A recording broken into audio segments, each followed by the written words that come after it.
von Heffernan. Chapter 1.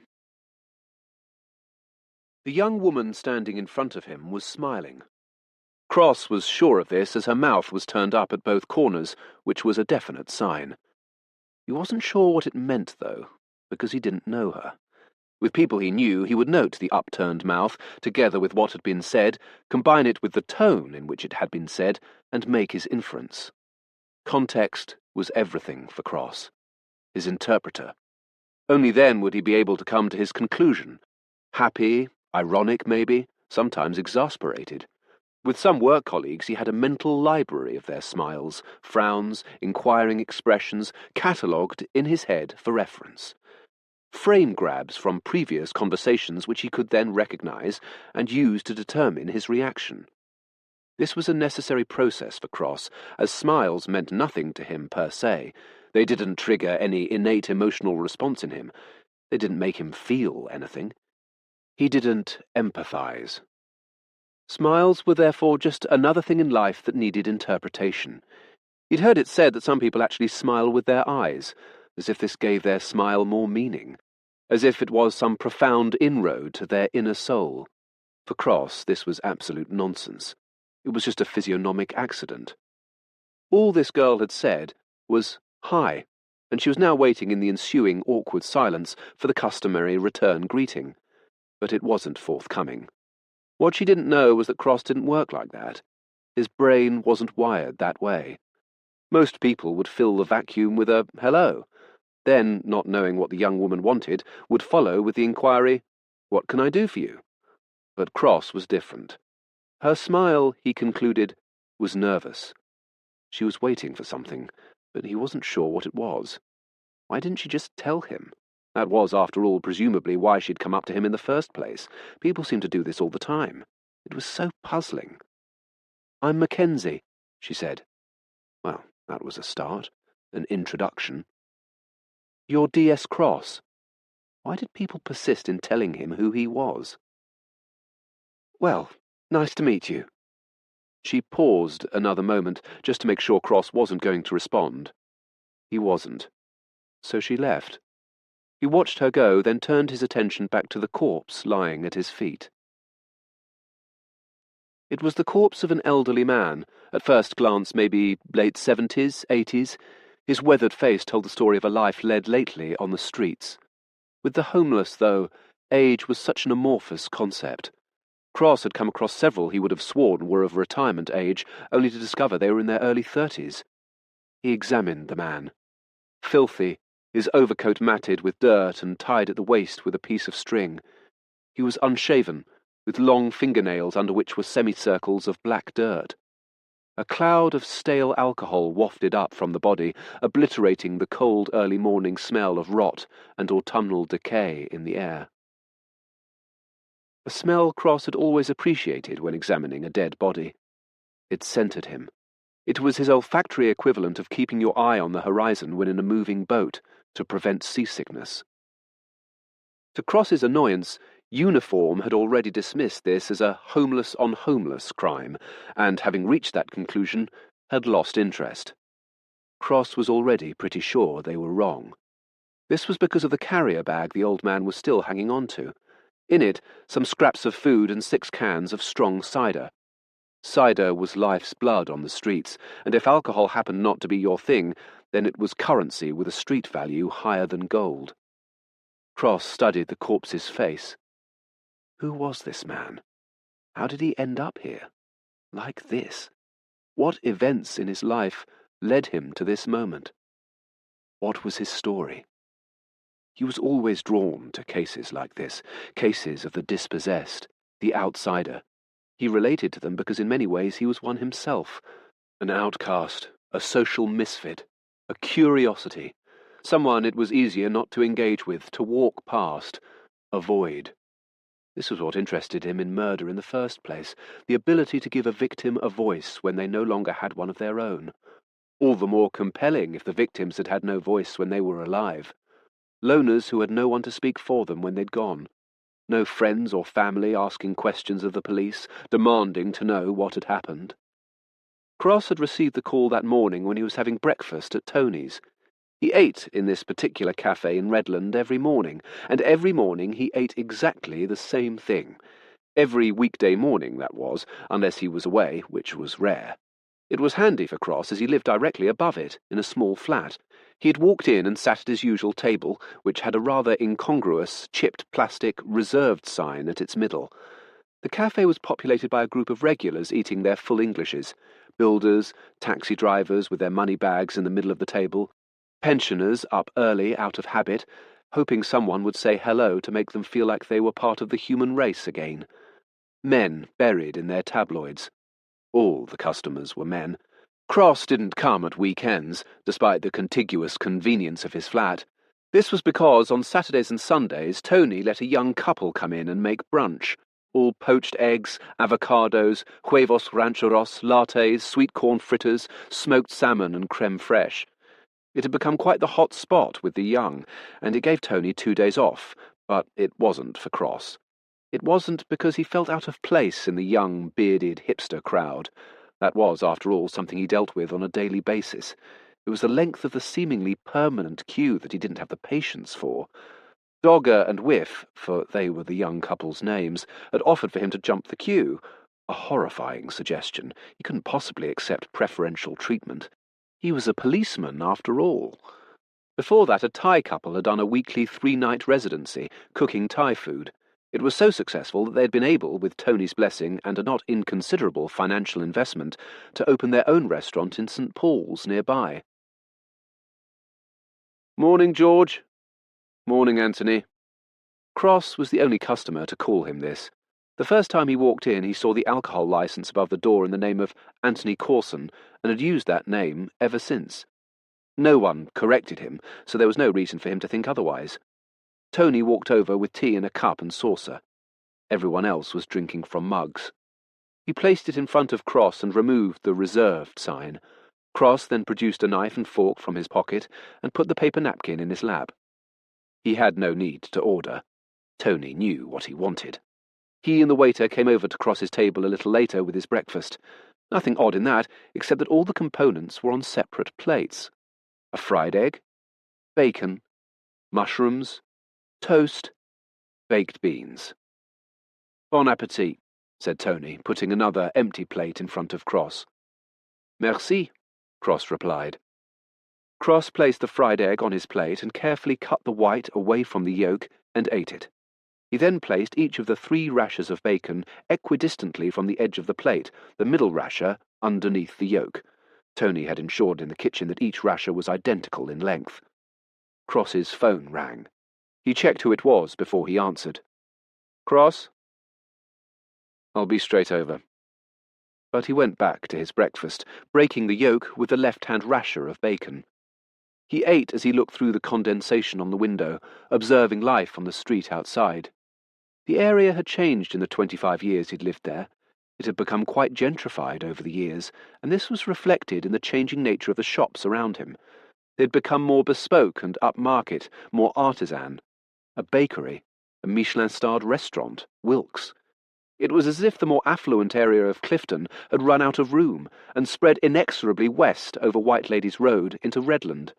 He now recognised some local people as they went about their everyday routine at this time in the morning. He amused himself by building an imaginary picture of their lives, their jobs, their marital status, their sexuality. In his head, he had created an alternative Redland with its social infrastructure and personalities all cast by him. When he arrived at the crime scene, which was on the edge of the downs close to the gorge, Cross was stopped by a uniformed policeman.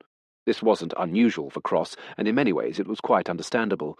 He had arrived on a bicycle, fully kitted out in a Dayglow green helmet with a flashing light and digital camera attached to the top, Dayglow cycling windbreaker, Dayglow bicycle clips round his ankles, and a small backpack over his shoulder. He looked more like an eccentric, absent-minded 50-year-old geography teacher who had lost his way en route to an orienteering field trip than a serving detective sergeant in the major crime unit of the Avon and Somerset Police.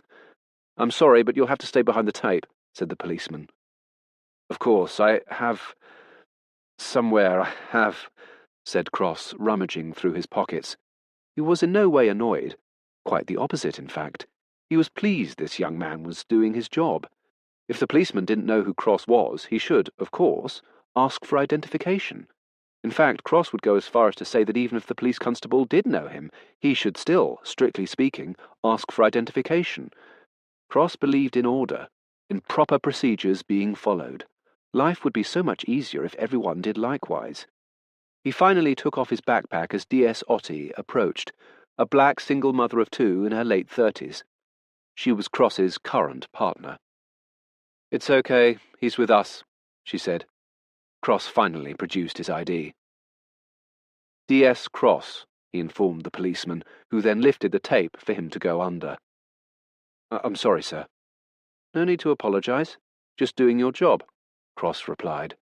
But with that he remained rooted to the spot, looking expectantly at the policeman, who then asked, "Was there anything else, sir?" "DS Cross 2117, and the time is—" He looked at his watch. "9:04. The policeman was confused. "For the log," Cross explained. "He's right," said Otti. "You should be taking a log of everyone in and out of the crime scene." "Oh, of course, sure," said the PC. He got out his notebook and entered Cross's details as Cross looked on. 2117. That's correct. Cross turned and was a little surprised to see that Otti had started walking away. "Josie?" She stopped in her tracks and turned back. "DS Otti 3472. I arrived about 15 minutes ago," she said as Cross watched the constable writing it down. Satisfied, he then wheeled his bike after her. She knew what was coming next, the inevitable lecture. Cross simply couldn't let this stuff go. In fact, it was more than that. It actually really upset him. He couldn't cope if procedure was not followed correctly. "It's really important," he informed her gravely. "I know, but I'm the only one who's here," she replied. He gave her that look she knew so well, the look that said he was waiting for her to tell him what he already knew, that she wasn't telling the entire truth, what his father would call a white lie, another expression he had never understood. Why should a lie have a colour that made it different? Why were there no other coloured lies, like red or yellow? But he had learnt that, logic aside, this meant it wasn't a grave, terrible, consequential lie. "Apart from local CID. No harm done," she went on. He stopped walking and looked at her. Okay, I'll get them all to sign in," she conceded. Cross's obsession with order and procedure was what made him one of the most successful detectives in the major crime unit of the Avon and Somerset Police, in terms of his conviction rate. 97% of his cases resulted in successful convictions. He had a great set of deductive skills and was something of a legend in the interview room, but it was his detailed presentation of cases to the CPS, his ordered collation of evidence, which was genuinely astonishing. His dogged, slavish adherence to procedures was extraordinary, if at times frustrating for those working with him. Prosecutors beamed when they saw his name attached to a case, because they knew that everything would have been meticulously pored over and set out in a fully comprehensive order. Cautions, chains of evidence, and warrants would have all been executed properly. None of the shortcuts some policemen employed, which often led to an arrest, but invariably to a collapse of the case in court. But it wasn't just this efficacy which they held in such esteem. It was the case he built up in the interview room which was so compellingly incriminating. No one in the police force utilized the no-comment response with such lethal, pinpoint accuracy. Suspects answered a series of carefully constructed questions with no comment, as instructed by their lawyer. Cross was more than happy for them to do this, as he built a picture of what he thought, or in some cases knew, had happened, at the same time as he withheld nuggets of evidence from them. When he judged the timing was right, and they dug themselves into a hole of adequate depth, they were confronted with this evidence. They then had to change no comment to some sort of response, which basically built a picture of their guilt. It was a chess game, and Cross was the Grand Master. They just didn't know it. Chapter 2. "You're sure it's murder?" Cross and Otti were standing in front of DCI Carson's desk. At 35, Carson had the air of someone who would go far in the force. Not because he was a great detective or a particularly astute policeman, but because he had that unmistakable air of someone who was political. Not overtly political in a Machiavellian kind of way, but simply in knowing which battles to fight and which to walk away from, who to support and, conversely, who not to, and when to offer that support. He had an exquisite instinct for worthwhile allegiances. He'd go on to work his way rapidly up the career ladder in a seemingly effortless manner. Not for nothing was his nickname FCC, Future Chief Constable. The bigger picture was an expression he would come to use with increasing frequency the higher the office he attained. Even then he had an ability not just to look at what was in front of him, but at context in a wider sense. An ability, it had to be said, that Cross found irritating and at times obstructive to the immediate matter in hand. Would you be asking that question if it wasn't a homeless person? That's not fair, DS Otti, and you know it, said Carson. It's murder, interjected Cross, aware that the conversation was already in danger of becoming unnecessarily confrontational and that time would be wasted. Well, if it's homeless on homeless, it's going to be a lot more difficult, Carson replied.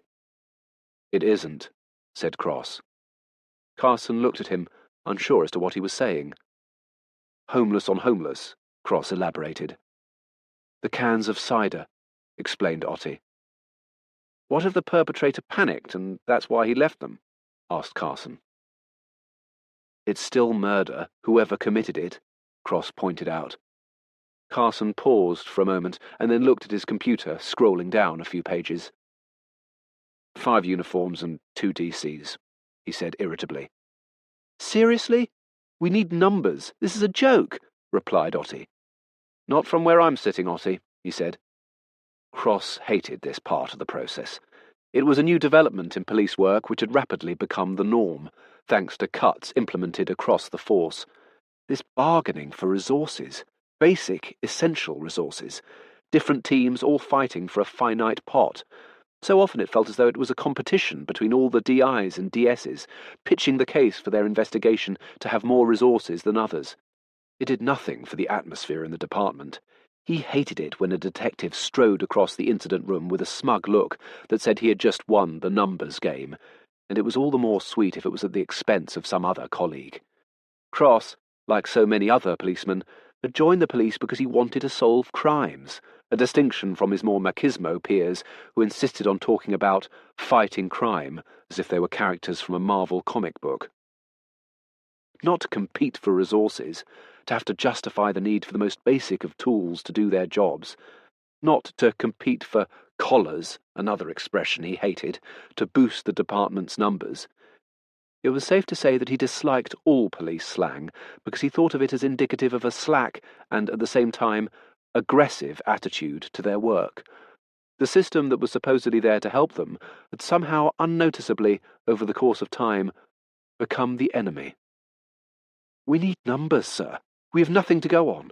His being homeless necessitates more. He has no structure, no life, Otti protested. That we know of, interrupted Cross. This man had a life, and it's more than likely that whatever that life was has, in some way, led to this unfortunate conclusion. I can bolster it with some staff, said Carson, as if making a huge concession. Well, that's something, sighed Otti. One of them is new. It's her first morning, Carson continued. Great. Babysitting as well, she sniped. What is it with you this morning, Otti? Nothing, sir. I sent her down to the crime scene this morning. Did you not see her? Carson asked. No? I think I may have done, said Cross. Think? Asked Carson. I didn't know who she was. So I'm assuming she got the full-on Cross welcome to the major crime unit speech, together with a statutory reassuring hug, he said sarcastically. No, I didn't hug her, Cross protested. It wasn't that Carson ever forgot that humour and irony were certainly wasted on Cross. It was just that sometimes he couldn't help himself. I mean, I don't know her, Cross continued, literally. And even if I did hug people, which on the whole I don't, as indeed I'm sure you are fully aware, it would have been grossly inappropriate." "He's joking, Cross," Otti explained. Cross looked at her for a moment, then left. Otti had recently become the interface between Cross and the rest of the department. Truth be told, since they'd been partnered together, she'd become his apologist and translator with the rest of the world. She wasn't entirely happy about this. She'd worked hard throughout her career to get where she was in the police force, and she wasn't done yet. At one time, being a single black mother would have been a hindrance to her progress, but the prejudice against her colour, her sex, and the inevitable implication that she couldn't be an efficient police officer when also a mother, had abated in recent times. This was down to the buzzword of the moment: diversity, and she was going to play that card for all it was worth. Why not? She was owed. "We had an agreement. You promised me, next case, you'd partner me with someone else," she said to Carson, now they were alone. "Not possible, I'm afraid." "Why not?" He looked at her for a second as he considered his response. It would seem that her bullshit detector was well primed that morning. "No one else will work with him," he stated. "Then why the hell should I?" she retorted. "Because you do it so well. You're a victim of your own success." "Don't do management speak with me." "Let's just get through this one and then review it again." "That's what you said last time," she countered. As frustrating as she found Cross and partnering him, it did have its upside. She wouldn't dream of telling anyone else, but she'd learnt a lot from this man, more than she'd care to admit. But she wouldn't give Carson an easy ride if she could possibly help it. "And I'm pretty sure we agreed that putting new staff with George was not a good idea." "The DCI thinks that people can learn from someone with the highest conviction rate on the force, despite his different way of working." Otti stared at him, unconvinced. "Look, if you had a remarkable surgeon in a hospital who was difficult and unintentionally upset people, you wouldn't stop junior doctors assisting them in theatre, would you?" She offered nothing in reply, partly because what he was saying did, in part, make sense, but also because she knew it was not an argument she was going to win. "Just manage him." "He's unmanageable." "But you get on with him." "At times, but then he'll do something which makes me want to kill him." Chapter 3. Cross walked into the mortuary, the interior of which was in stark contrast to the Victorian building it was housed in.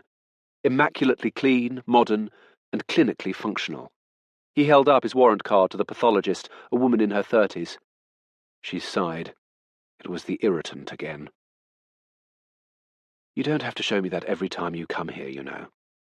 What nonsense. He was required to identify himself at all points of his investigation. The fact that no one else did this as a matter of course didn't make any difference. He ignored her and walked over to the body on the metal slab. Cross liked the mortuary, not through any ghoulish or morbid interest in death, but because to him it was an oasis of calm. Not too many voices. The focus of their investigation was there in front of them. It concentrated the mind. He was able to think. He looked at the discoloration on the man's jaw and its irregular line. "Broken?" "Yep, clean. Could be a fist or an object. Can't tell you precisely yet, but cause of death was strangulation. His trachea is actually broken." It was violent. Cross's phone vibrated in his pocket. It was always on silent. That way it didn't seem to interrupt his train of thought quite as much as when it rang loudly, which he sometimes found quite startling. He looked at it. It was Otti, no doubt wondering where he was, angry that he'd left the office without telling her. He cancelled the call, put the phone in his pocket, and turned his attention back to the corpse. The pathologist continued with her findings. "There's some blood on the carrier bag. Looks like he may have hit out with the tins and caught whomever with an edge of one, and traces of skin under his nails. Difficult to tell precisely, as there was quite a lot of debris under there. But he was definitely murdered. Without question. He was strangled." "Anything else?" From anyone else this would be a simple question, but from him, in that tone, she knew that he'd spotted something she hadn't, and she would have to endure the implication that he could do her job better than she. But she had no choice. She actually did have nothing else. Not at present. He walked over to a box of latex gloves and was about to put them on when he remembered that Otti had told him last time that such a gesture could be interpreted as offensive. So, even though he still didn't understand why, he turned to the pathologist and, in an attempt to be courteous, asked, "May I?" "What?" "Take a closer look." "Is that really necessary?"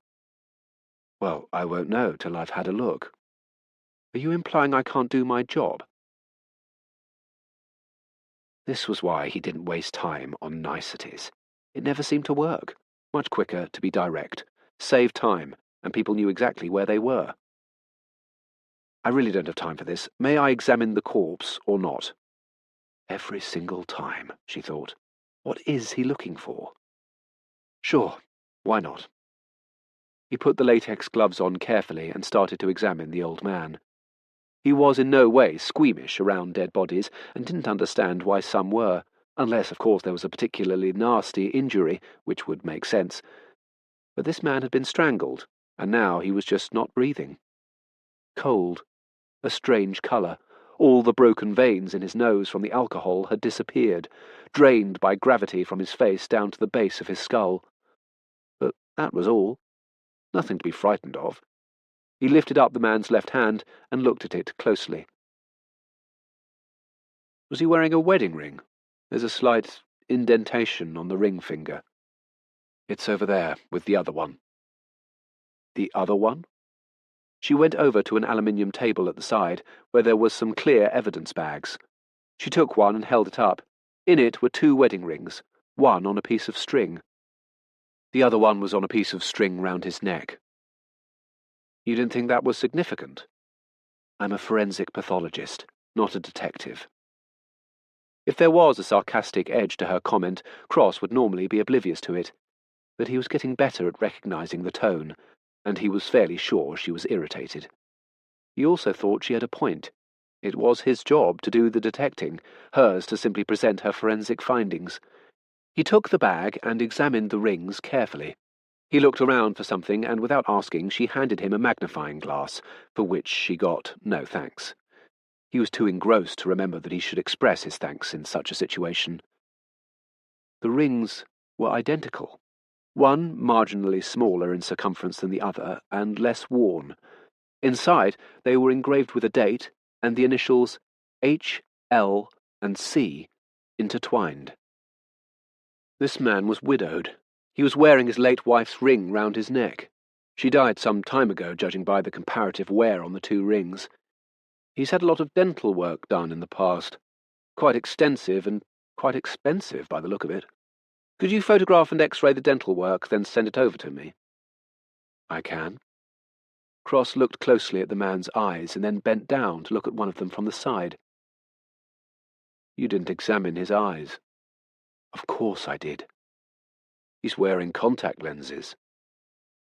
He'd caught her out. She was angry with herself. How could she have missed that? I'm perfectly aware of that. So is it normal practice to leave them in situ? She said nothing. With other people there might have been a little hint of victory in this little dance, but not so with Cross. He just felt that if people did their job properly, it might save a little time. Could you remove them, please? Of course. He noticed that she took great care as she did so with a pair of tweezers, as much care as she might use removing them from someone alive. He was appreciative of this small point. She had a sympathetic attitude to the dead. He found that pathologists with this kind of attitude tended to discover more about their subjects than those without it. One of his favourite pathologists referred to the corpses in front of him as clients, a little too far for Cross's taste, but he understood the reasoning behind it. However, she seemed to be off the ball this morning. She placed them in a dish and handed them over to him. Do these look normal to you? He asked. A little on the large size, perhaps, she replied tersely. These are scleral lenses, used for a condition called keratoconus, which is where the cornea bulges, meaning that standard lenses don't fit. The sclera is the white of the eye, and, as you can see, the lens covers this. She was annoyed. She knew what the bloody sclera was, and she should have seen them, but scleral lenses cover almost all of the eye, so it was easily missed, and not something she thought to look for on a homeless man. I'd have thought you would have known all of this, but then again, I suppose you could argue you were a pathologist, and not an ophthalmologist. He left. She was stunned by his apparent rudeness. Chapter 4. Otti had stopped bothering to ask people in the office if they knew where Cross was when he went on walkabout. This wasn't so much because they invariably wouldn't know, but because her being constantly unaware of his whereabouts had become something of an office joke, which, in the context of her reluctant partnership with the man, had worn particularly thin. So she waited patiently for his return, giving the impression to everyone that all was as it should be and going according to plan. A little later, Cross had returned and was in his office making a list. He liked making lists of things that needed doing in order of priority, but what he liked more was placing a tick next to each task as it was completed, and of particular satisfaction to him was the fact that if he had compiled the list in the correct logical order, the ticks would appear on the list in consecutive order down the page. This gave him an, albeit somewhat childish, extra kick.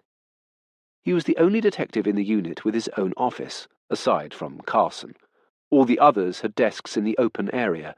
This was because he could not deal with the noise. It wasn't that he found others' phone calls and conversations distracting. It was simply the noise. To him, it was literally intolerable, almost physically impossible to deal with.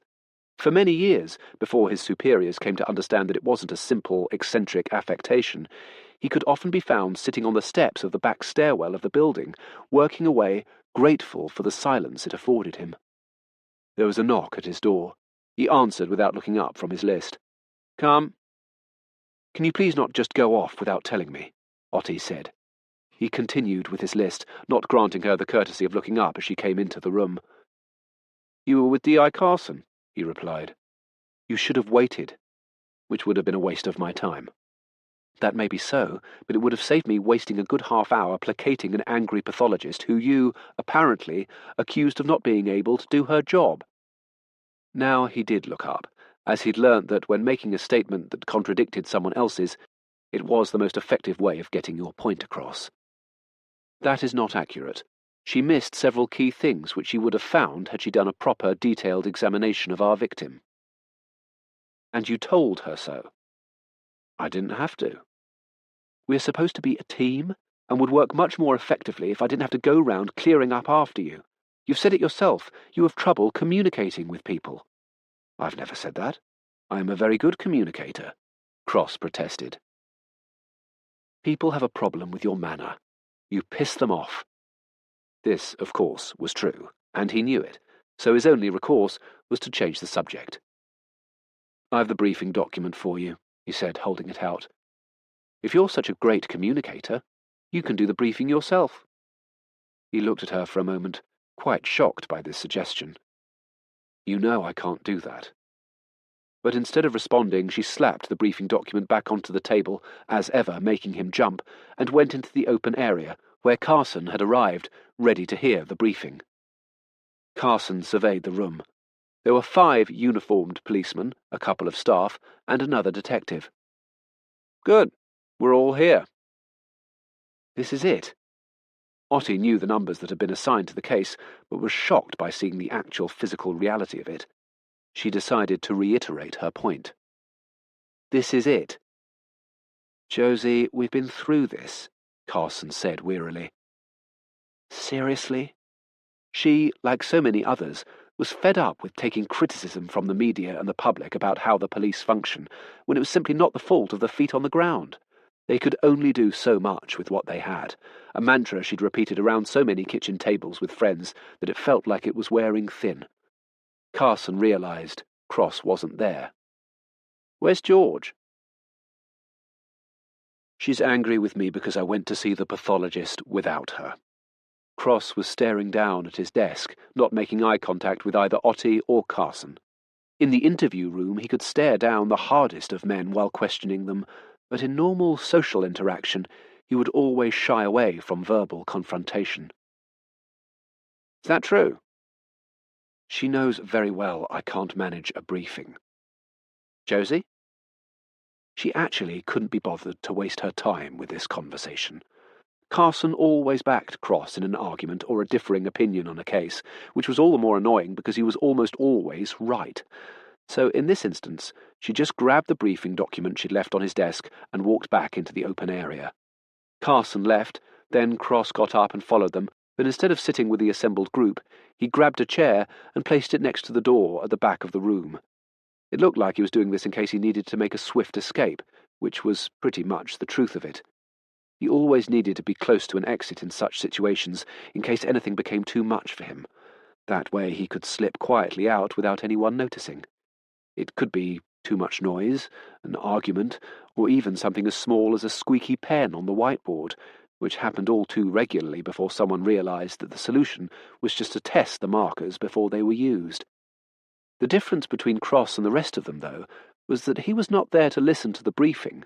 After all, on most occasions it had come from his notepad. He was there to listen to the questions asked. Most of them would be irrelevant and trite, truth be told, but occasionally someone would ask something which set off a train of thought in him which he wasn't expecting. Otti began reading the document. Keratoconus is quite rare. Cross winced. Keratoconus. It's keratoconus, he interrupted. Perhaps you would like to take over, Otti said. No, I see what you're doing there, but it doesn't alter the fact that it is keratoconus, and it would be useful for everyone in this room to know the correct pronunciation before they start calling local opticians to find prescriptions for scleral contact lenses, which is what you're about to instruct them to do. Otti looked over at Carson. This was what she had to deal with throughout her working day. He only came across it occasionally. He returned her look with his non-stick smile that said absolutely nothing. She carried on. Keratoconus is quite rare. The incidence varies between 1 and 600 people per 100,000, she continued. The victim was wearing scleral lenses. These are particular to this condition, covering the entire eyeball. The fact that he had them, an apparently homeless man, is obviously of interest in itself. We need to find out where they came from. They would require a specialist optician, so ignore the chains. Look into the more established, older opticians, and get the names of anyone who has had them prescribed in the last decade or so. A uniform spoke up. Do you think he's local? I think it's safe to assume, said Otti. It is never safe to assume, Cross blurted out. He firmly believed that assumptions led to ill-informed, or indeed uninformed, avenues of inquiry, wasting hours of valuable and, these days, scarce police time. An assumption requires a set of circumstances, factors, if you like, which, when combined, lead to a probable conclusion. We have no such factors or circumstances, and therefore cannot have formulated any kind of assumption, safe or otherwise, at this point in time, he said. Everyone was now looking at Cross, something he found difficult to deal with, so he did what he always did in this situation, and left through the door conveniently placed to his left. Otti paused just enough to let her irritation pass, and then continued. Okay, so make the optician search local, to begin with. Steve, Monty. One of the detectives spoke up. Shouldn't that be a job for staff? Why? So that as detectives we can do some actual police work instead of staring at our computers and banging the phone for 2 days. All right, point taken. Dave and Brian, opticians. That's it. Thanks. Sir. Carson stood up. Our victim is homeless and alcoholic, in all probability, but he is our victim, and will therefore be afforded all the usual respect and attention that this unit gives all its victims. Understood?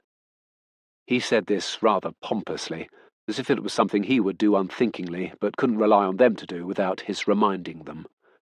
The meeting dispersed. Chapter 5. Alice Mackenzie was 24 years old. She had graduated from university 18 months before, without any clear idea of what she really wanted to do in life, either job-wise or generally. It was really depressing. So many of her contemporaries, in fact, when she came to think about it, almost all of her contemporaries at university, had a clear idea on leaving what they were going to do. But not Alice. and so she drifted from one unpaid internship to another before something happened in her life which fundamentally changed its course and made her think of joining the police for the first time. But there was still a residual innate reluctance in her. This was entirely down to the way her socialist, red-flag-singing parents had brought her up. Over the course of her life, there hadn't been a single local cause, from the closure of local libraries and A&E departments to immigrant families having problems with the Home Office, which her parents hadn't either marched on or formed committees for. Both were academics at the university in the social sciences department.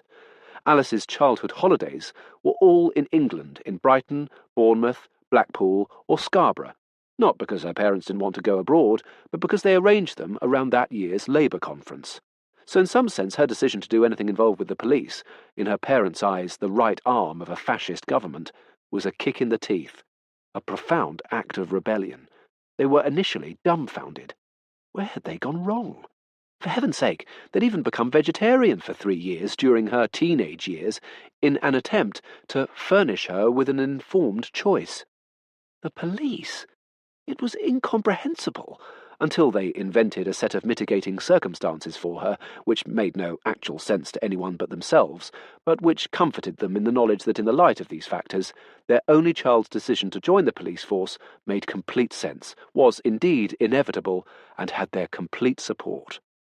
So here she was, on her first day, keen as mustard, determined to make a good impression from the get-go, with nothing to do.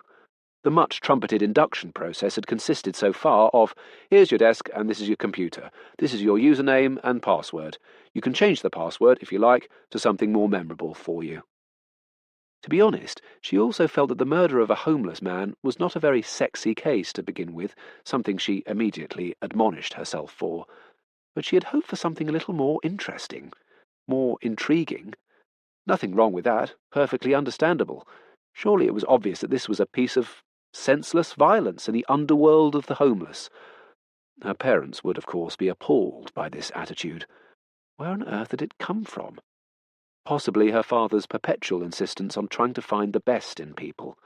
The number of times he'd been let down by those he had taken in or helped, only to be ripped off and conned, had made her determined never to be taken in by anyone. Her attitude was diametrically opposite to that of her father. A cynical outlook, accompanied by the persistent suspicions.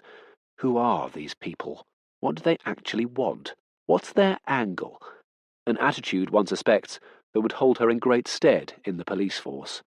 But right now, no one was speaking to her, and her fear that her initial days would be spent making detectives coffees and teas and photocopying files seemed preferable to this. At least people would have to talk to her if she did that. She might just as well have been invisible in the briefing. And it had ended leaving her where she was before it started, with nothing to do. Sod this. She went over to the boards that had been wheeled into the end of the room. She'd watched Cross earlier as he had stuck pictures, photographs of the scene, the corpse, his clothing, and other pieces of evidence like the scleral lenses, to them. What had struck her was how he'd pinned everything up exactly level, using an app on his phone, and with the use of a ruler had made sure they were equidistant from each other. Then he stood back to look at his work, made a few adjustments and moved some photos nearer each other, as if seeing them up on the board was forming some kind of link or logic in his mind. Then she saw them. The rings. There were a few photographs of them, details of the wear, and then the identical inscriptions on the inside. She noted down the HLC, then drew how the letters were intertwined on the rings, and went back to her desk. Maybe this was a clue. Whatever. It was something to do. Cross's need for order in his life was one of his main weapons at work. He had developed a heightened sense of things being out of place, not as they should be. While working a case, experience had shown him that aberrations from the norm, however small, were often the key to unlocking the seemingly unsolvable elements of a case. People's routines, behaviours, characters, all had an order of sorts, and when something didn't conform to that, it often led to a rewarding line of inquiry. Look for the uns, and you'll more often than not find yourself going in the right direction, he often said, leaving Otti to translate to the bemused interlocutor. The uncharacteristic, unusual, or unlikely. she would explain. In the case of the homeless man, the scleral lenses were unusual. In two ways. The presence of contact lenses on a homeless person was unusual in itself. If they were disposable, it would indicate a source of income, or someone who had found themselves on the streets only recently and hadn't exhausted their supply of lenses yet. If they were permanent, it would suggest the wherewithal to keep them clean and the eyes well maintained. But scleral lenses were a double whammy, in that they were rare, and, because they were prescribed, their presence on the body increased the chances of identifying their victim 100-fold. Mackenzie had been awaiting Cross's arrival at the office the next day, eagerly, like a child wanting to hand in a piece of homework to their teacher because they know it's good and can't wait to receive the inevitable praise.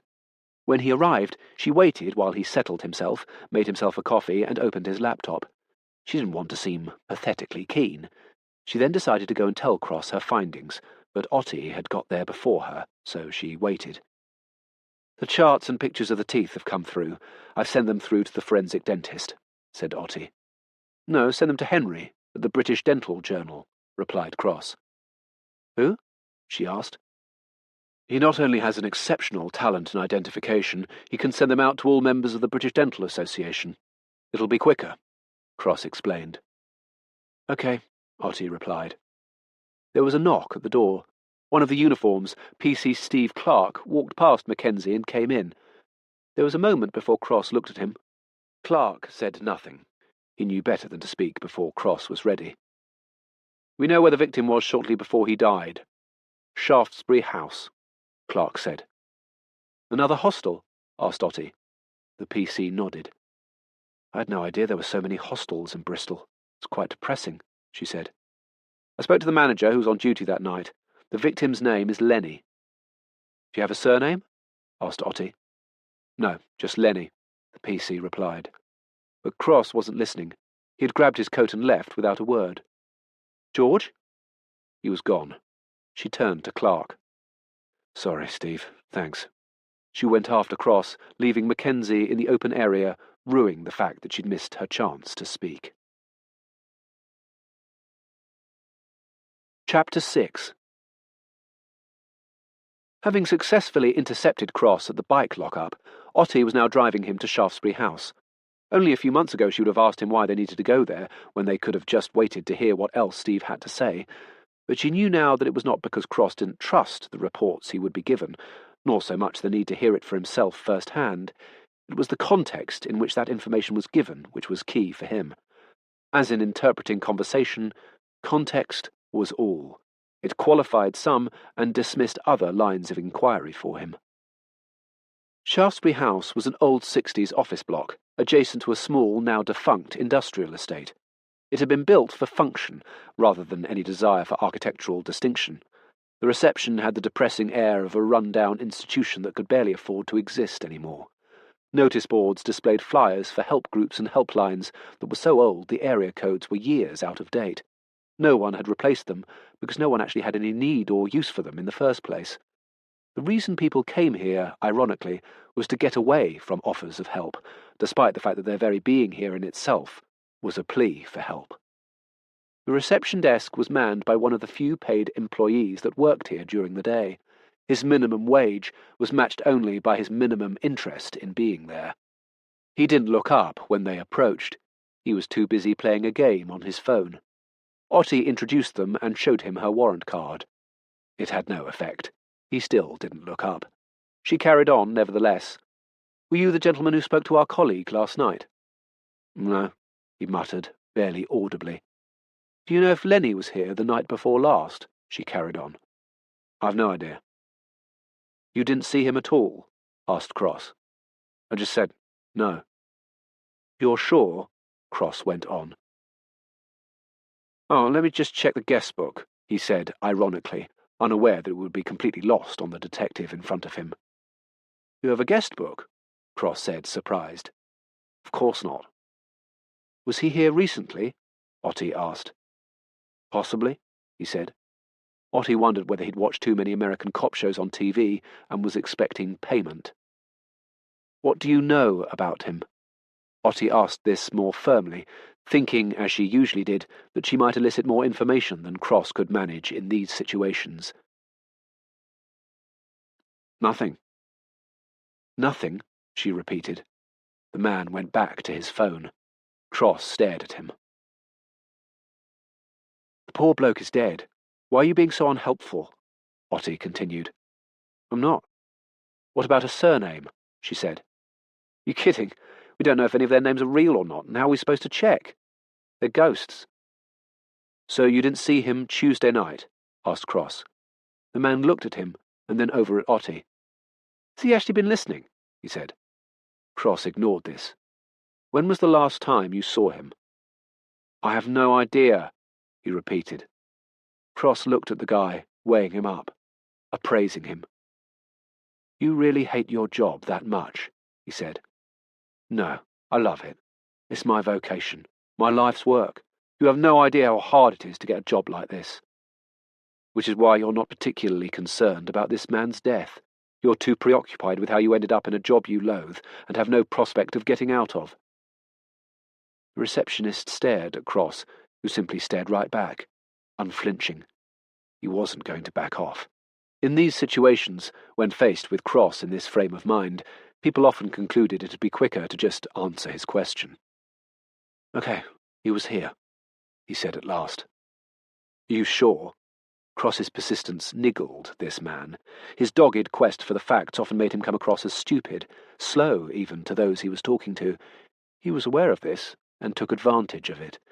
It was something which came naturally to him, something he had in common with his favourite fictional detective, Maigret, who used it with great success. Seriously? The man asked in disbelief. What time did he leave? Said Cross, carrying on regardless. Around 8. Was he alone? The receptionist thought for a moment. No, he was with Badger. Badger? Were they friends? Asked Otti, as Cross jotted the name down on his pad. Yeah, like an old married couple, those two. Always pissed, always arguing. They were arguing when they left, now I think about it, he said. When did Lenny first turn up? Otti asked. About 6 weeks ago. Do you know where he'd come from? She said. No. Any accent? No. Do you know where Badger might be, currently? Cross had rejoined the conversation. No. What can you tell us about him? Nothing really. Ex-army, always banging on about Iraq. Any mental health issues? Otti had come across more men and women than she'd care to remember on the streets after leaving the services, almost all of them suffering from some sort of conflict-related mental illness. Most of them in here do, he said. How old is he? Asked Otti. Late 40s, maybe? Beard, always wears a beanie. That's him over there. He pointed to one of the notice boards in the middle of which was a cutting from the local newspaper. Homeless man has medals stolen. Otti took a picture on her phone and read out the name. Corporal Terence Whitby. His medals were handed in a couple of weeks later, the receptionist said. You have a camera over the entrance. Does it work? Asked Cross.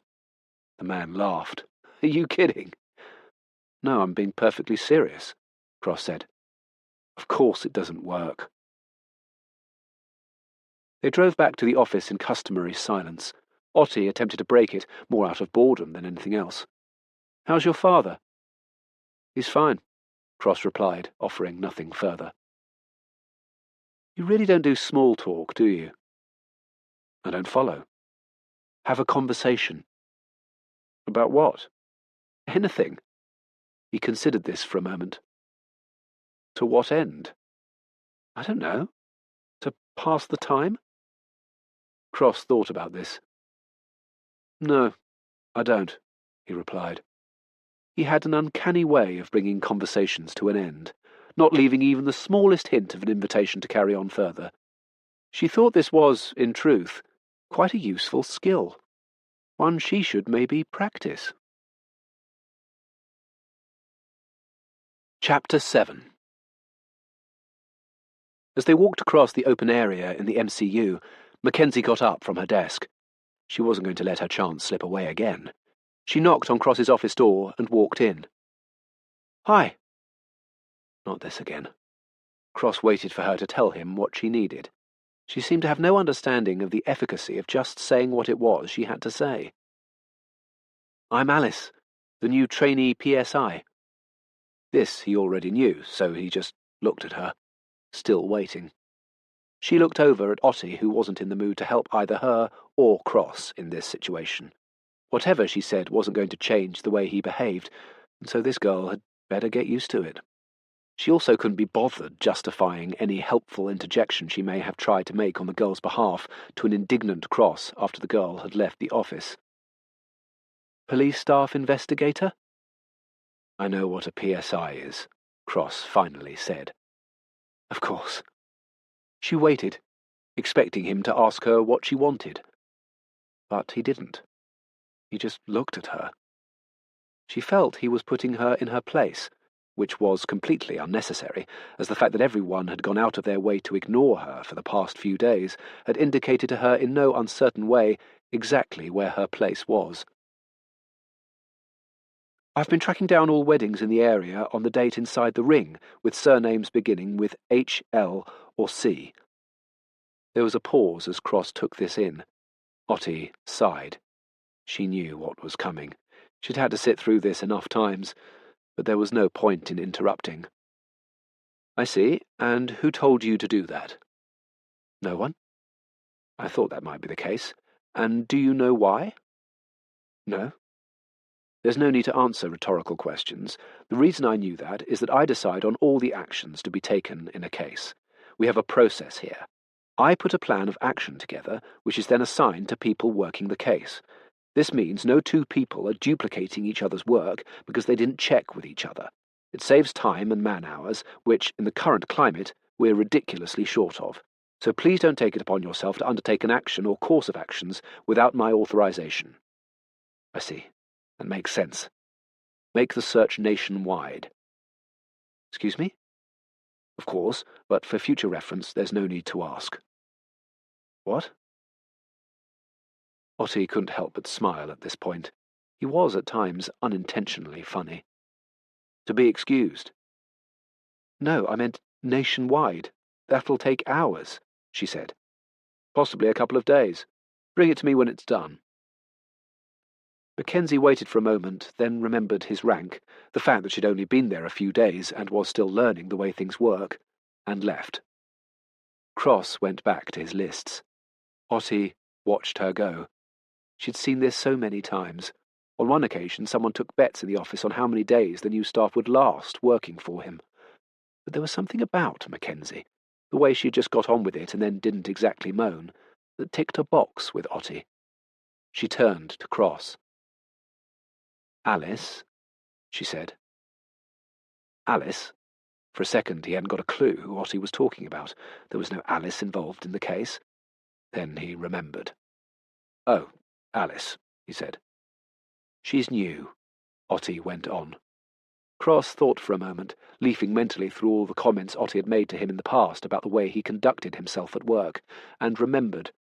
Make allowances for staff members, especially when they were new.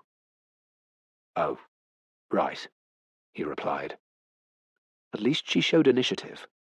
Yes, I suppose she did, he said. Otti sat down.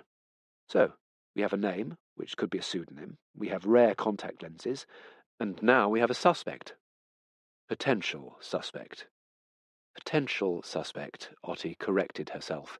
Okay, so we need to speak to Lenny's friend. A bearded, homeless, middle-aged man wearing a beanie, he said. Exactly.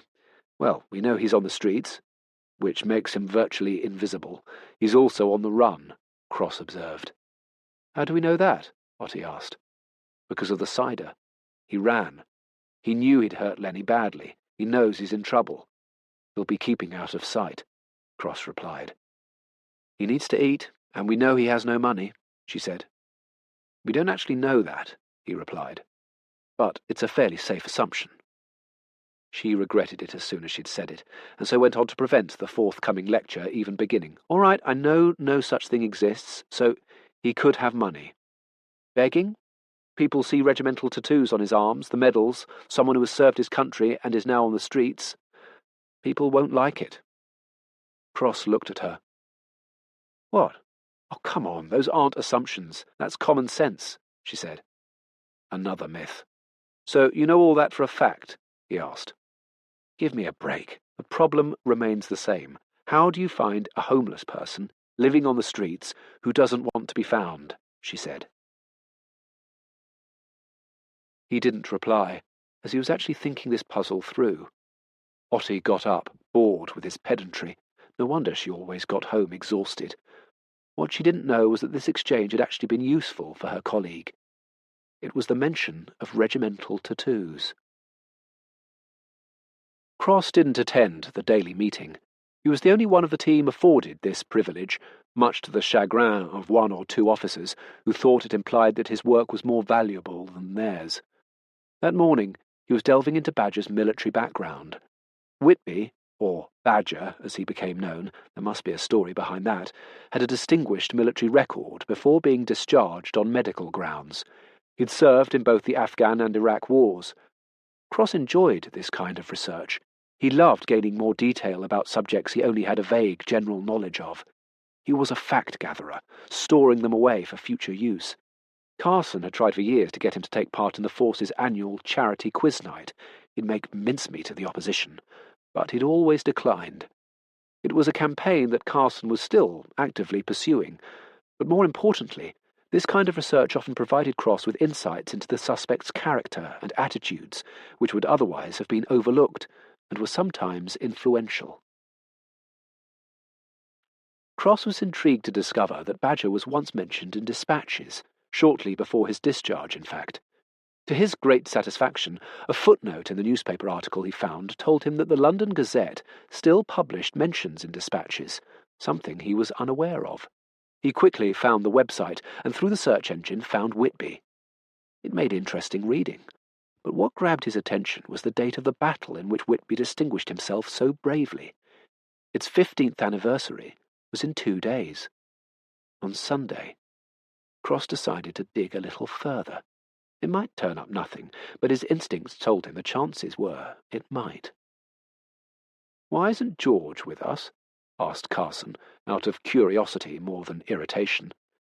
"He's researching the potential suspect's military history," said Otti.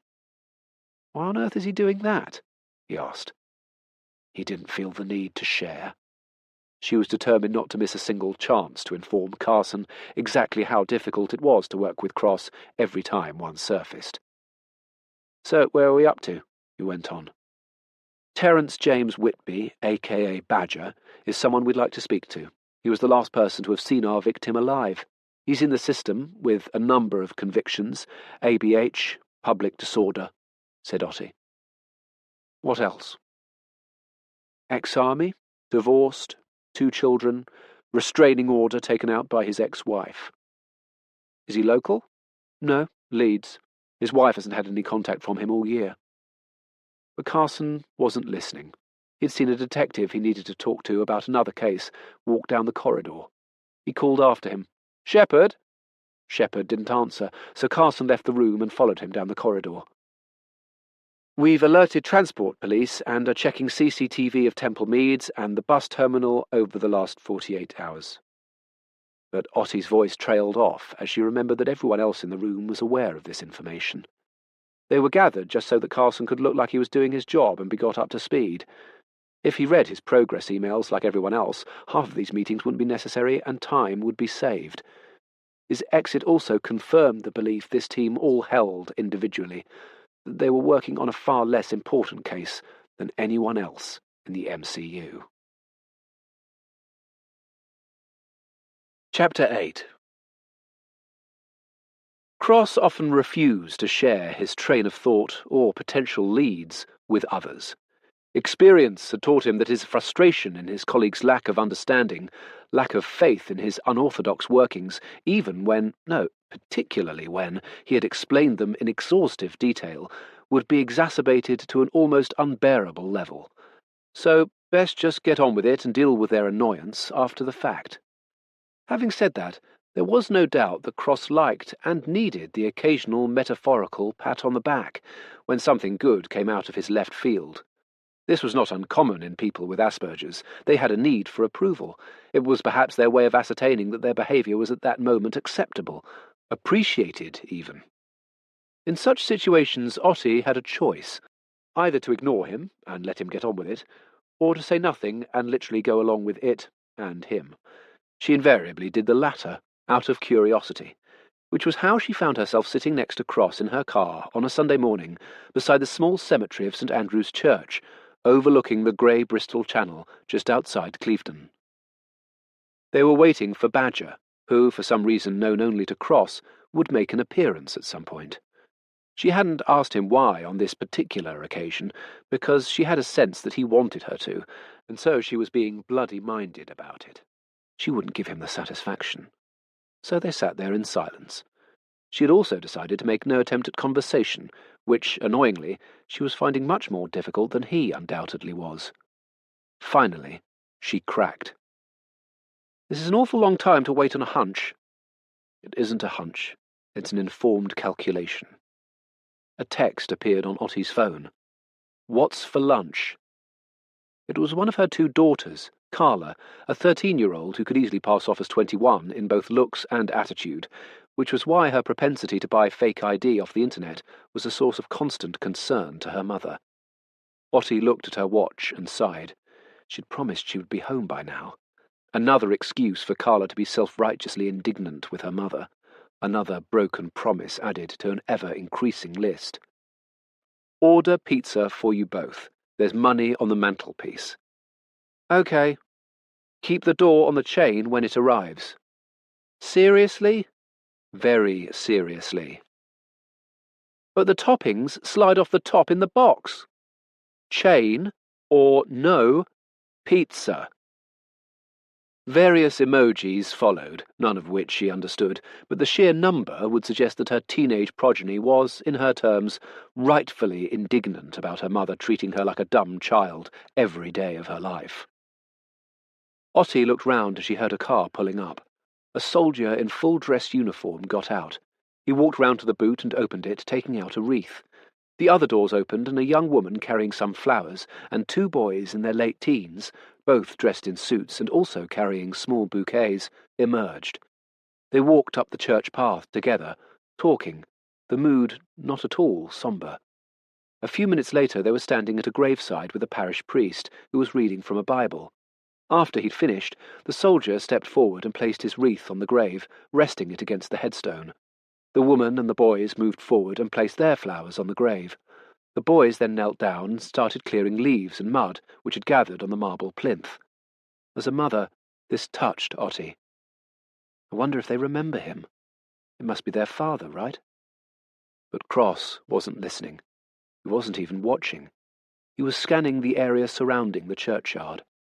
Nothing. Then he saw movement in some trees at the north end of it.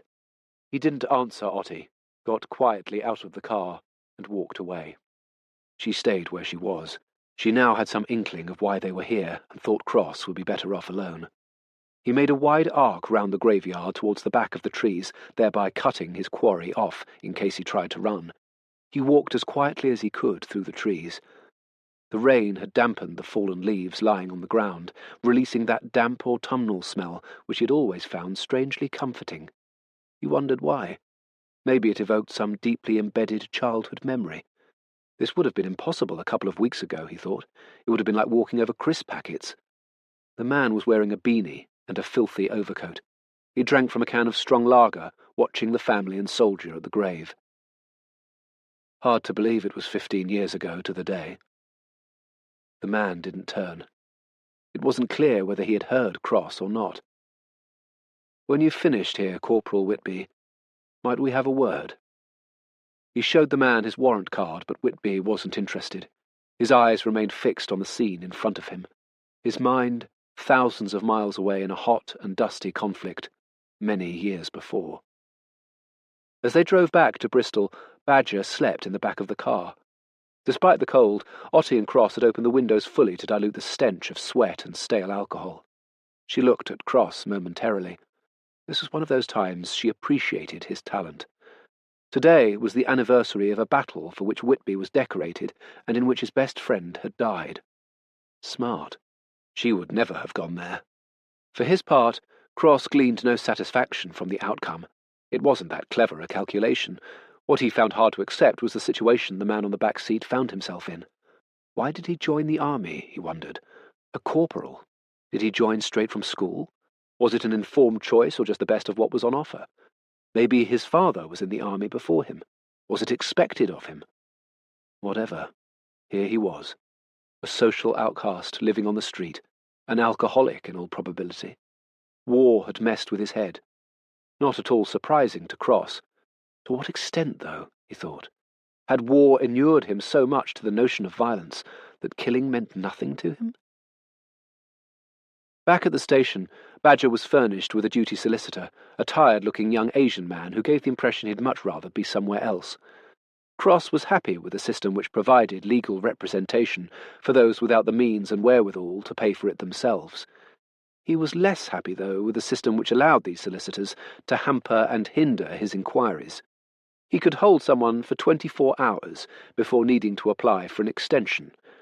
This 24-hour period didn't, however, take into account visits to the doctor, conferences with the solicitor, or occasions when the solicitor had more than one client in the holding cells and divided his time between them, which happened all too often.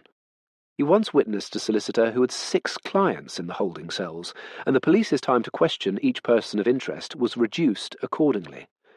He had not come across this particular lawyer before, but the fact that he had insisted on a conference before they even had the chance to get Badger out of his clothes didn't bode well. Cross sat down, although he already knew this first interview would be brief. "So, Mr. Whitby, how would you like to be addressed? Terence? Badger?" The man opposite didn't answer. He was looking down at the table. It was possible he was asleep. Cross lowered his head to have a look, then, having satisfied himself that the man was indeed awake, if barely so, continued. "What's that stain on the left side of your hat?" Again, no answer. "Is it dried blood? Could you please take your hat off?" He was unsure at this point whether Badger was not answering because his lawyer had told him not to answer anything at this juncture, until they knew what evidence the police actually had, or whether he simply didn't understand what was going on. "I need you to take your hat off. You're going to have to at some point, as we're going to need all your clothes for examination." Cross turned to the solicitor. "Could you please ask your client to remove his hat?" "Please do as the detective asks." This was a mark against this particular solicitor, as far as Cross's appraisal of him went. He was only going to help when asked. Badger moved after a couple of moments, almost as if waiting a couple of seconds was his way of maintaining his dignity, then carefully removed his hat. It was difficult and painful, as it was stuck to his hair. It pulled against the hair, and also the gash which was visible below. The hair was a mess of dried blood and dirt. Cross looked at it carefully. The solicitor spoke first. "My client needs medical attention," he said. "Certainly seems so," Cross agreed. "As you can see, he has a large gash on the side of his head, and scratches on his neck, which is why I've already called the medical examiner." "Then we should continue this after the doctor has seen him," said the solicitor. "Oh, without question. I wouldn't want anything he said now to be challenged in court because of an untreated blow to the head," said Cross. He got out of his chair. "While we're waiting for the M.E., perhaps he would be so good as to remove all his clothing," Cross said to the solicitor before turning to Badger.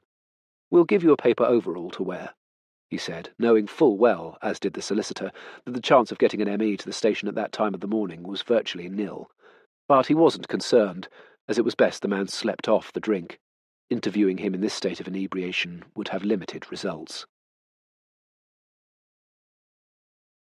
Chapter 9.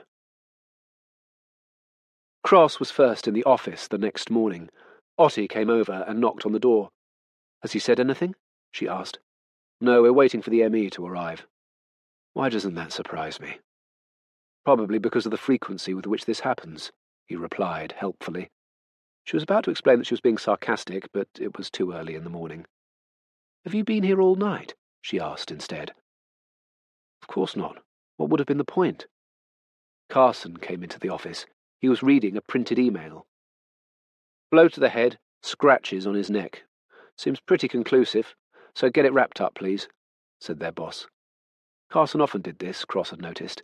He read from an email that Cross had just sent, informing him, Carson, of the progress in an inquiry as if he was informing Cross of what Cross had himself just informed him of. Curious. It's hardly conclusive. Indicative at best, said Cross. Don't be difficult. It's open and shut, and you know it, said Carson. I know nothing of the sort. Carson was about to reply, but then remembered that this would probably get him nowhere. Also, he hadn't had a coffee yet. He turned to Otti with what he hoped was his "you sort this out" look, and left. Then there was another knock at the door. It was Mackenzie. She looked exhausted. Gosh, you two get in early. I thought I'd be the first, she said. Well, you were wrong, said Cross. Right.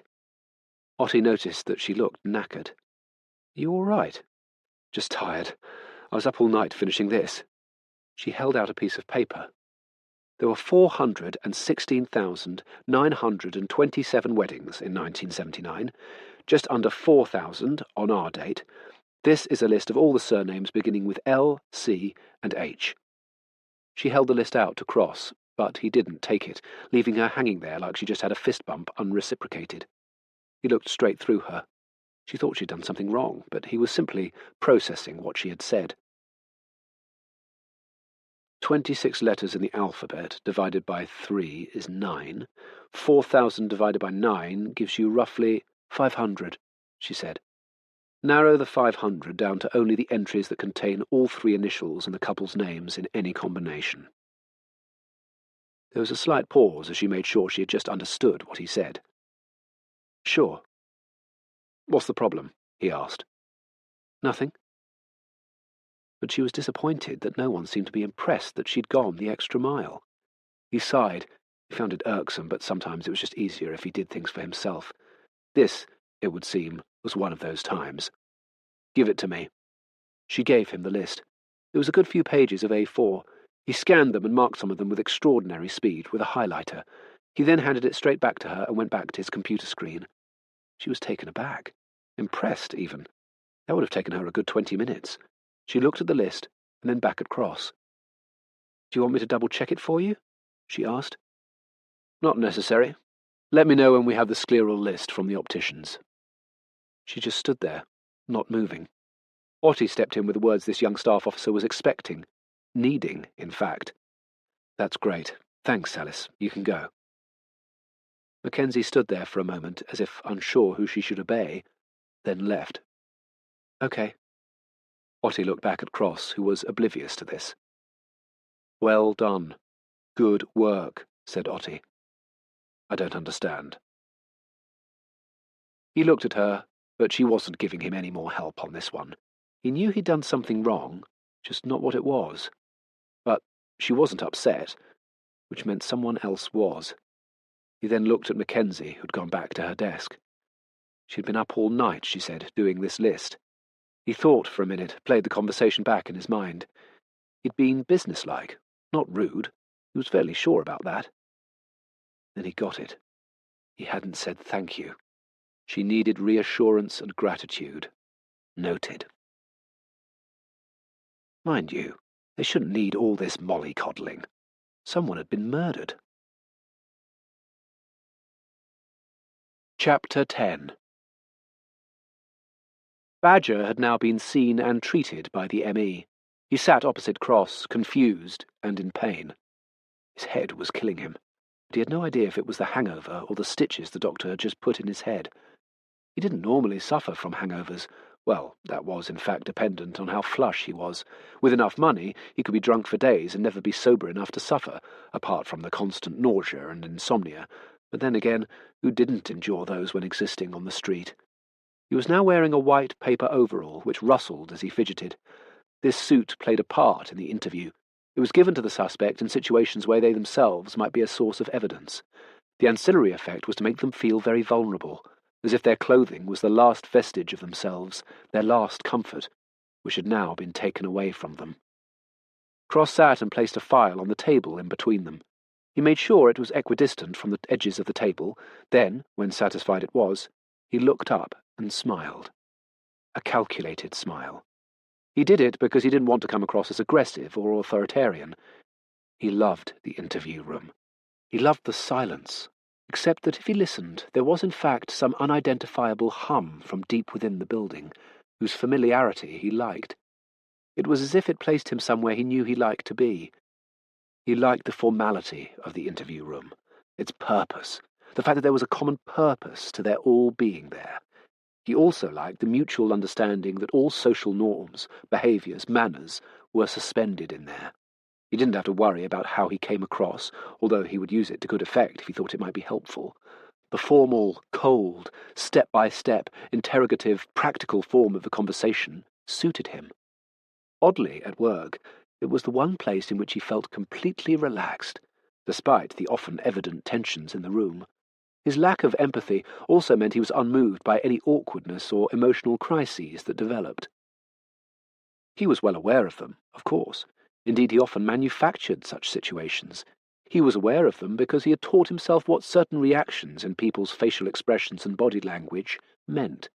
This was easily applied in the interview room, where he had time to process. It was an environment in which he controlled the pace and direction of the interlocution. In normal social circumstances, the speed at which exchanges took place meant he had difficulty reading expressions. It was all too quick. He couldn't keep track of the conversation and process the visual signs all at the same time. With other people, like Otti, these moments evinced emotive reactions in them. They couldn't help but have them. But not with Cross, and this was one of his greatest strengths in this arena. He made a mental note of all the awkwardness, embarrassment, pain, pretense in the people opposite him, and when and why it had occurred. He analysed all this before he proceeded. This was the reason behind some of the lengthy pauses that occurred when he was interviewing. Many people wrongly thought this was part of his technique, but it wasn't. He was just processing what he'd seen and heard, then formulating whether it should change the direction of the questioning or merely confirm that he was on the right track. But mostly he liked the fact that the conversation in there followed the direction and course which he himself had dictated. He was in control. The renovation of the interview rooms at the Major Crime Unit had struck Cross as a mistake when he first saw them. Before, they had been cold, hostile, and uninviting environments, not somewhere anyone would want to spend too long. They were as unappealing as a holding cell, but with the added annoyance of a couple of detectives asking persistent, often painfully repetitive questions, which made the holding cell seem almost like a peaceful retreat in comparison. So he thought that people were more likely to talk in an effort to get out of there. The new room was like an office pod in a local bank, where a deputy manager would deign to meet you to discuss your overdraft or mortgage requirements, or a citizens' advice bureau, just missing the requisite wall holders brimming with helpful leaflets. Over time, though, Cross had changed his opinion. People, unsurprisingly, seemed more comfortable in these new surroundings, at times almost forgetting why they were actually there, and thereby letting down their guard. So he had developed a new tack for the new rooms. At the beginning of the interview, he adopted quite a quiet, non-confrontational approach. On more than one occasion, the suspect's solicitor had to ask him to speak up. It was as if he was there to help them, rather than the other way round. It had had a varying degree of success, mainly paying off a few hours into the interview, he had discovered, almost as if he'd lulled them into an atmosphere of confidence between them, a confessional, literally. He'd become quite adept at this, noting when the tension left their shoulders, how they sat back into the chair after a while. So he now approved of the neutral carpets and soft lighting, the office-type furniture which could have come straight out of IKEA, and indeed probably had. On occasion, he insisted on changing the suspect's chair before the interview began, sometimes for something padded, more comfortable, and at other times for a harder, functional, plastic one. Casting the chair, Otti had once called it. But as he always said, pay attention to the detail, and the unclear will become clear. He opened the file and took out an evidence bag containing Badger's medals, then looked across the table at him. The General Service Medal, Gulf Medal, Operational Service Medal Afghanistan, Iraq Medal, Accumulated Service Medal, and finally the Military Medal. Quite an array, said Cross. Badger didn't look at either the medals or Cross. The solicitor leant forward, though, and looked. He was both surprised and impressed. Cross wondered whether this would effect a change in his attitude to his client. He continued. mentioned in dispatches. I didn't know the London Gazette still published them, but it does, and there is yours in black and white. You must be very proud." At this point Badger did look up at the detective opposite him. It was a look which said, "You have no idea what you're talking about. Not the first thing." But this being Cross, he of course did, and Badger's stare had just reinforced his suspicions about the man's possible mental state. "Except that it's more complicated than that, isn't it? In truth, that was a dark, dark day. You won't know this, Mr. Saw, but your client was something of a hero when his tank was hit, back in 2003. He saved 2 of his colleagues, pulling them from a burning tank under enemy fire with no regard for his own safety. But he couldn't save them all. One died. Badger's best friend, Corporal Robert Baines. The real tragedy, though, was that it was all so unnecessary. It was a friendly fire incident, an oxymoron if I ever heard one. A blue-on-blue, I believe they call it. He was killed by his own side. Badger, on the other hand, lived, was mentioned in dispatches, and awarded the military medal." Saw was irked by Cross's deliberate implication that he wasn't fully informed about his client, particularly as it was true. "What has any of this got to do with why my client is being held?" he asked. Cross ignored him. This interjection immediately told him what kind of solicitor he was dealing with, unprepared and petty. He turned his attention back to Badger. "Quite a complex set of circumstances and emotions to juggle, I would imagine. I wouldn't be surprised if it still haunts you, despite the fact it wasn't your fault. You did everything you could to save Corporal Baines." "Do you actually have a question for my client?" said Saw. Again Cross ignored him. They weren't in court. He could do whatever he liked in this room for the next 24-hour period. Within the law, of course. "Terrible thing, killing someone by mistake," Cross went on. Again, no response, but Cross had laid the ground. He had told this man that he knew about him, but enough. It was time to move on. Discover what frame of mind the man was in at this present time. "So, do you know why we want to talk to you?" Cross asked. For the first time, Badger decided to engage, possibly because he was as confused and unsure about the events of the previous days as everyone else, if not more. "You think I killed the old man?" he said. "We don't as yet think that, but it is certainly a line of inquiry we're pursuing." "Well, I didn't. I didn't even know Lenny was dead." "Is that so?" "Yes, it fucking is. Why would I kill him?" "I don't know." Cross realized Badger was still a complete mess. A lot of detectives would use this situation to get a confession, to push him, convince him that he had indeed killed his friend. Case closed. Not Cross. "We don't know as yet who Lenny was. We haven't identified him." "Who was he, Badger? Do you know his real name? Can you at least help us identify who he is so we can let his family know he's died?" he said. "No. I would if I could, but I don't." Cross looked at his file. "You left the army 7 years ago," he went on.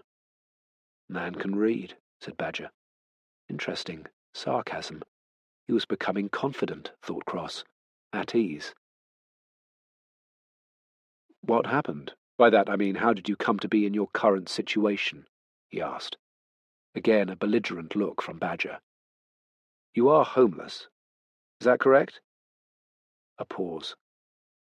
"Are you still inebriated, Badger?" No answer. "Were you drunk on Tuesday night? Where were you around 8 o'clock? No comment. So they'd now entered the no-comment phase. This meant that Badger had remembered what his lawyer had instructed him to do. Again, Cross found this encouraging rather than frustrating.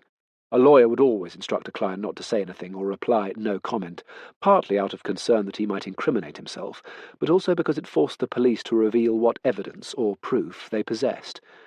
This was also how the police put together their narrative, and, in a sense, discredited the accused when it came to trial. No comment, until confronted with a piece of evidence they have to acknowledge, doesn't reflect well on the accused with a jury, particularly if it happens repeatedly. "Were you at Shaftesbury House?" No comment.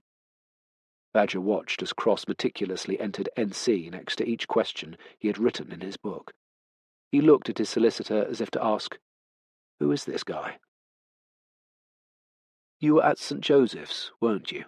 Cross continued. No comment. "People saw you there. We've talked to them, and they said you were there." He looked at Badger and his lawyer. The solicitor then whispered something to his client. "Then I guess I must have been," said Badger. "You were at St. Joseph's on the night of Tuesday the 30th of October?" "If you say so." "I'm not saying anything. I'm just telling you what we've been told and giving you the chance to confirm it or otherwise," said Cross. "All right. I was there." "On the night of Tuesday the 30th? Cross asked. "I don't know. I don't even know what day it is right now. I don't know when Tuesday was. I don't know where I was. I don't know what I was doing." "And yet you were perfectly aware of the date and significance of yesterday, the 15th anniversary of your friend's death." Badger looked at Cross like he'd crossed a line of decency, like he was talking about something he had no right to discuss. "That's different," he said. "As I've said, we have several witnesses who put you there," Cross reiterated. "Then I must have been. So, where were you on the night of Tuesday the 30th? Badger turned to his solicitor. "Is he for real?" he asked. "Just answer the question," replied his lawyer. "At St. Joseph's," said Badger. "You were at St. Joseph's on the night of Tuesday the 30th, asked Cross. Again he looked at his solicitor, whose stare indicated he should just answer, "Yes." "At 8 o'clock, Cross continued. "Yes," he said. "And did you speak to the victim that night?" No comment. "You did speak to him, didn't you?" Cross went on. No comment. "In fact, you had quite a heated argument, did you not?" No comment. Again there was a pause as Cross entered NC on his page, Bob Cratchit-like, filling in a ledger as neatly and legibly as humanly possible.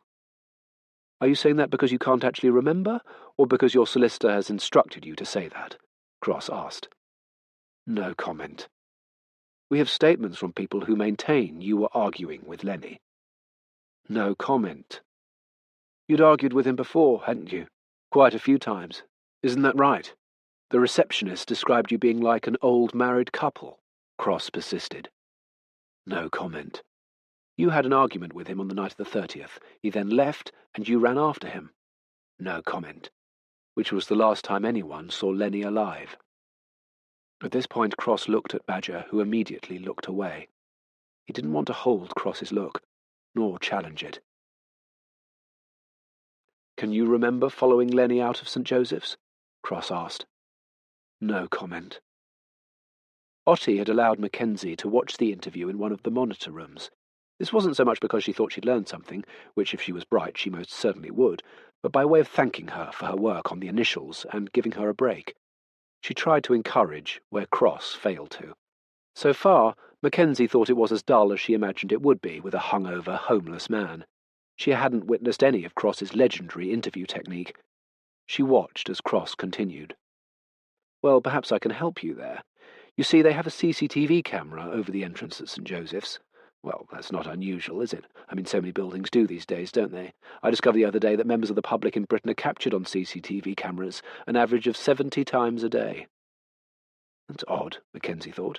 She was sure Otti had told her that the CCTV wasn't working.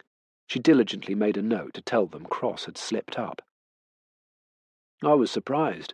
I thought it might well be a lot more than that, but no, 70. Mind you, even at 70, if you posit that the average Briton is up for 16 hours out of 24 on any given day, and out of the house, shall we say, 10 of those, that's 7 times an hour, once every 8.5 minutes, 490 times a week." Cross stopped. It was as if he was considering what he had himself just said, and was as surprised by it as when he first discovered this statistic. The solicitor interrupted his chain of thought. "I'd like to talk to my client." "I thought you might." Cross gathered up his file and left the room with Otti. As they walked away down the corridor, Mackenzie appeared from another office. She called after Otti, who stopped. Cross continued walking away. "DS Otti, I thought there wasn't any CCTV at the hostel." "There wasn't. But Cross just said there was. Cross, of course, heard this, and replied without stopping or turning round. Not actually the case. I merely pointed out the fact that there was a CCTV camera over the front door, and expressed my surprise at how many times the average individual is caught on such cameras daily in the United Kingdom. I said nothing about the existence of any relevant footage, a question any competent solicitor would have asked, but sadly, Badger hasn't been furnished with such an individual. Mackenzie looked at Otti, who simply smiled and walked on. Chapter 11. Otti and Cross had had just enough time to make themselves a cup of coffee when they were called back to the interview room. They sat, and Cross placed the file 6 inches in front of him, making sure it was equidistant from the edges. When satisfied it was perfectly aligned, he looked up and asked Badger the same question he had asked before he left the room, as if it hadn't been asked before. "Can you remember having an argument with Lenny on the night of the 30th of last month?" "Yes." "Do you remember what the argument was about?" "Stolen some food. He told me to give it back. That's all it was." "You'd argued with him before?" "Yes."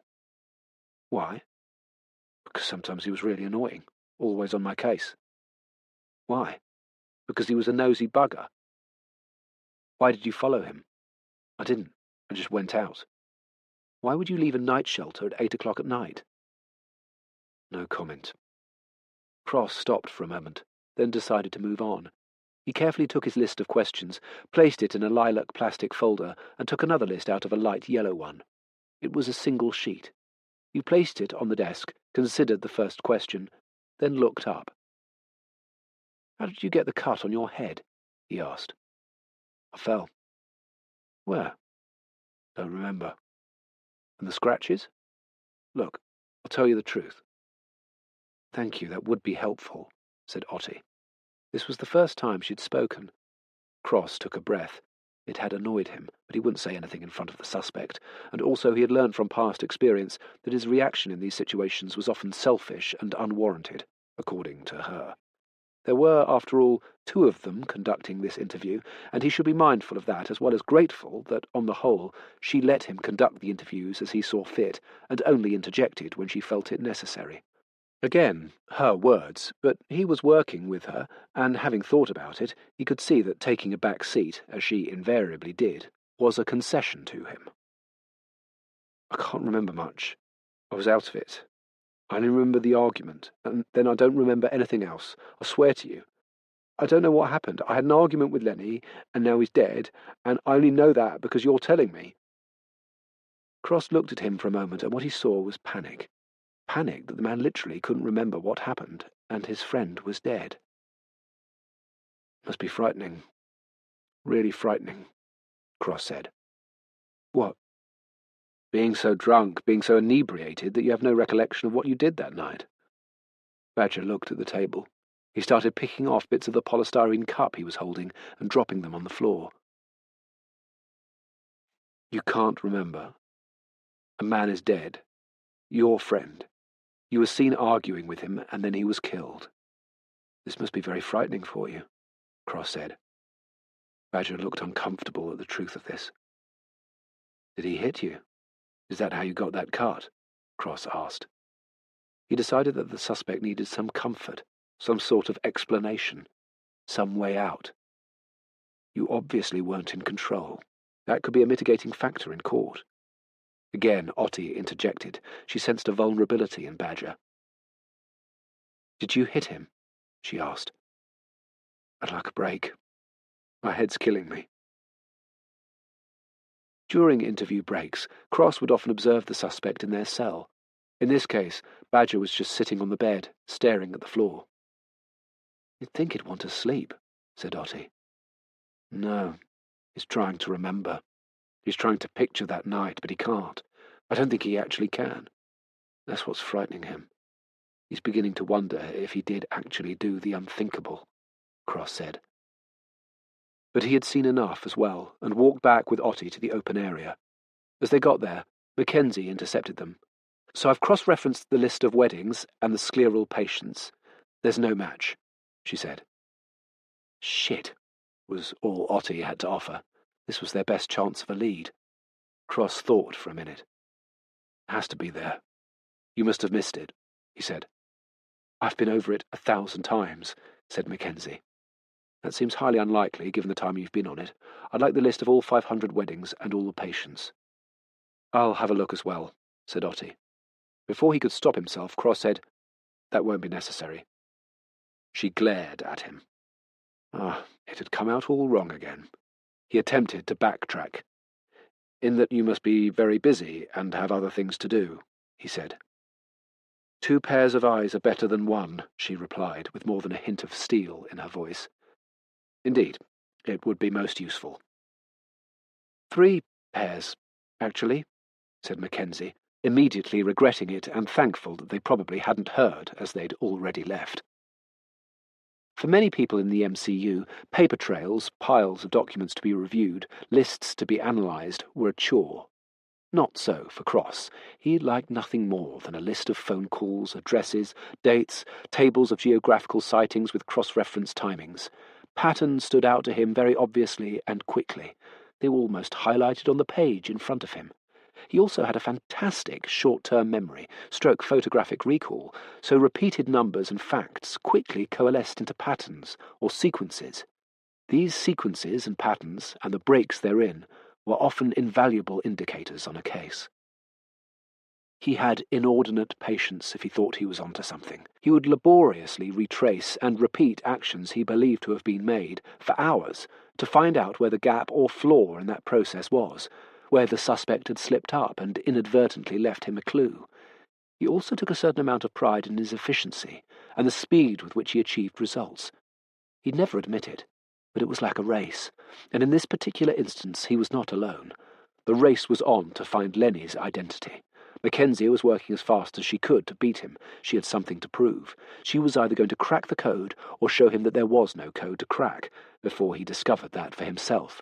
She was frantically working her way through the lists, desperate for something she hadn't seen earlier to leap off the page at her. She was encouraged in this by the fact that Cross and Otti had been called back to the interview room, thus giving her an advantage over him. "Do you remember following Lenny?" asked Cross. "No comment," said Badger. "Do you remember continuing the argument after you left St. Joseph's?" "No comment." "You've committed offences before, haven't you, Badger?" "How is that relevant?" interjected Saw. "You know very well how, but perhaps Badger here doesn't. You see, Badger, every time someone is convicted of an offence, their DNA goes onto the National DNA Database, which means your DNA is in the system," Cross said. He looked at Badger, but couldn't work out whether he was thinking about the implications of what had just been said, or whether he was still trying to navigate his way through the vague recollections of the events of the previous days. Did things become clearer or more confusing the more sober Badger got? Cross was wondering. The victim was carrying a plastic bag which contained 6 tins of cider. Quite heavy. Could do quite some damage if swung at the side of someone's head. "Do you remember him hitting you?" Cross asked. "No comment." "You've had 17 stitches in the side of your head. I'm pretty sure I'd remember being hit if it caused that much damage." Badger looked at his solicitor. "Maybe that's why I can't remember. Bang on my head." Cross looked at him. He was beginning to think that Badger really couldn't remember what had happened, and it was troubling him. He decided to move things on and see what he flushed out. He addressed the solicitor. "I think we should move things along a little faster, don't you? So maybe this will help us achieve that. You should know we have blood on the carrier bag and skin under the nails of the victim. I'm fairly confident that when the analysis comes back," he looked at his watch, "fairly soon, that the DNA therein will be a match for Mr. Whitby here. And it might well look better for him in court if he remembered more about the events of that night, before we confirm them with evidence, and tells us that he was, in fact, in a fight with the victim the night he died." "I'd like to talk to my client." "Of course you would." This was part of the process for Cross, to gradually reveal what he had, or might have, to build a narrative in the interview which, when revealed to the jury, would help convict. The accused didn't seem to remember that he knew this man. In fact, he denied it no less than 22 times during the interviews, until, that is, he was shown photographs of him having dinner with the deceased on no less than 3 occasions. It leads one to wonder what else he may be concealing. Cross had come to a dead end with the list of weddings and scleral lenses, a dead end that was within the prescribed parameters. He was convinced the answer to Lenny's identity had to be in there somewhere. They were looking nationwide, so locality wasn't an issue, but he needed to add a variable. He considered this for a moment and deduced that an increased date range was a last resort. What if the initials HLC didn't contain all components of the name they were looking for? He scanned the list for those exact initials mixed with maybe one or two others. Then he saw it. Unfortunately for her, it was at the exact time that Mackenzie leapt out of her seat. "Yes!" "What is it?" asked Otti. "Found him. Our victim. I've got him." She typed a name into her keypad at the same time as Cross did. He was surprised at what he saw. "That can't be right," said Mackenzie. Cross continued typing, looking into the name that had come up on his computer when there was a knock at the door. He looked up. Mackenzie was standing at the door with Otti behind her. "Come in." "I found him," she announced with great satisfaction. "The problem was the name. His first name isn't actually Leonard, it's—" "William," interrupted Cross. "I see. Yes," she continued, a little deflated, in the sure knowledge that what she was about to tell him would surprise him. "The really fascinating thing, though, is he died 5 years ago." Otti sighed. "Well done, Alice," she said. "Which is, of course, not possible," said Cross, "so let's find out what happened to him 7 years ago." "On it," said the young woman, now even more determined to show she was up to all of this, and left. "You're a nightmare. She found him." "As had I. A little encouragement, maybe? A small acknowledgement? Would that be so hard?" She left. He thought for a moment. She obviously had a point. She always did in situations like this. He must rectify the situation with Mackenzie when he had the time and had worked out the best strategy. At this point, the DNA results appeared on his computer screen. Cross studied them and frowned. It was not looking good for his suspect. Chapter 12. Lenny's identity was a great step forward in the case, another line of inquiry to be pursued, which was to be welcomed. Cross had become more and more convinced that if Badger had killed Lenny, he had no recollection of doing it, which, of course, didn't mean he hadn't done it. At this point, Cross felt he needed to help Badger picture what had happened, not push and pull him to try and nail a confession, which many detectives would, armed with the DNA evidence. So Cross continued patiently. "Did he hit you? Is that how you got that cut?" "Yeah, with the carrier bag." Badger had remembered this in the cell, to his great relief. He was just pleased to remember something from that night. Articulating it almost prompted him to think more clearly. "The cider. That's what the argument was about. Not food. It was drink. Cider. His cider. He said I'd tried to nick it." "Had you?" "Must have done. That was it. He snatched it back and ran out. That's why I went after him." "And he hit you with a bag?" "Yes. Which would explain what your DNA is doing on it." "Your DNA matches the blood on the carrier bag," Otti said helpfully. "Right. And there were traces of your skin, from your neck, presumably, under his fingernails." Badger suddenly looked frightened. He looked at his solicitor as if for help. "So I must have done it. Shit." Mr. Whitby, the solicitor, wasn't happy with this semi-admission, but something about the way Badger had said it, the fact that he was so ready to believe it, pointed to something in his character which gave Cross cause to wonder. He was not as convinced by Badger's guilt, despite what the solicitor may have been thinking and what hard evidence seemed to be pointing to. "How? How exactly did you kill him?" "Well, I hit him. Hard. So hard, in point of fact, that you broke his jaw." This information seemed to upset Badger. Such violence against the old man. What on earth had made him do that? Lenny had been nothing but friendly to him. Why would he have done that? "Really?" Then he fell. He must have cracked his head on something when he fell. I didn't mean to. It was an accident. So you hit him, he fell, and that killed him. Must have done. Cross had witnessed a lot of expressions of relief in this room. Smug relief on a suspect's face when the police had to let them go because of a lack of evidence. Honest relief when released because the police no longer believed them to be implicated. Relief that was almost overwhelming when they finally let go and confessed, as if a weight was being lifted from their shoulders, the pressure of lying and concealing having been so much. But Badger's relief looked different. It was like he was grasping at straws, as if the acceptance of some version of events, no matter what that was a comfort, a relief. Most detectives would get the formal confession at this point, which was what Otti was about to do, when Cross continued. Was that it? Yeah. Why didn't you take the cider? I don't know. Did you know he was dead? No, I told you. I had no idea he was dead till you told me. So why did you run? Did I? Well, you left the cider, the original reason for the argument. That would seem to imply you were in a hurry. Badger thought about this for a moment, and then slowly nodded his head, as if accepting this version of events as being the only possible, plausible one. The solicitor finally spoke again.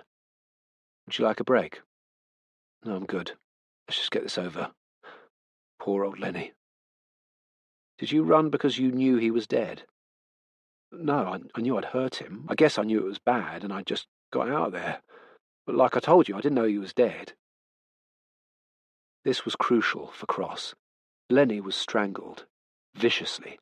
Someone had strangled him until they knew he was dead. It didn't seem to fit with Badger's reaction to what he was being told, nor, indeed, make any sense. Cross was more and more convinced that Badger didn't actually kill Lenny. He was there at some point, undoubtedly. They had a fight. But he was fairly sure, from what he was hearing and seeing in front of him, that Badger didn't actually kill him. I've one last question for you. He looked at Badger intently, trying to convey how important the answer to this question was, trying to encourage him to pay attention and answer it as accurately as he could. He asked the question very slowly and deliberately. Did you, at any point, put your hands around his neck? I don't think so. I don't know. Please, think about this very carefully. When he was on the ground, after you hit him, did you put your hands on him? No. He was out. Cold. Why would I? Are you absolutely sure about that? I don't know, but why would I? I just legged it. This could be really important, Badger. Badger looked at the table, frowning, desperately trying to remember exactly what had happened. He talked it through as he saw it in his mind. I grabbed him by his collar, told him to just give me the cider. That's when he scratched me. I let go. He hit me with the bag, and that's when I decked him, and he went down. I'm so sorry. That was it for Cross. This man hadn't done it. He had fought with the victim, without question, but he didn't kill him, which made Cross's frustration at the predictable summons to Carson's office all the more acute. Carson had been watching the interview on a monitor, getting increasingly frustrated by Cross's prevarication and seeming inability to close the case and charge, so he'd put the call into the CPS without waiting for the interview to conclude. Cross and Otti now stood across from him in his office. The CPS have got enough. We're charging him. Well done. Cross said nothing. He didn't react. What was annoying was that Carson had taken this kind of preemptive action several times before, when, for Cross, there was no definite case. He knew, though, that any contradiction of his senior officer made things in the office really difficult. So he said nothing, until he was asked a direct question, which, of course, he was inherently incapable of leaving unanswered. George? Sir? Why do I have this feeling you don't agree? I don't know why you have that feeling. Okay, are you happy with the situation? I'm neither happy nor unhappy. So what do you think we should do? We should hold off. I knew it.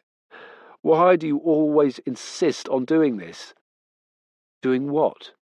Refusing to accept the obvious. I think you may have just answered your question yourself. Accepting the obvious is quite the wrong thing to do.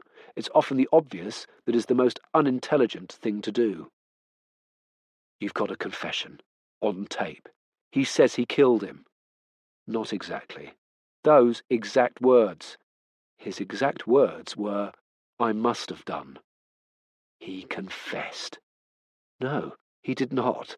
He thinks in all probability that he did do it. Because in all probability he did. He's not sure what happened. It's all still a drunken blur, in which he killed an old man. He took a huge blow to the head. Most people would have been knocked unconscious. I'm not convinced. Oh, don't do this. Carson turned to Otti for help, but after their conversation a few days earlier about her having to partner Cross again, she was going to give him nothing. Why does he always do this? Leonard was strangled, Cross went on. So? Badger didn't strangle him. He hit him, and he fell. Maybe he just doesn't remember yet. Leonard was strangled with such force that his trachea was crushed. That's a violent killing with angry intent, the need to make certain. It doesn't fit. It makes no sense. When does murder ever make sense? Said Carson. A valid point. I retract that.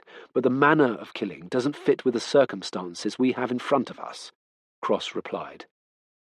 It fits if he was plain drunk and out of control. Charge him. Now. No, said Cross. What? That's a direct order. He is unaware of the cause of death. As I already said, maybe he just hasn't remembered it yet. Cross's experience told him that when faced with superior officers in this mindset, he was unlikely to win any argument. It also told him that staying on and attempting to win any such argument generally tended to make the situation worse. So he did what he had found to be the most effective course of action in these situations, and left the room. This made sense to him, but to everyone else it came across as somewhat diva-ish, the prima donna not getting their way and striding off stage.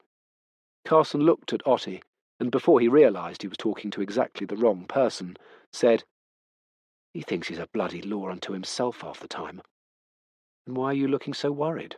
She asked. I'm not. Charge him. Most people in Cross's situation would probably be annoyed. In his opinion, a mistake had been made. In fact, it was more than that. A mistake, in his certain opinion, had been made. But Cross was rarely annoyed by others at work. Frustrated, perhaps, but rarely angry. With himself, on the other hand, it was another matter. At times he wanted to kick himself when he'd missed what others would consider a tiny, obscure detail which turned out to be a vital piece of information in an investigation. Then he was annoyed. He'd overlooked something which, if he'd been on his game, paying proper attention, would have saved them a lot of time and intellectual energy.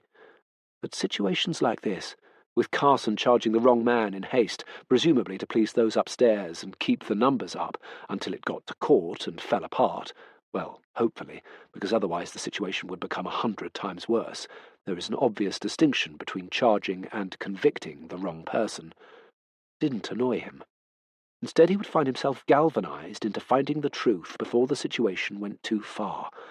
Then egos would become involved, and their reluctance to admit they were wrong. So he would go off on his own, as Carson had put it in the past. This put him at odds with almost everyone else in the department, who were all congratulating themselves on the rapid and successful conclusion of the case, and, in this case, the wrapping up of a pretty dull one at that. All except Otti, who had learnt to give Cross the space he needed at these points. Maybe, although he wouldn't know it, this was why Carson, subconsciously, had insisted she continue to partner him. She'd do this even when she didn't understand or necessarily agree with Cross. This time she thought he had a clear point. Even though the physical evidence seemed to indicate Badger's guilt, it didn't feel right to her. This was an expression Cross would never use. He never allowed himself the luxury of having a feeling about someone's guilt or innocence. It went against all of his instincts. He needed proof. He needed certainty. Above all, he had an indefatigable need to get it right, to have it in order, for the right person to be found and convicted. In this instance, Badger didn't know the actual cause of death, and what was more, she felt, strangling Lenny just didn't seem to fit him. So she would quietly help Cross under the radar and out of the reach of Carson. Chapter 13. Cross's father, Raymond Cross, had been an aeronautical engineer at Filton before his retirement. He'd worked on Concorde for many years. It was his crowning achievement, he liked to say. He'd tell anyone who'd listen how he'd been involved in one of the greatest races of the 20th century, to get that bird up in the air before the bloody French. And they had won. It was something he had been inordinately proud of until the 25th of July, 2000, the day of the Concorde crash in Paris. That had been one of the worst days of his life. It wasn't just the tragic loss of life, but the fact that the plane had been grounded afterwards. He thought of this as a mistake, a terrible injustice. Up until that moment, it had been one of the safest aircraft in the air. It needn't have happened again. But also his pride in his life's work was now tarnished with an overwhelming sense of culpability and shame. Raymond was the only constant relationship in Cross's life. Cross's mother had left them when he was 5, and his father had brought him up on his own but had never remarried. They saw each other regularly these days, twice a week depending on Cross's work. They never spoke on the phone, as Cross didn't like to, and Raymond got fed up with filling in all the silences. Cross was happy to text, but Raymond complained his fingers were too fat for the keys. Cross thought his father was just being stubborn, so they met every Thursday night for dinner, and Sunday either for lunch or an outing. Over the years they had visited many local places of interest, and the occasional touring exhibition, and sometimes they travelled further afield to indulge in one of George's particular passions, church organ music. They went to recitals, or just to churches to have a look at a particular organ George had read about. He was a very proficient organist himself, practising in a local church in St. Paul's in exchange for regularly maintaining the instrument. Every Thursday night they had a takeaway, always the same order, from the same place, Zhao Bao's, which was why George found himself standing in a small queue the evening of Badger's charging. When his turn arrived, the owner greeted him familiarly. "Good evening, Mr. Cross." "Good evening, Zhao Bao." "Your usual?" inquired Zhao Bao, despite the fact that he knew George would always ignore him and recite the order off by heart anyway. 5, 17, 32, 34, and 43, Cross intoned. "Of course, that'll be—" Then they both announced together, as they did every week, the total, £20 and 65 pence. Zhao Bao didn't know Cross well enough to understand why they went through this ritual every week, but was happy to go along with it because, on the one hand, he understood that Cross was odd and eccentric in a perfectly harmless way, but also because Cross never accepted the change proffered from the £25 he had handed over. At his father's flat, Cross, as always, had to fight his way through the jungle of assembled rubbish in the hallway. He was pretty sure that if the occupant of the flat wasn't such an obsessive hoarder, they would find that the flat was actually much larger than it seemed. They might even discover a long-lost, forgotten bedroom. There were at least 7 microwaves he could see, some of them filled with other essentials that might, hypothetically, be needed at some time in the future. Betamax recorders, VHS recorders, radiators, fireplace grates, several television sets, some of which he was sure were black and white. Others even had valves. You could be forgiven for thinking this was the back room of a small electrical repair shop on a village high street. There was even a hairdryer on a stand in the corner, the type that used to be in hairdressers in the 1960s. Copies of the Royal Aeronautical Societies and other engineering magazines piled from floor to ceiling. The majority of them were decades old, with articles about technological advances that had themselves become obsolete years ago. The flat had that distinct smell of newspapers, well, any paper really, that have been left in the sun for too long. But that night there was also the unmistakable acrid smell of Raymond's favourite instrument, the soldering iron. Cross called from the hall as he tried to find room to leave his bicycle propped up in such a way that he could actually get past as well. "It's me." "Well, who else would it be?" came back the familiar, irritable reply. Cross walked into the sitting room which, like the hall, was piled high with junk. In the middle of all this sat a man in his late 70s, with his head in the back of a television set. He had a flashlight strapped round his head. This was Raymond, Cross's father. "You look busy." "Claire's television. She spilt coffee down the back again. I don't know how she manages it." "Indeed. I bought Chinese." Even though this was what Cross brought every week, Raymond still replied politely, as if surprised by his son's choice. "Thank you." He continued soldering away as Cross got a carrier bag out of his rucksack and looked at the table. It was covered in magazines and newspapers.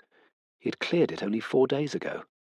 He took the papers and magazines and looked for a spare piece of floor to put them on. There wasn't one, so he put them onto another pile. "How's your leg?" Raymond held out one of his legs. It was encased in a medical boot. "They gave me an orthopedic boot." Cross considered this for a moment. "Would it be useful if I went to the supermarket for you?" "No need. I have a delivery coming tomorrow." They began to eat. There were various dishes, beef with ginger and spring onion, some dim sum and rice. All Cross ate, however, was egg-fried rice. Raymond had given up asking him why he got Chinese for them when it was clear he didn't like it. Cross, though, had never considered food something to savour. For him, it was a necessity. It was fuel his body needed to get through the day. Nothing more. "Did you get any poppadoms?" "It's Chinese, Dad. I didn't mean poppadoms. I meant those pancake things." "Yes, they're in the foil." Raymond opened the foil and took them out. He used them like bread, mopping up his food. Nothing was said for a while. Then, "I don't see why you shouldn't have poppadoms in Chinese anyway if you want. It's all the rage." "What is?" "Fusion food, where you take 2 different cuisines and mix them together. That's all I will be doing." Raymond was the only other person that Cross ate with. It was something he was used to, comfortable with even. He had always believed that his mother's leaving them must have been his fault. He could see now, with the benefit of his diagnosis and some understanding of how his condition affected other people, that in all probability he had been an odd child, difficult, uncommunicative and seemingly unloving. He had always thought that she probably couldn't cope. His father, in his own singular way, had been devoted to him throughout it all, for which Cross, inasmuch as he could be, was grateful. They continued to eat in silence, which suited them both equally well. Cross, because he didn't understand the need for, or purpose of, or indeed how to conduct, small talk. Raymond, because he'd never had any type of conversation with his son that wasn't necessary or essentially informative and practical. That was the way it had been since George was 5, and it wasn't going to change. He was glad that he saw him regularly, though, for the company, and also the fact that it meant nothing bad had happened to him at work. If George couldn't make it because of something at work, he would call to tell him unfailingly, partly because it was in his nature, but more because the one time he didn't, he discovered, told by the operator at work who had taken several calls from Raymond, that he had worried his father to the point of being ill. When they finished dinner, Cross picked up the plastic containers and took them into the kitchen. Raymond called after him, as he did every time they ate together. "Leave the containers on the side. I'll wash them up later." He couldn't bear for them to be thrown away, in case he found a purpose for them in the future. Cross did this, even though he knew that one of the cupboards in the kitchen was full to bursting with neatly washed takeaway plastic and foil containers.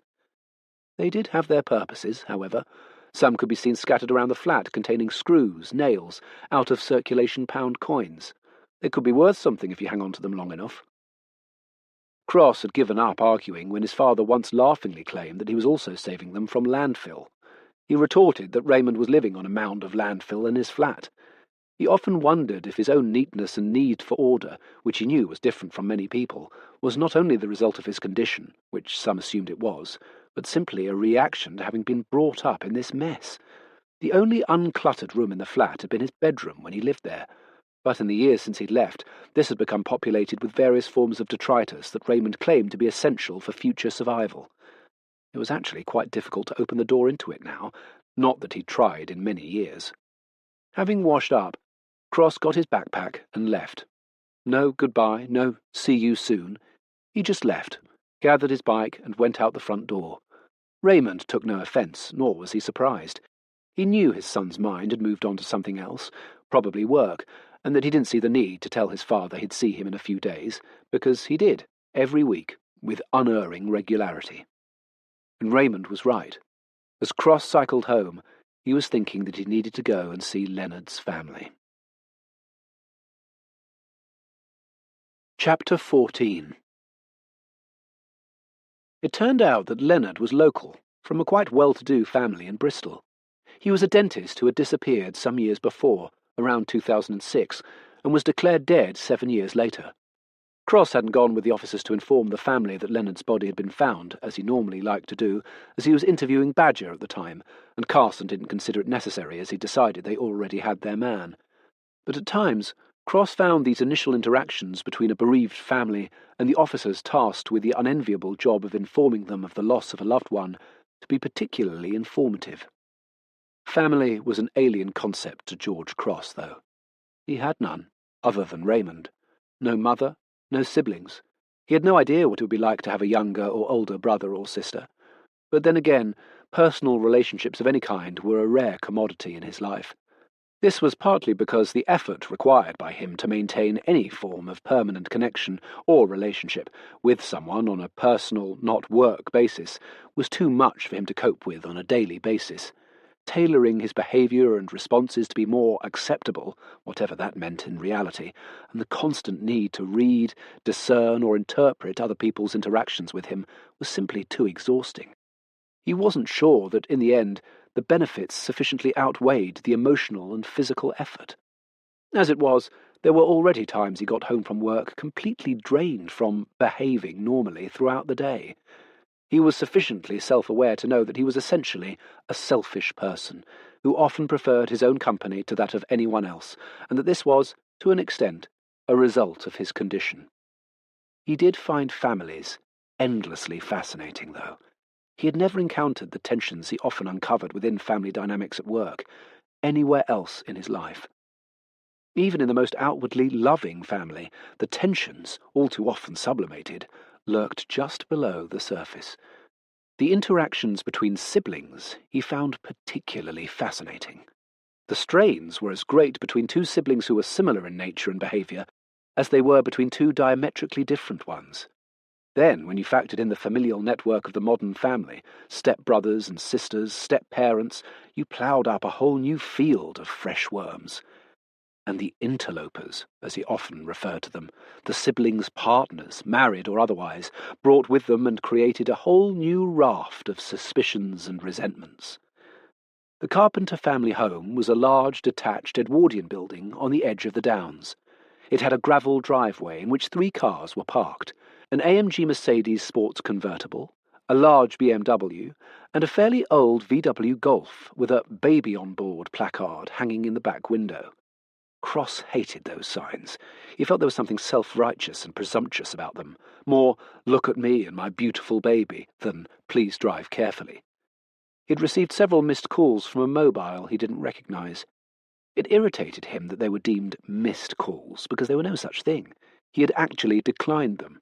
Surely it was possible to have a declined call list on your phone. It would make more sense, and might even be useful. He padlocked his bicycle to a Victorian shoe grate at the bottom of the steps, then walked up to the front door and rang the bell. After a few moments a young woman answered.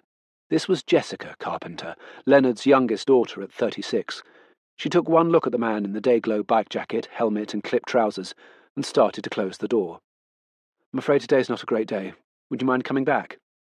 He produced his warrant card. "D.S. Cross. I'm here about your father." It was Catherine, well, her husband, Alan, who pushed us into declaring our father dead, so they could get their hands on the practice, said Gillian. Cross was sitting on an armchair in what an estate agent would doubtless describe as a well-appointed and proportioned drawing-room, with large windows looking over the Downs. Whoever had decorated this home had great traditional taste and an eye and appetite for antiques. Opposite him sat the eldest sister, Catherine, who was dressed in a very professional manner, black business suit and white shirt. The middle sister, Gillian, was the one who had spoken. She was quite fashionably, expensively even, dressed, and had a sense of style. She was pacing round the room, puffing on a vape machine. Catherine replied to her sister's barb. Cross sensed this was an old, well-rehearsed and tired argument between the two of them. "I'm a dentist," she said by way of explanation. "I see. This is your father's dental practice we're talking about?" Cross asked. "His life's work," continued the pacing sister. "They've turned it into a beauty parlour." "Oh, do stop. She hates the fact that we do Botox now," said Catherine. "It wouldn't surprise me if they started doing nails and tanning soon," replied Gillian. "Good idea. I might look into that." "I wouldn't put it past you. The point is, Detective, our father would have hated it. Because he was frightened of change. Because he believed in the NHS." Up until this point, Jessica had said nothing, sitting on a chair to the side in a pose Cross thought she'd held all her life, her arms folded against her stomach, leaning forward, as if literally holding in what she wanted to say. Because this was easier than the alternative. Maybe this was because she was so much younger than her two sisters. "What are you talking about? He had private patients," said Catherine. "Oh, not again, please. Let's hear what the man has to say," Jessica finally interjected. Her two sisters were silenced by this, but not before Gillian said in a tone of utter astonishment, "He left her the house, you know. We've had to work for what we've got. We weren't served it up on a plate." "How many times do I have to tell you? We look after all his NHS patients," said Catherine. "You are such a sad, bitter old cow," Jessica said quietly, but if Gillian heard, she ignored it and continued with her complaint. "But no new patients. The sooner it's a private practice, the better, as far as you and Alan are concerned." Jessica suddenly stood up. It was bad enough that she'd heard this argument, these same sentences, dozens of times over the last years, with no resolution. Just repeat, repeat. "Will you two stop? He's dead. He's been murdered, and you're still bickering about the same bloody thing you're always arguing about. He was living on the streets. All this time. Why didn't you think about that for a minute?" She left the room. Cross looked at the other two, trying to read them. The two sisters were silent. Cross said nothing. Catherine decided to fill the void. "I thought you had someone in custody and had charged them." "We have," he replied. "So why are you here, D.S. Cross?" asked Gillian. He didn't answer, but instead followed Jessica out of the room into the kitchen. She was filling the kettle at the sink. "I'm sorry about that. Would you like a tea? Coffee?" she asked. "No," he replied. She continued to make herself some coffee in a small cafetiere. "Do you have any siblings, Detective?" "I do not." "You should consider yourself lucky." "Should I? It's not something I've ever given any thought to. What happened to your father? By that I mean, how did he end up homeless and on the streets?" "I don't know. We all thought he was dead." "Is it true you found him on the Downs, not far from here?" "I didn't find him, but yes, he was found near the gorge." She took this in for a moment. The proximity of this to the house posed so many questions. Had he been there for some time, living on the street so close to them, right under their noses? Had she passed him in the street looking the other way? Had she maybe given him money? She did that occasionally. Or worse, had he been on his way home when it happened? "He was never quite the same after Mum died," she said. "In what way?" Cross asked. "He just couldn't cope. We did what we could, but he was broken. Heartbroken, really. She was the spine of their relationship. She was this family. We all looked to her. Well, most of us did. He started drinking, working less. Had to. I mean, who wants a hungover dentist? Catherine often had to send him home. He had alcohol on his breath. They had to take on another dentist in the end to cover my father's patients. That must have been very difficult for all of you." "Well, yes, the whole thing was difficult, obviously. It being so public." "I don't follow." "The constant media interest. News crews always outside the house for the first few weeks. Then, when that cooled off, journalists hung around, pretending to be sympathetic. One in particular from the local paper, who seemed to think it would be the making of her career." Cross was looking at her, a little confused. He was not in possession of all the facts here, the situation he hated acutely. She picked up on this. "You don't know, do you?" she said. "Know what?" he asked. "About my mother." Cross looked at her. There was only one possibility. He felt annoyed with himself for not having done his homework properly before he came. First impressions made with grieving relatives, well, anyone important to a case, was so important, and right now he felt and suspected he looked foolish. There was only one possibility. But what were the chances? "Your mother was murdered," he said. "Yes. I didn't know. Most remiss of me. Unprofessional, even. I don't remember a Hilary Carpenter case." Hilary Monckton. She was a part-time writer of historical novels. Romantic novels. She became full-time after she left the dental practice. She kept her maiden name. Cross scoured his memory, then looked up. "I remember now. She was murdered here, in your garden. It was unsolved. She'd been having tea, possibly with her killer." The tea set murder. That's right. There's something profoundly upsetting about your mother's death being summed up with such a trite title. I can understand that. Unfortunately, there's nothing more the media likes than a lowbrow moniker for these things. Dad was frustrated by the police's lack of progress, so he became something of the amateur sleuth. Cross followed her into a small study at the end of a corridor overlooking the garden. Lined with bookshelves, it had an old-fashioned desk in front of the window with a green leather inlay on top. On the bookcase, among the books, were framed photographs of the family with the girls at a much younger age. There were also various clay casts of people's teeth. The room hadn't been aired in a while and had the musty smell of sun on paper. Opposite the desk there was a large notice board leaning against the wall, covered with crime scene photographs, maps, cuttings from papers. It wouldn't look out of place in the major crime unit.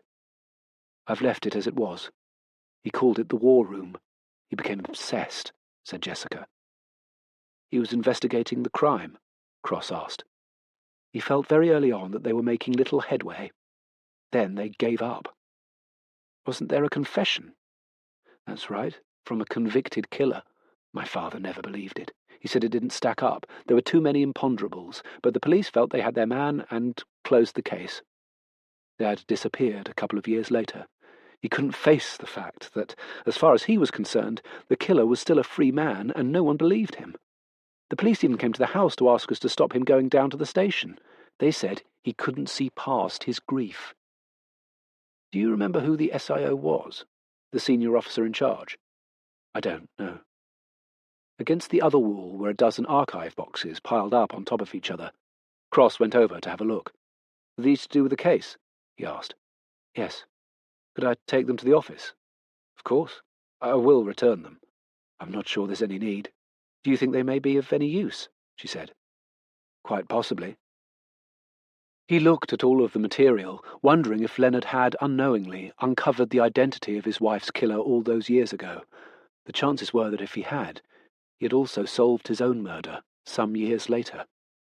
Mackenzie was more than happy to receive the call from Cross, even happier to be told that she couldn't tell anyone else that he'd asked for her. Why did he ask her if she had a car, though? Either he was trying to work out how quickly she could get to the house, or he needed a lift back. Surely he wouldn't call her just to bring him back to the office. He had a bike. Probably he just needed her there quickly. So she navigated her way there as fast as she could. Jessica showed her through to the office, where Cross was sitting at the desk reading one of Leonard's files. "I'm here," she said. He was beginning to find her habit of stating the unnecessarily obvious all the time irksome. "What do you need?" she went on. He pointed at the archive boxes. "Those, to the office." He got up and began to take pictures of the detail on the notice board with his phone. She hadn't moved, so he turned to her. "You did bring your car?" he asked. "Yes." "Good. Quick as you can." She was about to protest, although her brief acquaintance with him had already told her it would be pointless, but he had left the room. As he reached the front door, Catherine appeared holding a phone aloft, indicating that it was for him. "Your boss." He thought for a minute. Carson didn't know he was there, and Mackenzie wouldn't have been stupid enough to tell him, as if she had, he would have stopped her coming. which meant that Catherine had called to ask why an officer was in their house talking to them when the police already had a man charged in custody. Which was interesting in itself. Why would she bother? Because she was annoyed? Put out? Surely not. Why the need? But call him she had, and fully expected Cross to take the call and inevitable dressing down from his senior officer in her presence. She wanted to let Cross know who was really in charge here, and in her opinion, it was certainly not him. And he was not of a mind to play her game. "Please tell him I'm on my way back to the unit," said Cross. "But he wants to speak with you," she protested. "Oh, I'm sure he does, but we'll have plenty of time for that in the office. Good day." He had no intention of giving her the satisfaction. Chapter 15. Cross turned his attention to the family having Leonard declared dead. It was obviously an enormous step for anyone to take, declaring a loved one dead.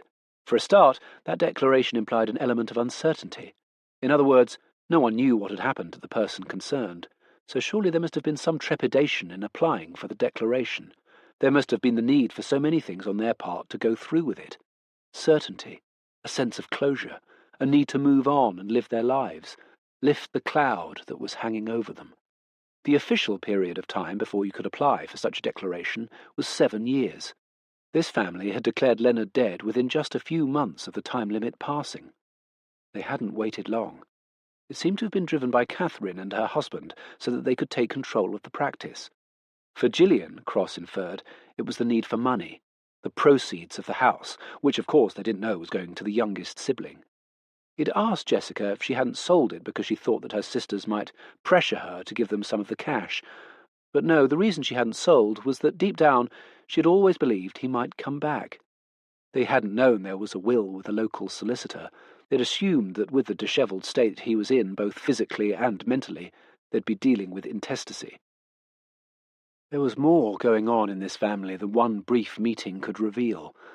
And why had Catherine seen fit to call Carson and ask why Cross was at the house? Why complain about his presence there? As he pedalled through the streets of Bristol back to the MCU, something occurred to him. The homeless on the streets were, understandably, given the case, more noticeable to him, but they all had things with them. Their belongings, sleeping bags, pieces of cardboard, foam, carrier bags, and torn rucksacks containing their life's essentials, whatever they might be. Why would Leonard be any different? He must have had things with him on the streets. Where were they? What had happened to them? There was nothing beside him or in the vicinity of his body. Maybe Badger would know. "Are you aware of the concept of a chain of command?" asked Carson. "I am," Cross replied. He was standing opposite Carson, who was sitting at his desk, leaning back in his chair like a professor asking a student a hypothetical question to which they all knew the answer, his body language trying to say that he was fascinated by whatever answer might be forthcoming. "And the necessity thereby of obeying the orders of someone above you in that chain?" said Carson unnecessarily. "I am, as I am also unaware of any such order given by you to me to desist in my inquiries into the Carpenter murder," said Cross. "I would have thought that was implicit in our charging of Whitby." "Not to someone who believes that charging him was a mistake." "Fine. I'm now ordering you not to look into the Carpenter case any further." "I'd rather you didn't do that, as I will then be compelled to disobey, which will irritate you, and which I would do with some reluctance." Carson looked at this odd creature, at a loss how to respond. "Get out." "Of course." He left. Ottie could barely conceal her delight that Carson was experiencing firsthand how difficult her partner was. That was the thing about George. He could be relied on to piss everyone off on a regular basis, including their boss, and hopefully, therefore, make her case for a change of partner to him. "Good job, sir," she said. Cross reappeared. "One thing I forgot to ask. Would it affect your thinking on the Carpenter case, in any way, shape, or form, if I told you that his wife was murdered 17 years ago?" Carson and Ottie were obviously taken aback by this new piece of information, although Ottie wasn't surprised. It was classic George. She looked at Carson and smiled. "Don't you just love him?" she said. "Just shut up and find out what he's up to," Carson replied. Badger was beginning to look more presentable in his prison fatigues. His hair had been cut short, and he had the air of reassurance that prison sometimes affords people recently off the streets or out of a difficult living situation. Otti assumed this was probably because of the warmth, a bed with a mattress, thin maybe, but a mattress all the same, regular meals and cups of tea. It was no noisier than the streets or the hostels they sometimes stayed in, and probably just as boring. But safer, and more to the point, everyone was the same in here, dressed the same. No one could tell you were from the streets. No one was particularly interested. HMP Bristol had both convicted prisoners and those, like Badger, on remand. People were rarely in there for longer than 12 months. Built in the 1980s, it was somewhat incongruously sited in the middle of streets of Victorian housing.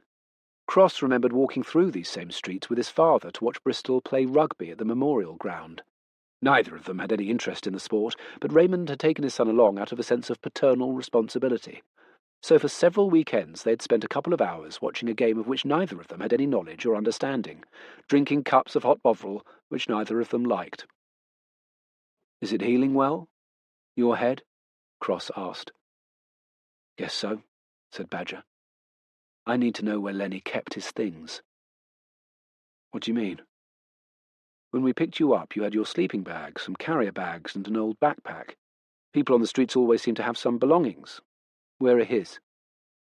There was a slight pause as Badger remembered another unkindness he had done to his late pal. "I chucked them." "I don't follow," said Cross. "When we were fighting, I chucked them into the gorge. That's why he hit me with the tins." "Where was this exactly?" "Just by the observatory." "Are you sure?" "Yes." Cross got up. This was all he needed. Maybe it would give them something. Maybe nothing at all.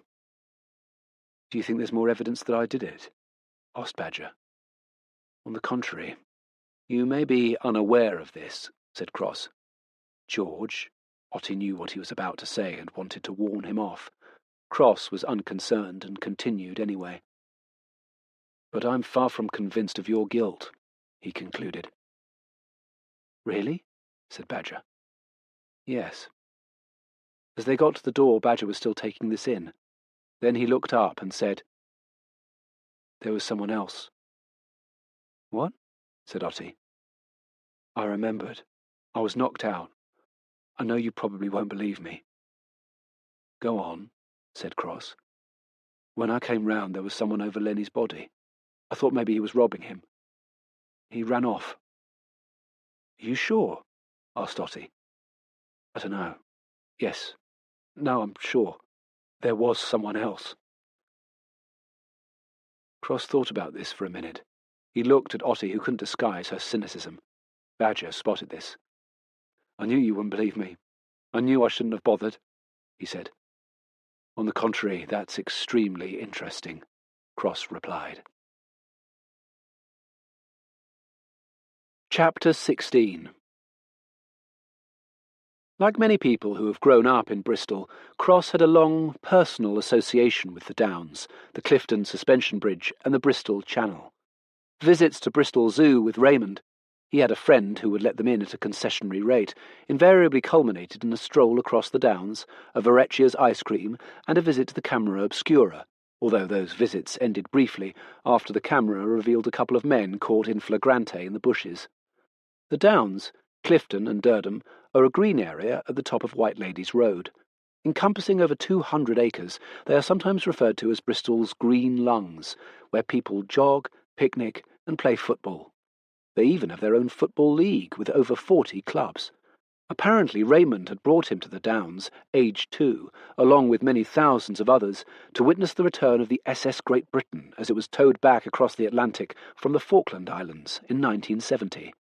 Raymond's great hero in life had always been Isambard Kingdom Brunel, the famous Victorian engineer, so he had to witness this historic event. Raymond had taken his son on several pilgrimages to every single surviving piece of Brunel's creative genius, From Temple Meads Station, a favourite thanks to its proximity, to Paddington in London, several bridges all over the country, and, of course, the Brunel engine house at Rotherhithe, which later became the Brunel Museum. Indeed, if it hadn't been for the intervention of his mother, Cross would now be known as D.S. Isambard Cross, which, in the Force, would have subjected him to even more abusive banter than he had been already. It was the one thing he had been grateful to his mother for, not just because of the anachronistic antiquity and singularity of the name itself, but because he had always found parents naming their children after a famous person puzzling. Surely it was their affinity to that person that was being celebrated, not their unsuspecting baby who was going to have to live with it for the rest of its life. As for the modern trend of naming children after the place of their conception, well, it left him speechless. He hadn't entirely escaped, though, as his full name, not known to any of his colleagues, was in fact D.S. George Brunel Cross. The area in which Badger remembered discarding Leonard's things was close to the gorge and a little over 100 yards away from where the body was discovered. Cross had brought Mackenzie with him. They walked along the path, looking over the rail into the gorge below. She spotted something first and beckoned him over. About 30 feet down the slope was a sleeping bag caught at the base of a tree. A couple of carrier bags and a filthy rucksack were scattered about. "Yes, that's probably it. Right, off you go," he said. "What?" she said, laughing nervously. "You can get down there, can't you?" "You're kidding." "Why would I joke about it?" he asked. "No, I can't." "Well, that poses a problem." "Not necessarily," she said. She'd spotted a couple of climbers completing their ascent up the gorge wall, and within minutes had enlisted their help. Cross was impressed with her practical ingenuity. Back in his office, Cross went through the items they had retrieved from the gorge. First of all, he wanted to determine whether they were indeed Leonard's belongings. A photograph of him as a younger man with Hilary would seem to confirm that. The carrier bags had been full of folded newspapers, presumably used to keep Leonard warm while he slept. Many homeless individuals did this, stuffing the papers into their clothes at night, rather like professional cyclists descending a steep hill on the Tour de France, Cross found himself thinking. The only other things of interest were a key on a piece of string, a voucher torn out of a Polish newspaper printed in England, which he'd have translated, and another photograph. It was an image of a section of muddy ground, in the middle of which Cross could just about discern a pair of footprints. What really caught his eye, though, was the reference number on the image itself. It was an Avon and Somerset Police Force crime scene number. He couldn't be sure without looking into it further, but he knew that the chances were that it had been copied from the original crime files of Hilary's murder case. Written on the back was another reference number, which was also familiar to him. It was the same as the numbers on all of Leonard's research documents. Cross had now spent hours going through Leonard's boxes. It bore all the hallmarks of an amateur investigation in that all lines of inquiry were followed, however tenuous. In principle, Cross admired this tenacity and thoroughness, but an experienced eye would have dismissed some of the lines of inquiry almost immediately as improbable and illogical. The amount of time Leonard had wasted pursuing them made Cross wince. Not only had he wasted so much time, he had been distracted by the irrelevant. He had been immensely methodical and patient in his investigations to a fault, really. This patience had underlined to Cross how determined this man had been to discover the truth about his wife's death, a determination which suggested that he hadn't given up at the time of his own death. Did that mean that he had discovered something material? Was that why he had been killed? Why had he returned to Bristol? Cross also found it difficult to accept that he'd been in the city all this time, undetected by his family or anyone else for that matter. It certainly felt credible to Cross's way of thinking. The two murders were surely linked. He had rapidly come to the conclusion that solving Hilary's murder might well solve Leonard's. The investigation into her murder comprised hundreds of police hours. They may not have succeeded, but their investigation was far more advanced than his currently. He set out, picking apart the original case files to find something they had missed. The puzzle was laid out before him. He just had to crack it. What struck Cross immediately about the photograph of the footprints was the condition it was in. It hadn't been in the rucksack for long. It had been taken from Leonard's files quite recently. It could only mean one thing. Chapter 17. Jessica Carpenter had only just picked up her daughter from nursery when the front door bell rang. She'd found the last few days surprisingly stressful. She had tried her best to keep it from her 3-year-old daughter, Hilly, but the child knew something was upsetting her. Jessica couldn't determine what the real cause was, but she was fairly sure it wasn't so much her beloved, and yes, flawed, father dying a second time, as the fact that he had been alive all these years, something she'd always felt in her heart to be true. She found the fact that he had been on the streets here in Bristol an image too graphically appalling to think about. Had she but known what she would give now to have been able to help in any way possible. But not just that, to have been able to see him for one last time. Whenever she thought about this, she would burst convulsively, uncontrollably into tears, wherever she was, whatever she was doing. It was like she had no control over it. So what Cross was going to reveal to her was in no way going to help her. On the contrary, he was about to make things much, much worse. No sooner had Jessica opened the door to Cross and Otti, who had followed him out of the station on annoying orders from Carson that she was to keep him on a short leash, than Cross had immediately closed it. She stood there, a little confused, then heard a key turning in the door and it opening again. She waited for an explanation, and an embarrassed Otti felt compelled to say something. "I'm so sorry," she said, but then found herself unable to explain his behaviour further. It would take too long, for one thing. Cross held up a key. "Where did you get that from?" Jessica asked. "It was among your father's belongings," Cross replied. "I see. You have a burglar alarm?" "Yes."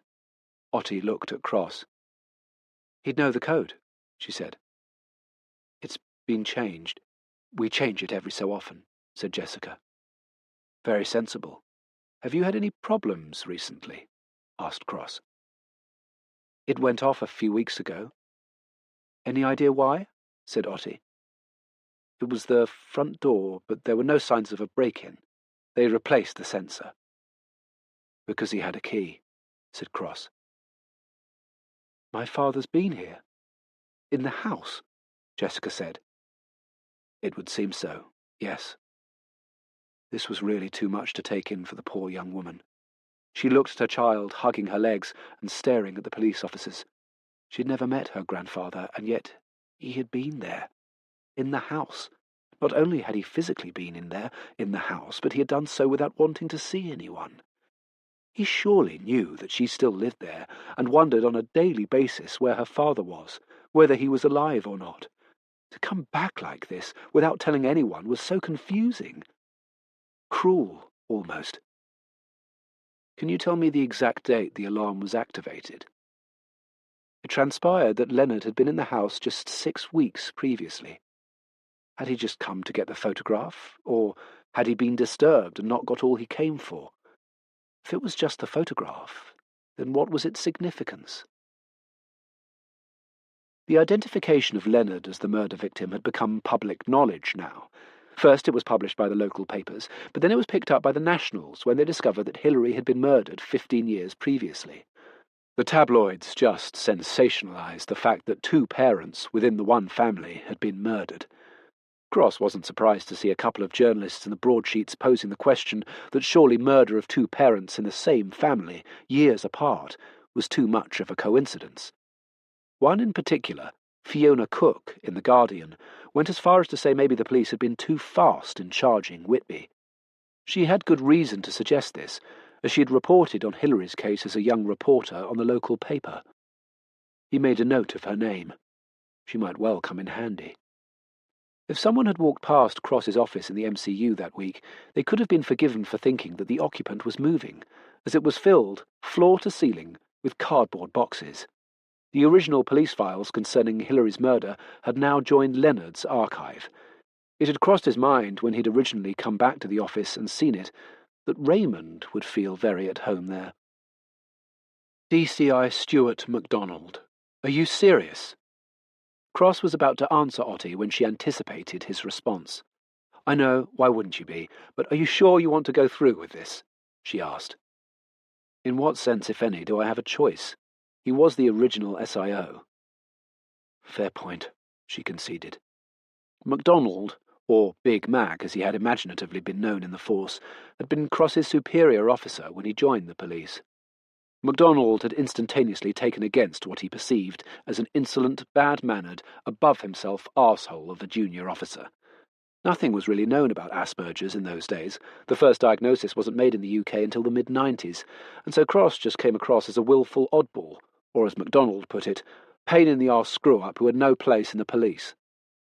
He went out of his way to make Cross's life an absolute hell. He was rude and obstructive, and bullied him in a way that simply wouldn't be tolerated today.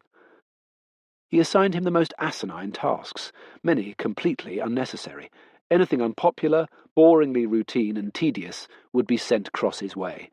He constantly humiliated him in public and denigrated him to senior officers. What drove him increasingly mad was the fact that Cross never rose to the bait. His job was to obey orders, which he did, to the letter. The fact that he never reacted, never let MacDonald get under his skin, frustrated his senior officer on a daily basis, and only led to MacDonald redoubling his efforts to make life unpleasant for the young detective. They decided to pay him a visit at home. In Cross's experience, these interviews were never easy, not in the sense of being uncomfortable, which was something he may not always notice, and even if it occurred to him, would in no way affect him, but because retired policemen were invariably hostile and defensive in these situations. Suspicious. They hated nothing more than their work to be second-guessed by a younger generation of police officers. It was implicitly critical, and therefore insulting. Chapter 18. Good God. PC odd. Mr. MacDonald. Otti smiled as she could see that Cross's rank-free mode of address had rankled the retired policeman. Good for George, she thought. MacDonald was in his early 70s, with a thick, wavy mane of hair whose hairline was so low on his forehead that, on first glance, it could easily be mistaken for a wig. He was a handsome man. People used to say he had a natural charisma, albeit a chauvinistic machismo one, and had probably been very good-looking in his younger days. His complexion looked like that of a man who enjoyed holidaying abroad, drinking whiskey and smoking cigars, preferably all at the same time. He had the chiselled, smooth look that could easily have passed him off as a British gangster living on the Costa del Sol, or, more likely in this day and age, Dubai. When he had opened the door, a wave of expensive and over-applied aftershave washed over them. "To what do I owe the pleasure?" asked MacDonald. "We've come to ask you a few questions about the Hilary Carpenter case," said Otti. "A.K.A. Monkton," Cross clarified. "Hilary Carpenter. Sorry, don't recall," said MacDonald. "I find that hard to believe," said Cross. "I beg your pardon. I dealt with hundreds of cases in my time. I can't be expected to remember them all." "But you read the papers?" MacDonald looked at him, unsure how to answer, and Cross added, "That was a rhetorical question." "This is a strange little fucker, eh, Cross?" Otti decided to intervene before this descended into an unhelpful confrontation, and thereby a complete waste of a trip. "We'd like to discuss the case with you, sir, if, of course, you have the time," she said. "Someone with manners, PC odd. You could learn something." "It's actually DS odd now," said Cross. Otti laughed out loud. That had to be a joke, didn't it? She hoped so, although George wasn't given to understanding jokes, let alone making them, in the normal course of events. She really hoped it hadn't been a nervous slip of the tongue. As they followed MacDonald into the house, she nudged her colleague in the ribs, startling him. "Ow! Nice one," she said. "Good of you to say so," Cross replied. MacDonald's wife, Sheila, brought them coffee and biscuits on a tray, all carefully laid out. She looked like a kindly, sweet woman, not at all what Otti would have expected. She thought that MacDonald would either be on his second or third younger wife, or that he had had just the one, with the help of a cosmetic surgeon, personal shopper, and tanning salon. She caught herself wondering how many times he had been unfaithful to his wife. "It was a difficult case, and to be honest with you, not entirely successful. We hit a dead end. Truth be told, we never actually solved it. It was wrapped up with a cellmate confession," MacDonald said. which you were happy with?" asked Cross. "Certainly stacked up, in my opinion." "What did the inmate receive in return for the confession?" "Nothing, as far as I know. Look, it wasn't something we solicited or even tracked down. It just fell into our laps. I can take no credit for it." "Was he known to the victim?" "He was. He was a labourer in a building company that did some work on the house. He said the lady had always been kind to him, but when he fell on hard times, he went back to rob them. She was in, gave him tea, and he killed her." "Why?" "Never gave a reason." "What was he in for when he confessed?" "Another murder." "Are you aware that he later retracted his confession?" MacDonald looked uncomfortable at this, embarrassed even. "I am." "So why was the case not reopened?" Cross persisted.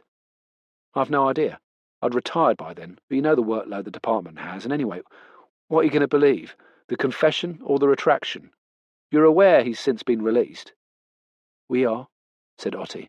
"Perhaps your time might be better utilised questioning him rather than me," said MacDonald.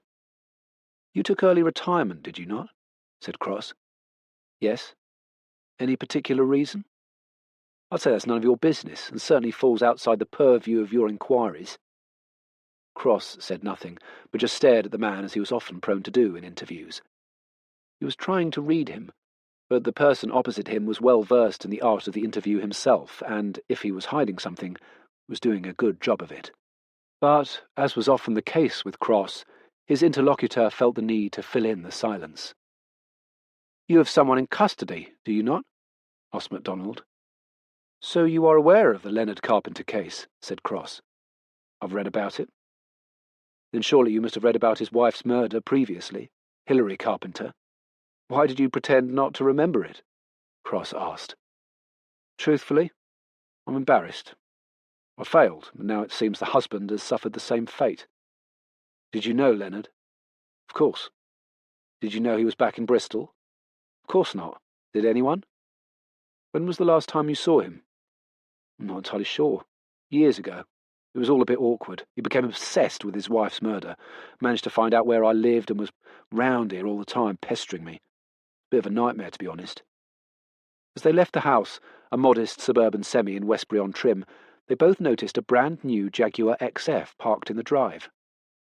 "Gosh, police pensions pay way better than I thought," Otti observed. "On the contrary, I think you'll find they're just about adequate to provide for a somewhat modest existence," said Cross. "Did you notice his language?" she asked. "To be honest with you, truth be told, suffered the same fate. Yes, there was a formality about it, as if it had been practised, and it was too overtly honest. Honesty was never one of his major qualities, I seem to recall." "It's probably just as he said. He's embarrassed. He knew the old case would be brought up, and it doesn't reflect on him well." "Why would he be like that, though, if he knew someone was already in custody for Leonard's murder?" asked Cross. "Good question." Chapter 19. Leonard Carpenter's funeral was a couple of weeks later, after the coroner had agreed to release the body. It was at Camford Crematorium, a place Cross had been to on too many occasions. The grounds themselves were very well kept and orderly, but its familiarity didn't bring with it an alleviation of its depressed, functional air for Cross. There was something of the recycling centre about crematoria for him. It wasn't that he was particularly religious. In fact, he wasn't religious at all. It was just something about the routine disposal of a corpse which, in some way, struck him as a little perfunctory. Cross was there, of course. It was always useful, but his presence was never entirely welcome. In one way, the family don't want the police there, their attendance a reminder of the fact that their loved one was murdered, and in this instance the case had been closed, and so it might have been seen by some as intrusive. Otti had been prevented from coming by the mountain of paperwork she was putting together for the CPS against Badger, a task which she was beginning to view, as did Cross, as a colossal waste of time. So Cross asked Mackenzie to come with him. She was pleased at the invitation, not because she saw anything in it, she knew Cross a little better by now, but because at least it got her out of the office, where her efforts to find things to do had become more and more tedious for her. She knew why he'd asked her. He wanted a lift, but at least she might be able to quiz him on some aspects of the case. They hung back as the mourners and family arrived. It was quite a turnout. Leonard had obviously been a well-liked man. There were also the habitual ghouls who'd read about the case in the papers and some media. There were representatives from his local rugby club, old patients from the practice, members of the local Rotary Club, of which he'd been a treasurer for a number of years, and, irony of ironies, a charity for the homeless, the board of which he'd been on for several years. The sheer number of attendees made Cross think that he must have returned to Bristol quite recently, or surely someone here would have seen him. It was Cross's first chance to see the family together. Jessica and her partner Sarah, Catherine and her husband Alan, Gillian with her husband Martin, a lawyer in a well-known local firm. There was an old-fashioned arrogance about this particular couple, typical of an older generation, even though they were a good few years younger than him. A confidence in their place in society. They were childless, and Cross found himself wondering what Gillian's attitude was to her younger sister and lesbian partner having a family. Gillian and Martin looked like a couple who had made their way through life without any particular enjoyment of either it or each other. They were destined to live their lives leaving no discernible mark on anyone or anything. Maybe they knew this, and that would explain their indifferent demeanour to everything around them. Cross had spoken to Alan Gosling, Catherine's husband, briefly. Although not a dentist himself, he had placed himself right at the centre of the business after Leonard's disappearance. Catherine had become head of the practice, and gradually Alan had become the CEO. Gillian had remarked scathingly at the time, "Whoever heard of a dental practice with a CEO, for God's sake?" He had that familial charm of the chancer. The once small, familial, local dental practice, where patients' birthdays were known and commented on whenever appropriate, had been expanded by Alan into a group of dental practices. They all looked the same, had a corporate identity, according to Alan, an identity which had cost a small fortune, as evidenced by the company accounts. The group had expanded as far as the Stage 1 Natural Reach, which included Bath, Chippenham and Gloucester, but Swindon had apparently been a step too far, a tough nut to crack. The glossy website informed visitors that the surgeries were practised in all forms of cosmetic dentistry, from implants to veneers and crowns, all made on site by their own dental technicians. There were numerous before and after pictures of orthodontically straightened and chemically whitened, perfect-looking teeth. Alan's arrival in the Carpenter family had caused a lot of tension, as he tried to pitch his idea of a modern dental group to Leonard and Hilary. It seemed it had been Hilary who was his most ardent opponent at the time.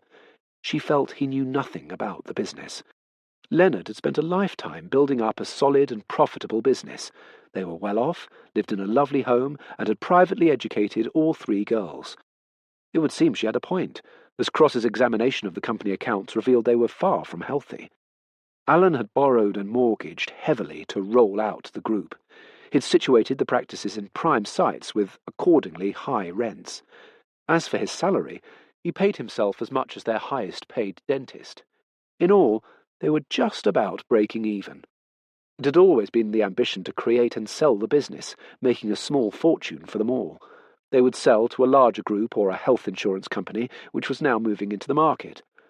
But somehow Cross knew the sums didn't add up to make it an attractive proposition as a purchase for anyone. Alan had got this family into a financially precarious position from one which had been healthy and profitable before Leonard's disappearance. He needed to have a more detailed conversation with this man. "You can feel the froidure enveloping that family from over here," observed Mackenzie. "What makes you say that?"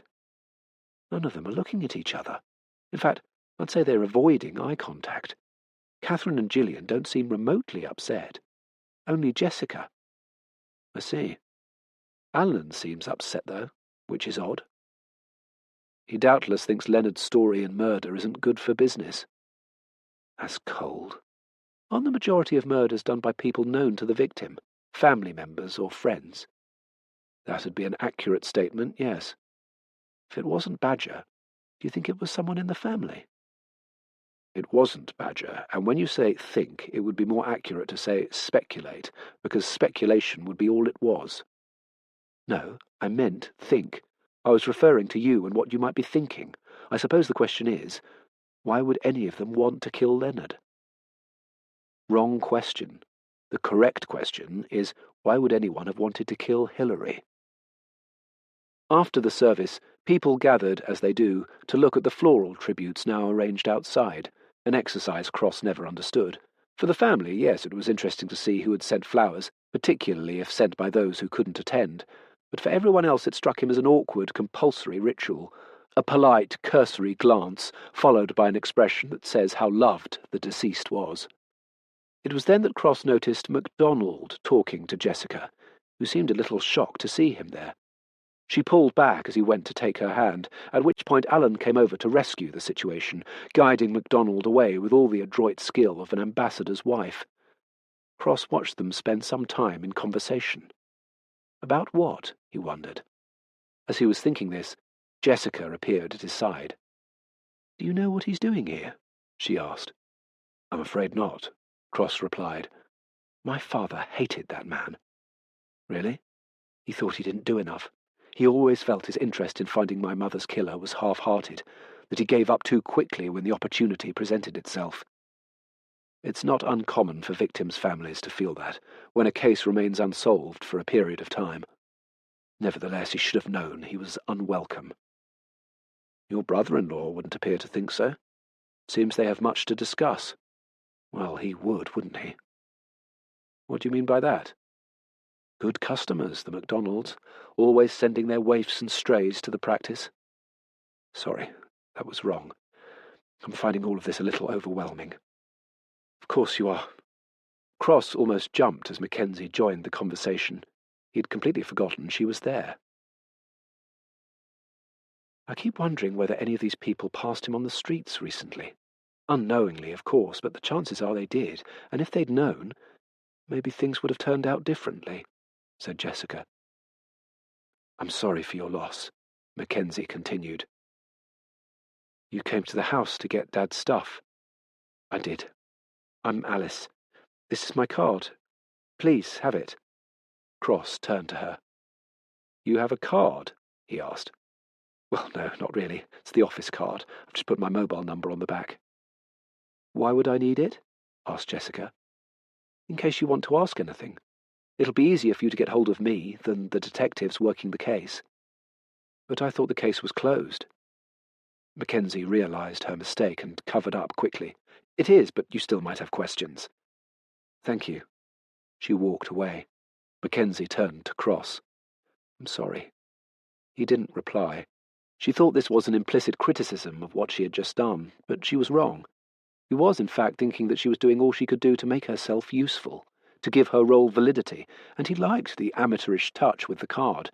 It did actually have some purpose. Her being an easier point of contact for Jessica might well, in the end, prove useful. He turned away because someone else looking at the flowers had taken his attention. The difference with her was that she was doing it with some purpose. She was, in fact, making notes. "Isn't that Fiona Cook?" "Who?" "From The Guardian." "I don't know." She reached for her phone. "Do you want me to check?" But he'd gone. He approached the journalist, who put away her notebook as soon as she saw him. "I would have thought it would be easier to just take photographs of the cards with your phone, wouldn't it?" Cross asked. "Possibly, but a little tacky, don't you think?" "You are?" she replied. "D.S. Cross." She offered her hand, which, of course, he didn't take. "Fiona Cook." "I know." "Oh. You were a junior reporter for the Evening News when Hilary Carpenter was murdered," he said. "I was. I didn't realize I was so widely read." "Oh, you weren't? I only came across your name recently in connection with this case." She was alert enough to have an instinct that this wasn't the classic obnoxious police officer. There was something else at play here. "Might I ask you why you're here? Don't you work out of London?" Cross continued. "I knew Leonard." "Of course." "Why are you here? I thought the case was closed, that you had someone in custody," she said. "Would you have time for a conversation before you leave?" he asked. "I would." The two of them were sitting at a table in a small cafe as Mackenzie waited at the counter for their order. She was annoyed with herself. On the way there she'd offered to take notes for Cross, to which he had brusquely responded, "You may if you wish, but there's no need for my sake." She was beginning to learn that it was better, on the whole, just to be quiet when around him, not volunteer anything, as had always seemed to backfire. Fiona Cook was a neat, considered, and well-ordered woman in her early 40s. Cross had come to this conclusion by the way she conducted herself, how she thought carefully before she answered a question, and how the answers were carefully constructed. She seemed quite factual, and not given to speculation, all qualities that Cross prized. Hillary's case has always stayed with me, partly because it was my first murder, but also because I felt something wasn't right. Something was off. In what way? Well, to be frank, with the police investigation. But I was very green at the time, didn't have any idea how these things worked, so I put my suspicions, well, doubts, really, down to my inexperience at the time. Mackenzie arrived back with the coffees and sat down. There didn't seem to be any kind of direction to it. It was very much a scattergun type of approach. Every lead was followed, however tenuous. They opened a phone line for the public to call in on if they knew anything, said Cook. That's not unusual, except for the fact that it created far more work than they could cope with, and most of it was either salacious or irrelevant. Again, that happens. I know, but in this case, lines of inquiry that even to my eyes seemed fruitless and irrelevant were examined in exhaustive detail. I know that happens a lot, but here it was just so frequent. It felt like it was either inept or deliberate. Did you come to a conclusion either way? Asked Cross. Do you know the SIO in the case? MacDonald, yes. Then you'll know my answer, she said. I don't. You'll have to tell me.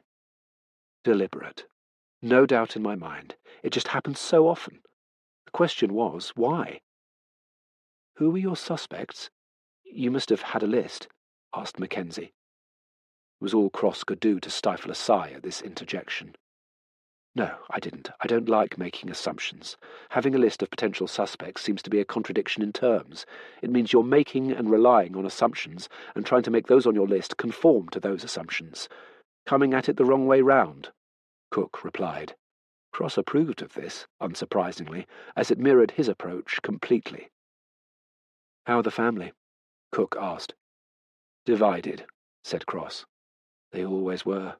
I thought their decision to declare Leonard dead was interesting. How so? It was bang on 7 years. It was as if they'd been waiting for the deadline and couldn't get it done quickly enough.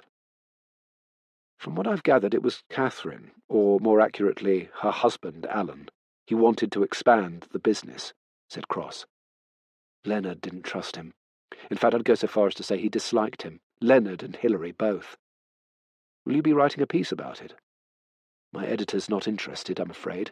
I had to take a day off to come down here, but I'm glad I did, she said. Why is that? He asked. Because meeting you makes me think maybe I was right. You have the wrong man in custody, Detective, and your being here means you are well aware of that. Indeed. I cannot help but think the two murders are linked. 2 murders in one family. So many years apart. Too much of a coincidence. I'm going to re-examine the Hillary investigation. All that work, however irrelevant much of it may be, might give me a head start. If I can find Hillary's killer, you'll find Leonard's, she said, completing his sentence. Exactly. Cross spent the next few days ploughing through the Hillary case files, which he'd retrieved from the MCU storage unit near Frenchy. Nothing stood out as yet, though he could already see what Fiona meant about spurious lines of inquiry having disproportionate amounts of time allocated to them. He couldn't see a pattern broken or any obvious mistakes. Yet. It just confirmed what he'd always felt about MacDonald, that he was lazy and careless, a relic from a bygone age, a man ticking off the days until his retirement. Some people inevitably joined the police for want of any better alternative presenting itself to them in their younger days. Maybe MacDonald was one of them. Cross, however, thought of police work as a vocation.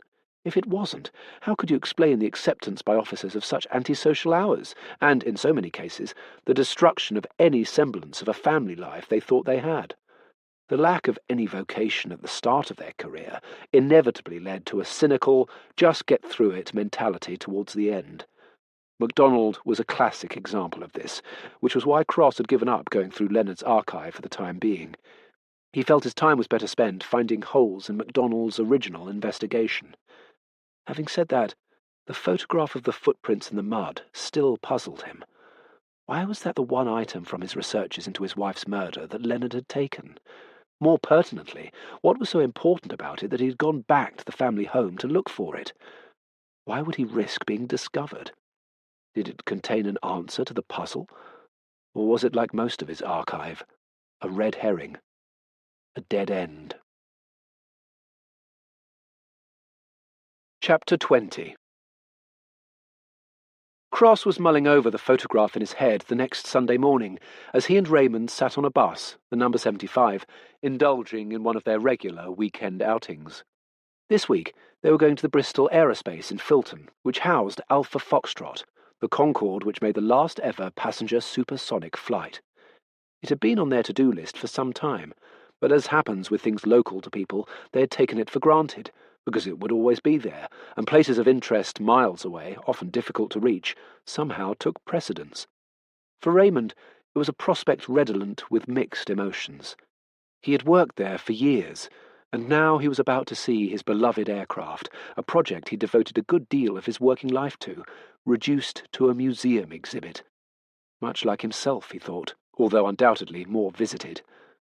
But on the bus he found himself enveloped in the warm, comforting embrace of familiar nostalgia. He looked out of the window and said, "I could have driven this route with my eyes closed back in the day." If Cross was listening, he didn't give any indication of doing so. Raymond didn't mind. He was used to it. He often talked to Cross, fully aware that his son's mind was elsewhere and that he would not be furnished with a reply. He just liked to have the chance to talk to someone, which he seemed to have less and less as the years went by, and his small circle of acquaintances got smaller through either infirmity or death. He had read somewhere that an old woman in Lincoln hadn't talked to anyone for so long that when, finally, months later, someone knocked on her door, she couldn't speak. She'd lost her voice through lack of use. Mind you, the more he thought about it, the more he doubted the veracity of the story. Surely she spoke to the people at the till in the supermarket, or if she didn't go out shopping and had food delivered, to the delivery person. But with this story in mind, true or not, he did for a while talk to himself in the flat. He then thought that this was probably a slippery slope towards geriatric eccentricity, and so he stopped. Opportunities to talk to his unresponsive son on mornings like this seemed to be a good compromise. Cross helped his father off the bus. Raymond was on crutches, with his foot still in the orthotic boot. This was, paradoxically, both a reason not to go out, and also a good excuse to cross a local attraction off the list. Raymond stopped at the entrance of Filton Airfield, gates he'd walked through thousands of times. The museum was housed in 3 renovated green aircraft hangars. People thought we were wizards working in here, and in some ways we were, working on something mysterious, something out of science fiction. "You can't imagine," said Raymond. They walked into the hangar, and there it was. Raymond beamed from ear to ear. It was as wondrous as he remembered, not diminished in any way. "Did you ever see anything more beautiful?" Raymond sighed. "Did you ever fly in it?" his son asked. "No. Always wanted to. Never got the chance." There was a gantry and staircase on each side of the aircraft. It took a while for Raymond to negotiate the steps, but he didn't seem to mind, and did it patiently, every now and then glancing up at the plane and smiling in a reassuring way, as if to say, "Just give us a minute. I'll be with you soon." They walked into the narrow fuselage, just 4 seats across, 2 on each side of the aisle. They were grey leather and didn't look particularly comfortable. "It's much smaller than I imagined," said Cross. "People always say that," replied Raymond. Just before the cockpit there was a sign in yellow lettering which said, "Mach 2, 55,000. This used to light up when the plane broke the sound barrier. Raymond smiled as he remembered the time he first heard the loud bang audible on the ground as the plane broke the sound barrier thousands of feet above them. "Do you remember how remarkable that was in 1969? Asked Raymond. "I do, by virtue of the many thousands of times you have told me so over the years. Elon Musk, eat your heart out. We were doing this before you were even born, mate." They walked into the cockpit, and a young female guide turned to them and asked innocently, "Hello, are you familiar with the aircraft at all?" Cross sighed, as he knew this was an invitation Raymond had been waiting for since they arrived. "I should hope so, dear. I built her," the old man said. It was another full half-hour before they were able to leave the plane. Raymond's lecture to the young guide soon attracted a small crowd of enthusiasts who couldn't believe their luck at hearing his story firsthand. His account was followed by a succession of questions until a security manager brought it to a close, as they were causing a long queue behind them. As he finished, the crowd gave Raymond a spontaneous round of applause. After this unexpected highlight, Raymond was a little more reflective as he looked out at the disused airfield. "They're going to build houses out there. Sad, really. 16-hour days we worked, regularly. I practically lived here. It was the most important thing in my life. Now it's just filled with ghosts," he said. "More important than your family?" asked Cross. "In a funny way, yes. But different. Do you think it had something to do with my mother leaving us?" "I don't know. Why would you ask that all of a sudden?" But Cross was looking at his watch. "There's a bus in 17 minutes, he said. As they left, Cross spotted the guide from the aircraft earlier talking to a man in a suit and pointing towards them. He wondered if they were in trouble, then reflected that this was always his default position in a situation like this, and wondered where it came from. They had to walk past the man to get through the exit. He held out an extended hand to Raymond, who shook it. Cross, as usual, ignored it when offered. "Don't worry about him. He doesn't like to shake hands," explained Raymond. "My name is Peter Smith. I'm duty manager today. Carol tells me you worked on the Concorde project right at the beginning." "That's correct, yes," said Raymond, looking at Cross to see if he was impressed at the man's interest in him. He wasn't. "Could I give you my card? I was wondering if we could speak to you about your work here. We're building an archive of interviews on video, and it'd be great if you had time."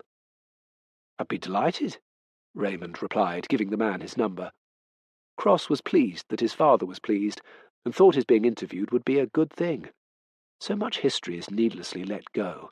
In this digital age, it was so easy to record and preserve history with first-hand accounts. He had been worried that the visit might have made Raymond sad in some way, but, on the contrary, it had given him some sense of purpose. An unexpected plus. As Raymond basked in the knowledge that someone wanted to interview him, no one had ever asked him that before, and they were going to send a car to pick him up. Cross's thoughts wandered back to Leonard. Bringing up his mother's leaving them had made him think again about Leonard disappearing in the way he did. With no warning, no clues as to where he'd gone, whether he was alive or not. In so many ways it was a cruel and selfish act, leaving his family, already grieving for their mother's violent death, in some wretched limbo. Why would he do that? Had he simply lost his mind? Or was something else at play? Chapter 21. Cross had turned his attention to the builder Wawrzyniec Wojciak, who had confessed to the murder of Hilary while in prison. Polish, he'd been in the country for 5 years and had been working for a local building firm. They'd been working on the carpenter's house for 5 months, a year and a half before the murder. He'd been seen in the vicinity of the house on the day of the murder, identified by several witnesses, including the owner of a cafe where he'd had coffee that afternoon, as he had very distinctive tattoos that went up his neck. It occurred to Cross that actually, even only 15 years ago, tattoos weren't as ubiquitous or accepted as they were now, certainly not ones that crept up a person's neck.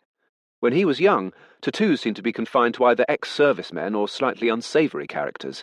They were often seen as obstacles to getting a job, whereas these days they seem to be a prerequisite to gain employment. They also seem to have developed from being single pieces to what people referred to as sleeves. This he didn't understand, because although his choice of clothing was fairly limited, he couldn't imagine wearing the same shirt for the rest of his life and never having the opportunity or choice to change it. Yes, his literal response to a sleeve tattoo inevitably led him to this analogy. He found himself wondering whether the generation from now would be tattoo-free as a response to their parents' body art, and whether what looked a hip and contemporary body inscription on a 26-year-old would have quite the same allure on the body of a 70-year-old. He also noted that Fiona's observation about the information line was completely accurate.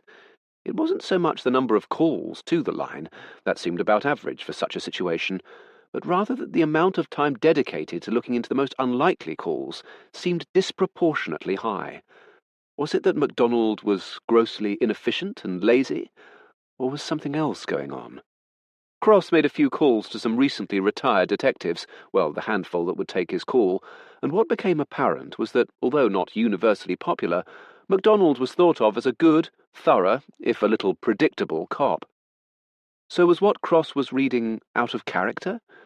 Maybe there was something else going on in his life at the time, or politics at work, the bane of the modern detective. Cross knew that MacDonald's wife had suffered from cancer at one point, but had gone into remission. He just wasn't sure when that was. Ottie had come into Cross's office telling herself that she was following Carson's request to keep an eye on him, but in fact she was desperate to find out what he was up to. Although she'd never admit it, it was at these exact moments that her colleague was at his best, most interesting self. She'd come to know that adverse circumstances, his superiors telling him that a case was closed and he was therefore to do no more work on it, the facts seemingly piling up in an inexhaustible mountain against any obvious possible injustice, brought out his obsessive, obstinate streak. She had also just learned that Badger was now convinced of his innocence and would be entering a not guilty plea at trial, which she knew would be as welcome news to Cross as it was unwelcome to Carson. He had persuaded himself that Badger was convinced to change his plea by Cross's continued investigation of the case. As Cross would quite rightly say, Badger hadn't changed anything of the sort. He had pleaded not guilty all along, albeit more out of uncertainty as to what actually happened that night than certain knowledge of his innocence. Cross told Ottie that he wanted to visit Catherine's husband, Alan, but not at his offices in Broadmead, where he would feel empowered and in charge. According to Gillian, they were extravagant offices for a dental practice, or group, as Alan insisted on referring to it. Ottie had pointed out that impressions are everything in that business, laughing at her unintended pun as she did so. But as Cross rightly retorted, patients never went there. They frequented the practices themselves. You didn't need to go over the accounts to realise that this business was overstretched, and the money spent on the offices amply demonstrated this. She was curious as to why he wanted to interview him, though. Did he suspect him? "I think we might get a different picture of the family from him," he replied. "Do you think he was capable of killing the parents?" "Anyone is capable of it. You know what I mean." He considered this for a moment. "I think it would take something extraordinary to make someone murder the two senior members of the family they were marrying into. Also, if you did, why wait till Leonard had returned to kill him? As yet, I've found nothing extraordinary in his relations or dealings with the parents, bar the fact that neither of them seemed particularly fond of him, or thought of him as a suitable husband for their daughter. But then, as we know, the ordinary can be the extraordinary in a murder within a family." "He did seem put out by Leonard's return," Ottie pointed out. "Enough to kill him. It still begs the fundamental question, why both? And how would you face your wife every day for 15 years, knowing you'd killed her mother?" "Oh, I think he'd have no problem with that. The man's at best a fantasist, and a terrible businessman as a consequence, or he's a psychopathic conman, perfectly capable of carrying out such a terrible deception on his wife." Mackenzie knocked on the door. "Vavrinets Wojciak, the builder," she said. "I'm aware who he is," Cross replied. "I'm not," interjected Ottie. "He confessed to Hilary's murder while incarcerated for manslaughter, only to retract it shortly afterwards. He was known to the couple, as he did work on their house," he explained. Mackenzie waited for her cue to speak again. He turned to her. "He was released 4 months ago," she said. Cross thought for a moment, digesting this. It was interesting, not just because the man was free at the time of Leonard's murder, but for the fact that Leonard had reappeared shortly after his release. Was there a link? Was Leonard aware of the Polish builder's release? Alan would have to wait. "Do you have an address for him?" he asked. "No. So what exactly do you expect me to do with this information?" "You didn't ask me to look for his address. I'd have thought it was implicit." "I was under the impression we weren't supposed to make inferences or assumptions," Mackenzie fired back. If Cross was aware of Ottie's grin at this response, he didn't acknowledge it. "About the case, yes. About the extent of the information you were asked to attain, no. he said. But secretly he was impressed at her, maybe strict adherence to his process, because, as ever, he was completely unaware that the innocence of her reply was drenched in sarcasm. Chapter 22. Early next morning, Otti and Cross were driving north on the M5 towards Manchester. Wojciech was apparently living with his married sister and her children in Withington. This was unsurprising, Cross thought, as presumably employment prospects for someone recently released from serving a sentence for manslaughter couldn't be that promising. Wojciech had been convicted of the manslaughter of a loan shark's enforcer, who had tried, unsuccessfully, to extract money out of him. He died in the resulting fight. This had been a mitigating factor in its being manslaughter and not a murder charge. They arrived at a Victorian house that had been converted into flats in Withington, just south of Manchester's city centre. A suburb of the city known for its links to the university, it was dominated by two main roads, Palatine Road, which Wojciech lived on, and Barlow Moor Road, which intersected it. It was Wojciech who opened the door to flat number 2B. He wasn't best pleased to see them, but at the same time, it wasn't unexpected. He'd seen reports of Leonard's murder on the news and thought it was only a matter of time before the police came knocking. He wasn't sure how he could help them, but he could see it made sense that they were there. His sister was about to get back, having picked up her children from school. He wondered if they could go somewhere else to talk. He didn't want to upset her or the kids. As he went back inside to get his coat, Otti turned to Cross. "Do you think he's going to do a runner?" she said. If he was going to disappear, he'd have done so as soon as he knew about Leonard. "Don't you think it's interesting he's still here?" "Maybe." They walked to a small cafe not too far from the flat on the main road. Wojciech didn't want to get into their car. They had noisy neighbours, and news of his being arrested would be doing the rounds before he even got home. "But we're in an unmarked car," Otti commented. "Sorry, miss. You got police written all over you, and people round here have a sixth sense for the dibble." "You certainly seem to have a masterly grasp of the vernacular, Mr. Wojciech," said Cross. "Been here a long while, sir." The waitress left the table, having taken their order. "So let's start with the obvious question. Why did you confess to Hilary's murder?" asked Cross. "I took it back." "Indeed, but why make it in the first place?" "You never been in prison. It's difficult, hard, frightening. You have to get a rep, stop people messing with you." "You'd beaten a loan shark's enforcer to death. Does that not carry some weight in prison?" "Maybe. But you don't think straight in there. Locked up 23 hours a day, you start to make things up. Imagine things like people are out to get you. Prisons are full of bad people." "You don't say," Otti said. She was beginning to feel this all had a familiar ring to it. She didn't buy much of it or have sympathy with any of it. "It seemed a good idea at the time, to say them things." "Why did you change your mind?" she went on. "Look, I was high when I done it. When I wasn't, it made no sense to come out with a load of shit like that. Then the chaplain, he made me think it through." "In what way?" "I liked Mrs. Carpenter. I liked all of them. They were good to me. I had a problem with my wisdom teeth. Mr. Carpenter fixed them. It was a terrible thing that had happened. The chaplain said if the police thought I done it, they'd give up looking for the actual person." "Which is exactly what they did," said Cross. "I know. I feel bad, especially now." There was a pause as the waitress brought their drinks over and put them on the table. "Let's talk about Hilary's murder," Otti continued. "Do we have to?" said Wojciech. "Well, that is why we're here." "I thought this was about Mr. C's murder." "That's true." "But you charged someone." "We have," Otti affirmed. "Can we go through the day of Hilary's murder?" asked Cross. "But you read the files," said Wojciech. "Extensively," Cross replied. "There's 3 days of interviews in there," Wojciech pointed out. "I'm well aware of that, as aware as you are of the fact that her killer was never caught," said Cross. "Maybe it's the same bloke," reasoned Wojciech. "What makes you say that?" asked Otti. "I don't know. Seems to make sense," Wojciech replied. "Why?"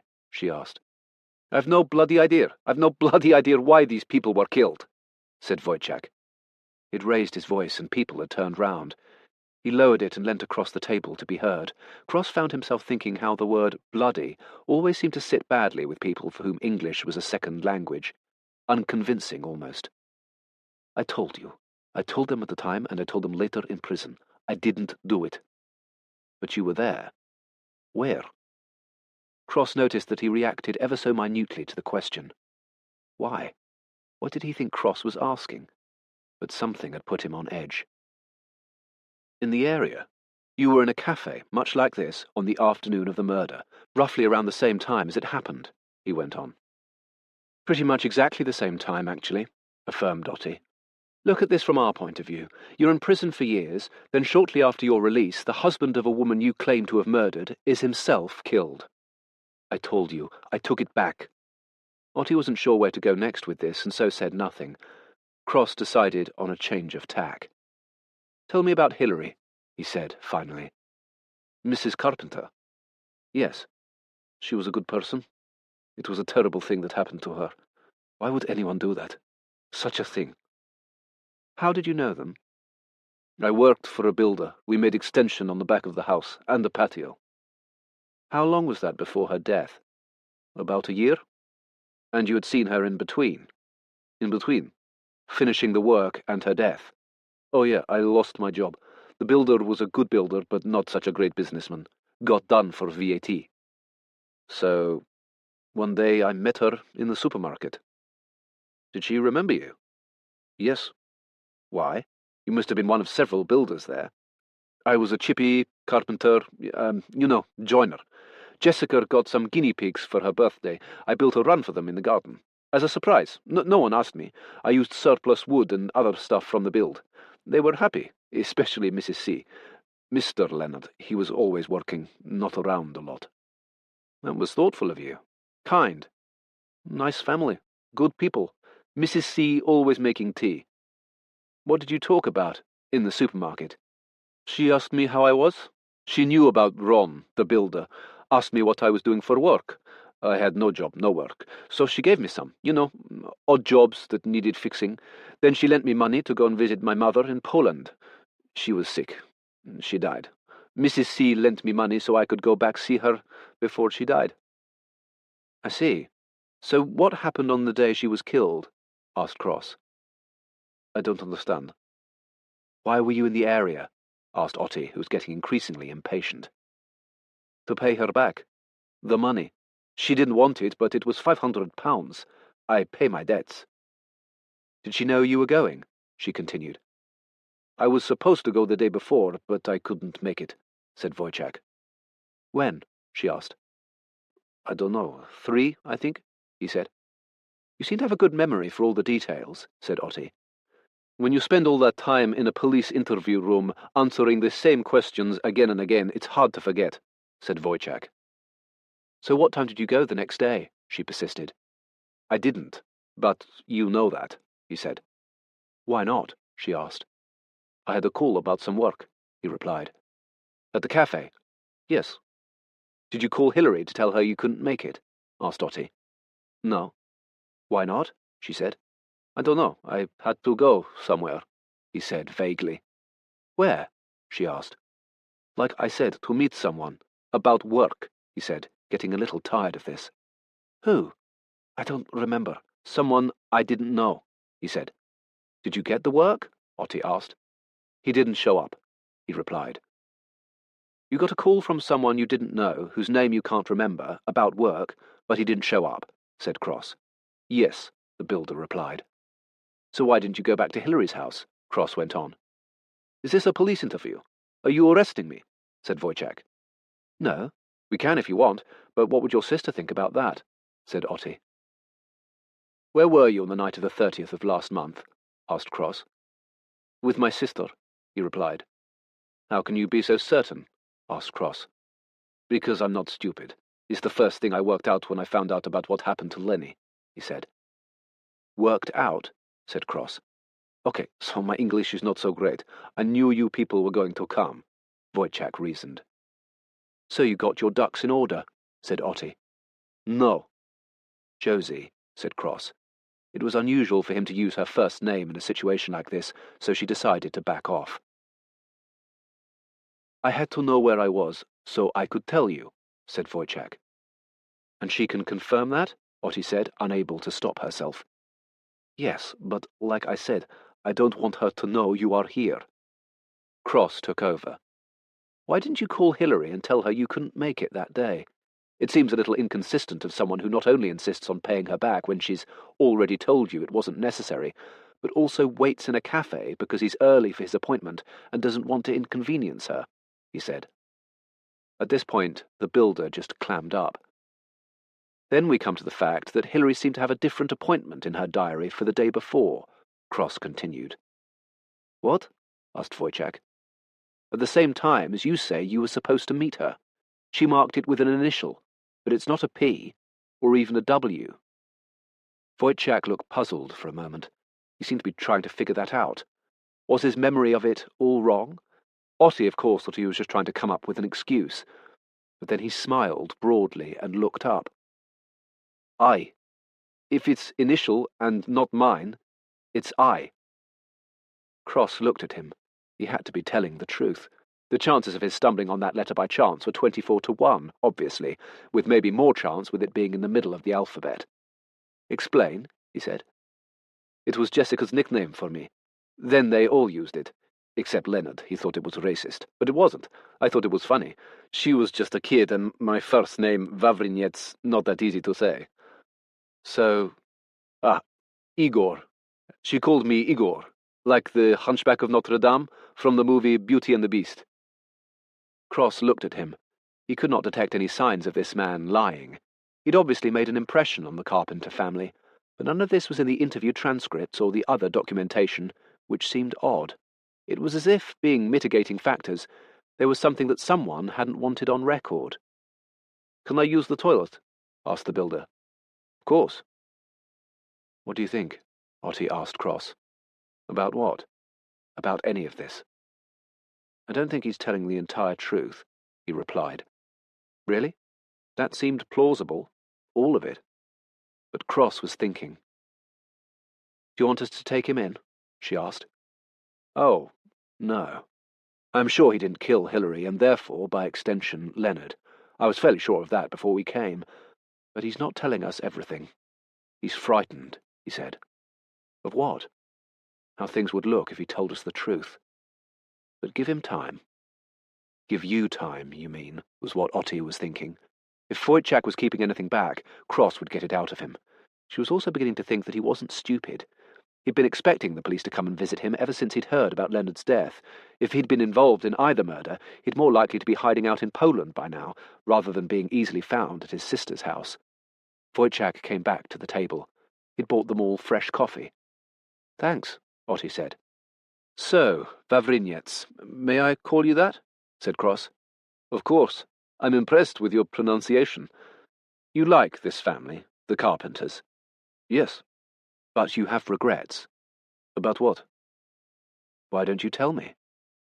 He offered nothing in response, but Cross noticed that he picked up the paper coaster that was under his cup of coffee and started turning it over and over on the table.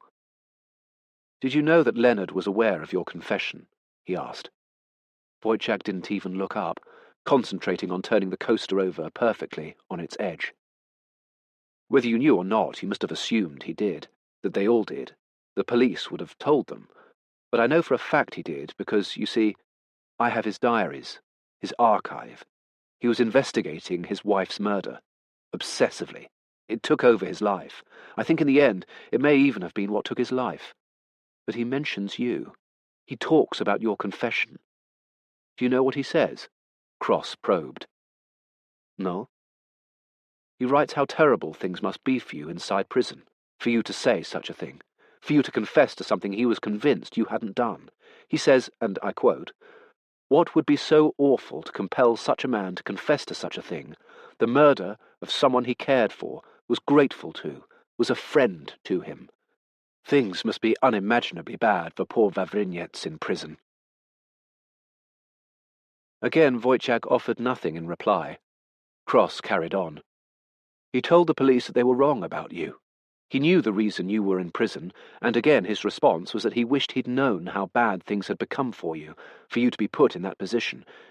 He wished he'd been able to help, and maybe it wouldn't have happened, and you wouldn't have been in prison at all. Here, I copied the entry for you. He handed him a piece of A4. Wojciech read it carefully. His eyes filled with tears. He frowned and read it again. Cross reflected how all the Polish people he had come across in his life, well, through his work, that was, were far more in touch with their feelings than the English. He decided to push on gently while he sensed Wojciech's vulnerability. And of course you were right, or rather the prison chaplain was. Once you'd made your confession, even after you'd retracted it, DCI MacDonald was sure he had the right man, and the investigation pretty much folded. No surprise there. The police are always busy. There's always another crime that needs their attention. Experience tells you that you can't always definitively solve every case, and in Hillary's case, with you, he felt that even unproven and with a recanted confession, you were the guilty party. You killed her. For a lot of policemen, being this close to a conviction while not being able to actually prove it is as good as it will get in some instances. They've solved it. It's not their fault if the justice system doesn't have the tools to keep up its end of the bargain and convict. Who can blame them? Cross, of course, didn't believe a word of what he'd just said. Not that it didn't happen. It appalled him that it did. This was a case in point. He just didn't believe it was the proper way of doing police work, as evidenced by his sitting here in this cafe in Manchester, opposite this man. But I didn't do it. I never killed her. I know. I'm absolutely sure you didn't. But once that investigation slowed to a halt, it drove Leonard out of his mind. That's how he ended up on the streets years later. A man like that, homeless, drunk, then dead. Doesn't bear thinking about. But you weren't to know. You were just looking after yourself, understandably at the time. Even Leonard thought that. He looked at Wojciech, who was just staring at the table, having torn the coaster into small pieces. Cross thought he was getting closer. He believed that this man hadn't thought all of this through, how he was actually a part of all of this, although he had no responsibility for it. Now he was weighing up what to do in the light of this, or so Cross hoped. Less understandable now, though, wouldn't you say? With both of them dead and the killer still out there, he said. But you've charged someone. My colleague here has, not me. Thanks for that, Otti said. But between you and me, Wawrzyniec, the man in custody, in my opinion, didn't kill Leonard, and he most certainly didn't kill Hillary. He didn't even know who Leonard actually was before his acquaintance with him on the streets. But here's where the justice system can be seen in all its fallibility. The weight of evidence is against him, and, on balance, I think a jury would convict him. But you think he didn't do it? Oh no, Wawrzyniec. I don't think he didn't do it. I know he didn't do it, said Cross. Cross felt he didn't need to say any more. He just let the builder ruminate on what had been said. If he'd correctly calculated Wojciech's guilt about, well, all of it, really, and the knowledge that the detective opposite him was convinced that the man charged was innocent but would go down for it, it might persuade him to reveal whatever it was he'd been withholding. You never paid Hillary back. What? The £500? No. So maybe this is your chance. To pay them all back. Hillary, Leonard, and Jessica. She's a mother now. I don't understand. Tell me. Tell me what you didn't tell MacDonald, whatever the consequences might be for you. There was a long pause as Wojciech thought this all through. He drank his new coffee down in one. Otti was trying to figure out what Cross thought was missing. What she didn't know was that he was also in the dark. His logic, his analysis of Wojciech's inconsistent behaviour on the day, and the gaps therein, told him that something was missing, something Wojciech presumably thought at the time would get him in trouble, something that may or may not be material. Either way, Cross needed to know to complete the picture. Wojciech finally looked up. I was there. After. I found her. Cross said nothing. His expression didn't change. He was calculating what to say next. A single misinterpreted word could easily get in the way of what Wojciech was about to tell him. There was also a chance that he might think that Cross knew this already, even though he wouldn't have a clue how the detective may have found out. Cross didn't, but he wasn't going to give him any intimation of that. Wojciech looked at him, now unsettled. This was not something he told anyone before, let alone the police. With no response forthcoming, he inevitably decided to continue. "I didn't tell anyone because I thought they wouldn't believe me," he said. "So tell me what happened." "What did you find?" asked Cross. "I knew something was not right when I got there. The front door was a little bit open. I went in and called. No answer. I walked through to the kitchen. That's where she always was, Mrs. C. She called it her office. She was always cooking or baking, always organizing the family from there. And?" There was a pause as he drew the exact picture in his mind of what he'd seen that day, not wanting to get any detail wrong. "She wasn't there. But I was on time. She would be there. Then I saw the garden table. It had tea things on it. I went out. There was a cake and a couple of plates with a slice of cake on each. A cup had fallen on the floor, smashed. I went to pick it up, and that's when I saw her. On the ground. I saw her ankle first. I could tell she was dead, but I knew she hadn't fallen. She was lying on her back. People don't fall like that, and—" He faltered as he pictured the scene. "There was no blood." "What did you do then?" "I ran." "You just left her there?" Otti interjected. Cross sighed. She had immediately given an impression of disapproval, which was of no use and certainly no help in the situation. "I panicked, but I called the police." "It was you? Why?" Cross asked. "I didn't want the girls to come home, or Leonard, and find her like that." "You could have said something before. You're a witness to the scene. You might have seen something that was material to the investigation," added Otti. Again, Cross had to dial back his instinct to ask her to be quiet. "Let's concentrate on that. What can you remember?" he asked. "That's easy. I've gone through it in my head over and over. I ran, but not through the house, by the side gate." "Where did you go?" "I ran for ages. Then I looked for a phone box." "Why not use your mobile?" asked Otti. Cross would have to say something to her in a minute. "Because I didn't want them to have my number, I suppose." "Did you see anything in the immediate vicinity of the house?" asked Cross. Wojciech looked a little abashed at this point, as if he knew what he was going to say was something he should have mentioned at an earlier juncture. But he'd gone this far. "There was a car, driving away." "From their road? The carpenters?" "Yes, but fast. It was in a narrow space, and it hit the car in front, but it drove off, made a big noise." Otti looked at Cross. This was a huge development. A car had been seen speeding in the area, but no one had placed it in the actual road, and like so many other leads, MacDonald had closed it down after nothing materialized. "Do you remember anything else?" "Yes, it had one of those license plates. You know, the ones with red letters over the number plate." "Trade plates," said Otti. "Did you see the driver?" "No, the sun was reflecting, white with shadows of the trees." "You sure they were trade plates?" Cross asked. "I think so. It could have been just some papers on the dash." Wojciech thought for a moment. "No, it was definitely what you said." "Trade plates," Cross repeated. "Yes." On the journey back to Bristol, Otti could tell that Cross wasn't in a mood to talk. But it wasn't in his normal, everyday, shut-off, just not wanting to communicate kind of way.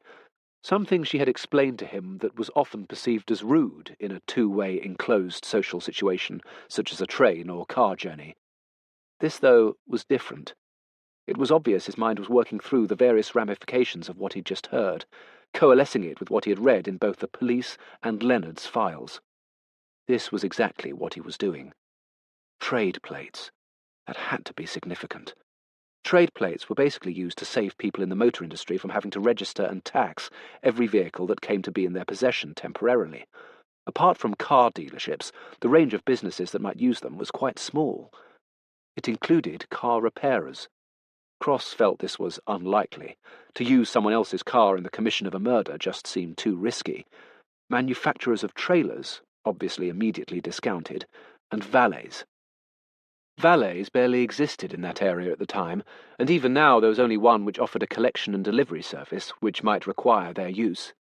He'd read about the car in the police files. There'd been a couple of sightings, variously described as a Mercedes, an Audi, and a Jaguar, so obviously an upmarket saloon car of some sort. No number plates had been noted down, but then, as Cross realised, why would they be, if no crime had been witnessed? To most of the witnesses, it had been an annoying man showing off in his flash car by driving through the neighbourhood way too fast. No one had taken particular note of the driver, either, though it would seem by common consent that it was a male wearing sunglasses. Again, why would they? But trade plates. He needed to corroborate that, because if Wojciech was right, it could be important. He then needed to find some of the original witnesses and try and jog their memory. The other interesting thing was the damage caused to the parked car.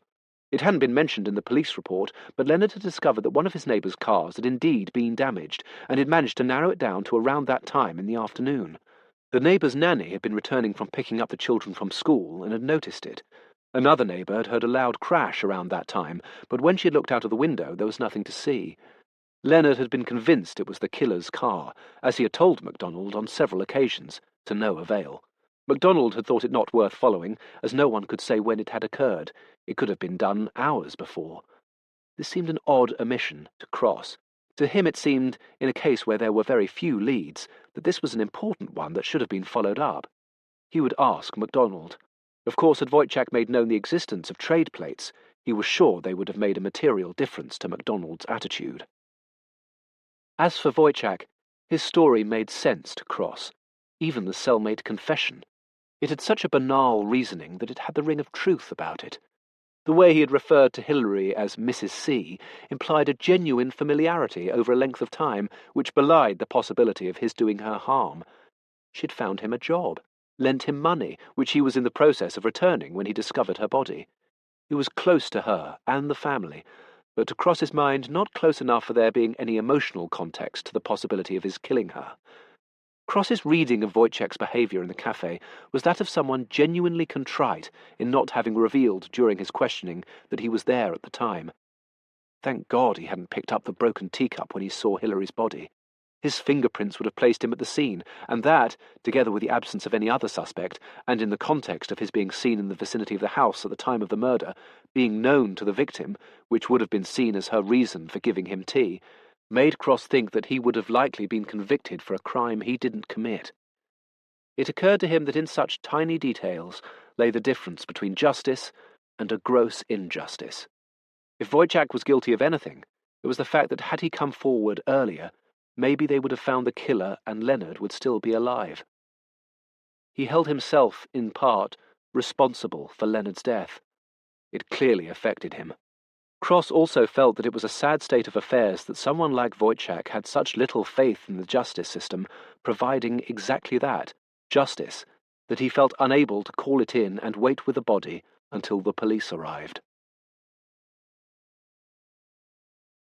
Chapter 23. Wojciech's honesty had struck Cross as refreshingly helpful. The same could not be said about Catherine's husband, Alan. Cross and Dotty met with him in their living room. He wanted to interview them both together at their home to watch Catherine's reaction. He was fairly sure what Alan's would be from what he'd already seen. He was completely charming, but this charm had a fragile quality to it, as if he was hiding something not far from the surface, as if he was wary of being challenged at any moment. He was on guard, defensive. "How would you describe your relationship with Leonard?" asked Cross. "Well, I hadn't seen him in years," said Alan. "I meant before he disappeared." "Cordial?" "Quite a formal choice of word to describe your relationship with your father-in-law." Alan laughed.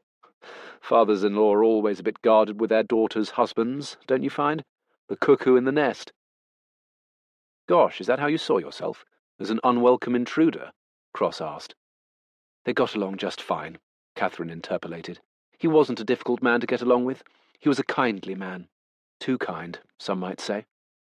"So I believe. Better than you got on with Hilary." "How do you mean?" "Not quite as cordial."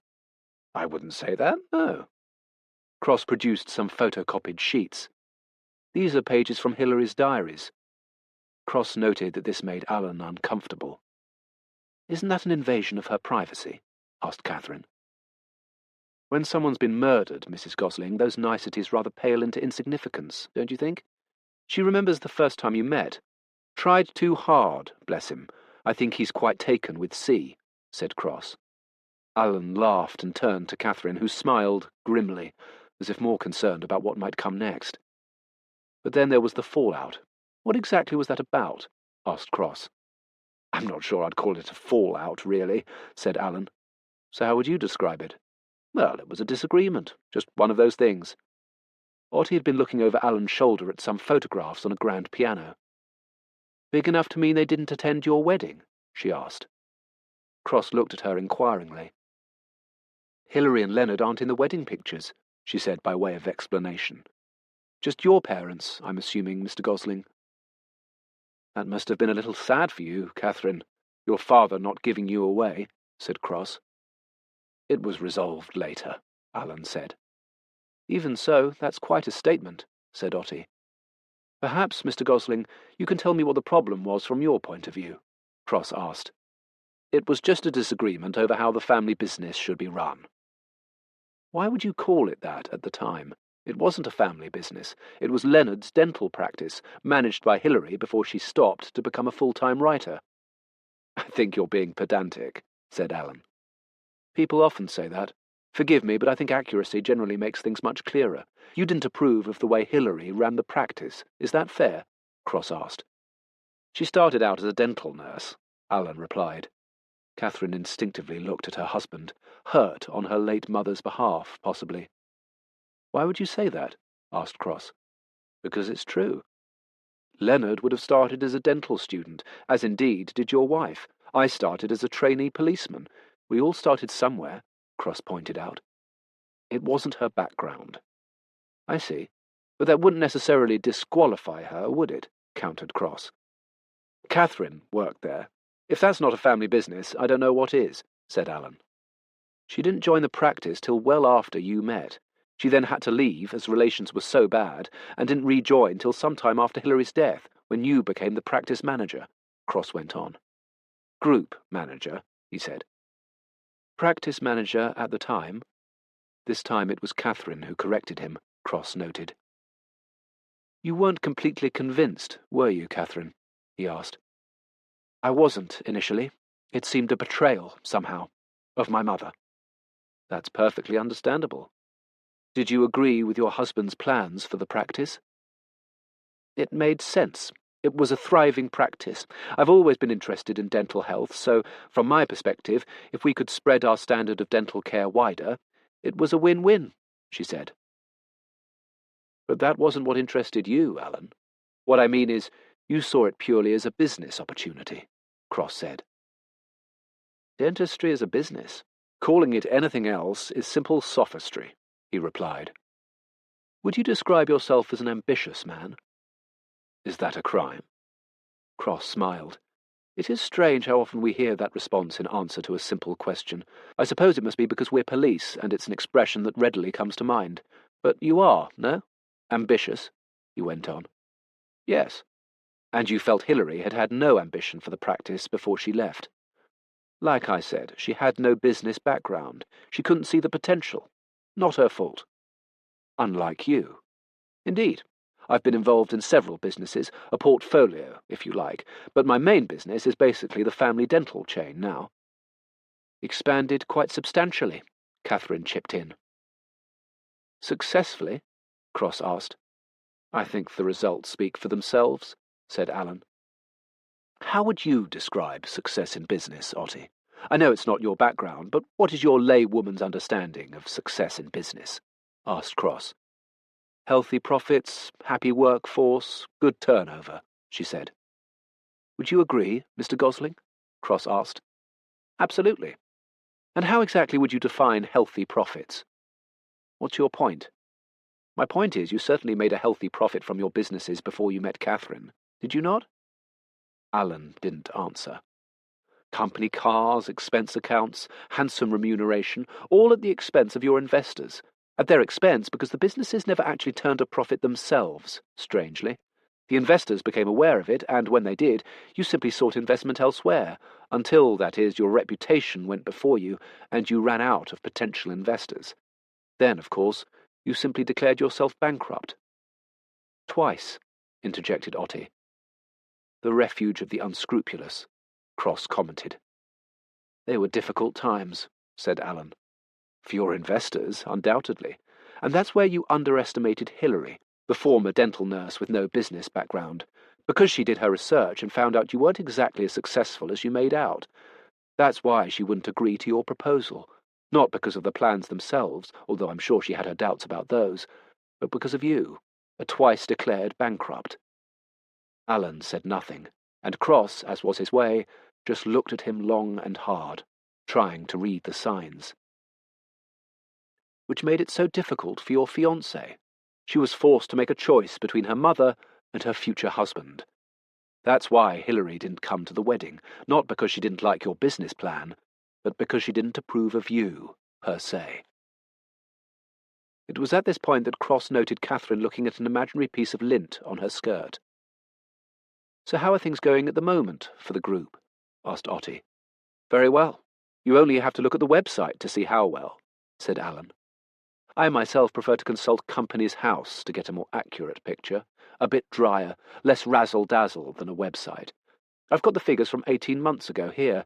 Terrific turnover, it has to be said, but huge operating costs at the same time, said Cross. It's an expensive business, dentistry. So it would seem, particularly when the CEO is so handsomely rewarded. Is that the industry norm? He didn't give Alan the chance to reply. But that is where your business background comes in so useful, I would imagine, ensuring that you can find the money to pay yourself so well. There was another awkward pause. Alan wasn't going to take the bait.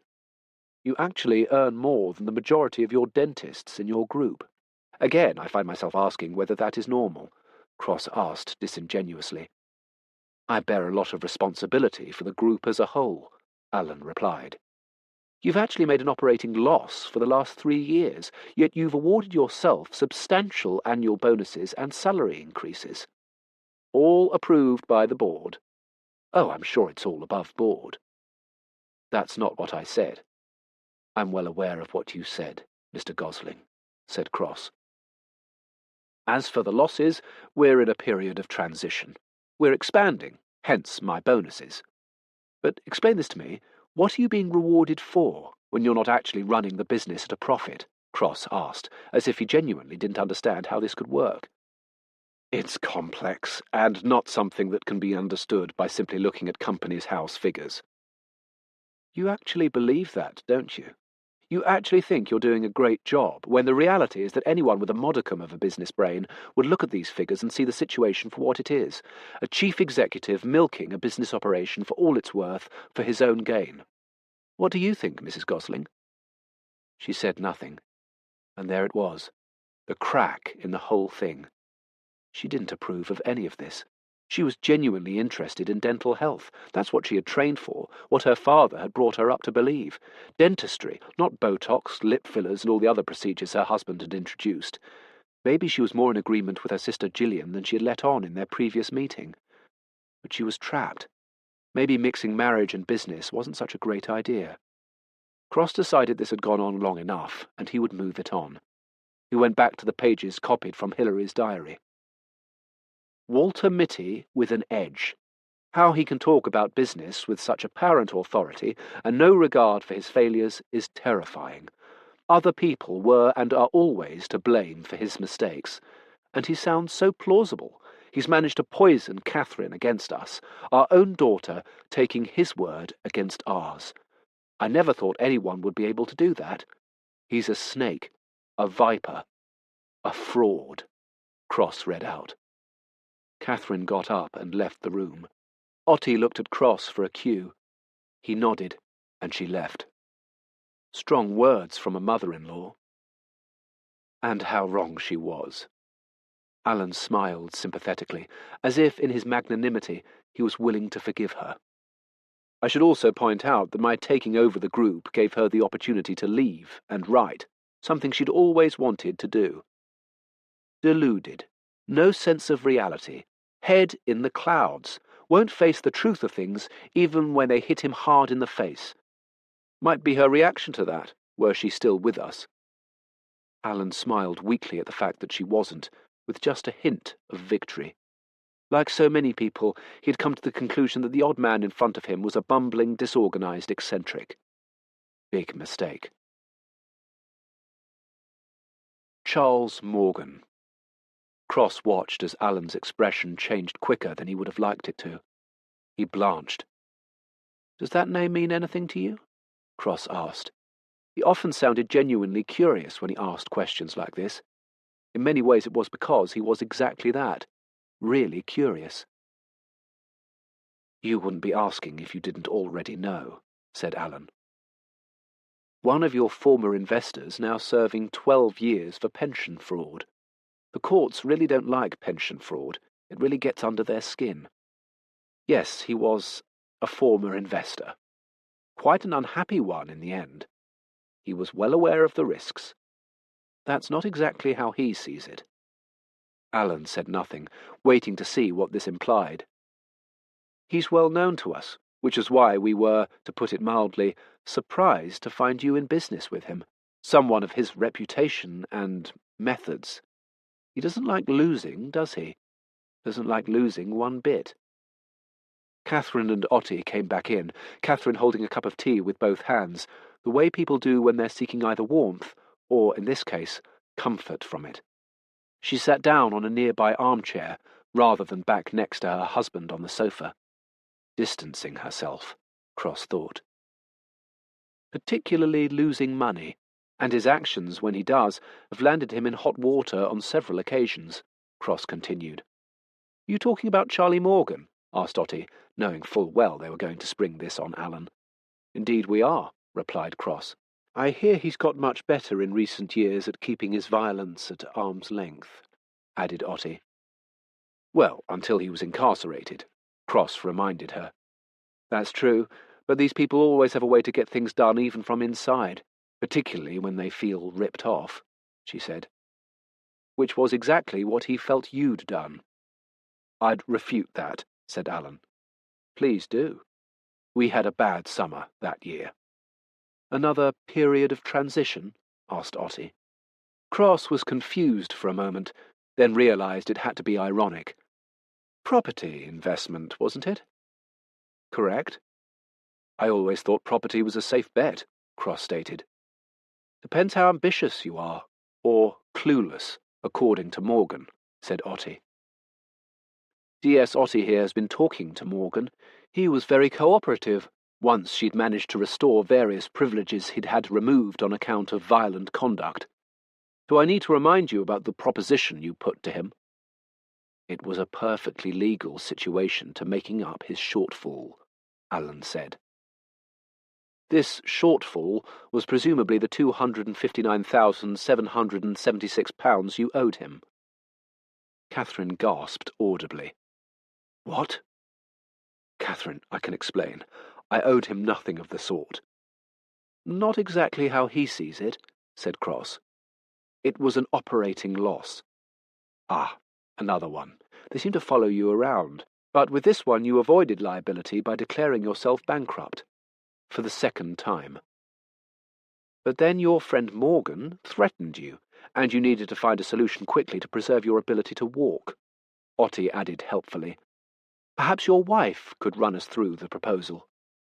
"I have no idea what you're talking about," said Catherine. "Catherine, let me deal with this," Alan said irritably. "Oh, please do. I'm all ears," she replied. "I think it might save time if I ran through it rather than your husband. His version of events might well differ from the truth of the matter. He offered Morgan a substantial share of your parents' business in lieu of his debt, which, together with his ambitious plans, tempted our friend Morgan and got your husband out of his predicament," said Cross. "Morgan couldn't believe his luck. A legitimate business at last. Maybe even an opportunity to launder money. I'm not entirely sure. Fraud isn't one of my strengths," added Otti. "The problem was that Hillary wouldn't play ball, and therein lay your problem. How to deal with Hillary." "What exactly are you saying?" asked Alan. "Just that. You made a proposal to Morgan, a man you owed a significant amount of money to, but Hillary stood in the way." It was just beginning to dawn on Catherine what was going on here. She stood up. Alan? Having laid this grenade at their feet, Cross employed a tactic he often used in such circumstances, and remembered somewhere else he had to be, urgently. He excused himself, and he and Otti got up. He turned at the door. "Oh, one other thing. What car were you driving at the time of Hilary's death?" he asked. "It was a Jaguar XJ6, Catherine answered for her husband. "Do you remember what colour?" Alan shook his head. "It was a long time ago." "Red," Catherine interjected firmly. "Thank you," said Cross. He and Otti left. "What a sleazeball," Otti said as they reached the car. "What are you thinking?" "I start thinking he's a convincing possibility. Then I remember the trade plates. Why would he have trade plates in his car?" "A courtesy car?" she suggested. "They're normally registered." "True. Get Mackenzie to find out where he had his car serviced. I think he's the type to get it done at the dealership. Can you follow up with the wife and see if she can give him an alibi for Hilary's death?" "Why the wife?" "She's more likely to tell us the truth." "And for Leonard's murder?" "Good point. And for Leonard's. Did she say anything in the kitchen?" "Not really. I thought she was more surprised than shocked." "Interesting distinction." "That's what I thought. But it also seemed like a weight was lifted off her shoulders. Like it was the excuse she'd been seeking for a long time to end something maybe she should have got out of years before." "What? A mother's murder?" "Oh no, she doesn't for a minute think he killed her mother. Her marriage." Cross now had two courses of action, as he saw it: to talk to MacDonald and the witnesses about the speeding car, and look into the trade plates. The plates had to help narrow down the investigation in some way. He'd look into how many dealerships, garages, and car distributors in the area had access to trade plates at the time.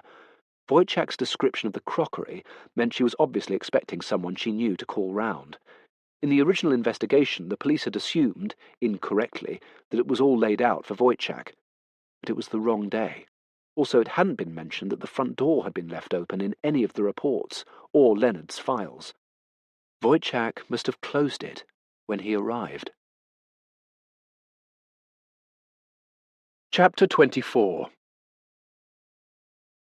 Mackenzie was settling in a little now, and people seemed to know she existed. Carson himself had even given her a task, albeit a simple logging of calls to a helpline regarding another murder in a village in Somerset. They had charged someone, but Carson said they had to cross all the T's. It seemed to her a fatuous course of action, and not why she'd joined the police force. Although the more she thought about it, the less she was convinced that she actually knew why she had joined in the first place.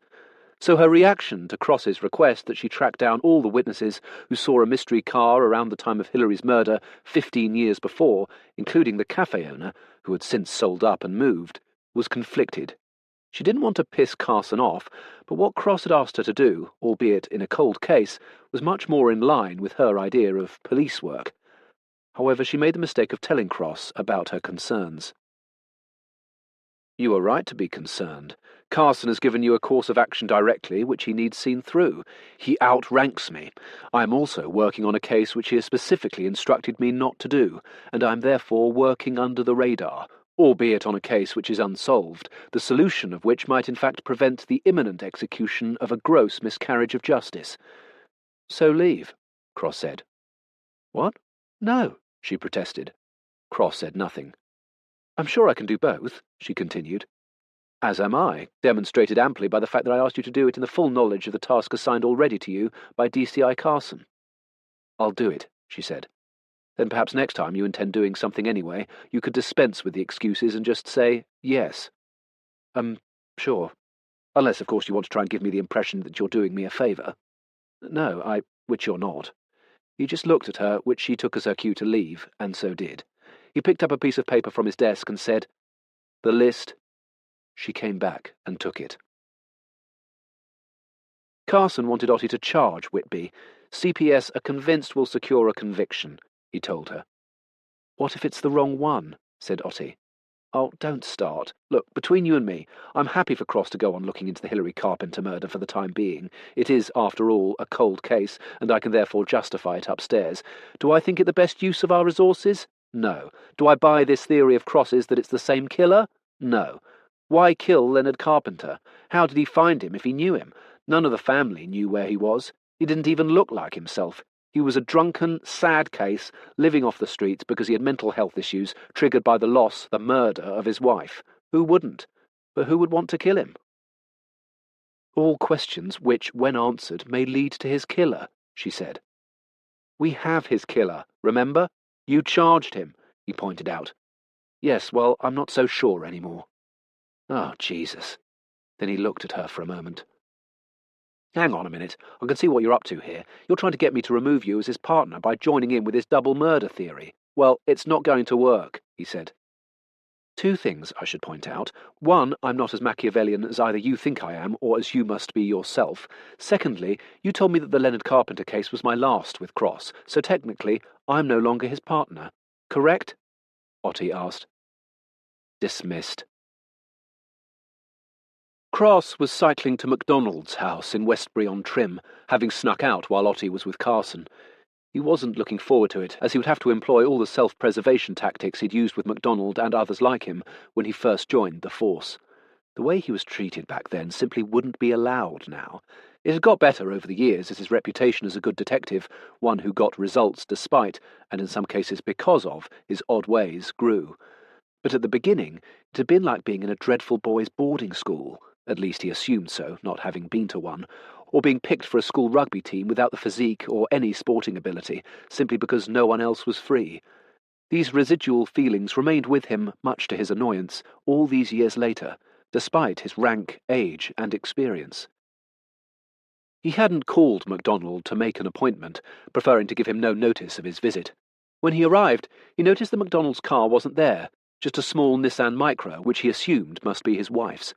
He'd knock anyway, his reason being, if he was honest with himself, that he knew MacDonald would be irked with his visit anyway, and he wanted to see what he'd do with that annoyance, if anything. He rang the bell, and after a short while a woman could be seen approaching through the frosted glass framing the front door. She was talking, either on the phone or speaking to someone else in the house. After the usual pleasantries, it was clear MacDonald was not at home. Cross said he'd return at some point in the near future, but saying her husband probably wouldn't be long, she invited him in. But you have company? He'd noted the absence of a phone in her hand. Nonsense. Come in. It's just one of the boys. Come in and meet him. Cross followed her into the kitchen. Sitting at the table was a young black man in his early 20s. This is Duncan. He's a student at UWE, reading economics. This is D.C. Cross, a policeman, presumably a former colleague of Stuart's? Indeed. The young man stood up, holding out his hand. How do you do, sir? Cross made that nod of his head, well, more of a twitch, really, which he thought indicated politely that he didn't, as a rule, shake hands. How do you do? He replied, thinking how well-mannered this young man was, addressing him as sir, as polite, in truth, as he had been impolite. Not that this was something which would ever occur to him. Mrs. MacDonald went over to the sideboard to get another cup, turning as she did so. I seem to remember you're a cup and saucer man, not a mug. Correct, madam. Sheila, please. Then bone china, I think. She poured the tea. She was an amiable-looking woman in her early 70s, not glamorous in any way. Homely would be how Cross would describe her. The lines on her face betrayed a life of laughter and smiling. Indeed, her face seemed to be set in a permanent, slight smile. Duncan is one of my boys. He left 2 years ago, but still comes to visit, which is lovely. It was then that Cross noticed, next to a plate of homemade biscuits, a large ribboned medal in a presentation box, which she had obviously been showing to the young man. She followed his look and said, "Oh, I'm sorry, let me put that away." "Is it an MBE?" asked Cross. "Yes. I've seen them in the papers. The OBE is almost identical, except that it's gold, I think," he said. "Gosh, I wouldn't know," she replied. "She just got it last month from Prince William. That's why I came over. Have a look. Say congrats," said Duncan. "He was lovely. We went up to the palace. It was a lovely day out. Good excuse to dress up," said Sheila. "Show him the pictures," insisted Duncan. "No, don't be silly." But Duncan got up, went over to the French dresser, and picked up an envelope. He showed Cross the pictures of her receiving the medal, and of her and her husband outside the palace holding it up. Cross was unsure how to react, so came out with, "Well, congratulations." "It's well deserved," said Duncan, as he picked up the photograph of her on her own. In her hat and dress bought for the occasion, she was holding the medal up in front of her in the courtyard of the palace. "I'm sure it is." Most people would now ask why she'd received it, but that wasn't why Cross was there, and so it didn't occur to him. Duncan pointed to a notice board on the wall, which was covered in photographs of dozens of children with Sheila, pictures with just her, and in the occasional one with MacDonald as well. One had him in uniform, with a young girl wearing his hat. In almost all the pictures, everyone was laughing. There were some other pictures, more formal ones, obviously, taken at schools with that ubiquitous cardboard frame where the children looked a bit more uncomfortable, unhappy maybe.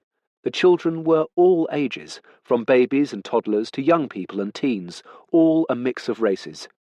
"She fosters," explained Duncan. "I see. She brought up all those kids." "With Stuart?" she interjected. "With Stuart, a bit," Duncan said, laughing. She joined in. There was no animus over Stuart's role, Cross thought. "You must have done it for years to amass such a number," he said. "Decades, really. We didn't have any children of our own, and when we realised that's just how it was, it just seemed the natural thing to do," she replied. "You didn't want to adopt?" Cross asked. "Stuart did, but for me, well, I thought this was the less selfish option, and there was so much need." "Do you still foster?" "No, not really. We're getting on a bit, but we sometimes get a call in an emergency to take a baby for a few nights, that's all." "Time to look after yourselves," said Duncan. "But they all come back from time to time, like Duncan, some of them with their wives and husbands and children. That's really special," she said. "And you remember them all?" asked Cross. "Of course. They were mine for a bit, and for some of them, Stuart and I were all the family they knew. Sad, really." "Oh, stop it, Mum. We were blessed. You, maybe not so much." Duncan laughed again. "There were one or two wrong uns, weren't there?" "Duncan." "How many did you foster in all?" asked Cross. 87, over 30 years. "That's remarkable." "Oh, I loved it. Gave me something to do while Stuart worked. He worked all hours, but then you'd know all about that. Do you have family, D.S. Cross?" "Just my father," he said. "Not married?" she asked. "No." Half an hour later there was still no sign of MacDonald, so Cross made his excuses and left. On his way back to the station he thought about Sheila MacDonald and her husband. He couldn't imagine for a moment devoting your life to bringing up so many children, children who weren't even yours. He thought she was quite extraordinary. He wasn't sure what it made him think about MacDonald, and whether it changed his view of him at all, but maybe it was a recipe for a successful marriage, him busy at work, and her likewise at home, dealing with so many children. They'd once had 9 children in the house, according to Sheila. It was only for a few months, but Cross shuddered to think of all the chaos and disorder. Chapter 25. That weekend, Cross was going through Hillary's case in his mind. Usually he would have a board in the open area at work, displaying photographs of suspects, crime scenes, connections, and all relevant material to an investigation. Obviously, he couldn't in this case, because he wasn't supposed to be working on it, and therefore neither was anyone else. But in fact he only made these boards for the benefit of others, to enable him to talk through potential actions with visual reference for them. He had no need of them, because he had it all stored in his memory. He was changing his mind now about certain things, modifying them, and was primarily considering the way he should go about solving the case. At first, he had thought he might find clues, the answer even, in the original police investigation. However, the more he looked at it, the more he felt that its overall inefficiency actually precluded any chance of finding anything conclusive. So he was going to conduct a new inquiry. Start over. Wojciech's admission that he had been there after the commission of the crime had thrown up a few new leads. The car, mainly. The line of thinking in the original investigation was that the killer must have been known to Hillary as she was entertaining him.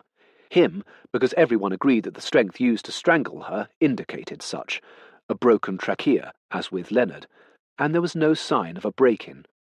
The sightings of the car had been noted in the original investigation, but puzzlingly not followed up in any depth. But there were now two new factors: the trade plates, and another which must have been known to the team at the time, surely, the damaged parked car, which Leonard had mentioned to MacDonald on more than one occasion. But for now he would concentrate on the plates. He needed to press Mackenzie, so he called her. "Alice, it's DS Cross." "Hi, is everything all right?" He ignored what he knew to be another question which didn't require an answer. "How are you getting on with the plates?" "I'm drawing up a list, as you asked. When can I have it?" "Well, I'll get back to it on Monday." "Monday?"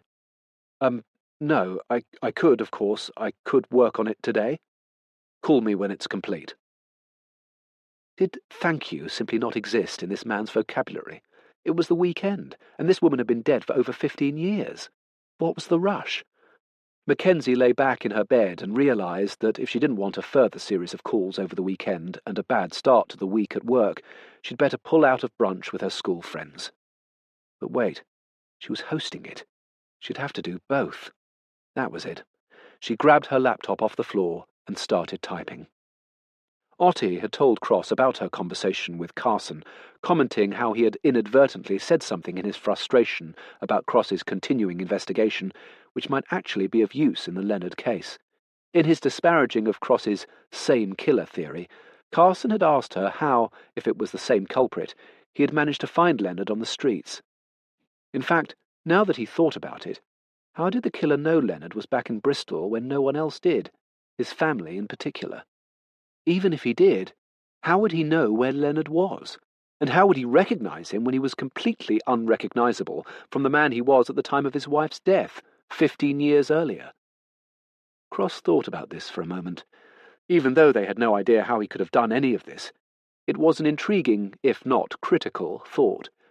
If it was the same killer, as he was convinced it was, how indeed did he know Leonard was back, and that this filthy, unkempt, drunken man was him? If they could work that out, maybe they could find their killer. But as Cross knew, it was the wrong way round, a cart before the horse situation. How could they find out how he knew when they didn't know who he was? One of the constant catch-22s that cropped up in detective work. Cross wasn't a religious man, far from it. His aspergic sense of strict logic inevitably led him to the conclusion that in probability, well, indeed, in all certainty, bar the fact that he had no solid proof either way, and so it certainly wasn't something he felt comfortable applying to this situation, God didn't exist, and that religion, in all its various forms, was simply a man-made creation to provide the prospect of something further after death. It also seemed to be a way of building quite privileged and financially profitable institutions, and a fantastic way of life for a few. One of his hobbies was the church organ. His love of it came from an appreciation of the instrument's construction and the dexterity and coordination between hands and feet that was required to play it successfully. He had visited most of the great organs in the British Isles, often with a reluctant Raymond in tow, and one or two in Europe. He had a profound knowledge of the instrument and its history, and so it was a natural progression for him to learn how to play. He was now a self-taught and more than proficient organist. In fact, you could go as far as to say he was actually quite accomplished, such was his dedication to it. This talent had, however, come at a cost. He had for many years gone to organ recitals and would sit in a concert hall or church, appreciating the acoustics of the room and the tone of the instrument being played. He was now incapable of going to an organ recital without criticising the technique of the person playing, or their interpretation of the piece being played. He was also something of an expert in the organ canon, orchestral as well as ecclesiastical, as he had started collecting organ scores many years earlier. Once he'd collected all the major pieces a self-respecting organ aficionado should own, he began to collect old or rare ones, first editions in a way. At weekends, he would often scour eBay and specialist music sites on the internet in his search for the rare and elusive. He'd even been asked by one seller of antiquarian books and music scores, with whom he dealt frequently, to come and talk to the local music society. Obviously, this kind of thing was completely outside his comfort zone, and he'd declined. Politely, he thought, although the offended music seller would have to disagree. His interest in organs was the reason for his cycling to a small parish church in the St. Paul's area of Bristol that day.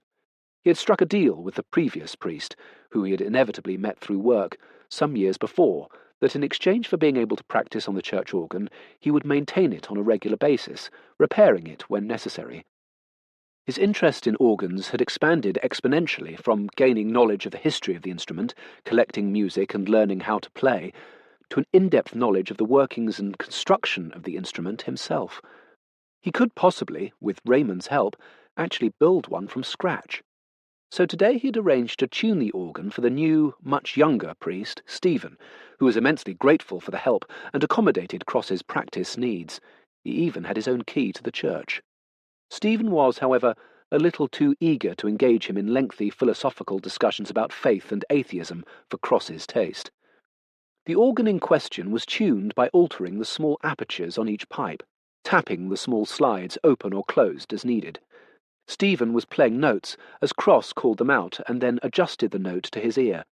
He called for an A-flat, and nothing happened. He called for it again. "Ah, Brian did mention that one of the keys isn't working. Sorry, I completely forgot," Stephen said. Cross sighed, not at Stephen's forgetfulness, but at the mention of Brian, the long-time and, in his opinion, inept organist. Not only was he pretty talentless, but he was extraordinarily heavy-handed in his treatment of the instrument, with both his hands and his feet. Cross had repaired far too many keys and stops than he felt was normal, even though the organ hadn't been exactly well maintained before he arrived. It was in quite a state of neglect, and Cross had spent a lot of time and quite a lot of his own money, not that Stephen knew this, restoring it to some semblance of working order. But it was still in a delicate state, and needed careful handling. It was his intention to dedicate his next annual leave to completely dismantling the organ and giving it a thorough, long-overdue service. After the tuning was complete, Cross packed up his tools in a vintage canvas holdall, the kind that plumbers used to carry. The tools were about 50 years old, a bargain he'd found on eBay from a family whose grandfather had been an organ technician years before. Cross had an instinctive admiration for this man, and had come to the conclusion from the condition and ordered nature of his tools that he must have been very good at his work. As Cross walked down the aisle to his bike leaning by the front door, Stephen quickly ended the phone call and caught up with him. Then began the regular pantomime that played out between them, with Stephen attempting to pay Cross for his time, and Cross pointing out the quid pro quo nature of their transaction. "You let me play, I maintain." This was always a prelude to Stephen's bemoaning Brian's lack of talent and his attitude to playing the organ during services. He feared it had become a chore for Brian after all these years, but at the same time couldn't suggest a change because he couldn't risk hurting his feelings. Cross noted this latest embellishment to the situation and wondered where it was all leading. "If you could just see your way to playing maybe a few weddings, I'm sure he wouldn't mind, and in time he might see his way to retiring completely," said Stephen. Cross said nothing. "Imagine playing the Vidor in anger," the priest said. "Why would I play it in anger?" asked Cross. "It's an expression, George." Cross had explained to him on many occasions that he couldn't play during a service because he was an atheist. Stephen had tried to point out that a belief in God was not a prerequisite for playing the organ during a service. "A service is an act of worship, and to play the organ at a service is to take part in that act, which I'm not comfortable with," Cross said. "It just seems such a shame you keep your gift to yourself. Some people might even say selfish," said Stephen. Cross concentrated on fixing his bag to the back pannier on his bike, hoping that Stephen's conversation would come to a natural conclusion. "You should share it with others. It would give them so much pleasure." "I thought church services were meant to be devotional, not pleasurable," Cross reasoned. "I happen to think the two can go hand in hand." "I can't. There it is. Goodbye," said Cross as he wheeled his bike out of the door, closing it carefully behind him. Stephen was used to his perfunctory, peremptory manner and took no offence. Then he remembered something and opened the door, to find Cross putting on his helmet. "I was talking to Peter at St. Mary Redcliffe. He'd be delighted if you'd like to play their organ one day. I believe it's lovely. he said, getting Cross's immediate attention. He turned to face the priest. Harrison and Harrison, built in 1912, 4 manuals, 71 stops, over 4,300 pipes, restored in 2010. The original was built in 1726 by John Harris and John Byfield, Cross informed him. Right. Anyway, here's his number. Stephen's desire to get George to play to his congregation was entirely genuine. Unbeknownst to George, whenever he practiced in the church and Stephen was in the rectory next door, he would drop whatever he was doing and go into the church and listen. He found such moments to be wonderfully contemplative in the middle of his generally frenetic days. Indeed, on occasion, when in a meeting next door and hearing George playing, he had taken those in the meeting with him into the church to listen. Last time this had happened, he had joked to them about what a privilege it was for him to have these private recitals regularly, for nothing, and this was what had prompted his new plan of action, to get George to perform. Chapter 26. The noise level in Mackenzie's small rented flat was much lower than normal. This was because all 5 of her guests were looking intently at their laptops, which she had told them to bring shortly after she'd spoken to Cross. The 5 glasses of Prosecco on the table had also remained uncharacteristically full, unusual to the point of being unheard of. This was because she'd had the brilliant idea of doing brunch and Cross's legwork at the same time, by delegating to her friends. Mostly mates from uni, they had, as a group, always been hugely competitive, and so she had set them the task of finding out the names of as many businesses in the local area as they could that had access to trade license plates. The first to 10 will get... well, they'll have won, she announced. This was enough for them, together with the idea that how often in life do you get an opportunity to work on a murder case? They were still at the age where they took every chance to experience the unusual when it presented itself. So here they were, a couple of trainee solicitors, an internee at a bank, a TV researcher who had already given up her ambition to be an actress, and a junior doctor who they rarely saw as she seemed to work every weekend and public holiday of the year, tapping away furiously at their keyboards to be the first past the winning post. Mackenzie called Cross in the afternoon after they'd all left, a little apprehensive, as she was aware she may have had a glass too many. They had set the world to rights after brunch. She practiced out loud, before ringing, to see if she could detect any slurring in her speech. She couldn't, but then realised that this was no consolation, as her judgment in this matter might well be impaired.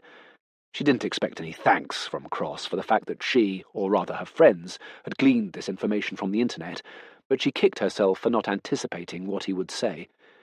If she hadn't had a drink and then a laugh with her friends, she would have thought to task him with what, in retrospect, was his inevitable question. "I assume you've ruled out those which weren't in business 15 years ago," said Cross. She was furious with herself. A rookie mistake, and one that, despite being a rookie, she could easily have avoided. She had come to the conclusion that Cross would never be impressed by a single action of hers, and that impressing him would be a gradual process, a slow burn, and the now glaringly obvious need to find out which businesses had been trading at the time of Hillary's murder would have been a small tick on the impressing GC chart. Cross made one call, which he immediately regretted. It was to Fiona Cook. He wanted to know if she'd been aware of the mysterious car. It turned out that she was, as well as of the damaged parked car. Leonard had told her, several times in point of fact. Cross had called because his instinct told him that she was more of an investigative reporter than just a local journalist reporting what she saw back then. Fiona, it also turned out, had always felt that the sighting of the car was the only tangible element, clue even, the police had, and yet it hadn't been properly followed up. It seemed such an obvious thing that they hadn't even examined local CCTV to see if it showed up anywhere, as far as she knew. He would check. He had cycled to the Carpenter's Street over the previous weekend and noted CCTV in the local area. A quick call to the council and local businesses told him that at least 3 cameras were there at the time, all of which would have captured the vehicle, and that they were in operation. He then checked the police files, and there was no indication that they had looked into any available CCTV at the time. A glaring omission, in his mind. It was a first port of call in any investigation. But it was what Fiona had said at the end of the call that made him regret making it in the first place. After all he'd got from her was confirmation that she was aware of the car, nothing material. She asked him if he had reopened the case, and when he'd replied yes in a qualified way, she thought that it might interest her editor, especially as she was able to place herself in it in a historical context. He had a feeling such an article would be more of a hindrance than a help. Cross decided to pay MacDonald another visit on the Monday morning. The fact that he hadn't received a call from him complaining about talking to his wife made him think she hadn't told him of his last visit. Otti found Cross unlocking his bike as she arrived at work after the school run. He had no idea why she'd said that she'd caught him trying to sneak out. He was doing no such thing and was quite confused by the implication. But now they were sitting opposite MacDonald in his kitchen as his wife made them tea. She brought across 2 mugs and a cup and saucer. "George prefers it in a teacup, don't you, dear?" she said. "I do, thank you." He said this without looking at her because he was making a mental note of MacDonald's reaction to her familiarity with Cross. He was right. She hadn't told her husband of his previous visit. This was a small but good thing. It put MacDonald on the back foot. Cross decided to push this discomfort a little further. "I don't suppose you have any of those delicious homemade biscuits of yours, do you?" he asked deliberately, as if to make sure it hadn't passed MacDonald by. "I do, as it happens. I made a new batch at the weekend," she said, pleased by the compliment, which was Cross's intention. She brought over a plate and left them in peace. "So what can I do for you detectives?" asked MacDonald, trying to place himself in charge of the conversation. "The car," Cross said. "Sorry?" MacDonald asked. "What for?" asked Cross. "The car," said MacDonald, ignoring him. "Seen driving away from the scene," Cross continued. "It wasn't seen driving from the scene," said MacDonald. "Correct. Seen in the vicinity of the scene at the time of the crime." "What about it?" "Seems to me to have been pretty much the only clue in your possession." "Clue?" MacDonald asked. "Very well, lead. There was nothing else except for some inconclusive footprints by the body. Yes, the prints unfortunately had no distinctive pattern to them. They were plain-soled shoes, so apart from size we really had no other information.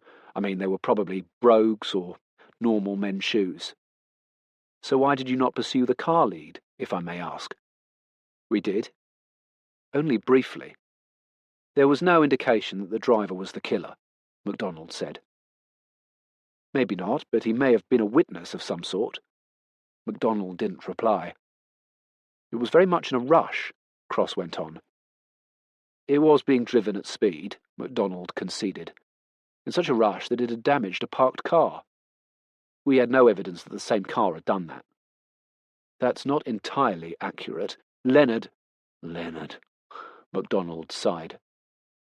"Yes?" Cross asked, hoping for some kind of elaboration. "Sorry, nothing," MacDonald said, stopping himself. "I see. Leonard had in fact ascertained that a neighbour heard the car's impact on the other car at around the time of the murder," said Cross. "I wasn't aware of that.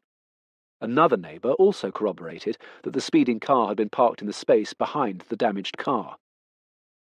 "That car could have been damaged at any time." "I think not. The family's nanny had taken a children's buggy out of the back of the car that morning at 8, and there was no damage. She noticed it when she brought the children home from nursery and informed her employer." "I wasn't aware of that," said MacDonald. "Really?" Cross seemed confused by this, then got into a muddle trying to find something in his file. He gave off an air of shambolic disorganization, which was, of course, his intention. He found a copy of a letter and retrieved it from the file. "Leonard pointed it out to you in a letter of April the 17th that year." "I didn't see that letter." "That seems very strange," said Cross. "Why?" "A letter from the victim's husband? I'd have thought you'd have paid it no little attention." "It would have been one of dozens, hundreds that man sent. They came in almost daily. On a couple of occasions more than one would come in a single day. As one more desperate thought or theory sprang into his mind," said MacDonald. "If there were so many, how can you be so sure you didn't see this one?" MacDonald didn't answer him. "Did you feel sorry for him?" asked Cross. "Of course, but also irritated, perhaps."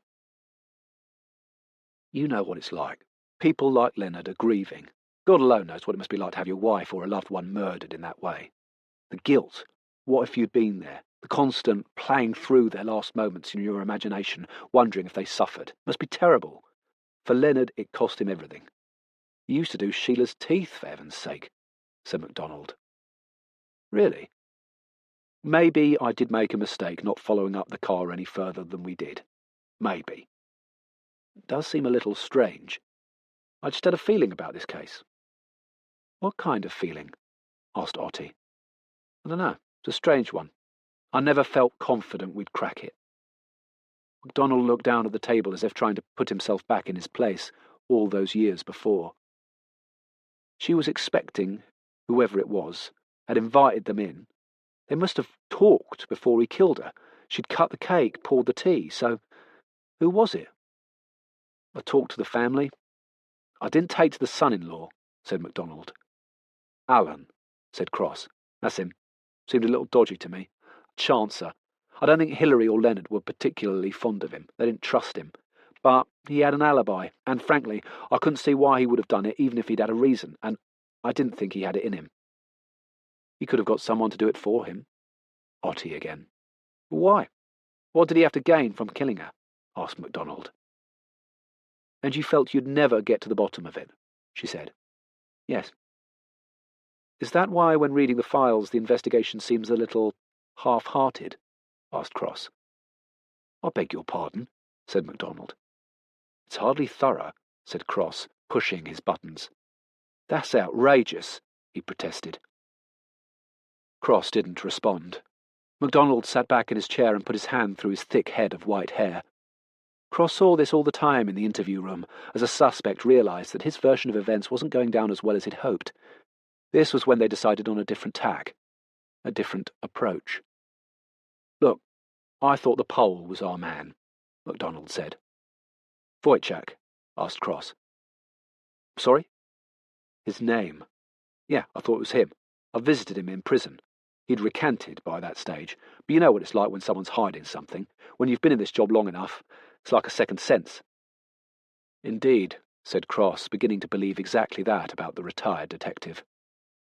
His alibi was a lie. He said he was at a job interview, had mysteriously lost all the details, but he was hiding something. There was no question in my mind it was him. He knew her. He was supposed to see her the day before, but hadn't turned up, so he goes a day late. She asked him in, made tea, and then it all kicked off. But at the time of the investigation, you didn't know that, Cross pointed out. No, and that's what confuses me. At the time, you didn't have him, said Cross. No, all you had was the car, and yet the investigation didn't follow it up. That's not entirely true. Cross said nothing to contradict him. It wouldn't get them anywhere. MacDonald looked up at him as if trying to get his measure. It was as if he was making another decision. Or was it a calculation? All right, maybe I wasn't performing to the best of my abilities. Maybe I did take my eye off the ball a little, he said. Cross waited for more. Sheila, my wife, was ill at the time. Breast cancer. She had a mastectomy, the lymph glands removed under her right shoulder. Chemo, radiotherapy. It was an awful time. I'm sorry to hear that, replied Otti. I thought I might lose her. Of course. So, yes, maybe I did Hilary Carpenter a disservice, for which I'm truly sorry.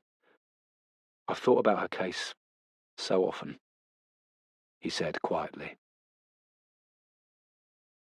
They were back in the car. Otti turned to Cross before turning the ignition. Isn't it weird with retired detectives? She said. Cross didn't comment. He so hated these kind of questions because they weren't actually questions at all, not even rhetorical in the strict sense of the word. They were just statements to elicit a response along the lines of, what do you mean? Redundant. Annoying, even. When they're at work, they come over all authoritative, they have presence, are confident in everything they do or say. They even sit differently. Then it's all gone. It's a bit sad, really. Pathetic, she said. Cross didn't have any particular sympathy with or for MacDonald. His admission was interesting, though, she continued. Understandable in the circumstances, not in the game with everything going on at home and too proud to say anything to anyone at work. It was interesting, Cross agreed. I thought it was genuine, sincere. It's obviously something that stayed with him. It was indeed. But what Cross was thinking was that it was completely out of character. That was what had interested him. Its being out of character. These were the things that he picked up on, which might not seem relevant to others. If something is out of character, there has to be a reason for it. MacDonald had made a decision to change tack, to appeal to their compassionate side. Why was that? To divert them away from their questions? He was taking them into his confidence, with an admission no self-respecting senior police officer would ever freely admit to, not doing his job properly when in charge of a major murder case. But he had miscalculated, because he'd forgotten Cross didn't have a compassionate side. But why had MacDonald done it? And why had he asked them at the front door, as he showed them out, if Leonard had been strangled? Chapter 27. Fiona's article appeared that week, and, as Cross had anticipated, it just caused a little aggravation rather than being of any use. He was summoned to see Carson, who it seemed had had an earful from above and was passing it on. The article went further than just reporting that Hillary's case had been reopened. "Which it hasn't, by the way," insisted Carson. "Not officially, no, but it remains unsolved," Cross replied. Then she goes on further to suggest that we might have the wrong man in custody. She does. And where did she get that idea from? Another of those pointless questions, not requiring an answer. Why did people insist on doing this? Cross was thinking. Carson continued. "Did you speak to this woman?" "I did," Cross replied, "and told her we'd charged the wrong man." "I said no such thing." "But you let her think it." "I cannot be held responsible for what she thinks, no more than I can for what she writes." "Well, the chief is up in arms. It doesn't reflect well on the department, obviously." "What, exactly? Not solving the original murder, or having the wrong man in custody for the second?" "Don't get arsey with me, George." "I have no idea what that means," said Cross. "Well, I'm sure even you can figure it out." Cross looked at him with that expression of his which gave nothing away, but, in the context of such a conversation as this, often gave the impression of being supercilious, which, of course, it wasn't. "And as if my days aren't filled with enough irrelevant shit to deal with, I've had Stuart MacDonald on the phone," Carson continued. Cross said nothing. It was one of those situations he found difficult to read. He couldn't determine whether an answer was required. He was also confused as to whether Carson was saying that MacDonald's call was irrelevant. If it was, he wasn't entirely sure why it had been brought up. "He's more than happy to help you with your inquiry. He feels, as you know, badly about the Hillary Carpenter case. He suggests you revisit the Polish builder, as he is convinced there is more to be found there. He'd also prefer to come to the station rather than you arrive, unannounced, at his home." "I only visited as I felt it was more convenient for him, and that calling him in was both unnecessary and would probably just cause more trouble," said Cross. "You know he holidays with the chief," Carson said. "How would I know that? But they were contemporaries, so it would make sense." "You are such a bloody pedant. Here's how it is. If you want to speak with him again, although I can't see why you would, you'll need to run it by me first." The Carpenter family had also read the article. The first Cross knew about this was when he took a call from Alan. He was concerned about the commercial impact on their business that this kind of adverse publicity could have. He was quite put out when Cross asked him what the exact purpose of his call was. Did he have any relevant information? He didn't, of course, so Cross then asked him, in the light of his mother-in-law's murder remaining unsolved, what he would have him do. Desist? He had no answer to this. Cross wondered whether the purpose of the call was to distract from Alan being a person of interest, which Cross wasn't, in all truth, convinced he was. The man was certainly devious enough. The same could not be said of Jessica, who had called him that same day and whom he offered to visit. He had a need to get out of the office and clear his head from all the unnecessary noise coming from Carson's office. He also wanted to talk to her a bit more about her mother.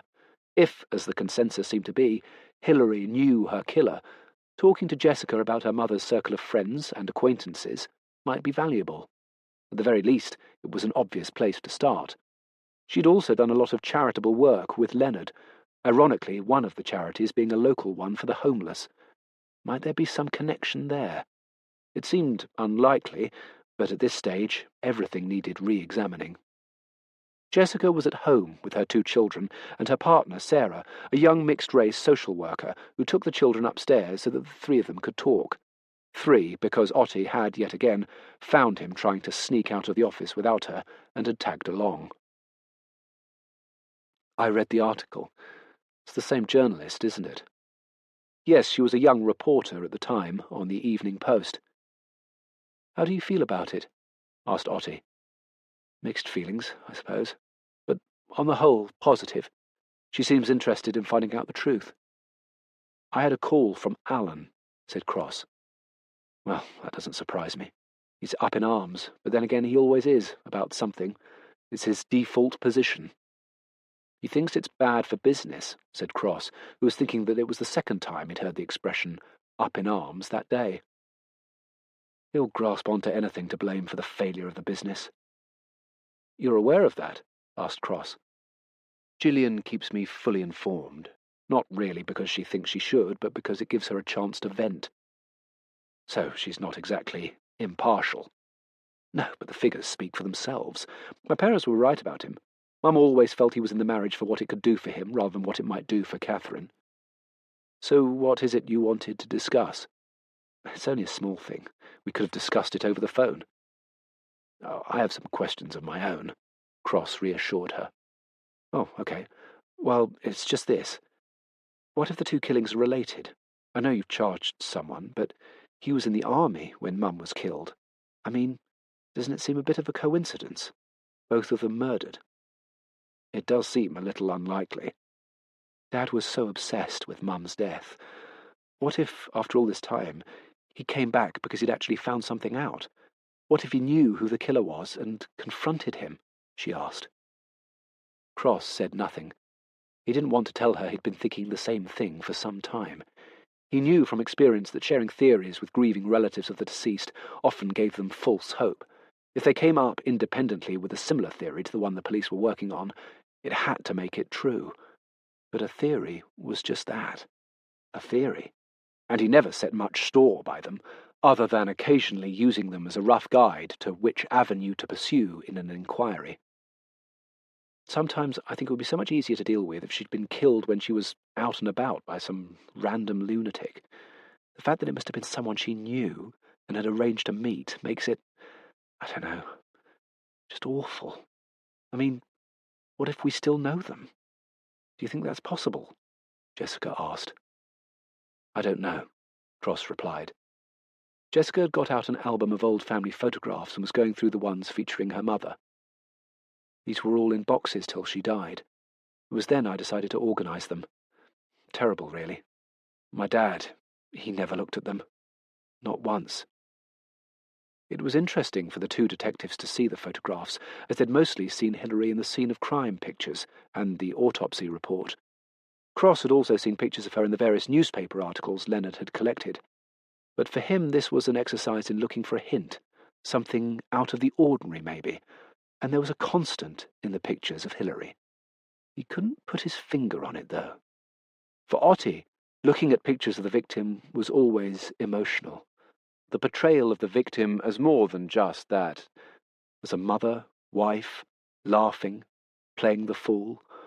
This, together with Jessica's accompanying commentary about the locations of the photographs, children's ages, birthday parties, and other occasions, sharpened her determination to find her killer, and if Cross was right, Leonard's as well.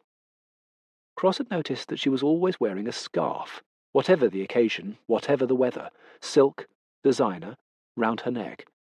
But many women of her generation did that. Then he got it. She always favoured her right side towards the camera. There it was, in every picture. Right side towards camera. Chin down, eyes up. Your mother had a favoured side, he observed. How do you mean? Jessica asked. She preferred to be photographed from the right. She always managed to have her picture taken while favouring her right side. Really? Let me see. Jessica laughed. You're right. I hadn't noticed that. How funny. She was in a car accident when I was small, went through the windscreen and had some scarring on the left side of her face and down her neck. You couldn't really see it, especially when she had concealer and makeup on, but I know she was a little self-conscious about it. You'd never have known if she hadn't told you, though. Cross then remembered the mention of some slight old scarring to her face in the autopsy report. "I know it's a daft question," said Otti, "but did your mum have any enemies?" "No, not that would want to kill her. I mean, does anyone, really, in truth?" "Yes," said Cross. "How did they meet, your parents?" asked Otti. "Fairly predictable, really. She was his dental nurse. He didn't ask her out for over a year and a half, although he claimed to have been smitten at her job interview. Typical of Dad. Then, when things started going well, she took over running the place." "Gillian's husband?" Otti continued. "Martin? Lawyer, corporate stuff. I don't really understand it." "And you?" "Vidal. I'm an academic at the university, English faculty." They sat there for a few moments in silence. "I've gone over it so many times after Mum's death, and now Dad's. I just don't know who would have done it. It just doesn't make any sense." "It rarely does," said Otti. And so they left, no further ahead, really. There seemed to be no obvious clues to be had from Hilary or her life, but Jessica's instincts were right on one thing. It had to be the same killer. Chapter 28. Christmas came and went. It was an unwelcome interruption for Cross, who made it as brief as possible. He and his father had their regular, silent Christmas lunch in a local hotel. Cross always insisted on crackers and paper hats, which Raymond went along with. On Boxing Day, it was back to the trade plates and the quiet of a virtually empty office for Cross. Still the only lead, as such, that they had. It made more sense for it to be a car dealership with a high volume of cars going through its doors than a valet, a high-end one at that. Taking a car with trade plates reinforced Cross's thought that it was a premeditated crime. It would make the car more difficult to trace. Although, ironically, he knew that had they had that information at the time of Hilary's killing, it would have enabled the police to narrow the parameters of their search in a meaningful way. Not, he said to himself, that the original investigation had any particular parameters anyway, which was still bothering him.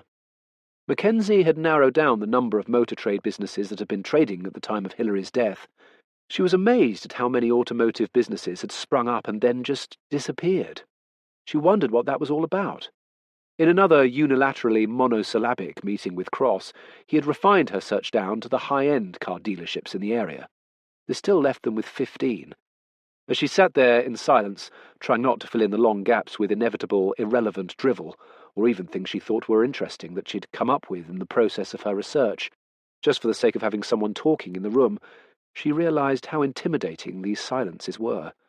Or at least, how intimidating they had been until she'd understood it was simply his way. She was thinking that it might be a useful tool to have in her box, the way they made people instinctively want to fill them, and in doing so, maybe let something slip. The problem was, as her mother had told her all her life, and was still in the habit of reminding her, she was a natural chatterbox, so she might have a problem with the silent pause tactic. She decided to practice on her friends when she next saw them. What she was tasked with next was getting hold of all the employment records for people working in the dealerships at the relevant time, and seeing if any of them had any links to the Carpenter family. "You mean if they'd bought a car from them?" she asked. "No, I don't mean that," said Cross. "Right," she said, waiting momentarily to see if there would be any further elaboration on what exactly that meant, which, of course, there wasn't. This took time. Another week went by before she was able to conclude that there were no such links. Cross was also right in thinking that there would be no log of when the plates were used, and who by, at the time. He pored over her work like a headmaster, and then agreed that there were no links. No thanks or acknowledgement, of course. This was because he was thinking that they still had no leads in either case. Carson's justification of Cross's continued pursuit of the Carpenter case to the chief wasn't helped by the fact that for days Cross hadn't left his office. He was surrounded by Leonard's archive boxes and the files from the original investigation, which he seemed to be going through page by page. The chief had seen this and commented that it didn't look like police work to him, and why hadn't Cross been assigned to the murder that had occurred that week in Avonmouth? Carson told him that Cross had in fact attended the first unit meeting about the case and had immediately spotted an inconsistency in a witness statement, which led to an arrest. This had just seemed to annoy the chief even more. The truth was that Cross had been through all the files thoroughly, once, and had now concentrated on the ones he considered to be the most pertinent to the case. But he found himself focusing on the process of the investigation, more than what it was actually turning up. There was a pattern forming, seemingly an obstructive one. Everything ended with MacDonald. He'd never seen a case where an SIO had micromanaged to this extent, and in such a negative way. The majority of his instructions were to cut off various avenues of inquiry. There was, admittedly, as MacDonald had said when they met, an air of futility about the whole thing, but there was one area of the investigation that he seemed to be over-involved in a negative way. The mystery car. Every time it came up, he seemed to dismiss it out of hand, in emails, in minuted discussions. But this was so peculiar, because Cross knew that the car was obviously the only physical lead they'd had. In the end, it may, of course, have gone nowhere. MacDonald had suggested in one meeting that someone had had an argument and left in a hurry. So why hadn't it been looked into further? If there had been a quarrel in a neighbouring house, a simple door-to-door canvass would have unearthed it. Again, MacDonald had dismissed this suggestion out of hand. This puzzled Cross, because in his way of working it was just as important, sometimes vitally so, to discover what hadn't happened in a certain situation as much as what had happened, so it could be ruled out with some certainty. He looked at the log of calls into the station that was always kept, on the date of the murder and the few days after, to see if the damage to the neighbour's car had been reported. It hadn't. A quick call to Jessica confirmed that the owner of the car still lived at the same address, and so he cycled over. A man in his 50s opened the door. This was Jeremy Baker. He basically confirmed all that Cross already knew, about the nanny discovering the damage, that it hadn't been there mid-morning and so obviously was done in some part of the early afternoon. Baker hadn't reported it that day because, well, with Hillary's murder it seemed so trivial in comparison. Then, when he heard people talking about a speeding car, he called it in. As Cross left, Baker said it had always surprised him that the police hadn't followed up his call. "They probably had all they wanted," said Cross. "But I was told they'd phone back," Baker insisted. "Did they say why?" "Well, because of the paint and the headlight." "Go on," said Cross, now interested. "Well, the car that hit mine left a long paint mark on the rear driver's side of mine. It was red, quite bright red, and it was a Jaguar." "How do you know?" Cross asked. "There was a Jaguar symbol on the glass in the road. He must have smashed his headlight." Back at the office, Cross checked the call logs for the following week when Baker said he'd called, and there was the entry for his call, a call that had informed them of some material clues, the make and colour of the car. Why hadn't it been followed up? He needed to pay MacDonald another visit and press him more about the car. He didn't want to ask him in, as Carson had told him to, because he suspected that would cause more trouble than it was worth.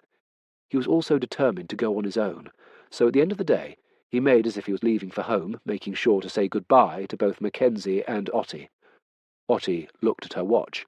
Mackenzie looked over at her. "Way too early for him to be going home," said Otti. "And he said good night, like a normal person," Mackenzie observed. "Exactly. Acting. Badly," said Otti, grabbing her handbag and her car keys, and left.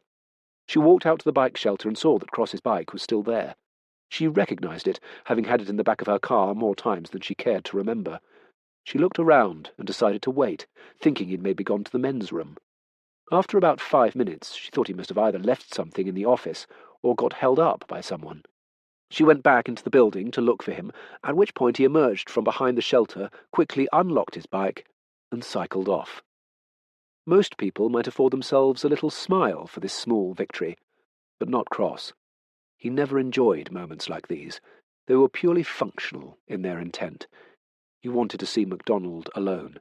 He knew that Otti would follow him out after his, by his own admission, pitifully bad over-egging of going home, and so had to hide. The fact that it worked was convenient, rather than being satisfying in any kind of way. "They're not in," said a man as Cross arrived at the McDonald's house. Only one car was in the drive. "Tuesday. It's their bridge night with the Simpsons. I only know that because they take my wife, Mary, with them." "I see. Anything I can help you with?" asked the man. "No. You a friend?" "Former colleague," said Cross. "Oh, police. Funny, you don't look like a policeman." "I'm a plain-clothes detective," Cross said, by way of explanation. "You still don't look like a policeman." Cross got back on his bike. He had absolutely no interest in continuing this conversation. "Have you come about the homeless man?" "What homeless man?" said Cross, stopping. "I told Stewart he should report it." "What homeless man?" Cross repeated. "The one that's been hanging around the road." "Was there an issue?" Cross asked. "Isn't that why you're here?" "It is related, yes," said Cross, which in essence was true. "He kept coming round knocking on their door. Stewart talked to him the first few times, but he kept coming back. Then the last time he was here there was a terrible argument, the old guy shouting and spitting at poor old Stewart. He tried to give him money, but he just threw it back at him. I told him to call the police, but the old man's not been back." "When was that, the occasion of the argument?" "October sometime." "Did you ask Stewart about it?" "Of course. He said he didn't know who he was, but I thought he'd probably arrested him in the past. I guess it's an occupational hazard." Cross asked him for a description of the homeless man, although he knew it was unnecessary, but he wanted to make sure. He knew it had to be Leonard, and, of course, the description matched. So MacDonald had seen Leonard, despite saying he hadn't seen him since before he disappeared. He decided he would follow MacDonald's request and ask him down to the office. Chapter 29. The idea of the lunch invitation had come from Ottie's younger daughter, Debbie. She was a sweetly innocent and inquiring 7-year-old, who Josie was only just beginning to realise had a firm and well-centred, if naive, moral compass. It was this naivety which often expressed itself as such untainted common sense that it often took her mother's breath away. She was just so bloody reasonable about things. She'd heard Josie talking about her friend at work, Cross, on many occasions, but what was difficult for her to understand was whether her mum actually liked him or not. When she asked her this, Ottie was quite surprised. She explained to Debbie that he was a bit different. Debbie replied that different was sometimes good, and her mother, of course, had to agree with this. It was just that his difference often made it difficult for other people to deal with him. This was because he had a condition called Asperger's syndrome. The fact was that Leonard's case had got Ottie thinking, not just about the murder, but about the tragedy of his situation, and, in a funny kind of way, about Cross. Leonard had ended his life on the streets, homeless, despite the fact that he had a home and a loving family. His sense of loss, his grief, had affected his mental health. Surely it could have been prevented. There were enough people around before he disappeared who knew full well what was going on. They knew he was drinking excessively. They knew he'd had to give up work, and, according to Catherine, dentistry had been his life. He loved his work. She found herself thinking how easy it was for someone to fall through the cracks in plain view. She wasn't for a minute comparing Cross to Leonard in terms of mental health, but in the same way that Leonard's friends and family had said, "Poor Leonard, he's lost his mind over Hilary," she and her colleagues were doing the same thing with Cross. "Poor old George, he's an odd 'un, but that's just the way he is." No one had actually bothered to look under the surface and see if everything was okay, whether there was anything they could do. She knew from older colleagues that Cross had had a terrible time when he first joined the force, bullied and mocked in ways that people simply wouldn't get away with these days. Not only had Asperger's become more widely known about, but people's attitude to disability had changed. Was it a disability, she wondered? No, probably not. An impairment? She'd read someone somewhere saying that her Asperger's syndrome was her gift. They'd become more understanding and tolerant as a society. She couldn't help thinking, though, that the treatment Cross had suffered at work at such a formative young age must have had an effect on the way he'd developed as an individual and shaped who he was now. Was his behaviour, his need to keep himself to himself and other people at arm's length, a product of past horrors at work, and, come to think of it, in everyday life? She also knew that one of Cross's main tormentors all those years ago had been DCI MacDonald. When she saw him sitting alone in his office, or leaving at the end of the day, looking like some Dayglow advertisement for a council cycling safety course, she felt a terrible pang of guilt about the man. So she had no suitable response to Debbie, after she'd made the mistake of confiding her pity for Cross to her, when she asked if they could have him round for Sunday lunch. No good reason to say no. In fact, she found herself, such was the effect this child had on her far too often, wondering why on earth she hadn't thought of it in the first place. "I can't," Cross had replied, without even thinking. "Why not? It's a week Sunday, not this one," she said. "I see my father, Raymond, on Sundays." "I know who Raymond is. Bring him too." "He doesn't like going out." "You take him out all the time. My kids want to meet you." "He's no good with children." "Oh, stop it now." "What?" "That's rubbish, and you know it." "It's not rubbish. I don't believe you." "Why would I lie?" "Because it's you who doesn't want to come." He was never quick enough in these social situations to maintain a pretense. The conversation was a little too fast for him to process, so he did what he always did, and just clammed up. Ottie recognised the tight-lipped expression. She'd seen it many times before, so she pressed on. "Which I think is a little rude." "I have no intention of being rude," he said. "Well, this is one of those situations where you think you're not being rude, but in point of fact you are." "Should I apologise?" he asked. "No need. Just accept the invitation." "No." He walked away, and then wondered if that was rude. He had no idea, but it was one of those situations where it wasn't how he'd said what he'd said, so much as what he'd said. He was unable to distinguish between the two, but knew he didn't want to upset Ottie. So to make sure he hadn't offended her, he turned on his heels, went back to her, and said, "Thank you."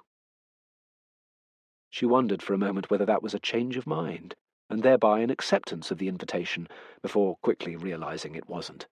One thing she knew about her colleague was that once he'd set his mind on a course of action, he would not be deterred from it. This awkward moment reminded him that he had forgotten that he was trying to work on being more socially aware at work. Other things had been on his mind recently. He was aware that his time on the Leonard case was limited, in that Carson would only allow him a certain amount of slack before he reined him in, and this was a pressure which made him concentrate on getting to the bottom of it, more than worrying about how his behaviour was being perceived in the workplace. He noticed Mackenzie working away at her computer. He hadn't formed an opinion of her yet. He didn't have enough data to make a fully informed judgment, but he thought she was diligent and quite hard-working, virtues he appreciated. But he remembered what Ottie had said to him about making more of an effort with their new staff member, taking more of an interest in her and showing her some encouragement. He felt that now was probably the appropriate time for his planned gesture, that she'd been there long enough for it not to be interpreted in any way as inappropriate or too familiar. So he made his way to the office kitchen and made 2 cups of coffee. Over the last couple of weeks he had observed and listened as Mackenzie had made herself coffee, in preparation for this moment, and so knew how she liked it, and, he thought, on balance, which mug she preferred.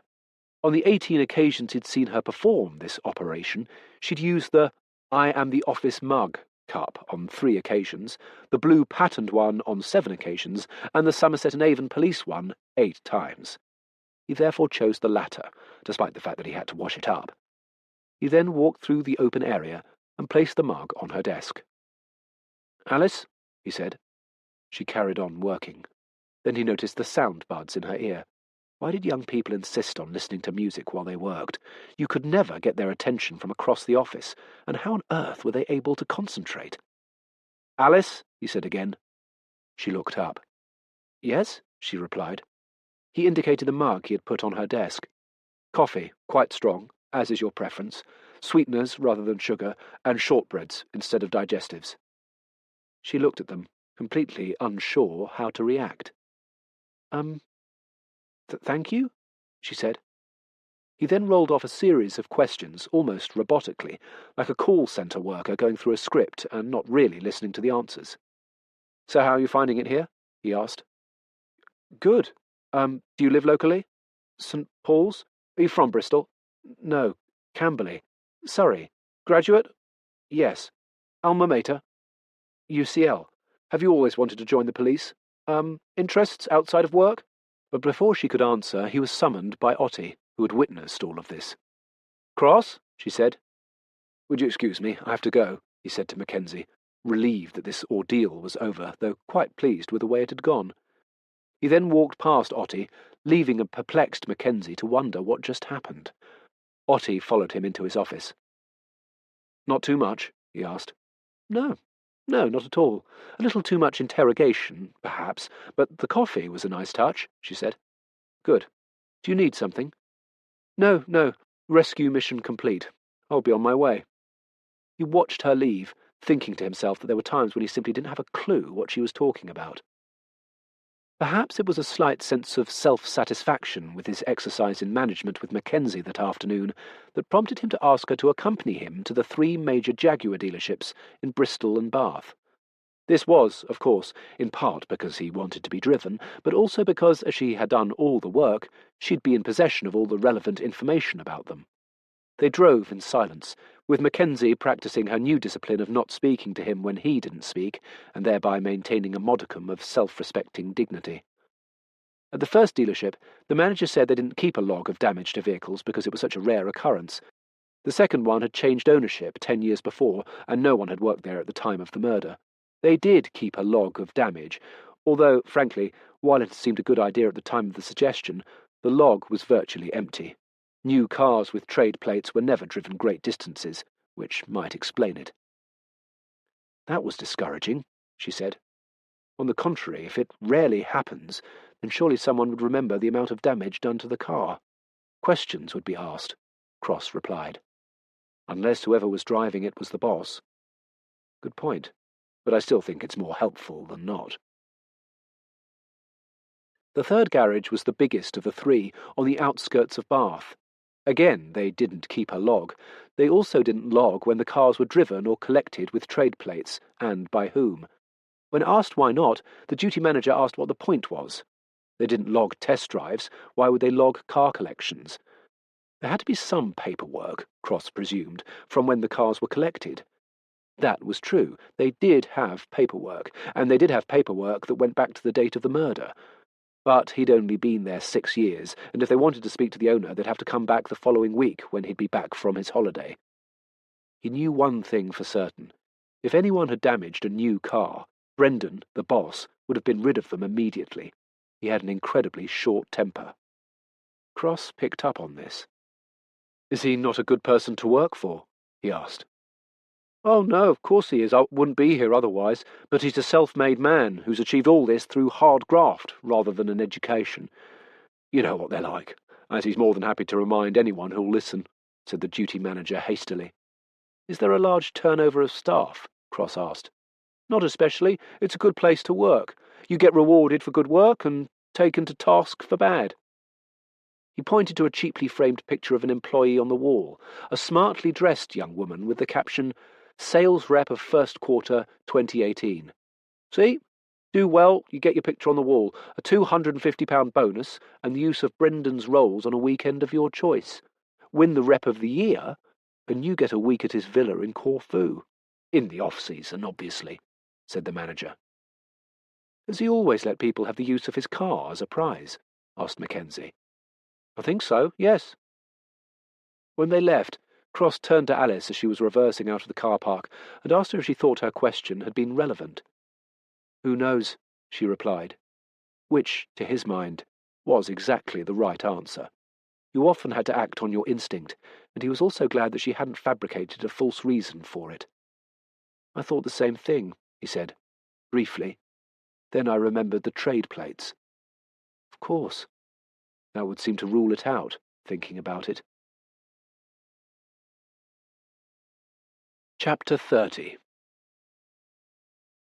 What Otti didn't appreciate, or wasn't aware of, with Cross's condition, was that it didn't simply just make him awkward and reluctant to join in social situations outside of work. It meant that those situations actually caused him great anxiety.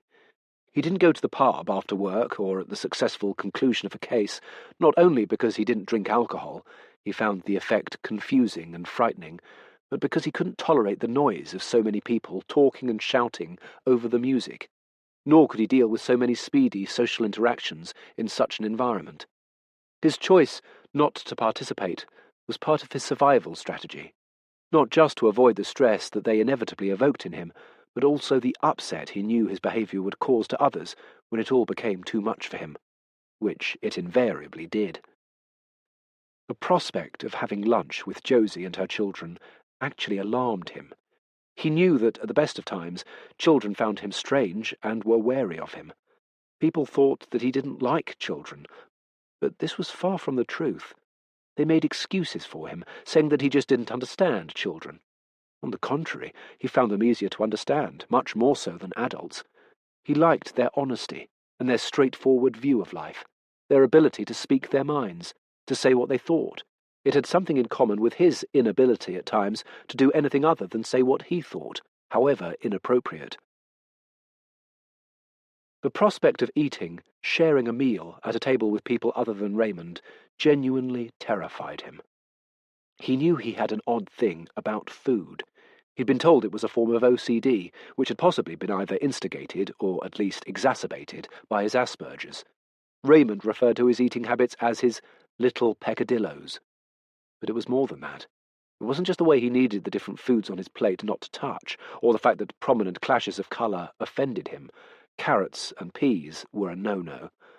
Most of all, he couldn't cope with the way others ate, specifically the noise they made when eating. He found it intolerable. At times, he found it difficult to eat noisy foods himself, unless he was on his own, lest it offended people around him. Children were, of course, the worst offenders. No fault of theirs, he knew that, but that didn't make it any easier for him to tolerate. In the past, he'd had to leave a table abruptly because it was either that or bursting out with an offensive plea to those at the table to stop making so much noise as they ate. None of this information was he comfortable sharing with Otti or anyone else. It was simply easier to turn down any invitations to dinner or lunches, and so avoid the possibility of any unpleasantness, which was why he had no intention of accepting her invitation to lunch. He arrived at his father's flat as usual that Thursday night with their Chinese takeaway. But Raymond wasn't in the living room. He called out and heard a muffled greeting returned from upstairs. He went into the kitchen, put the food down, then went through the weekly ritual of clearing away the newly accumulated detritus from the table. He got plates and cutlery, checking carefully that they were clean, and unpacked the food on the table. He called out again. No answer. He went into the hall. "Dad? Could you come up here and give me a hand?" Raymond shouted from upstairs. He navigated his way up the stairs, carefully avoiding the magazines and books piled on either side, as well as other miscellaneous useless objects held onto that might come in useful one day. Raymond was somewhere in the middle of the spare room, hidden by a vast pile of junk. "Dad?" Raymond's head popped up. "Hello, son," he said. "What are you doing?" asked Cross. "Here, can you take this? It's in need of a little TLC." He passed over a tombstone-shaped wooden object. George took it and turned it round. It was an ancient bagatelle board, in terrible condition, dusty and rust-covered, with several of the nails missing. "The food is getting cold," Cross complained. "Just a minute, I'm just looking for a tin of— Oh, here it is." He emerged with an old tin in his hand and rattled it as if to prove the existence of something vital inside. His face was filthy and sweaty. He had obviously been looking for the board for some time. They ate in customary silence. Cross was thinking about the case and hoping that Brendan Davis would have something of use to tell them the following week. He'd sent Mackenzie back to the first two garages to see if she could find any documentation for the delivery and acceptance of brand-new red Jaguars, saloons, from 15 years before. If she came up with nothing, and Brendan was a blank, then he'd extend the search further down south into Somerset, north up to Cheltenham, west to Cardiff, and east to Swindon. He was convinced the car was the most promising lead they had. The only one, in fact. He would also have MacDonald in again, but would wait until he had more information to arm himself against the inevitable flack that would come his way. Why had MacDonald lied about seeing Leonard? He thought of Badger, and wondered what it felt like to be incarcerated for something you knew you hadn't done. Badger had become as clear as he could about the night in question, and was now convinced, as was Cross, that he hadn't killed his friend. It troubled him that Badger was being put through all this when it was wrong. But what troubled him more was the fact that if he hadn't solved Hillary's case before Badger's trial, it was more than possible that the man could be convicted of a crime he hadn't committed. After they'd finished eating, Cross quickly cleared up. Raymond took advantage of the cleared table and put the bagatelle board on it. Cross remembered that years ago, as pub games went out of fashion, the invasion of the Space Invaders, Raymond had called it, his father had travelled around the country collecting pub skittles, push halfpenny boards and pub billiards. He had tried selling them, without success, until the arrival of eBay, when he'd made quite a tidy little profit. The ones that had needed a little more work, like this bagatelle board, had gradually become swamped in more recently acquired rubbish. "Why the sudden interest in bagatelle?" asked Cross. "It's actually parlour bagatelle, smaller than the full version. I'm going to restore it," said Raymond. "Why? It'll make a nice gift, don't you think?" "For whom?" "I'll take it apart, sand it down, revarnish, replace the pins. It'll be good as new. Should be ready for Sunday week with a little effort." "Why Sunday week?" "For lunch. I'm giving it to Carla and Debbie." "Carla and Debbie? Josie's children?" "I'm well aware of who they are." "I think they'll love it, don't you?" Cross thought for a moment. How had she got hold of Raymond's number? His personnel file, of course. Next of kin. But it was inconceivable that she would have gone behind his back and invited them to lunch through his father. "We'll need to get a taxi," said Raymond. "We won't need to do anything, as we won't be going," replied Cross. Chapter 31. "Might I have a word?" Cross said, as politely as he could. "Sure, go ahead," replied Otti. But Cross was already on his way to his office. She got up and followed with a slight mischievous smile at his profound indignation. "You invited my father to lunch," he said. "I invited both of you, actually," she replied. "But I'd already said no." "True. So why would you do that?" "Because I think it'd be nice." "I don't." "Well, thank you. I told him we won't be coming." "I know, he's already texted me." "Good. He's coming anyway." "What?" said Cross, appalled. "He wants to meet the girls and get to know me. He's so sweet." "Why would he want to do that?" "Why do you think?" "I wouldn't be asking if I knew," he said. "I'm your partner at work. He's curious." "About what?" he asked. "Well, me, I suppose. And you.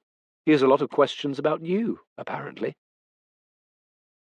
She then left him, without waiting for a response, pondering the prospect of her and his father, possibly the two people in the world who currently knew him best, discussing him behind his back, without his being there to enforce boundaries and act as a moderator when they strayed into what he considered private and confidential areas.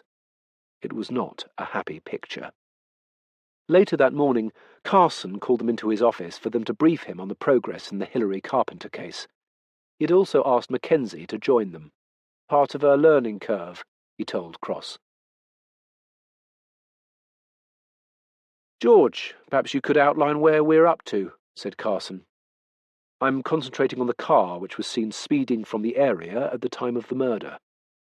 Mackenzie looked at Otti, eyebrows raised at his use of "I." Otti just smiled.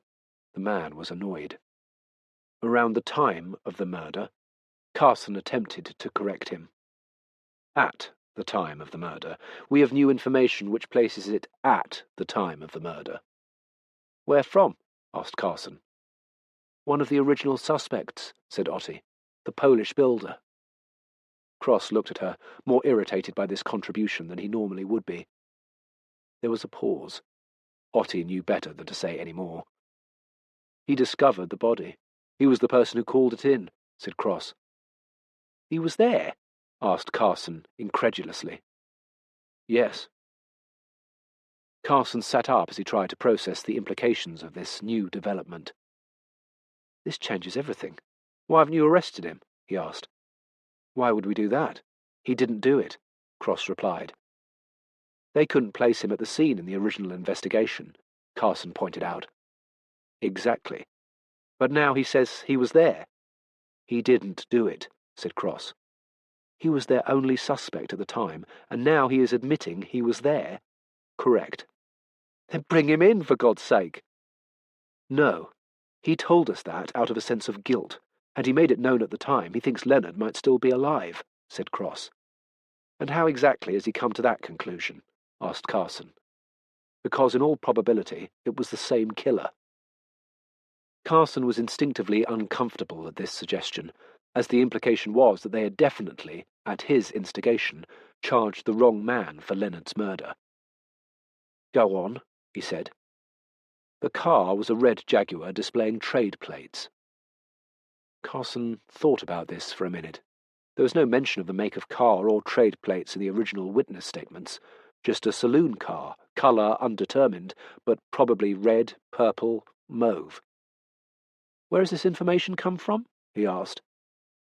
Wojciech saw the plates. The exact colour and make came from the neighbour's damaged car. We don't know that the damage was caused by the perpetrator's car, Carson insisted.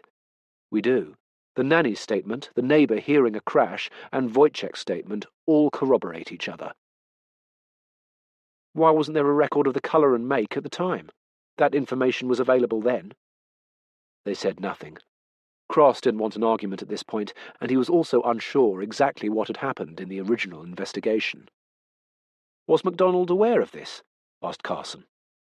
Yes, said Cross. You sure? Categorically. Shit. So what's your plan of action?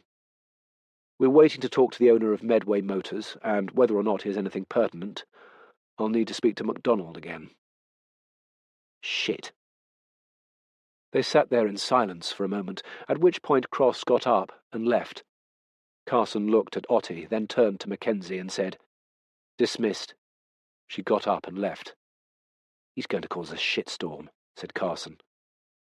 Otti said nothing, as her gut told her that Cross was on the verge of uncovering something that might not reflect well on the department and its handling of the original investigation. She could see that Carson was obviously coming to the same conclusion. Mackenzie was kept busy over the next few days, extending her search of local car dealerships as ordered by Cross. There was a brief moment of hope when she found a new car that had been damaged in Taunton some years before. She made the error of sharing this excitedly with the office the moment she discovered it. Cross was unmoved. As he told her, she needed to be in full possession of the facts before sharing information, and sure enough, it transpired that the damage had occurred only 9 years before. Something else had then cropped up, which only added further to the painful learning process of working with Cross. He had instructed her to try and find any links between the family and the car dealerships, transactional links like car purchases or leases or service agreements. She came up with nothing. Not even the sons-in-law, he asked. I'm sorry? She'd said this so many times in the past weeks that Cross now understood it not to be an expression of apology. Alan or Martin, he went on. But he had now turned his attention to Otti. She just checked against the name Carpenter, he said. That's what you told me to do, protested Mackenzie. He continued his conversation with Otti, as if proving his point to her was more important than maintaining any semblance of politeness with Mackenzie. What I told her to do, in fact, was check the family, which I'm sure you would agree in most familial setups includes the in-laws, said Cross. Otti said nothing, but raised her eyebrows in a resigned fashion. Which is why, despite the disparagement of many in this very office, I believe in being specific in my issuance of instructions. This is an example of what happens when I don't, he said, and turned, satisfied his point had been made, back to Mackenzie. Check the 2 sons-in-law, he instructed her. Otti left his office thinking how sad it was that such small victories in the office seemed to mean so much to him. It was true that everyone took the piss out of him when he was so anally specific in his instructions. More often than not, they felt patronised by his explicitness. One had complained that it was akin to being told to take out a pool car and then being told to make sure you opened the door and got into the car before closing the door again and starting the ignition. It was simply unnecessary. Otti had explained to him that he often went too far, and she wondered whether it was simply an insecurity about his communication skills, a criticism which always got under his skin, that he was not confident he could make himself completely clear. So he had reluctantly backed off the detail, but this little incident made him feel he'd been right all along. If he'd said family, which includes the sons-in-law, it would have been done correctly. Now she would have to make all those calls again, he told Otti, without a trace of smugness, although at times he did manage to convey it without meaning to. Mackenzie made the calls, and both of the sons-in-law had leased and purchased cars from 2 of the dealerships, but some years after the murder. So it wasn't that important in the end, she said under her breath, or so she thought. It was important. It's as important to eliminate thoughts or potential leads as to come up with them in the first place. Elimination strips away the irrelevant and thereby saves time, said Cross. She was then dispatched to Taunton and Cardiff. Gloucester and Swindon would have to wait until the following week. It was a relief to Cross not having her in the office, as he often found himself wasting precious time trying to think of things for her to do to keep her occupied. He didn't trust her as yet, nor know her well enough to give her more important tasks, and knew that if he did, he would be forever distracted by the fact that she probably hadn't done them properly. Chapter 32. Cross was practicing one of his favourite organ pieces in the church, Bach's Toccata in F major, BWV 540. He liked the pedal solos within it, finding them useful interludes in which to think about whatever case he happened to be working on at the time. He was mulling over Hilary's murder and thinking about motive. This wasn't his usual modus operandi, as it was a theoretical, hypothetical conjecture with no factual basis. It was speculation, in fact, but he sometimes found this way of thinking liberating.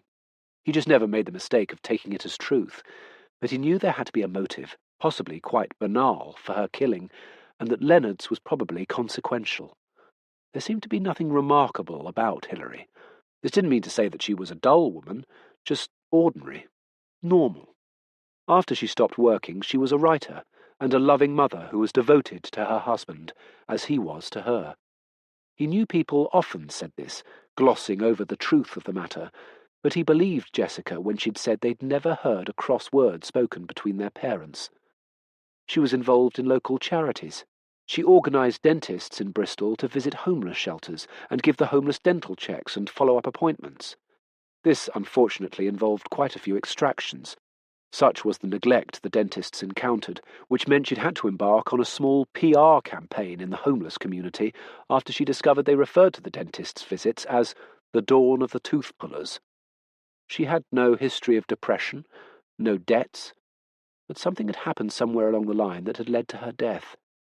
It always irked him in these situations that, once they'd solved the case, this elusive part of it, one so critical to its solution, would seem so obvious with the benefit of hindsight. But right now, it was an enigma. Brendan Davis was happy to see the 2 detectives. More than happy, which was something that intrigued Cross. Why would anyone be so happy to help?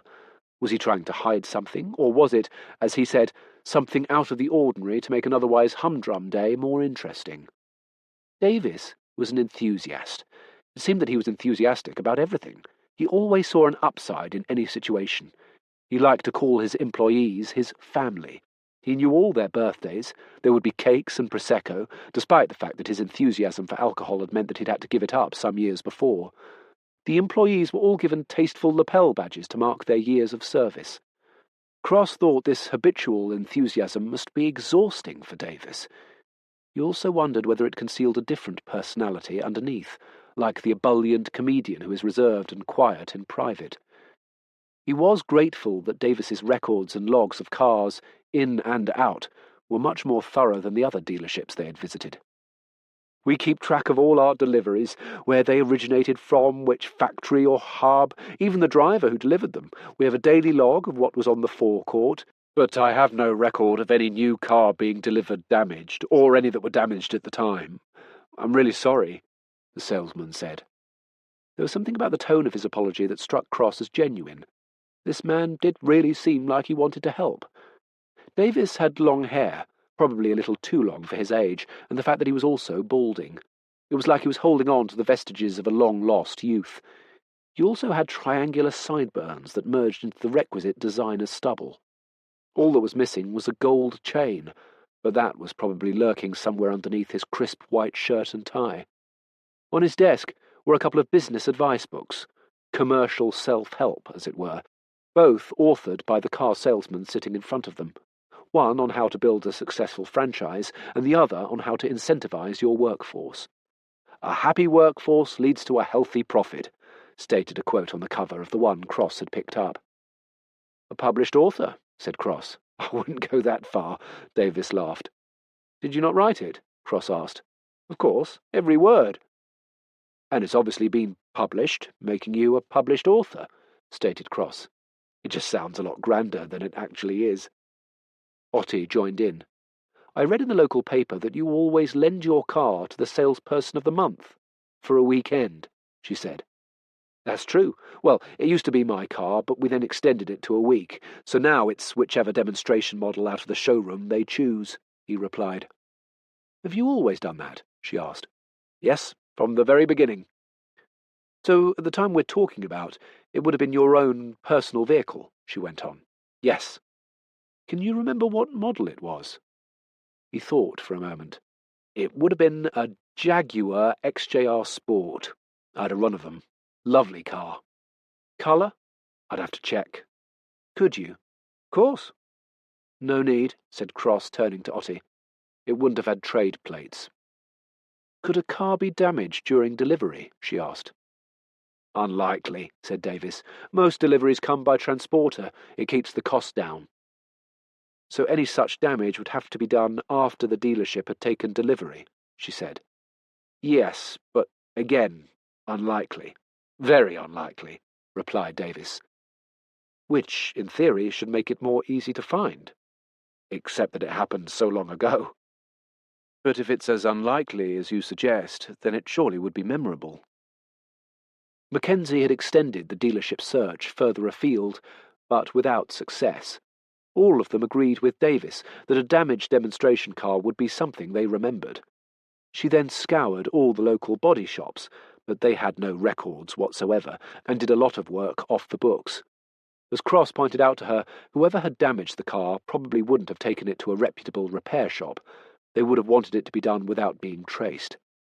Probably an illegal chop shop, and they certainly couldn't expect to get any help there. So their best, only lead was getting them absolutely nowhere. Time to turn his attention to Hilary herself, Cross decided. But first, there was the ordeal of Sunday lunch at Otti's house. He decided there was no way he'd let Raymond go on his own, but the prospect of it filled him with dread. Sundays were, for the most part, just another working day for Cross, unless he and Raymond were going on a day trip. He might cycle down to St. Stephen's to play the organ. One of the benefits of a population of declining faith was that Sunday daytime services were now less numerous than they had been, so there was more time available for practice. The MCU was, of course, open 24/7, and so he would often take advantage of the peace and quiet a Sunday invariably offered, and spend time there, working. His social circle was, unsurprisingly, non-existent, so there were never any engagements filling his diary at the weekend, except for this one, which Otti and Raymond had managed to trap him into with a particularly effective pincer movement, something he hadn't seen coming. Raymond had managed to find some wrapping paper, squirreled away somewhere, which he was now recycling, as he told Cross when he arrived by taxi to pick him up. He was using it to wrap the Bagatelle game, which Cross had to admit his father had made an excellent job of refurbishing.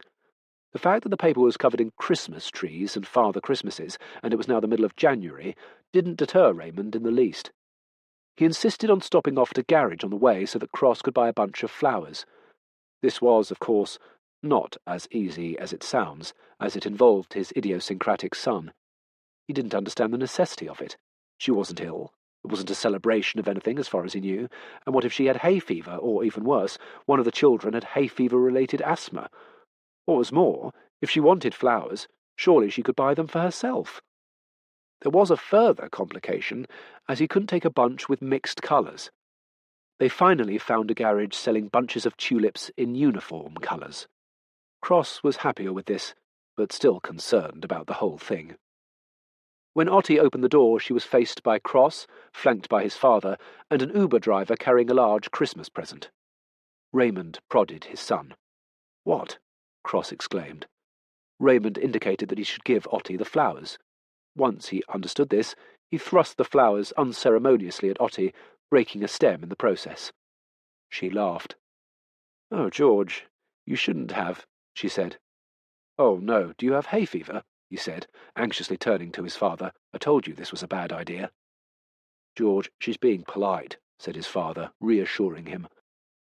"She said we shouldn't have brought them," Cross protested. "Which means she's pleased," said Raymond. "How can she mean exactly the opposite of what she said?" "Can we go in? I need to sit, and this kind gentleman needs to put down the gift," said Raymond. As they walked into the house, Raymond sniffed the air appreciatively. "Sunday lunch. There's no other aroma quite like it," he said. "Well, I hope it lives up to expectations," said Otti. The girls quickly dispensed with the wrapping paper once Debbie had explained to her that no, it wasn't Christmas, and no, she wouldn't have to wait till it was to open it. They were thrilled with the bagatelle. They hadn't seen anything like it before, a game that they could play without an iPad. Quite the novelty. They were entranced by the hands-on nature of the game, and the noise as Raymond demonstrated how to play. "George didn't mention that you were black," he said to Otti. "Why would I?" said Cross, appalled. "Well, you're normally so literal in your descriptions of people and things, I'm surprised you left it out," Raymond retorted. If Otti was taken aback by this comment, she didn't show it. Perhaps it was because she was so used to Cross's frequent, inappropriate utterances, and so coming from his father, this was unsurprising. "I'm not entirely sure what to say. Yes, I'm black," she said. "No offence," said Raymond.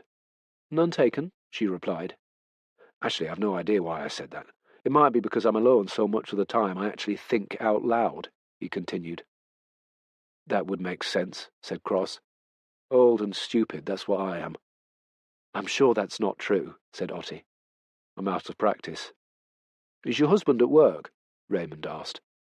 "I'm divorced." There I go again, putting my foot in it. If it was a good thing, you could almost describe it as a gift. Please accept my apologies. George will tell me off in a minute, although, truth be told, it'll be a bit rich coming from him. After a glass of wine, tea for Cross, lunch was ready, and Otti was preparing to serve in the kitchen. "Raymond told me you'd prefer to serve yourself," she said. "He did?" asked Cross. "It's not a problem," she said. "Thank you," he replied. "Just the one plate, son," Raymond said quietly. "I know." He served himself, carefully ensuring that none of the elements on the plate touched each other. Otti noticed, as he went to the table, that he hadn't taken any peas or carrots. "He doesn't like the colours together," Raymond explained. Of course he doesn't, thought Otti. They sat to eat, but within minutes Cross had to make an inordinate effort to control himself as the children behaved like children, banging their cutlery on the table to make a point when they weren't, scraping forks across their teeth. The younger one also spilled her food, used her fingers to pick up her broccoli. He tensed up and quickly stopped eating. "I think this is actually the first time we've eaten together, George," said Otti. "It is. I tend to avoid eating with other people," said Cross. "Why?" one of the children asked. "George," Raymond said, reassuringly and at the same time cautioning him. "Yes," Cross replied. The fact that he knew his father was aware of his difficulty and that Otti was used to his behaviour was of no comfort. He tried to employ an exercise where he shut out the surrounding environment and concentrated solely on what was in front of him. But however hard he tried, it didn't seem to help. "What can we do, George?" Otti asked. He didn't answer, possibly frightened by what he might say. This was as far as having some sort of filter went with Cross. "Girls, would you excuse George?" said Raymond. "He's not feeling very well. Perhaps you'd like some air. The garden looks charming." Cross wanted to contradict his father, as he felt perfectly well, just excruciatingly uncomfortable, but the opportunity to leave the table was too tempting. Yes, I think some air would be beneficial, he agreed. He went outside through the back door and stood in the small garden. He breathed in deeply, taking some relief from the autumnal smell around him, much like when he'd been at Leonard's murder scene. Familiar smells seemed to centre Cross, ground him almost. He knew being there was the best option for this situation, that his behaviour was odd, but he had managed to avoid an outburst which may have upset the children. Small children he had found, on the whole, mostly through dealing with him at work, were pretty much unconcerned by his oddness. They didn't judge, they took him for what he was, and in many cases appreciated his literal way of looking at things. They understood it. It was as if he was being very clear to them in a way they could grasp. It was only when they got a bit older, maybe more self-conscious and aware of the perceived norms of behaviour, that they commented, or at times ridiculed him. Some children, like Ottie's, tended to go with the flow. It was as if they were drawn to him, recognised a vulnerability in this grown man, and empathised. There had only been a couple of occasions where he couldn't control his reaction to the immediate environment he found himself in, and his behaviour had alarmed them. So it came as no surprise when Debbie, the 7-year-old, appeared in front of him with a glass of water. He knew this had probably been her idea rather than her mother's, whose instinct would have been to leave him alone, and he accepted it gratefully from her. She had that look children sometimes have of the dramatic, as if aware that they are doing a good thing in a difficult situation, but which they don't fully comprehend, but which they are aware is challenging. It had taken no small amount of courage for her to do this, Cross thought. It reminded him of her mother. She then smiled, seriously, as if trying to comfort him, and went back inside. Ottie had put Cross's plate in the oven to keep warm. Carla, the 13-year-old, turned to Raymond. "What's wrong?" she asked. "Oh, nothing really. It's just that George finds life a lot more complicated than the rest of us. It can be a little overwhelming." "I never really thought of it like that," said Ottie. "I find it makes it all a little easier to deal with," Raymond replied. "I get that," she said. "How do you manage with him at work?" he asked. "I'm still trying to figure it out. He can be so difficult, unfathomable, if you know what I mean, and then he'll do something so remarkable in a case, so left field, out of whack, that no one else would think of, that you instantly forgive him," she said. "He's good at his job. He never talks about it, really." "Oh, he's way better than good." "He's bad," said Debbie. "He's bad," Ottie agreed. "An expression I think we can all agree he would undoubtedly have difficulty with," said Raymond. She laughed. Cross finished his lunch alone at the table, asking for a plate of peas after everything else had been eaten. "A compliment indeed," Raymond commented. "I'm fairly sure this requires an apology on my part," Cross said at the door as they were leaving. "No, absolutely not. It was lovely to see you," said Ottie. "I hope I didn't upset the children," Cross replied. At this point Debbie hugged Cross round his waist, which induced a look of panic on his face. Ottie couldn't help laughing. "It would seem not," she said. Chapter 33. At work the next day, one of the first things Ottie noticed about Cross was how much more comfortable he seemed than at lunch the day before. He was at home at the MCU. He made no reference to the Sunday lunch they had enjoyed, albeit separately, the day before.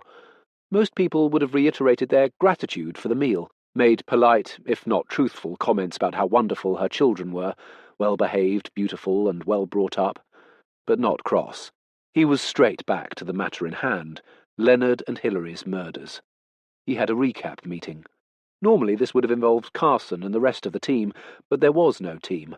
Only Ottie tying up ends, and Mackenzie, since Badger had been charged, and because they weren't actually supposed to be following this line of inquiry.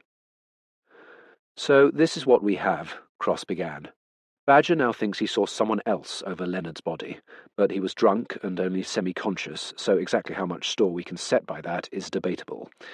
However, Mackenzie, I'd like you to locate all CCTV cameras in the immediate vicinity and see if you can find anyone in that area at the time, either before or after the time of death. We have a red Jaguar of indeterminate model in the area of the first murder, Hillary's, which we know to have been damaged when driving away from the scene, but we don't seem to be getting anywhere with that. So let's go back to Hillary. We're missing something there. She knew her killer. She let him into the house.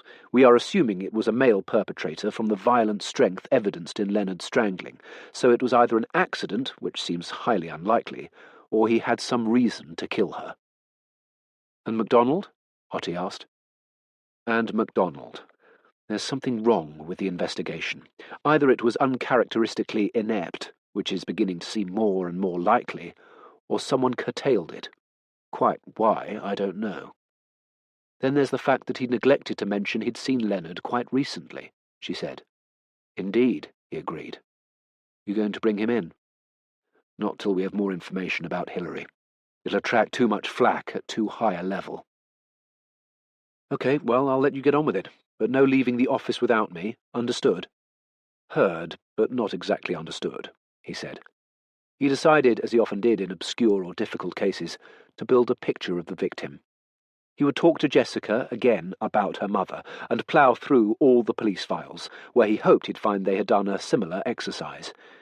It was while going through some pictures of Hillary in the file that he remembered she'd had a car accident, which had left her with some scarring on one side of her face. He searched the internet for the accident, but couldn't find anything about it in either local or national papers. But then again, he was perfectly aware that this probably had more to do with his lack of a proficient set of internet search skills. Some people had a real knack, but not Cross. He meant to find some time to train himself, but had never got round to it, as he knew he would have to dedicate a sufficient amount of time to do it properly. He yearned for the days of microfiche, where all you needed was a date and good eyesight. It never failed. He called Jessica. Jessica, it's DS Cross. We met the other day. I'm working on— I know who you are, Inspector.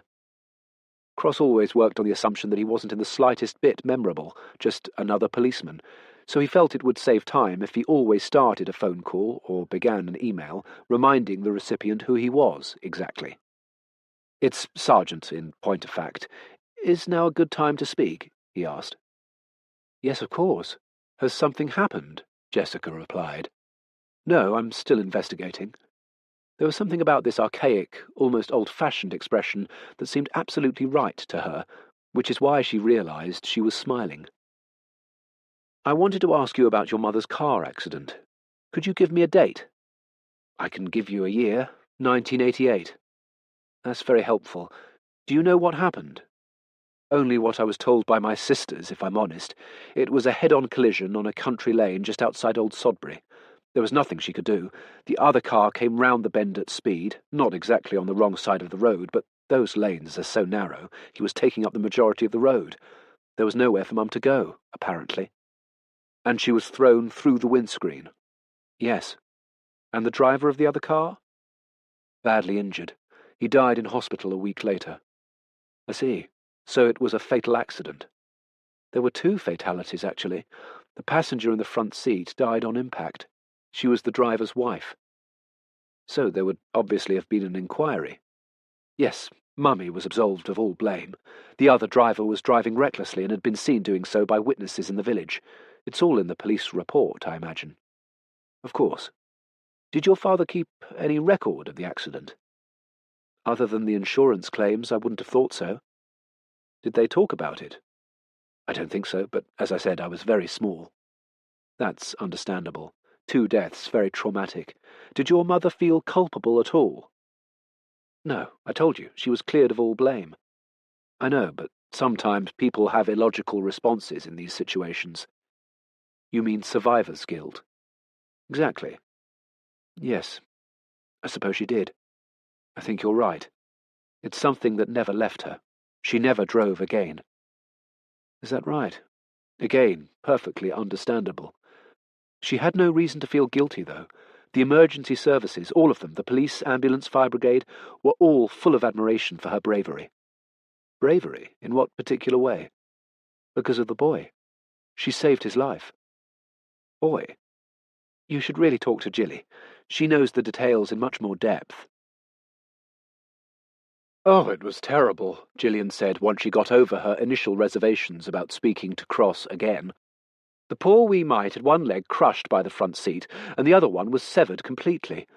Mummy heard him whimpering from the back seat, and although in a huge amount of pain herself and having only just regained consciousness, she dragged herself across the road and found him. She must have been a terrifying sight, face dripping blood, but she stemmed an arterial bleed from the poor boy's severed leg with her scarf and coat, and then just kept him conscious by making him talk, till help arrived. Apparently, when it did, she fainted from the sheer effort. Quite remarkable, really. But she never spoke of it. Dad told me all the sordid details. That's not the right word, is it? But I'm sure you know what I mean. He was incredibly proud of her, while being immensely relieved at the same time. She could certainly talk, this woman, thought Cross. All she needed was a good steer. Do you know what happened to the boy? He asked. No, we didn't even know the family's name. It was all Mr. and Mrs. B, Child B, and Mummy was Mrs. A, said Gillian. That often happens in such cases. All I know is that they managed to save one of the child's legs, but obviously the other one was a lost cause. I often wonder about that. About what?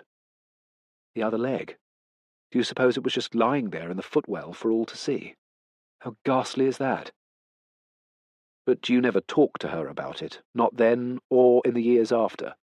Well, we were all so young. I think we just moved on and didn't give it much thought, to be honest. You know what children are like. The emergency services wanted to recommend her for some sort of bravery award, but she was having none of it. She sounds very modest. Modest, and like you said to Jess, maybe tortured by survivor's guilt. Her expression, not mine, Cross said quickly. These days they'd probably say she suffered from PTSD, don't you think? I have no opinion of any value on that, as one, I'm not medically qualified, and secondly, I never met your mother, he said, ending the call. What intrigued Cross was that the accident was barely mentioned in Hillary's case file, just in passing. It was probably irrelevant, having happened so many years previously, but with all the other omissions and curtailments in the original investigation, it struck Cross as more than a little curious. You would need to look at the accident report itself. There would surely be one, as fatalities were involved, and the findings of the crash investigators. When he discovered that the accident report had been taken out years before and never returned, he found it encouraging, rather than frustrating. This, together with all the other missteps in Hillary's murder inquiry, lent weight to his belief that the answer to both Hillary's murder, and therefore Leonard's, lay within the way the original inquiry had been conducted. But when he saw that the accident report had been taken out 3 weeks before Hillary's murder, some 13 years after the accident, he knew he was onto something. It was exactly this kind of break in normal procedure or routine, overlooked by others but caught by himself, that he invariably found could lead to big developments in a case. There was no digital copy of the report, as this was 1991 and accident reports weren't put into the database, such as it actually was back then. The file had been signed out by a D.C. Wilson, who Cross tracked down quite easily. He was now a D.I. in a different section. He was open and thoughtful, but he didn't remember asking for the file. I can't think what it would have had any relevance to. Who was involved in the accident? Asked Wilson. Hilary Monckton, Cross replied. She was murdered. You have a good memory, said Cross, impressed. I worked that case for a while. What's interesting here is that she was murdered 3 weeks after you asked for the file. There was a long pause. D.I. Wilson? Said Cross, checking he was still on the line. Sorry, I'm just thinking. My boss at the time was MacDonald. If anyone had asked me for that accident report, it was, more likely than not, him. But you can't be sure, asked Cross. No. Could the date be wrong? Which date? The file requisition, said Wilson. Unlikely. So why is MacDonald, if it was indeed him, Cross reminded him. Look, I'm pretty sure, and things were all a bit off with that case. Now you're saying that MacDonald asked for a 13-year-old accident report involving a principal who was then murdered 3 weeks later, said Wilson, almost thinking out loud. What was off? Like I said, I worked the Carpenter case for a while before I was transferred. In fact, I always thought it had something to do with my transfer. In what way exactly? Asked Cross. I found the way MacDonald led the investigation really odd. He constantly closed down lines of inquiry. Have you looked at the files? Yes, and I'd come to much the same conclusion. Do you have any idea why? He was all over that case. Talk about micromanagement. But he wasn't himself. Right from the get-go. In what way? Nervy. He looked kind of shocked the minute we got to the crime scene. Something seemed to bother him. If you didn't know him, you'd have thought it was the first time he'd seen a dead body. The case obviously meant a lot to him, because I remember when the Polish guy copped for it, MacDonald's reaction was completely over the top. Victorious, triumphant, almost like he'd cracked his own mother's case. It was the talk of the station. That's how I knew, said Wilson. Did he know her? Asked Cross. No, I don't think so. But I know where you're going. Did you keep a notebook at the time? Of course. I think it's in the lockup with all my stuff. I got divorced recently. I see. Well, if you could try and ascertain if it was actually MacDonald, it would be really useful. D.S. Cross, I know you're a stickler for detail, but if I can't find out that it definitely was him, don't let that get in your way. I'd stake my wife's life on it being him. Who else would it have been? Wilson asked. It occurred to Cross that he might well have staked his wife's life on it, now that she was an ex, but he didn't say anything. Chapter 34.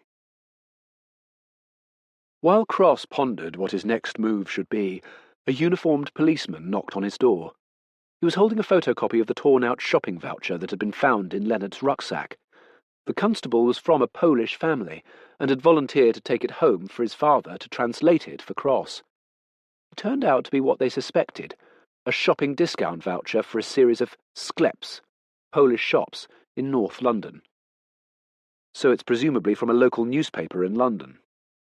Not so much a local paper as one for the Polish community in London.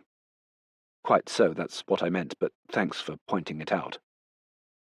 The constable wasn't sure whether the detective was being sarcastic or not, which, of course, he wasn't, and left. A Polish shopping voucher and a photograph of a pair of footprints from the original crime scene. What on earth was that about? Was there a link, or were they completely unconnected? He'd come back to this question later. His more immediate concern was how to proceed with MacDonald. The wily old inspector had insisted that the next time Cross wanted to speak with him, it would have to be down at the station. Why was that, he wondered. Did he want an audience? Did he feel more at home in an interview room? Well, a voluntary assistant's suite, strictly speaking, which was where they talked to people who weren't under caution or suspicion, and was deemed to be more comfortable than the interview rooms. How? Cross wasn't exactly sure. Maybe it was the presence of a homely pot plant that made it less intimidating. Was he embarrassed by Cross turning up in front of the neighbours? Probably not. Was there something to hide at home? Was it that he didn't want his wife to know, or was it simply more cunning? MacDonald was aware that someone had been charged over Leonard's murder, and he knew enough senior figures in the force to have been told that Cross had been told to leave it well alone and move on. So his coming to the station would put the spotlight firmly on Cross. Not that he minded. That kind of pressure just washed over him when he was set on a course of action in a case. He hadn't discussed it with Otti, because he thought it'd be a waste of time to go through the inevitable warnings that would come from her, and for him to have to justify what he was about to do, which, by the way, he would go ahead and do, whatever she said. Really? Carson exclaimed, walking into the office unannounced, with Otti in his wake. Cross didn't answer, because although he knew what his senior officer was alluding to, this was a rhetorical question. Until Cross had taught himself to recognize such a question, he always answered them literally, much to the amusement of his colleagues. Now that he could easily spot them, they had become something of an annoyance to him, as he couldn't see their point, or purpose. Carson, fully aware that no answer would be forthcoming from this creature, turned to Otti. "I thought I asked you to keep him on a tight leash," he said. "I don't think you did, but what's going on?" she asked. "He's asked MacDonald in for some more questioning. About what, I simply have no idea." "Oh," said Cross innocently. "Has he agreed to come in? I haven't heard anything." "Yes, he has." "So what's the problem?" asked Otti. Is he unhappy? No, not at all. He simply informed the chief constable he was coming in, who told the deputy chief, who then rang the super, who very kindly came into my office and chewed my bollocks off, said Carson. He made it very clear that I was no longer to go and see him at his home. He's coming into the station at his own request, Cross pointed out. No, he's not. He's coming in at yours, said Carson. There's no need to be literal. You know exactly what I'm saying. You're telling me not to be literal? Little bit rich, don't you think? No? Why? Cross asked. You'd better have a bloody good reason, or 20, to have asked him in. I have a couple. I hope that'll suffice. What time am I to expect him? Cross inquired. He's on his way, apparently. Excellent. Perhaps you could ask Mackenzie to book the VA suite.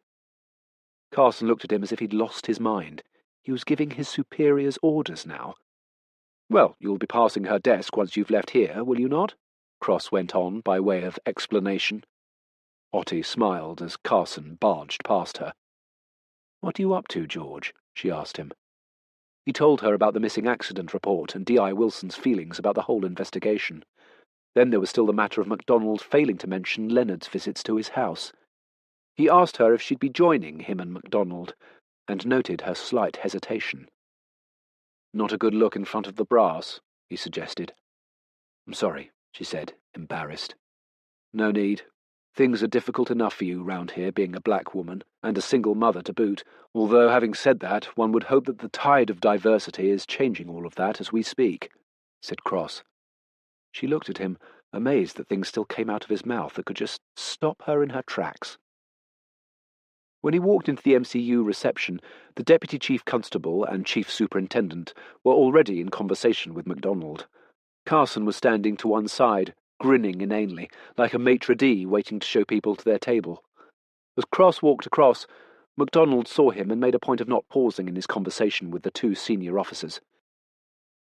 If it was meant to put Cross in his place, it did no such thing. He just waited patiently and with a complete lack of interest in what was being said. He made no effort to include himself in the collegiate, familial gathering. He didn't even smile politely to give the impression that the continuing of the conversation sat well with him, because social niceties like this just never occurred to him. He was simply aware of his place in the pecking order of this particular group, and so was content to wait. The deputy chief finally saw fit to draw it to a close. Your interrogator is here, Stuart, he said. So he is, said MacDonald. D.I. MacDonald and I worked many cases together back in the day, Cross, the deputy chief said. I'm well aware of that, sir, as well as the implicit disapproval of my inviting Mr. MacDonald into the MCU, said Cross. Again, there was no meaningful emphasis on the Mr. Cross was just addressing in, as he saw it, the correct manner. MacDonald was, after all, no longer a policeman. I've no idea where you get that impression from, Sergeant, said the deputy. From the fact that when the majority of people come in to help us, they aren't met with a reception committee of such lofty rank, Cross replied. We are friends, as I believe I just pointed out. You may be, sir, but I'm fairly sure neither the super nor DCI Carson served with Mr. MacDonald, and yet here they are, Cross continued. The deputy chief didn't have that many dealings with Cross, but he knew enough about him to know that there was no point in continuing with this conversation. Good to see you, Stuart. Love to Sheila. Carson, kindly keep me informed. D.S. Cross, I would remind you that D.I. MacDonald is here voluntarily, and you will treat him with the respect a retired officer of this force deserves. I can assure you I will treat him with the respect I give to all members of the public who make time to come in and assist us. You need have no concern on that score, said Cross. As MacDonald and Cross walked towards the VA suite, the retired detective turned to him. Still making a good impression, I see. You just can't help yourself, can you? Cross didn't answer. He wasn't going to engage just yet. He would take on his opponent on his terms, when he was good and ready, and not a moment before. Thank you for coming in, Cross said. You're welcome. Anything to help, MacDonald replied. That's kind. How would you like to be addressed? Stuart will be fine. And you? D.S. Cross will suffice. MacDonald was trying to introduce an air of informality into the exchange, but, as in all situations in life, not just in this situation, Cross found formality, distance, more comfortable. So we've established that you may have been a little bit off-colour, as you put it, due to your wife's ill health during the investigation into Hilary Carpenter's death, said Cross. Is this an interview, D.S. Cross? Asked MacDonald. No. We've established makes it sound like I'm under investigation here. No, you're not, but thank you for pointing that out. I'll make an effort to be more precise in my use of language. So, we've discussed the red Jaguar. It was a Jaguar. Indeed, and that's about it as far as the full extent of our knowledge goes. It's led us nowhere. I'm not surprised. Really? Why not? I'm sure that's probably why we didn't follow it up. Not exactly, no. Cross consulted his file. You decided it was immaterial, but anyway, there's no point in speculating about something we can't, at this moment in time, pin down. He looked up. Which is more than likely what I thought at the time, said MacDonald. Cross decided not to press the point. It wouldn't achieve anything. Hilary's motor accident some years previously, Cross said. Yes. This was also not really looked into. Relevance? MacDonald inquired. Well, surely looking into it would have determined that, but your investigation didn't. MacDonald didn't answer. Was that a deliberate choice, or just another instance of your being off the boil? Said Cross. I don't appreciate your tone, Cross. There is no tone intended, Stuart, I can assure you. I'm just trying to understand why Hilary's accident wasn't looked at.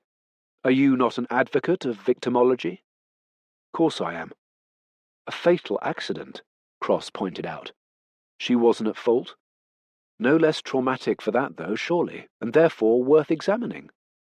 MacDonald had no intention of being led there. But then again, you actually did, didn't you? Said Cross. You just told me I didn't. You requested the accident file. I did? D.S. Wilson obtained it for you. Do you not remember? I don't. I see, said Cross. Did I sign for it? MacDonald asked. As I said, it was D.C. Wilson who asked for the file. And he says I asked him to obtain it. In point of fact, he's not completely sure, but it would obviously make sense, as you were his boss. Well, like I said, I don't recall asking for it, and he's not entirely sure I did. Not exactly conclusive, is it? Said MacDonald. This struck Cross as interesting. Why deny it? What is odd, though, is the date. Wilson requested the report 3 weeks before Hilary's murder, said Cross. Well, that makes no sense. Are you sure? MacDonald looked confused. Yes, it's logged. Maybe someone made a mistake. That was D.I. Wilson's reaction. Well, then it can't have been me. Why would I request a file out of the blue to an old RTA from 13 years before? Asked MacDonald. That's a good question. I was rather hoping you might have an answer, said Cross. I don't. Doesn't make any sense. It is puzzling. Such a strange coincidence, wouldn't you say? The file is requested, and then 3 weeks later, she's dead. Murdered. Silence. The two men weighed each other up. Cross's expression, as usual, gave nothing away. MacDonald had that open-eyed, inquisitive look an interviewee often had when trying to gauge exactly how much knowledge or evidence the policeman opposite them had and was withholding. But why would MacDonald be doing that? Was it that he was worried that Cross was about to cast a shadow over his otherwise pristine service record? Was he thinking that maybe Cross saw this as an opportunity for payback after his treatment of him years before, having forgotten that Cross didn't work like that? MacDonald inferred from the long pause that Cross had finished. Was there anything else? Asked MacDonald. No, that's it, said Cross. You asked me in just to ask me about an accident report. I asked you in because you told me that's what I should do if I wanted to speak to you again about Leonard Carpenter's murder. Fair point, MacDonald replied. He stood up and offered his hand for a handshake. Cross stood up and nodded awkwardly in acknowledgement.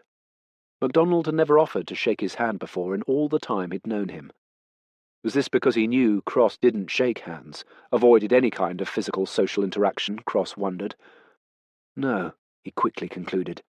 MacDonald wasn't the sort of person to have noticed anyone's social foibles, let alone Cross's.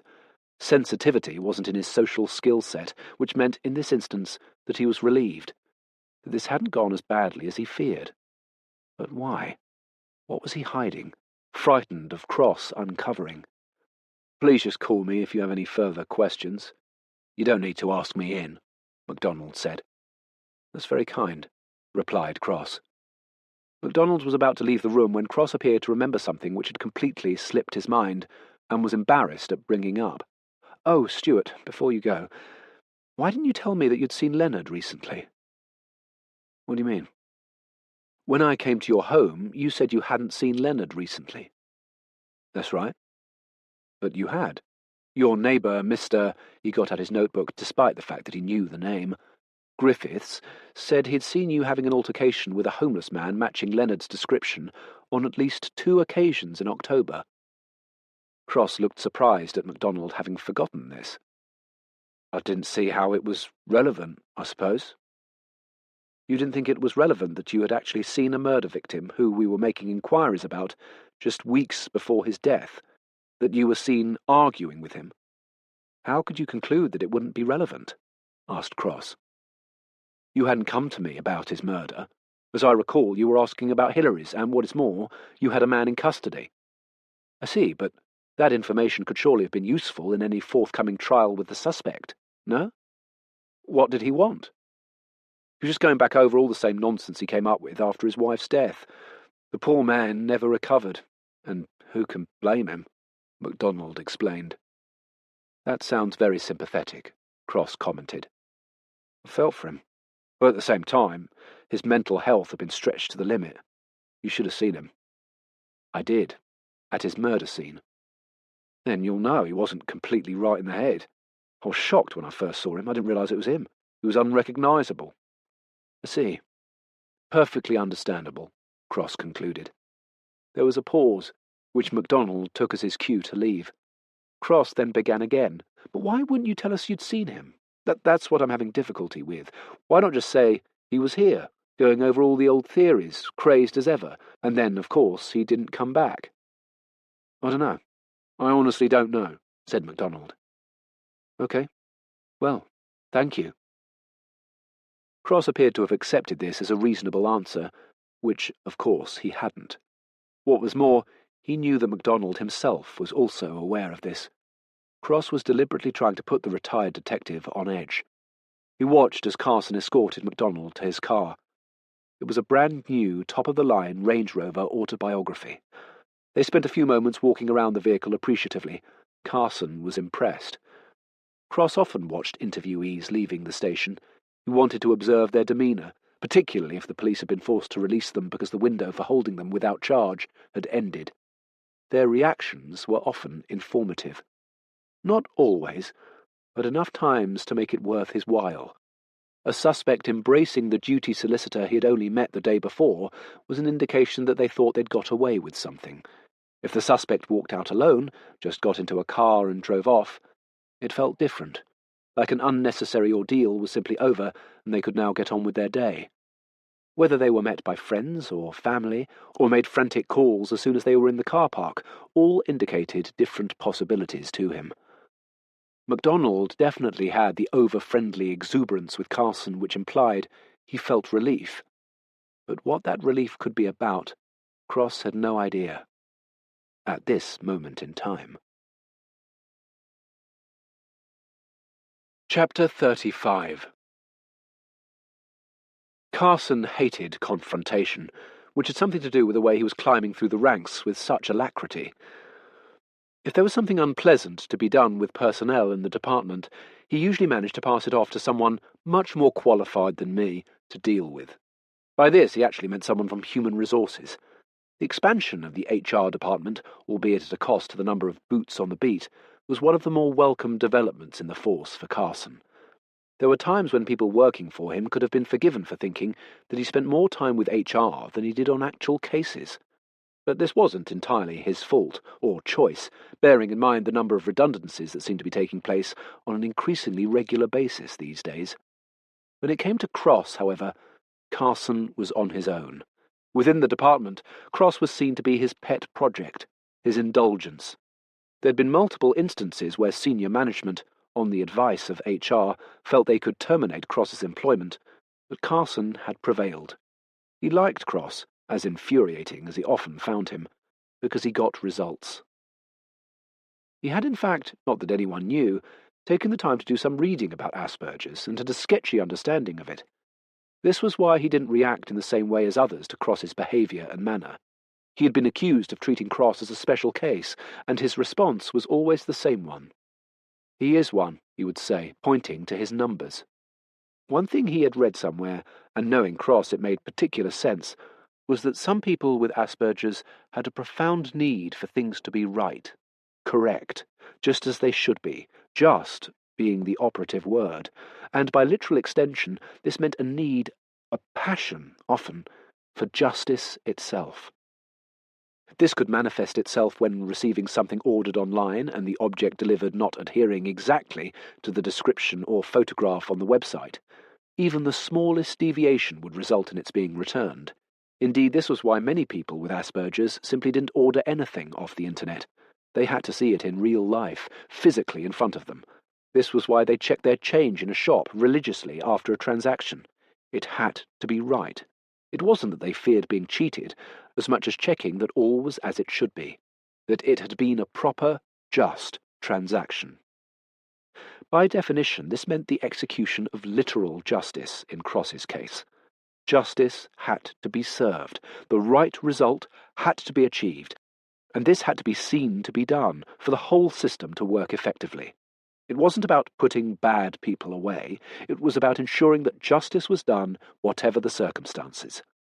This explained his extreme reaction in the rare handful of cases he'd investigated that didn't achieve a conviction in court.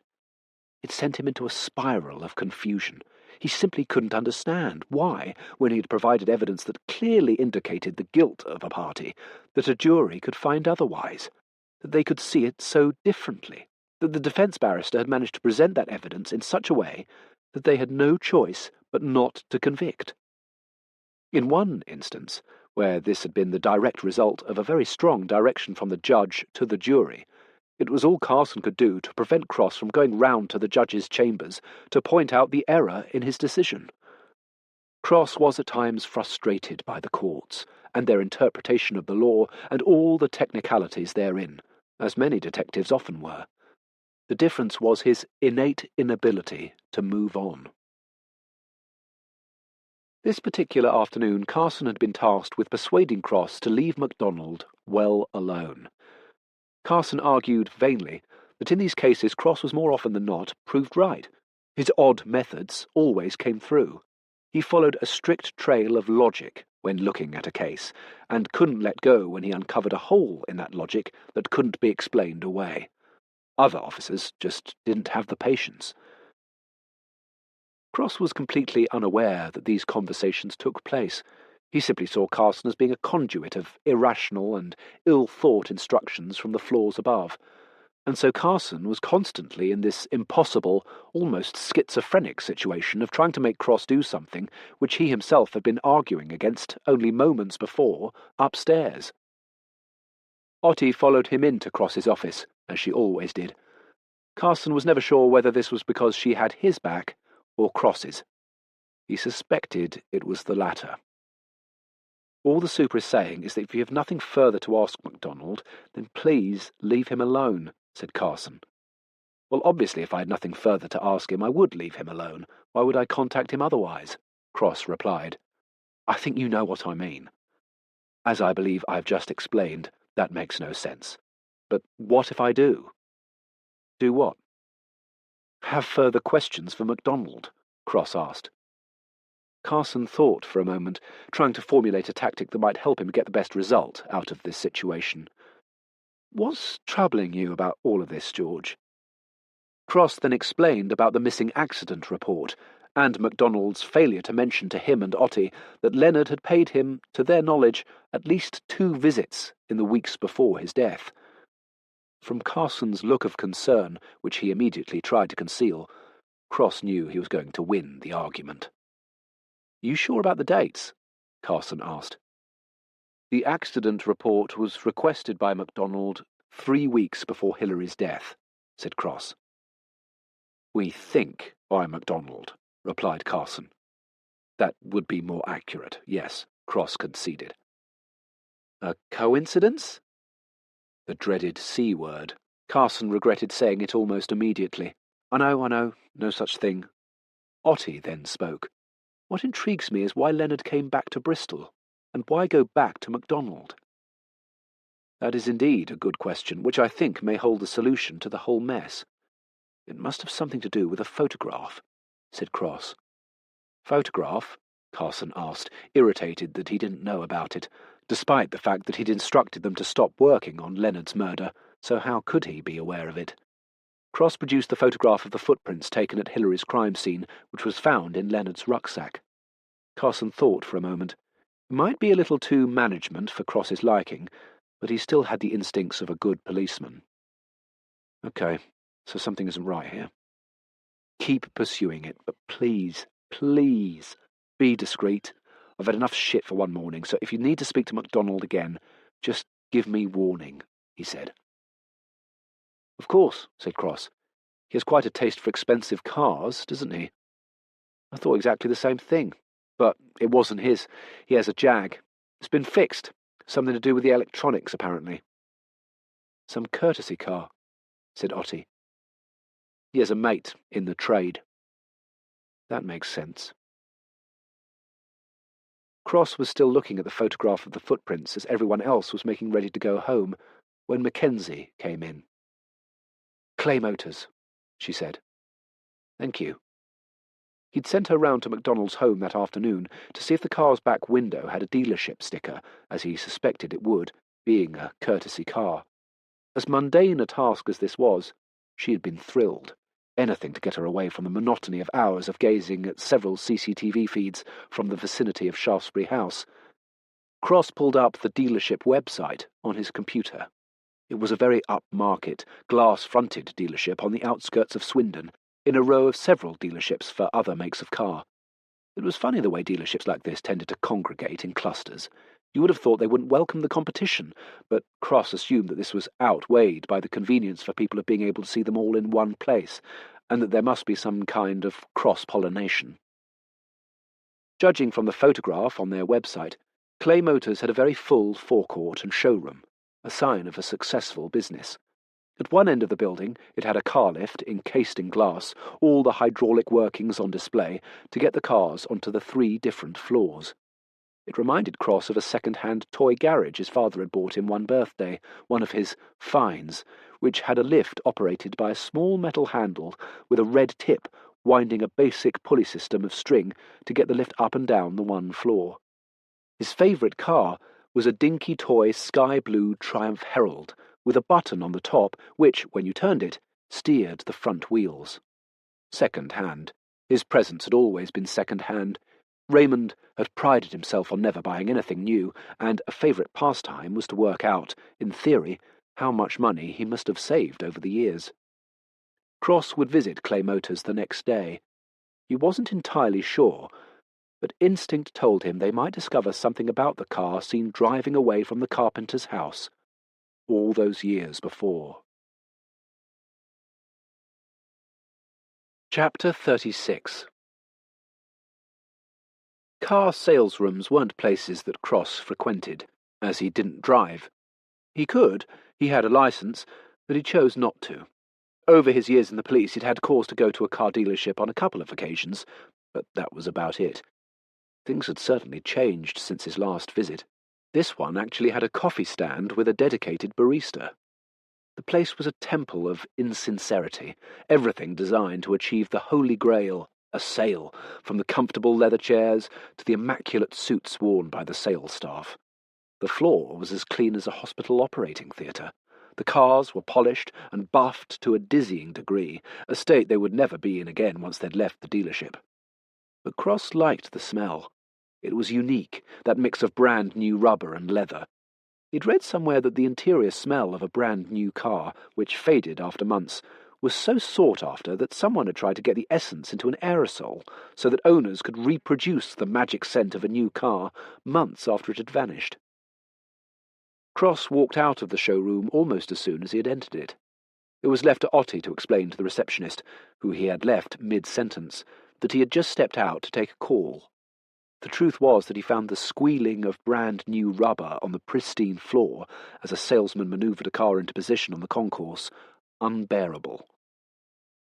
Malcolm Clay was the owner. Late 30s, he was sharply dressed and as welcoming to the two detectives as if they were a couple after their dream car. He had no memory of the murder they were talking about, and as for the red Jaguar, the company wasn't in business at the time. Otti thought this was odd. Why hadn't Cross checked? But he seemed unfazed. "Have you always been in the motor trade?" he asked. "I have. Cars have been my obsession since I was a kid," Clay replied.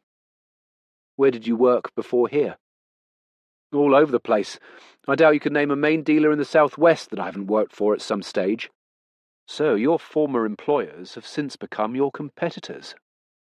"In a sense, yeah, I suppose so, but we all get along. Well, most of us. There is the odd wanker in our ranks, like most businesses. We have our own trade association, which I'm the current president of."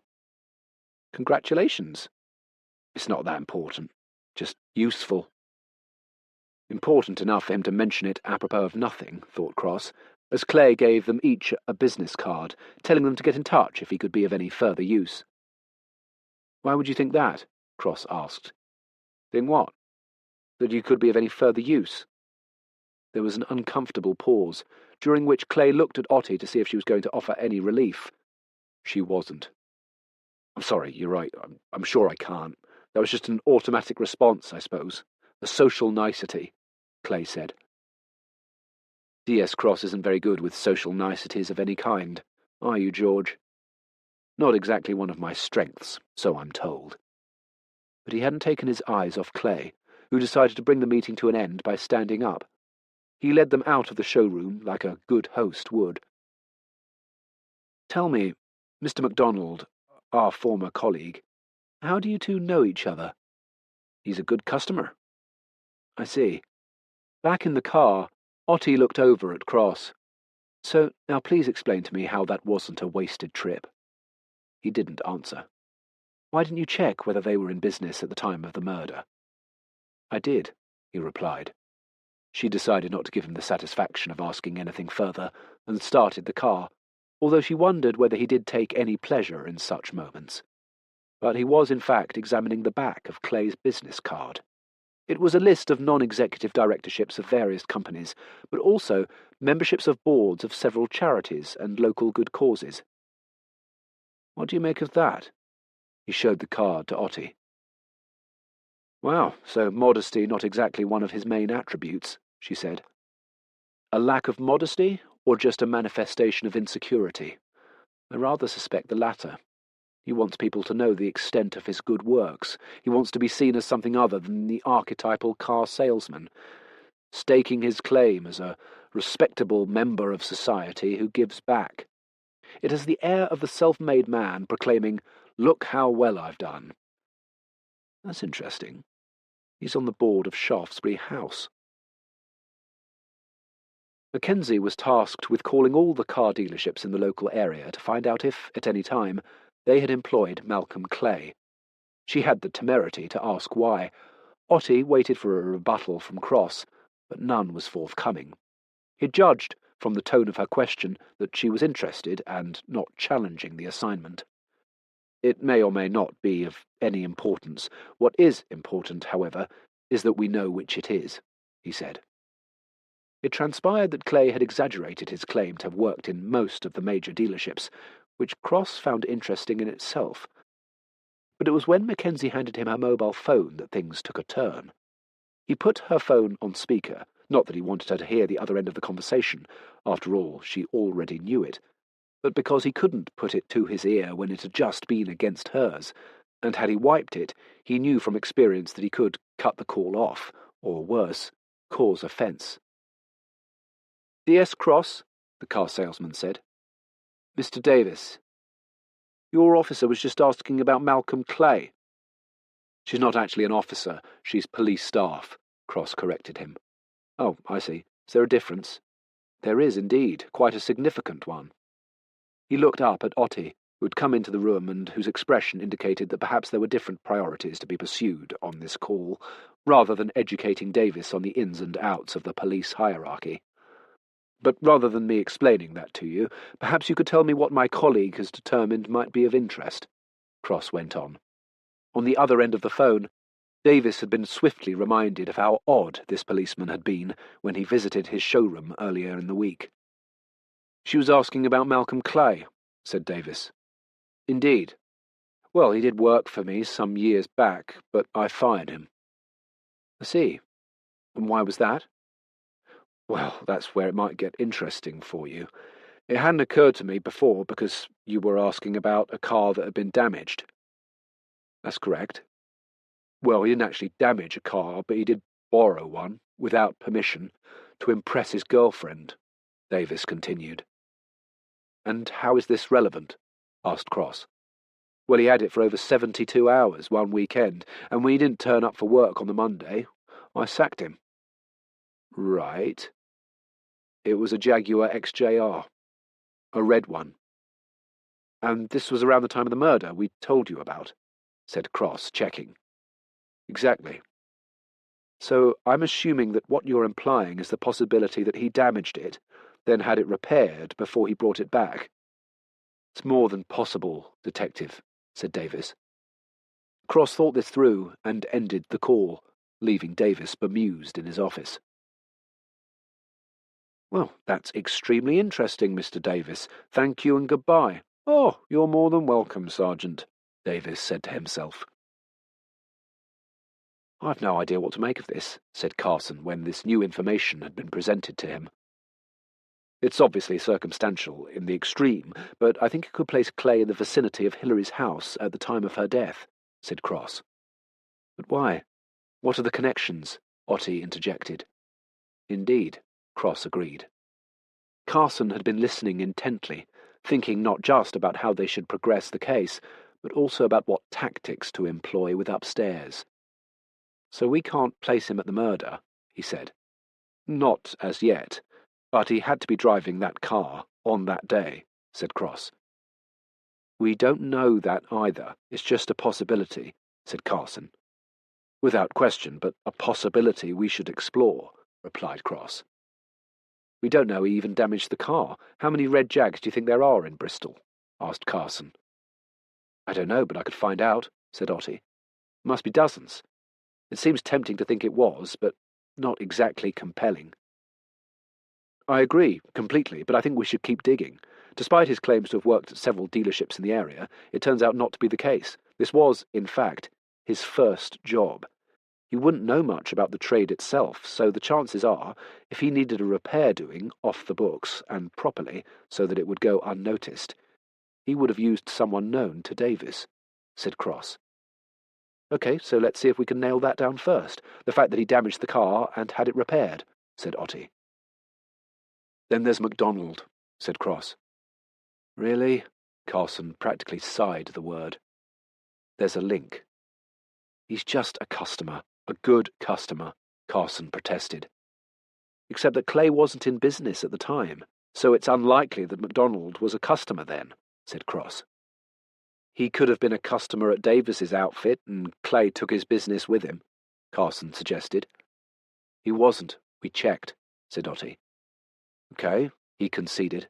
"So what was he? What were they to each other, if anything?" Cross knew who he had to talk to next. Sheila MacDonald. MacDonald would obfuscate, and if he was concealing anything, would have more time to strategize. He was sure there was something between Clay and MacDonald which lay at the heart of this. He normally refuted the notion of instinct and gut feelings when conducting an investigation. Otti thought this dismissal of what were essential components of any good detective's toolkit was disingenuous. The truth was that he didn't trust anyone else's instincts. His, on the other hand, well, that was another matter entirely. She knew when his instincts had kicked in and when he was on the scent, because he became more focused, talked even less than usual, and always seemed to be deep in thought. As he was now. They were sitting in her car, a few hundred yards down the road from the MacDonald's house. They were at the far end of the road where it had been closed off with a metal barrier to shut off a local rat run, so there was no chance of him coming out and driving past them. He was due to play at a local police golf day. Carson had told them about it a few days before. Cross was becoming frustrated at their lack of progress on the case, but knew that patients often delivered several developments in quick succession at times like this. MacDonald finally left in his Jaguar, which was obviously back from the garage, and they left it for 5 minutes before they knocked on the door. "Oh, you just missed him." They had decided not to tell Sheila that it was actually her they'd come to see, as it would inevitably have put MacDonald on his guard when he found out. She asked them in for tea. "I don't know why he bothers with golf. He never seems to enjoy it. It's always the same when he gets back from a game. He played terribly, didn't enjoy it, and then threatens to put his clubs on eBay, which he couldn't if he tried, as he doesn't know one end of a computer from the other. But then, lo and behold, a week later, and all the pain and anger have been forgotten, and he's off again, to the golf club, as if the previous round had never happened." "A bit like childbirth," Otti volunteered. "Well, I'll have to take your word for that, dear." "Oh, I'm sorry." "Well, please, don't worry. That probably came out all wrong." "But Mrs. MacDonald has more than made up for it," said Cross. "All those photographs over there of the children she's fostered over the years." "With Stuart," she added, as indeed she had the other day, Cross noted. "Good heavens," said Otti, getting up out of her chair to have a closer look. "Mrs. MacDonald was awarded an MBE, Cross said, a little too eagerly in an effort to butter her up. "Well, I'm not surprised. Look at them all. That's amazing. What a wonderful thing to have done. Do they stay in touch?" asked Otti. "Most of them, not all. Some of them had difficulties that stayed with them long after they left us. But it is wonderful, for us. It's like an extended family," Sheila said. And that was when he got it. It made complete sense. Of course, that was it. It had to be. "How long did Malcolm Clay live with you, Mrs. MacDonald?" Cross asked. "Malcolm? How do you know Malcolm?" She didn't wait for an answer. "Oh, he was one of our long stays, lifers, Stuart used to call them. He was with us for about 8 years. "That's a long time." Otti didn't say anything. She was still busy processing Cross's inspired leap. "He's very special, Malcolm, and he's done ever so well for himself after everything he went through." "He has," said Cross, hoping that Otti would jump in, which she did. "What do you mean by that?" she asked. "Well, he's such a successful businessman, and he gives so much back. We're very proud." "I think what D.S. Otti meant was, what do you mean by everything he went through?" said Cross. "I can't really go into that, Detective. I never discuss our children's lives or problems before they came to us, I'm afraid. I'll talk about anything to do with when they were with us, but many of them came to us for a fresh start, and hopefully, in the main, that's what we provided them with. Of course, that is both admirable and proper. Look at him now. Such a good member of society." "Was there anything in his past that gave you cause to worry that he might not turn out that way?" Cross sighed just loud enough for Otti to hear his annoyance, not deliberately. He couldn't help himself. But the question would elicit no answer and not help them in any way. "Detective, I've been married to a policeman for over 40 years. You won't catch me out that easily." "Of course not. I'm sorry." "You must have been very close to Malcolm. I mean, you practically brought him up." "Oh, absolutely. We still are. He's like a son to Stuart. They did everything together when time allowed, particularly football. They're Bristol City mad, never missed a match. Still don't. I tell them it's like a religion. Nothing gets in the way of a game. Malcolm has a box now. Stuart is so proud. Malcolm spoils him rotten." "Do you see much of him?"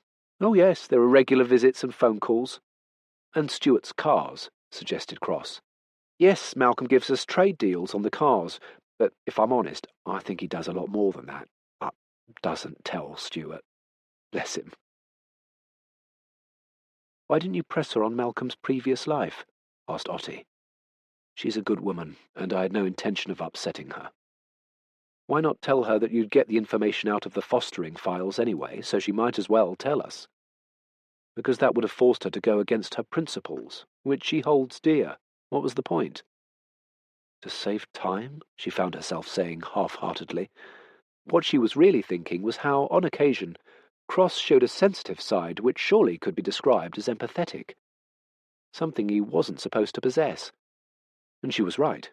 He didn't. He didn't feel empathy. He just learnt the signs over the years that showed him when it might be appropriate, if not useful, to show some sensitivity.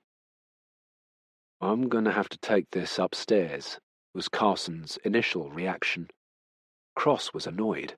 This was good work, not some kind of political inconvenience that might put Carson in an awkward position with his superiors. Why? So they can warn me off, or more likely, forewarn their old colleague, he said. Cross, these are senior policemen we are talking about here, and although you might think there's some kind of Masonic code binding them all together, I can assure you they are good people with as passionate an interest in the law as you. Yes, sir. I need to take it upstairs because if MacDonald is involved in some way, and it seems increasingly likely that he may be, either by obstructing the original inquiry or even perverting the course of justice, the fallout for the force could be huge, and they deserve to be given some warning of it. Cross conceded that he had a point, but more importantly, what was pleasing was that they had come a long way since his being warned off the case a couple of months before. "And Badger?" Cross asked. "One thing at a time, George," Carson replied firmly. Cross was eating his breakfast at Tony's when Stephen, the priest, came in and sat opposite him. "George, thought I'd find you here." "I'm here every morning." "Yes, that's why. Actually, that's not accurate. I don't come at the weekend." "Interesting." Stephen decided not to ask why, as he was in a bit of a rush that morning, and he remembered that such a question could elicit a long and detailed answer from Cross. "I've come up with an idea." Cross waited for him to elaborate. "A monthly recital in aid of the church. You play, people pay. No one worships, so no one gets hurt." "Why would anyone get hurt?" Cross asked. "Figure of speech," replied the priest. "I think you mean it's an expression," Cross corrected him. "Yes, indeed. Thanks for the clarification." "Will you at least think about it?" Stephen asked. "I'm not sure," Cross replied. "Excellent. I have to run. See you soon." And taking a leaf out of Cross's playbook, he left before Cross had the chance to answer. But this didn't bother Cross in the slightest. After all, he'd made no agreement with the priest, and so could not be held to it. It wasn't his fault if Stephen didn't afford him the chance to give him a definitive no. Chapter 37. A summons to HQ in Portishead was a rare occurrence for Cross. A small town on the Severn estuary, it had a long history as a fishing port. He'd always found it a little grey and depressing, though, and put this down to the two nearby power plants, which seemed to create an atmosphere of industrial gloom over the whole place. It was much improved since their demolition in the early 90s. He was familiar with the town, though, from his childhood. You couldn't go as far as to say he had a nostalgic connection with it, as he didn't deal in nostalgia. A familiarity was as far as you could go. When he was young, his father would regularly pick up his grandparents on a summer Sunday and take them with Cross out for a run. A run, in those days, the 70s, was a trip in a relative's car. Raymond's parents had never owned a car themselves, so there was still a vestige of these excursions being something of a treat. It wasn't entirely pleasurable for Raymond, as he was always mortified by the way his mother, weighed down by her unwieldy castle of a Sunday hat, would walk to the car with an unalloyed pride, looking out of the corner of her eye to check whether the neighbours, all of whom owned one, if not two, cars, were watching her son, the Filton Concord engineer, escorting her to his motor vehicle. Raymond's father, also called Raymond, would be dressed in a navy suit, which, over the years, had become shiny in various areas, the knees, elbows, and seat in particular, thanks to the amount of wear. They would drive to Portishead Beach, always Portishead, and watch the cricket on the village ground. Well, his grandfather did. He would sit on one of Raymond's second-hand collapsible chairs, binoculars glued to his face, providing a ball-by-ball commentary for his wife and son, who were both fast asleep next to him. Meanwhile, Cross wandered along the beach, occasionally looking at the funfair. When his interest in this paled, he started keeping score in a scorebook his father had found in a second-hand bookshop. It was only half used, and, as Raymond had pointed out, the filled-in pages were a useful guide for George on how to actually score. A built-in tutorial, he had called it. People had noticed this young chap keeping score on the perimeter of the ground. Some outfielders had even spoken to him. Then, one Sunday, the club scorer was ill, and Cross was recruited to keep score for the club. Raymond was thrilled, not just because he thought it would be good for the young boy, but because along with the invitation to score the match was another for them all to join the teams for tea. It was a terrific spread, the provision of teas, mostly by the wives in those days, being possibly more competitive than the actual cricket. Everyone wanted to put on the greatest show, to earn the coveted compliment of a so-so cricket club, not much of a side, but the teas are worth the journey alone. Cross's grandmother's neighbours and friends didn't hear the end of it. As with all sports, Cross's interest extended as far as statistics, but that was it. This had its uses, though, as he did a breakdown of the local side's batting and bowling averages, including batsmen's weaknesses, what kind of ball they were more likely to get out to, bowling strengths. The coach of the side was gobsmacked when this odd boy presented him with a dossier on his team compiled over the season. He was initially sceptical, but upon examining it saw its worth and put it to great use. Their next season was a significant improvement, in no small measure thanks to this information. But they never saw Cross again, as his grandmother died that winter, followed shortly after by her husband. From a broken heart, was Raymond's verdict, and so the excursions had ceased. When Cross's car passed by the cricket ground, there was no flicker of emotion within him, no associated emotions, no fond memories, just a factual recollection of the many Sunday afternoons he'd spent there. HQ was very different to the MCU. More modern and welcoming, it looked like a fair amount of money had been invested in it. It housed several units and detectives, but also the main management structure of the force, headed by the Chief Constable, Simon Pringle. It was this senior figure that Cross had been asked to meet with, together with the super from the MCU.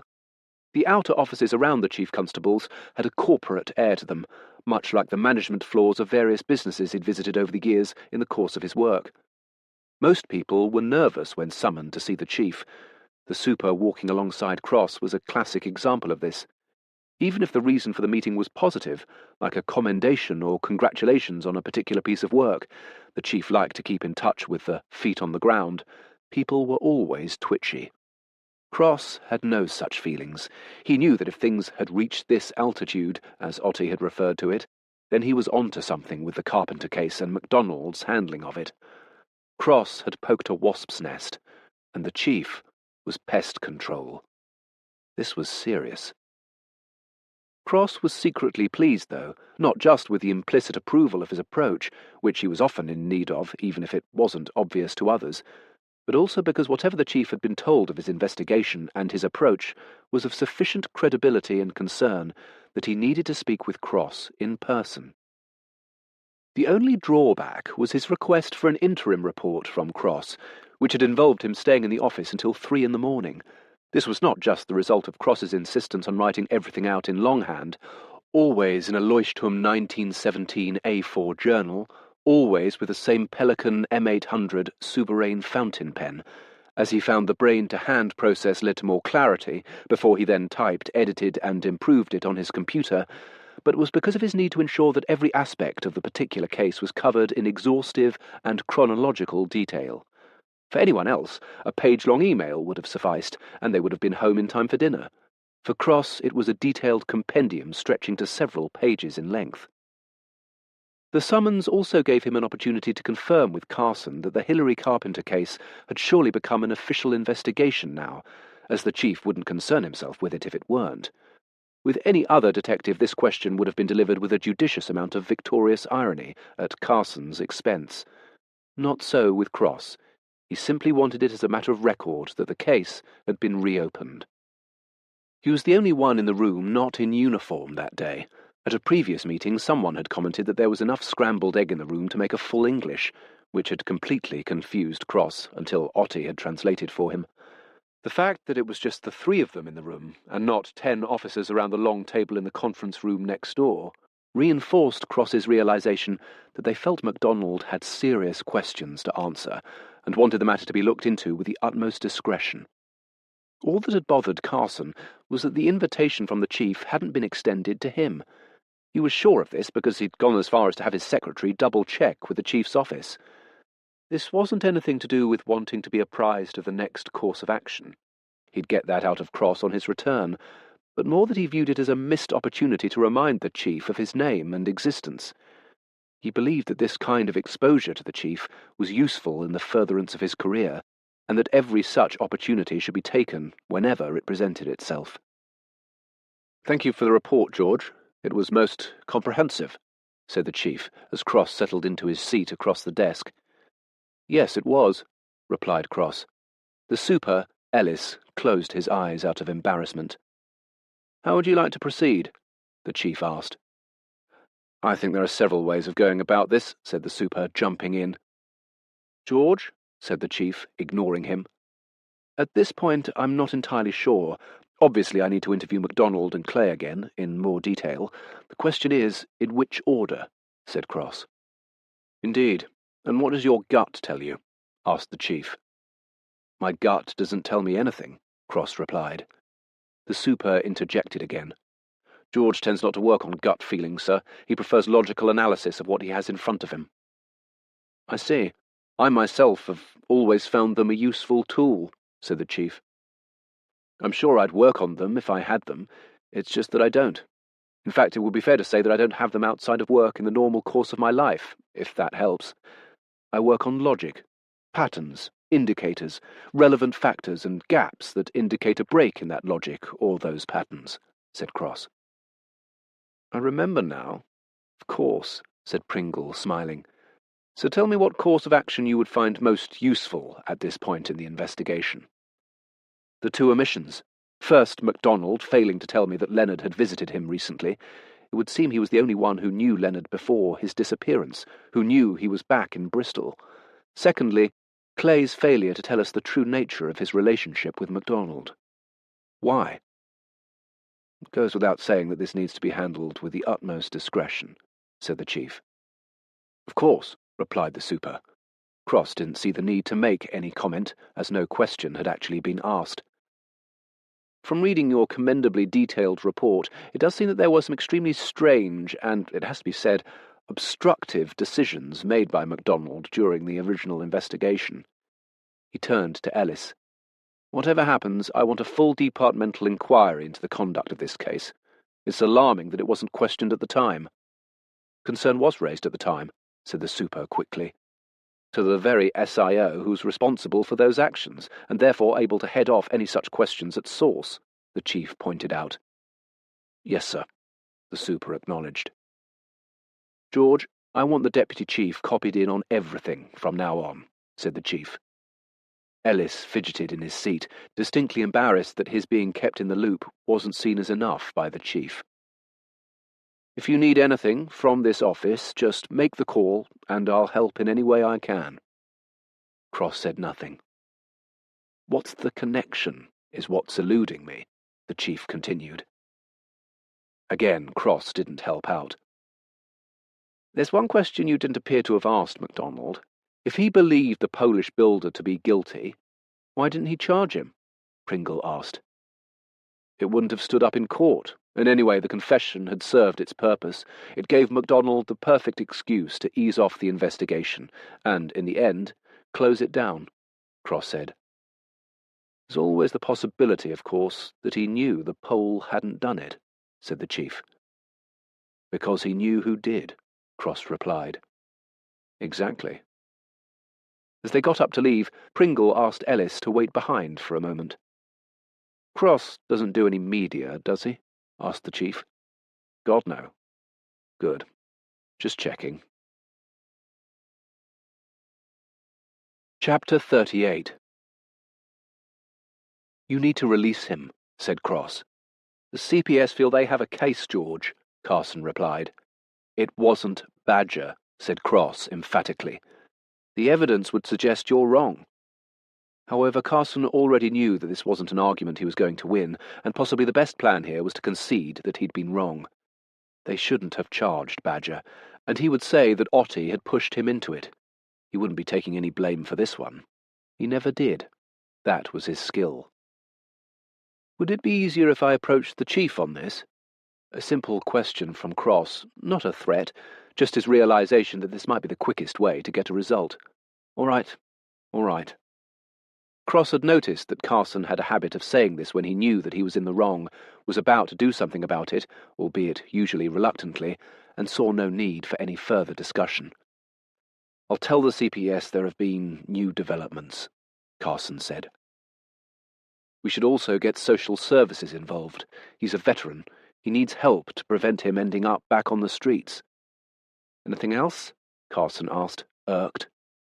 Cross considered the question seriously for a moment. Then, no, that's all, and he left Carson's office.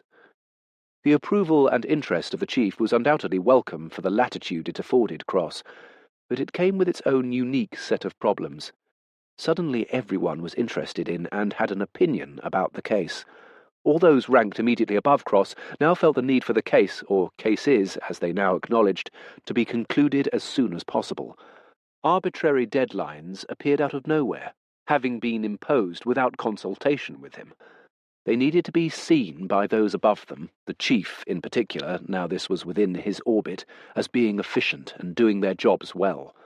Their interest, though, inevitably made things more difficult and time-consuming for Cross, as he was constantly required to keep them up to speed. So their frustration with what they saw as his doing nothing the following day, he was sitting in his office, thinking, increased exponentially. He called Otti in. Mackenzie followed, thinking that she was now part of the inner circle on this case. She was wrong. You are not required, Mackenzie, said Cross. And with that the door was closed, and all she could do was return to her desk, hoping that no one else had borne witness to this latest humiliation. She watched Otti and Cross through the glass, and wondered what they were discussing. She was disappointed, as she felt she had made several useful contributions to the case, and was surely part of the team. Otti knew better than to criticize Cross for his abrupt dismissal of Mackenzie, as she instinctively knew what he wanted. While he was vehemently opposed to supposition and conjecture in any investigation, he often got to a point where he wanted to know what she was thinking. It helped him piece together as yet unconnected strands. He was also aware of the fact that she had a set of social skills and emotional reactions, and made empathetic observations that he was incapable of, but whose value he had come to appreciate over time. This was one of those times where he wanted to know what she felt, as well as thought. Unfounded suspicions, instincts, and gut feelings included. It feels like a straight-up police cover-up by a policeman for a kid he fostered who he has strong paternal feelings for, she said. But Clay wasn't ever a person of interest, replied Cross. Because he headed it off at the pass. I don't understand. The car. MacDonald had to know that Clay was driving the car that day, and it was the only thing that could link him to the murder, so he made sure it was dismissed as irrelevant. That way they never came anywhere near Clay as a person of interest. But why would MacDonald do that? If he really knew Clay had killed Hillary, why would he cover it up? Do you think there was more to their relationship? Cross asked. You mean sexual, said Otti. Maybe. But he was so young. You're talking abuse. Yes, it would be. He waited to see what Otti made of this. So, he abuses the child grows up, commits a crime, and blackmails the abuser, she hypothesized. Cross said nothing. He hated these kinds of theoretical, conjectured conversations, but knew they could be useful. Up to a point. There wasn't a whiff of that kind of thing around MacDonald in the force, and there would be. Rumour, gossip, she said. Hundreds of kids went through that house. It would give a predator ample opportunity, said Cross. I don't believe the wife would have tolerated that. Do you? I've no idea. All I know is that something compelled MacDonald to act uncharacteristically during that investigation. But child abuse? Might be something to use in the interview. See how he reacts? He asked. That's what I hate about this job. It makes us go to such dark places in our heads. Can't be healthy, she said. So, to sum up? He asked. We have a red car speeding off suspiciously from the vicinity of the murder with trade plates that was damaged. A red Jaguar. We have Clay in possession of a red Jaguar XJR at that time, but no evidence of there being any damage done to it. We have a suspiciously inept investigation led by MacDonald, the foster father of Clay, who dismissed the red car out of hand. Clay described the man who practically brought him up and, according to the wife he regularly visits, as a good customer. We have Leonard, obsessed by his wife's murder, losing the plot, disappearing for over a decade, then coming back to Bristol, living on the streets, and being murdered. He'd bombarded the investigation with calls, letters, and emails that homed in on MacDonald. MacDonald neglected to tell us that he'd had a couple of argumentative visits from Leonard shortly before he was killed. Leonard's family is divided and declared his death as soon as they could, with Alan driving the business into the ground. Would Leonard's return jeopardize that? Yes, probably. But they didn't know he was back. Unless Alan was lying, of course. Have I left anything out? She said. Yes, he stated blankly. I actually don't know why I even bothered to ask. The missing accident report. MacDonald requisitioned it just weeks before Hillary's murder, said Cross. We think he asked for it. Wilson is convinced, and I have no reason to doubt him, having looked at his file. You looked at his file? Why? Asked Otti. To come to a conclusion about his reliability. Okay, so why would MacDonald ask for the report? He thought about this for a moment. His face never gave anything away at times like this. No frown as he thought of something that didn't make sense, no raised eyebrows as something he hadn't thought of before suddenly occurred to him. He was completely expressionless. He got up, walked across to the ancient grey metal filing cabinet in the corner, and took out a file. Raymond had once eyed the cabinet covetously, and said if ever they were having an office clear-out, he could give it a good home. Cross often wondered what it was about his father that drew him to the most unattractive, albeit practical, object in any room he walked into. Was this the pathology of the committed hoarder? He flicked through the file until he came to a blank sheet of A4 with Malcolm Clay's business card attached to the top with a paperclip.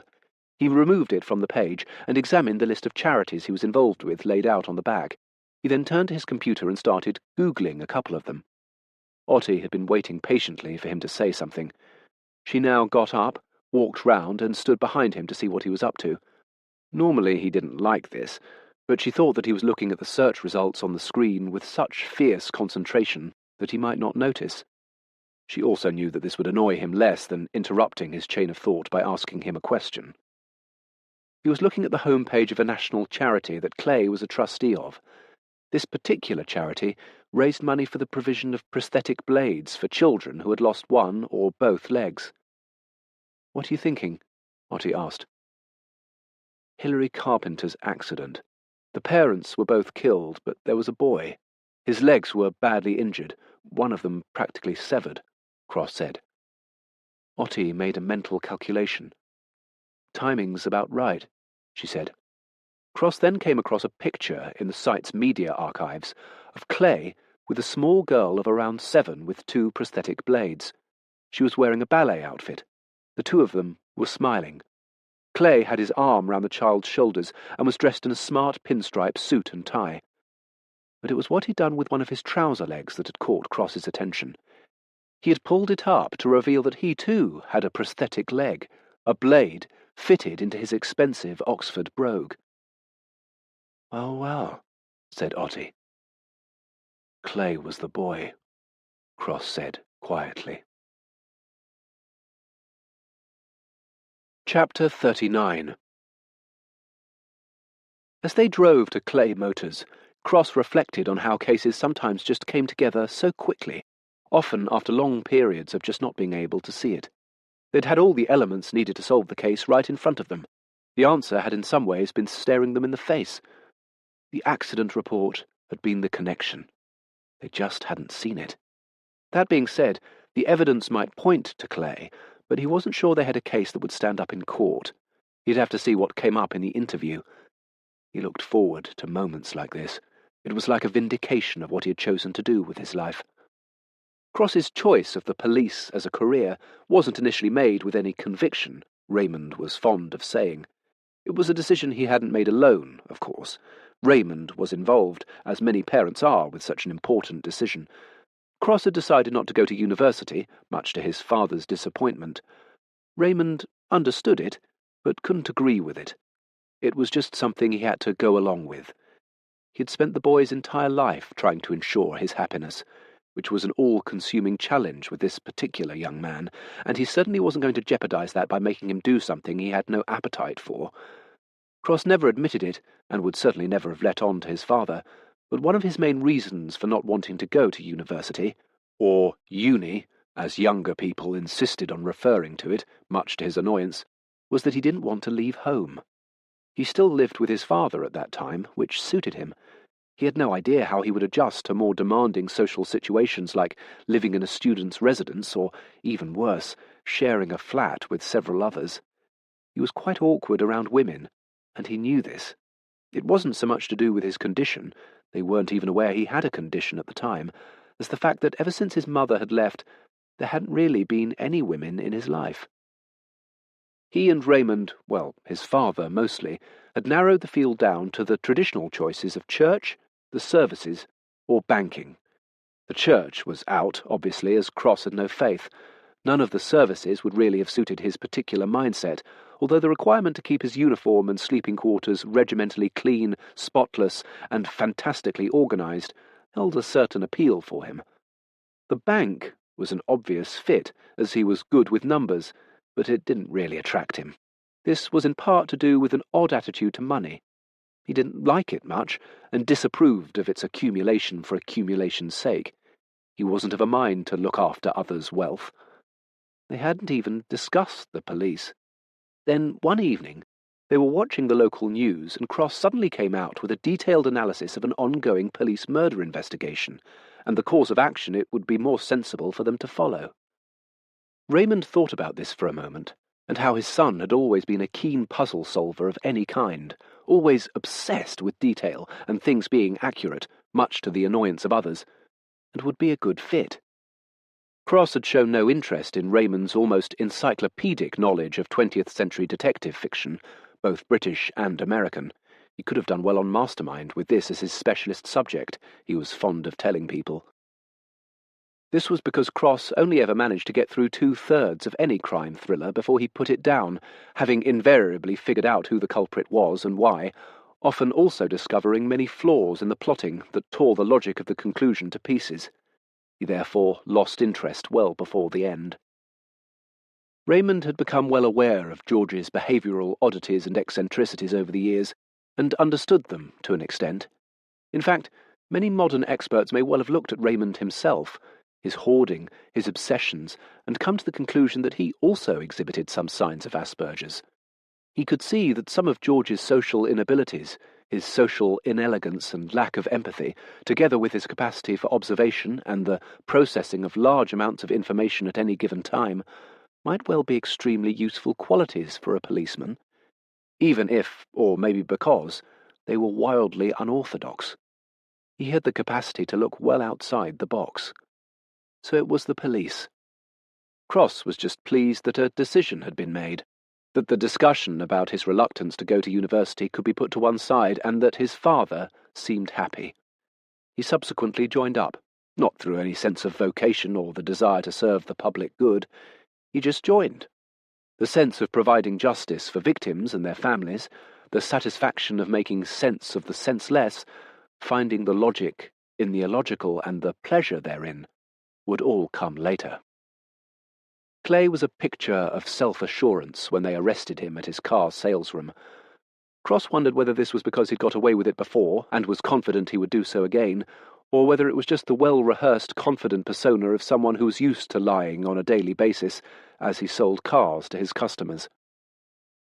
Cross was not one for theatrics, but he wasn't beyond organising the odd walk-by.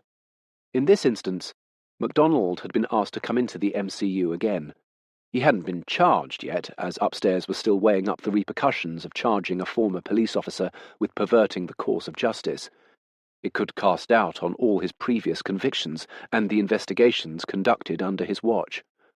Cross ensured that Clay was escorted, in handcuffs, past the former detective as he sat in reception. Clay didn't see MacDonald, but the detective saw him, Cross noted. It was like he'd been winded. He went pale, took a few deep breaths, and tried to pull himself together. Clay was booked in by the duty sergeant. He'd asked his secretary to call his lawyer before he left the salesroom, and refused to answer any questions until he arrived, which he duly did an hour and a half later. They went into conference for a full 90 minutes, at the end of which the lawyer said his client needed to see a doctor, as his prosthetic leg was giving him pain. The solicitor then wondered out loud whether it had had something to do with the nature of his arrest, and how his client had been bundled roughly into the back of the police car. Otti laughed at the suggestion. "What's so amusing?" asked the solicitor. "I was the arresting officer who put your client into the back of the car, and I can assure you no bundling was involved." "Tricky things, prosthetic legs. Even the slightest jarring or pushing at the wrong angle can be very painful," explained the lawyer. "Time-wasting from the get-go is always an indicative choice," Cross observed. "You are?" "DS Cross. People who have, or feel they have, nothing to answer for generally just want to get this process over and get home once everything is cleared up." He didn't wait for an answer, as he hadn't asked a question. He and Otti had predicted that this delay would happen, and so took the time to talk to MacDonald. The first thing Cross noticed as they went to get MacDonald was the lack of any reception committee on this occasion. Not even Carson wanted to be associated with him now. He cut a lonely figure, very different to the confident man among friends the last time he was there. The directive from the chief had percolated down the chain of command, as MacDonald would be aware by now. He was toxic. This time they went to an interview room rather than the VA suite. MacDonald couldn't help but pause as he took in the different surroundings. Cross asked him if he minded the interview being recorded. Most people answered this rejoinder with the usual refrain, "Am I being arrested?" But MacDonald had been on the other side of the table often enough not to make that mistake. It was always followed by, "No, why would you think that? What makes you think we would arrest you?" A small thing, but just enough to put the interviewee on the back foot and prompt them to issue the first of what would then become a series of denials. MacDonald simply acceded to the request, and if it made him nervous at all, he didn't show it. Cross placed his file carefully on the table, ensuring its equidistance from the edges. This routine had made MacDonald's hackles rise when he was in the force, and the irritation now increased. He couldn't hide it. He'd even asked Cross about its necessity years earlier. Cross noticed him shifting irritably in his seat. "I'm beginning to think I should have hired a lawyer, DS Cross." In that moment he fell into the trap he had just so masterfully evaded. "What makes you think you'd need a lawyer?" They looked at each other, each implicitly acknowledging that he'd made a slight error. But that wasn't what interested Cross. It was the fact that he'd addressed him formally, respectfully. He was on his best behaviour. Things had become more serious than they were at their previous encounters in the past few months. But for Cross this just meant that MacDonald would be more careful in his answers. "Malcolm Clay," said Cross. "Yes? How would you describe your relationship with him?" "He's a friend." "No more than that?" "I don't understand." "That your relationship went beyond friendship." "What are you saying?" He wasn't offended or defensive, Cross thought, just wanting clarity. "You brought him up," he explained. "That's true.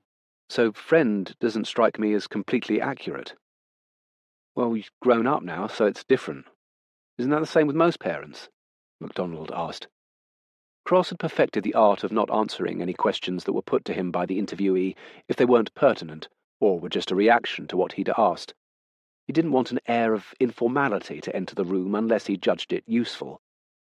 This wasn't a conversation, it was an interview, one that he was conducting and would follow his chosen course and direction. He also suspected that MacDonald had phrased his answer in light of the fact that he knew Cross had no children of his own. "He's one of the family," said Cross. "Yes, of course. As you know, we have quite an extended family." "I do. It's quite admirable what you and your wife have done." MacDonald didn't react. He didn't want to engage. He knew that Cross was trying to get him to lower his guard by complimenting him. "How does he address you?" Cross went on. "I'm sorry?" "What does he call you?" Otti interjected, knowing that expression, no matter how many times he'd heard it, still seemed to throw Cross. It was odd, bearing in mind how well he'd done learning people's traits and the colloquial expressions that used to confuse him, but this one still seemed to. "Stuart. He calls me Stuart. They all do." "Some of your charges refer to your wife as Mum," said Cross. "They do." "Any of them call you Dad?" "Some of the younger ones did, but Sheila did most of the work. She was around so much more than me, so it was only natural that they would call her Mum after a while. She didn't encourage it, or ask for it. Oh no, I'm sure she didn't." It interested Cross that MacDonald hadn't asked him what this had to do with why he'd been asked in. Why hadn't he said he'd seen Clay in reception? Shouldn't that be a surprise? Shouldn't this line of questioning strike him as odd? But MacDonald wasn't going to give anything away. Say nothing, question nothing. This was the advice that solicitors gave their clients. Don't expose yourself to anything you don't need to. MacDonald was trying to control his natural instincts, impulses, as shown by the slight pause he gave before each answer. It was as if he was trying to work out in his head how his answer would sound before he spoke. Why would he describe you as a good customer and not his foster father, or someone who had taken him in and brought him up? Cross asked. You'd have to ask him.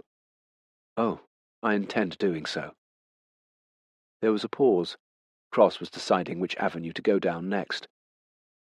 Your wife said that, of all the charges, you seem to have a special bond with Clay, he said. Is that a question? MacDonald asked. He was playing Cross at his own game. He knew the detective had a problem answering statements that implicitly invited a response. Quite right. My apologies. Would you agree with your wife's impression? Then, to make sure he was being absolutely clear, of your bond with Clay? Yes. Why was that? I don't know. These things happen. What things? Otti interjected again, to Cross's annoyance. MacDonald let out a loud, barking shot of a laugh. Ha! What? Oh, please, Otti, do me a favour. Let's stop this right here before you waste a load of time, mine and yours. Are you seriously asking me if my relationship with Malcolm was improper in some way? I don't believe that's what she was saying at all, Cross remarked. But now I suppose you're going to say my response to that question is interesting in itself. Cross looked at him for a moment. There was no evidence to suggest that this was the case. It was just a supposition they'd made, how he hated suppositions, and this was why, about what hold Clay might have over MacDonald to get the accident report. MacDonald's reaction to the question struck Cross as genuine in its immediate dismissal and spontaneous hilarity. Not at all. I think that your many years in the police force led you to make that assumption on our behalf. It was a simple question which you seem to have responded to defensively. Unsurprising in the circumstances. So let's move on, said Cross. MacDonald was impressed. Well played, Cross. He was absolutely sure that that was where Otti had been going, and Cross had made a quick, reactive decision and deflected it deftly.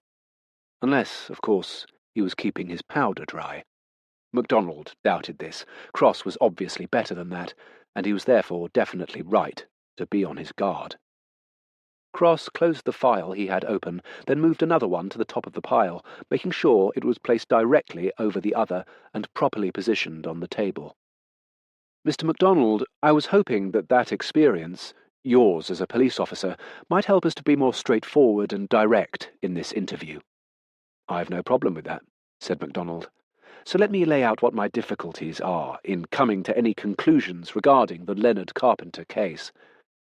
Is that why I'm here? That's a good question, and one you are right to ask, because, of course, all our previous questions have related to his wife's murder. Go on. I think the two are related. I've thought as much myself, said MacDonald. Cross feigned surprise at this. You have? May I ask why? He said. 2 murders in one family, the second taking place only weeks after the victim had returned to Bristol. Cross looked pleased at this, as if it was a validation of the way he himself was thinking. Then he became momentarily confused. He made his best attempt at a smile. Otti noticed this and knew what was coming next. MacDonald would probably think that if Cross was trying to keep a lid on his confusion, he wasn't doing a very good job. But of course, he wasn't confused. This was just a jab to the lower body to soften MacDonald up. The first of the uppercuts was about to follow. Wait a minute. How do you know that? Cross asked. What? That the victim had only recently returned to Bristol. He could have been here for years, living on the streets. Fantastic place to hide. You're invisible. No one sees you like that, said Cross, as if he was actually thinking out loud. There was a slight pause as MacDonald made a mental calculation. He told me. I see. Presumably in one of the several visits he paid you of which you failed to inform us. I've already explained that. How did he come to tell you that? What? That he'd only recently come back to Bristol? I don't remember. That's a bit odd. You remember he told you he was recently back, and yet you can't remember why he told you that. You can remember certain parts of the conversation, but not others. MacDonald wouldn't be drawn. So tell me what else you've been thinking, said Cross. About what? Asked MacDonald. About the case. Have you formulated any other theories? I didn't say I'd formulated any. Of course, let me rephrase that. You've been giving some thought to this case. You would. The victim came to see you and was then killed. He was associated with another case you had worked on but not concluded. Had you put together any hypothetical scenarios regarding Leonard's death? MacDonald thought for a moment, not trying to recall whether he had, but whether it would benefit him to share them at this point. The Polish builder who confessed, he said, and later withdrew, Cross interrupted. He continued living in this country after his release. How do you know that? Asked Cross. I still have friends on the force, MacDonald replied. But why would you be interested? What would be the purpose of making that inquiry? Asked Cross. MacDonald decided not to answer this question. Why would you want to find that out? Cross continued. He looked at MacDonald for a long time, then he went back to his file. But I'm glad you brought it up, because, you see, something doesn't make sense to me. In fact, I mentioned it to the chief yesterday. He looked up, waiting for a reaction. It was minute, but it was there. A slight movement in the eyes, followed by a stifled clearing of his throat after Cross had continued. It was as if he was holding back until Cross spoke again, hoping it would go unnoticed. Would you like a glass of water? Said Cross. No, thank you. Tea, perhaps? Sure, said MacDonald. And some biscuits, I think, said Cross. You trying to be funny? Cross was thrown momentarily by this. He was not trying to be funny in the least, but MacDonald was feeling uncomfortable all of a sudden. He now knew that if the chief was involved, if Cross had actually been to see the chief, then the powers that be must have felt he had a case to answer. Cross wasn't going off on his own, as MacDonald knew he had a habit of doing. He had the full backing of the chief. This was a very different playing field to the one he'd felt he was on when entering the room. His confidence was visibly evaporating.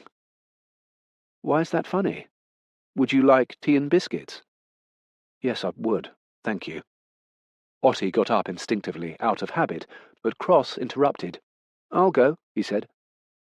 He disappeared, walking past the next office where Carson and Mackenzie were watching the interview on the monitor. Carson called him in. Cross. The detective walked in. He didn't actually want to talk to his superior officer, but rather used the time to think about the next progression in the interview. Sir, said Cross. I'll get the tea, said Mackenzie, who had jumped up. And biscuits, Cross reminded her. How do they take it? Otti with milk, me just a dash, skimmed, please. MacDonald 2 sugars and full-fat milk. She disappeared. You remembered that? Asked Carson.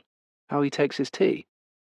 It's not something you forget after thousands of requests, orders, rather, over the years, said Cross. Fair point. Mentioning the chief seemed to rattle him. It did. What are you thinking? I've never interviewed a police officer, either serving or retired. Does that make a difference? I think so, yes. What, exactly? That I don't know, said Cross, as a uniformed officer knocked and came in. Clay had been seen by the doctor and was available for questioning. Cross said nothing, so Carson thanked the officer. Cross was still looking at MacDonald on the screen and, like him, determining his next play. Maybe we should lay it all out in front of him. What we have, then leave him to think on it for a bit while we interview Clay. If I were him right now, I'd be putting myself in our shoes. He was on this side of the table for years, and trying to work out what we can do with what we have. Then he can decide how to play it, said Cross. Chapter 40. MacDonald hadn't touched either the tea or the biscuits when Cross came back into the interview room. They then sat there for a full 5 minutes, looking at each other. MacDonald had no intention of playing into Cross's hands. He wasn't discomfited in the least, having the advantage of knowing that these lengthy pauses often occurred in Cross-led interviews. Whether it was a ploy or simply a chance for Cross to work out what to do next was irrelevant. He wasn't of a mind to give anything away. Detectives often reached a point in an interview when they needed a break during a lengthy session to formulate in which direction to take it. The difference between them and Cross was that they would do this out of the room, either in the incident room, the kitchen, or outside, having a smoke. Cross preferred to stay in the room. He viewed the suspect as a piece of evidence, in much the same way as forensics viewed the suspect's clothes. He didn't have to picture the suspect in his mind's eye, as he'd been forced to do until that point. Here they were right in front of him. Why not take advantage of that? It did have the occasional side benefit of the suspect sometimes mistakenly giving something away by trying to alleviate the interminable silence. But it was mostly done for Cross's benefit, his clarity of thought. He found that their proximity helped him think. Several lawyers had demanded that if he wasn't going to ask a question, their client should be allowed to return to their cell. It occurred to Cross that this might have more to do with the lawyer's frustration and boredom than the client's. But as Cross pointed out, politely, there was no obligation for him to ask anything. He could sit there in silence and insist that they sat with him for as long as he liked, provided they were fed and watered and given sufficient comfort breaks. The monotonal way in which he relayed this seemed to annoy them all the more. But Cross wasn't aware of this.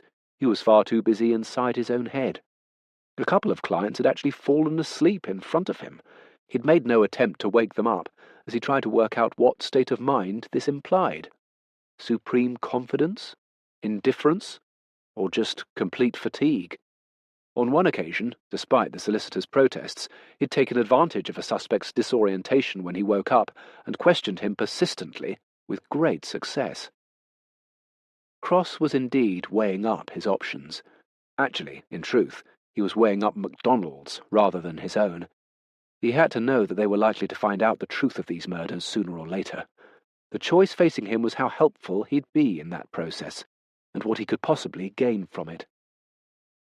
Mr. MacDonald, I'm going to lay out where we are on this side of the table, how it looks from our perspective. I'm not going to keep anything back. I'm going to share it all with you out of respect for you as a former officer. You're not under caution, and I'm not going to ask you for any comment. I'm just going to ask you to reflect. I'm not even going to ask you what you would think of it all if you were sitting where I am, knowing what we know. I have no interest in that. I just want to give you the chance to consider it and make a decision as to how you want to proceed. Are you amenable to that? Cross asked. And if I wasn't? MacDonald retorted. You are here voluntarily, Cross said. In an interview room, MacDonald said. Yes, indeed, which must tell you something. And what would that be? The gravity of the situation. Your presence in an interview room, the chief constable's interest, all surely point to the fact that some form of charge might be imminent. And what exactly am I to be charged with? That's for those in a higher position of authority than me to determine. There was a long pause. MacDonald hated being in a subservient position to this idiot. What he wouldn't do just to be able to put him in his place again. Just once. What is more, it will depend on what you decide to do once I've left this room. You know full well we'll get to the bottom of this by the time we're through, said Cross. MacDonald didn't react.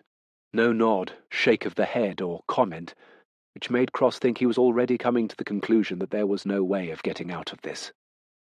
Hilary Carpenter's murder, an inefficient investigation at best, woefully so, in fact, or a deliberately obstructed investigation? If the latter, the question is why, he asked. This was the crux of the whole investigation at this point. Cross was convinced that this question held the answer to the whole thing. So he just looked at MacDonald to let him know that. The only possible lead you had was discarded with such alacrity. A red Jaguar that was parked in the same road where the murder had taken place, driven away carelessly enough and with such urgency that it caused damage to another parked car, but didn't stop. All around the time that the murder was committed, but not adjudged to be worthy of further inquiry, Cross went on. Another long look between the men. Malcolm Clay was in possession of a car, a red Jaguar, at the time of the murder. Malcolm Clay, who had been brought up by you and your good wife. He was sacked for having the car without permission and not turning up to work for 3 days. Just enough time to have a damaged car repaired, wouldn't you say? He asked. Again MacDonald said nothing, waiting to find out how much more they knew. Is that why you closed down the car line of inquiry? Is that it? MacDonald asked. He laughed. For the moment. Interesting, thought Cross. Laughter. Was that relief? As they walked to Clay's interview room, Mackenzie appeared and handed Otti a piece of paper. She'd concluded by now that using Otti as a conduit rather than dealing with Cross directly was more effective and less intimidating. You asked me to go through MacDonald's financials at the time of the murder. Nothing out of the ordinary, except for what I've highlighted, she said. Otti looked at it and handed it to Cross, who looked at it and placed it carefully into one of his files. This was akin to him saying, "Thank you, that's most useful." Had it not been useful, it would have been handed back immediately without a word, but with the distinct impression that she was wasting his time. She walked away, smiling. She was learning to take credit in the small things with Cross, which she'd find in time would make dealing with him a lot easier for her. Malcolm Clay was seated in another interview room. He watched Cross as he organised his files in front of him. OCD? Clay asked. I beg your pardon, said Cross. You have OCD, he said, indicating the files which Cross had placed on the table with his usual ritual. No, I don't, Cross replied as a matter of fact, not seeing the need to elaborate upon this rebuttal. You sure? Mr. Clay, where were you on the 17th of August, 2001? Asked Cross. I've no idea, Clay replied. Let's go back to the month of August 2001. What are your memories of that? Nothing in particular comes to mind. It's a long time ago. It was, but are you really sure you can't remember anything? It seems to me to have been quite eventful. You had your 21st birthday that month. People tend to remember landmark birthdays like that. Did you have a party? No, just dinner with my parents. That sounds nice. So you do remember. How about losing your job? Oh, was that then? Well, I was a naughty boy, that's all. Bit of a prat, really. Completely got what I deserved. Totally in the wrong, Clay said. That's very candid of you. So, why was your employment terminated? You must know why. Just answer the question, if you would. I borrowed a car from the showroom without permission. Did you expect to get away with it? Without any consequences? If I'd returned it when I planned to, I would have. What happened? I got carried away. With what? The exuberance of youth. Perhaps you could clarify. I was trying to impress a young woman. You know what it's like. There was a slight pause. Clay chose to fill it. Or maybe you don't, he said, which went completely over Cross's head. He was too focused on his line of questioning. Clay would gradually learn that this tactic, if indeed that's what it was completely wasted on Cross. "Presumably what you're saying is that you succeeded," Cross said. "I did." He smiled a little too smugly for Ottie's liking. "And this young lady's name?" Cross picked up his pen, prepared to note it down. There was no answer. He looked up. "That's none of your business, Detective," said Clay. "On the contrary, that is very much my business, Mr. Clay," Cross replied. "And why is that?" Clay asked. At this point his solicitor leant over and whispered something in his ear. Whatever it was, Clay appeared to ignore it. "You have been arrested on suspicion of murdering Hilary Carpenter on the 17th of August, 2001. If you weren't in the vicinity of the crime, or indeed in Bristol itself, and this woman could prove it, it would save us all a lot of time." Clay didn't answer, and Cross quickly concluded that he wasn't going to. "Did you know Hilary Carpenter?" No comment. Cross looked up. A no-comment reply wasn't uncommon in an interview such as this. It's just that they were normally employed from the very start. "Do you remember the car?" he continued. "A Jag. Model? XJR. Colour?" Cross noticed the micro-hesitation before Clay replied. "Red," Clay said. "Any problem with it?" "Of course not. It was a brand new car." "I was thinking about accidents." "No." Cross paused just long enough to convey his doubt about the veracity of this answer. "Are you sure about that?" he asked. "Absolutely. It's not exactly the kind of thing you forget about." "Unlike the name of the woman you were with," observed Otti. "Just a few minutes ago you couldn't remember anything about August 2001, despite the fact that it was the month of your 21st and that you'd lost your job," Cross went on. "But you remember a lot about the car," said Otti. "I'm into cars. It's my thing. I'm a car dealer, remember?" "Tell me about the McDonald's," Cross said, changing direction. "What have they got to do with any of this?" asked Clay. "Any of what?" said Cross. "You're arresting me." Cross was tempted to say that that was indeed the question he was trying to answer, but he didn't want to alert Clay to the possibility that the police already thought that MacDonald was involved in some way. "I didn't say they had anything to do with it, but they are important people in your life," said Cross. "They're good people. Well, obviously you know Stuart." He waited for Cross to comment, but as he hadn't actually asked a question, Cross didn't. "As for Sheila, that woman's a saint," Cross went on. "You went to Buckingham Palace with her when she got her MBE." Clay looked at him for an explanation, but none was forthcoming. "I did." "Why did they choose you, do you think?" asked Cross. "How do you mean?"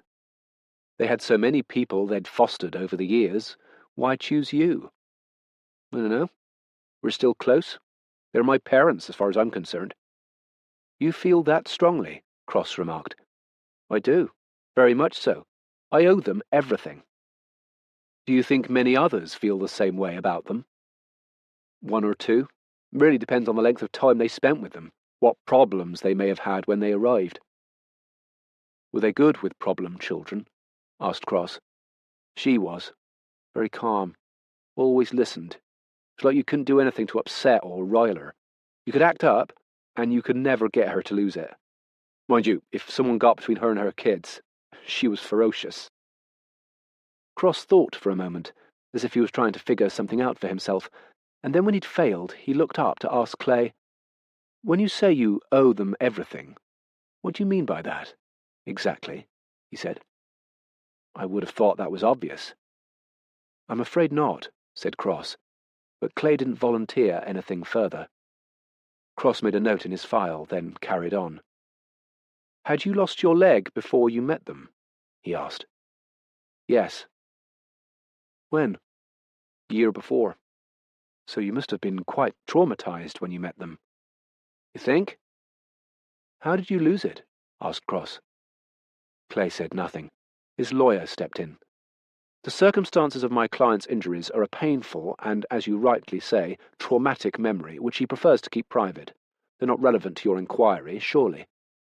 Cross wasn't going to answer that this early. "I see. Your parents. What happened to them? They died. How? Again, relevance? Said Clay, solicitor. Mr. West, this is not a court of law. I can ask whatever I like. Whether your client chooses to answer is a matter for him. I will continue to ask any questions I consider to be pertinent, whether you feel they are or not, Cross replied, firmly. Cross didn't even look at the lawyer to see whether he had made his point. He consulted his file. You had a number of surgeries after your placement with the McDonalds, Cross said. Several. It must have been a terrible time. Get used to it. It says a lot about the McDonalds that they were willing to get involved in such a complex situation. It does. Signing up to all those hospital visits, endless hours waiting for you to come through an operation, all the ancillary work. Clay said nothing.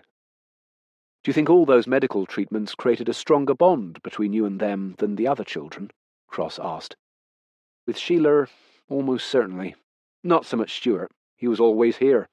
At work, Clay replied. This interested Cross. He was trying to put distance into their relationship, him and MacDonald. Why? You were the only child out of 87 that they adopted, he said. Cross looked at Clay, who seemed to be a little reflective all of a sudden, staring at the table. His guard, his salesman veneer, seemed to have slipped since the McDonalds had been brought into the conversation. Was it nostalgic fondness, or maybe some kind of beginnings of remorse? Emotional interpretations like these were often useful, but equally as often misleading, in that the interviewee's emotions were inevitably close to the surface because of the very nature of their situation, guilty or not. They were in an interview room, a hostile, sterile environment, and often under arrest. Of course they were uptight, vulnerable. He'd known suspects to burst into tears at the simple offer of a cigarette break, so he was always circumspect when it came to reading too much into these demonstrations of emotion. Cross asked the question again. What was odd about instances like this, for those who didn't know him, and even for those who did, was that he repeated the question in exactly the same way as he'd asked it before, but as if he had never asked it before. Could I have a comfort break, please? Clay asked. I'd also like a brief conference with my client, said the lawyer. Of course, Cross replied politely. Chapter 41. Why did you send Malcolm abroad in September 2001? Cross asked MacDonald, back in the other interview room. We didn't send him away, MacDonald answered. Cross took Mackenzie's note out of his file. You paid for a round-the-world ticket for him, he said. I've always wondered about those tickets, Otti chimed in. They're so cheap. Are they? Cross asked. As long as you fly in the same direction, she went on. I didn't know that, he said, intrigued by the thought. Never been tempted? She asked. I don't fly, he replied.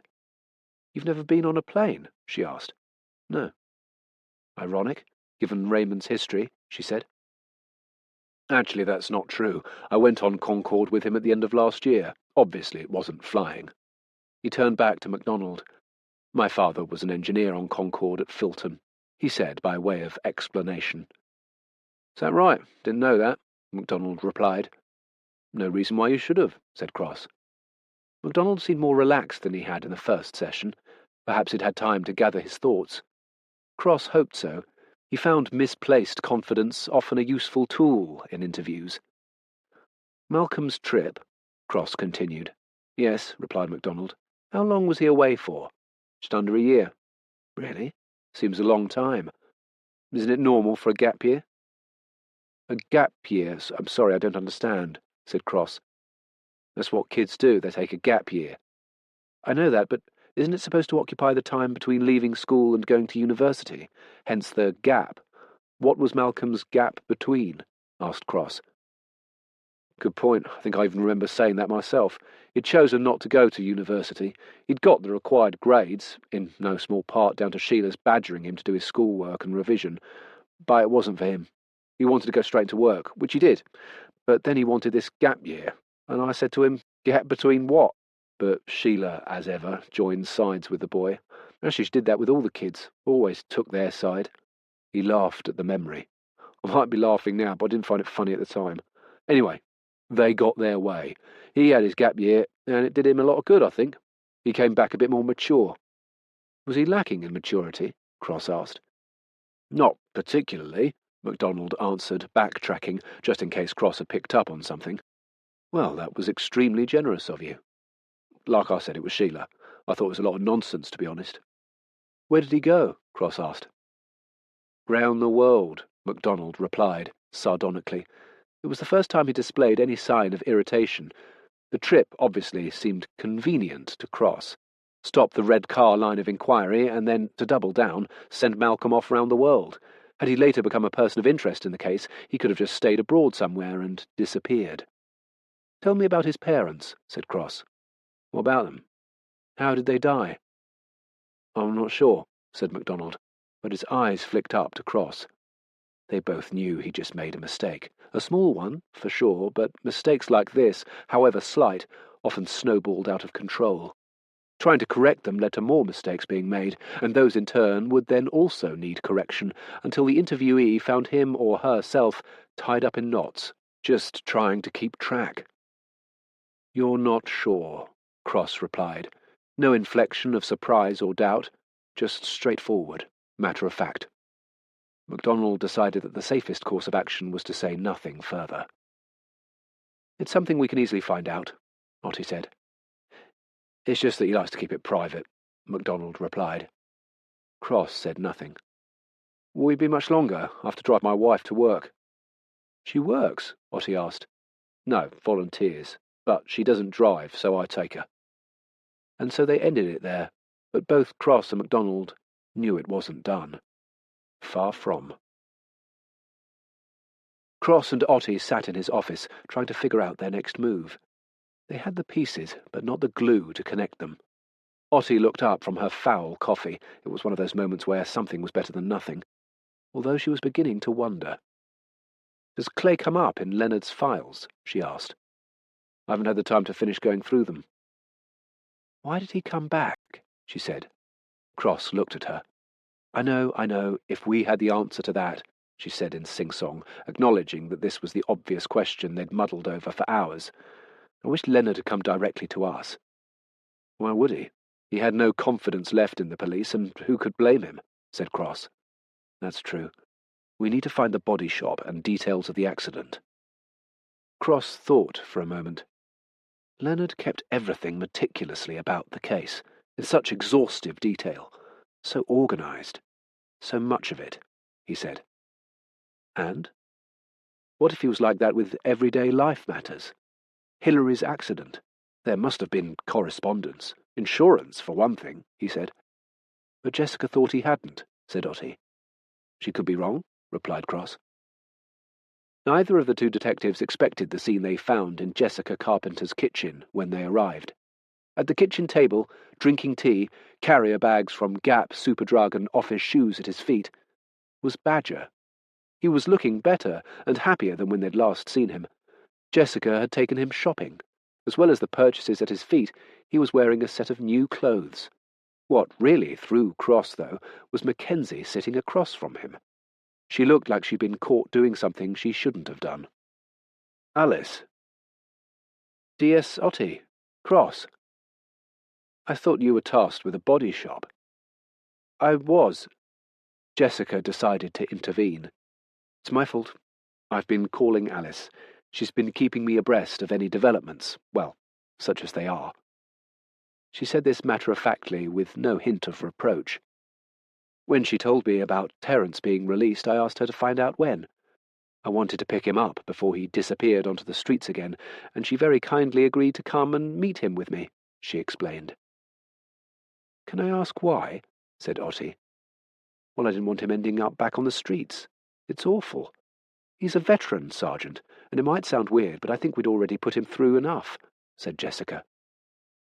Can I see all of Leonard's personal files? Insurance, mortgage, bank. I need to find out if he kept all the correspondence pertaining to Hillary's car accident, Cross said, completely cutting across her, but she carried on nevertheless. He was also the last person to spend any time with my father before he died. The files? Cross replied. George, Otti cautioned. We are under a time constraint here with Clay, he said. Go on, Otti said to Jessica.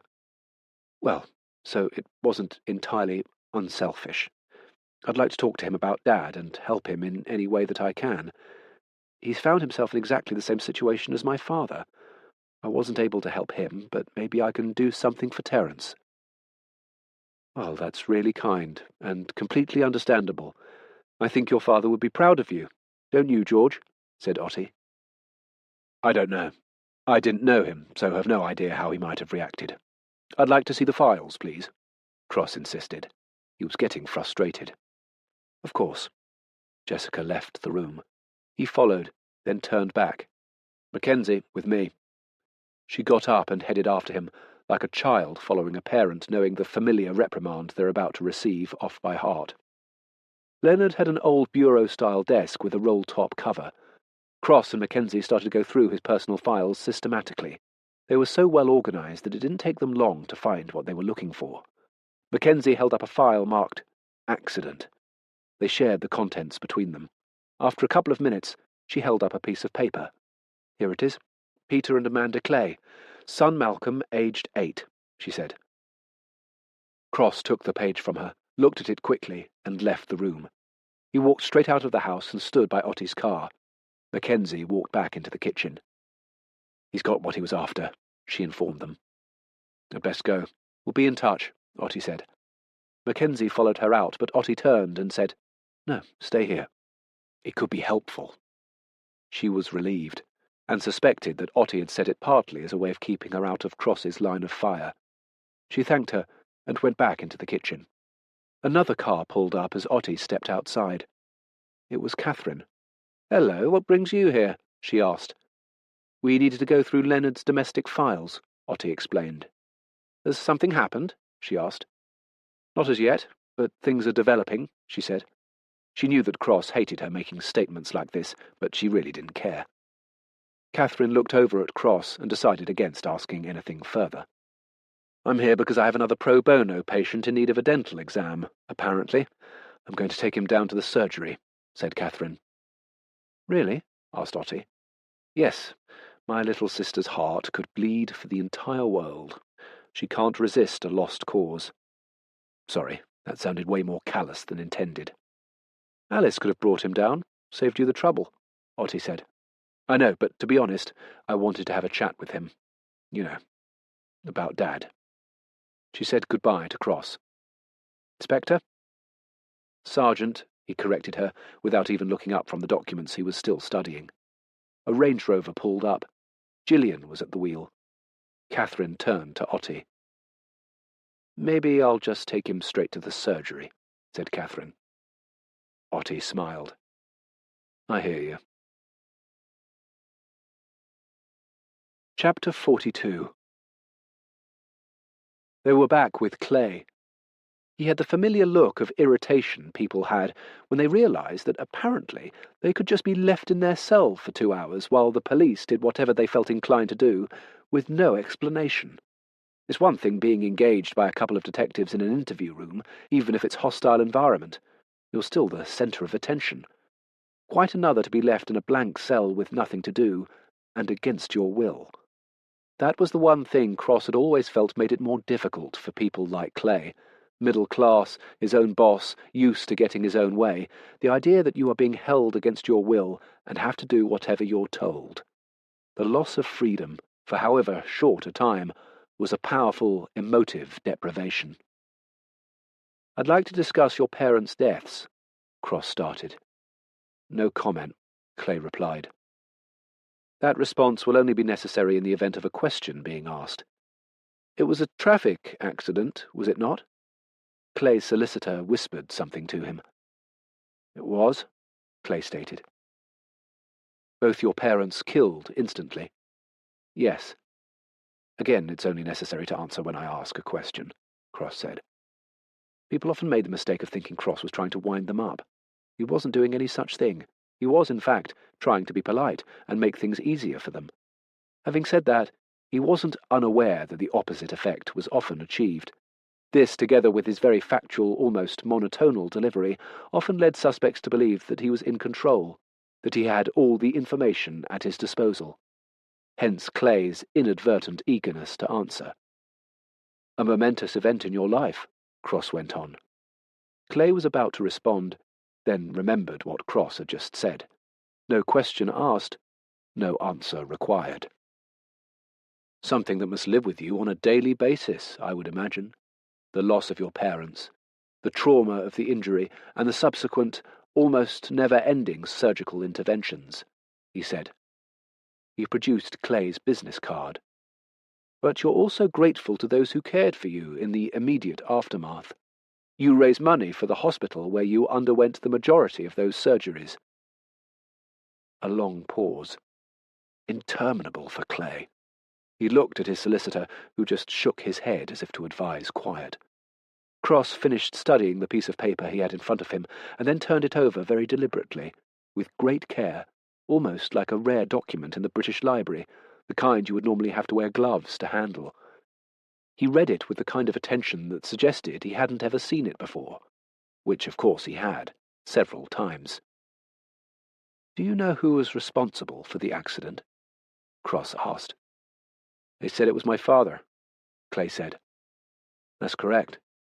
That must have been very difficult to deal with, I would have thought."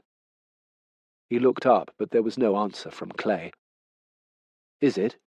Cross insisted. "I'm not sure I believe it," Clay replied. "Why's that?" "Well, it's easy to blame the dead, isn't it?" "That can't be the only reason." "Why else do you doubt it?" Cross asked. No answer. "I mean, it's perfectly clear from the accident report." Cross noticed that this threw Clay. "I should explain that although we, the police, managed to mislay the original report, Leonard Carpenter had a copy." "You know who Leonard Carpenter was?" he asked. "Yes." "When did you become aware of who he was?" No comment. "Had you ever met Leonard Carpenter?" No comment. "But you're aware of why I'm asking you this?" No comment. "Did you ever meet Hilary Carpenter?" No comment. "Are you aware of the identity of the other driver?" No comment. "Do you remember much about the accident?" "I don't." "I'm not surprised.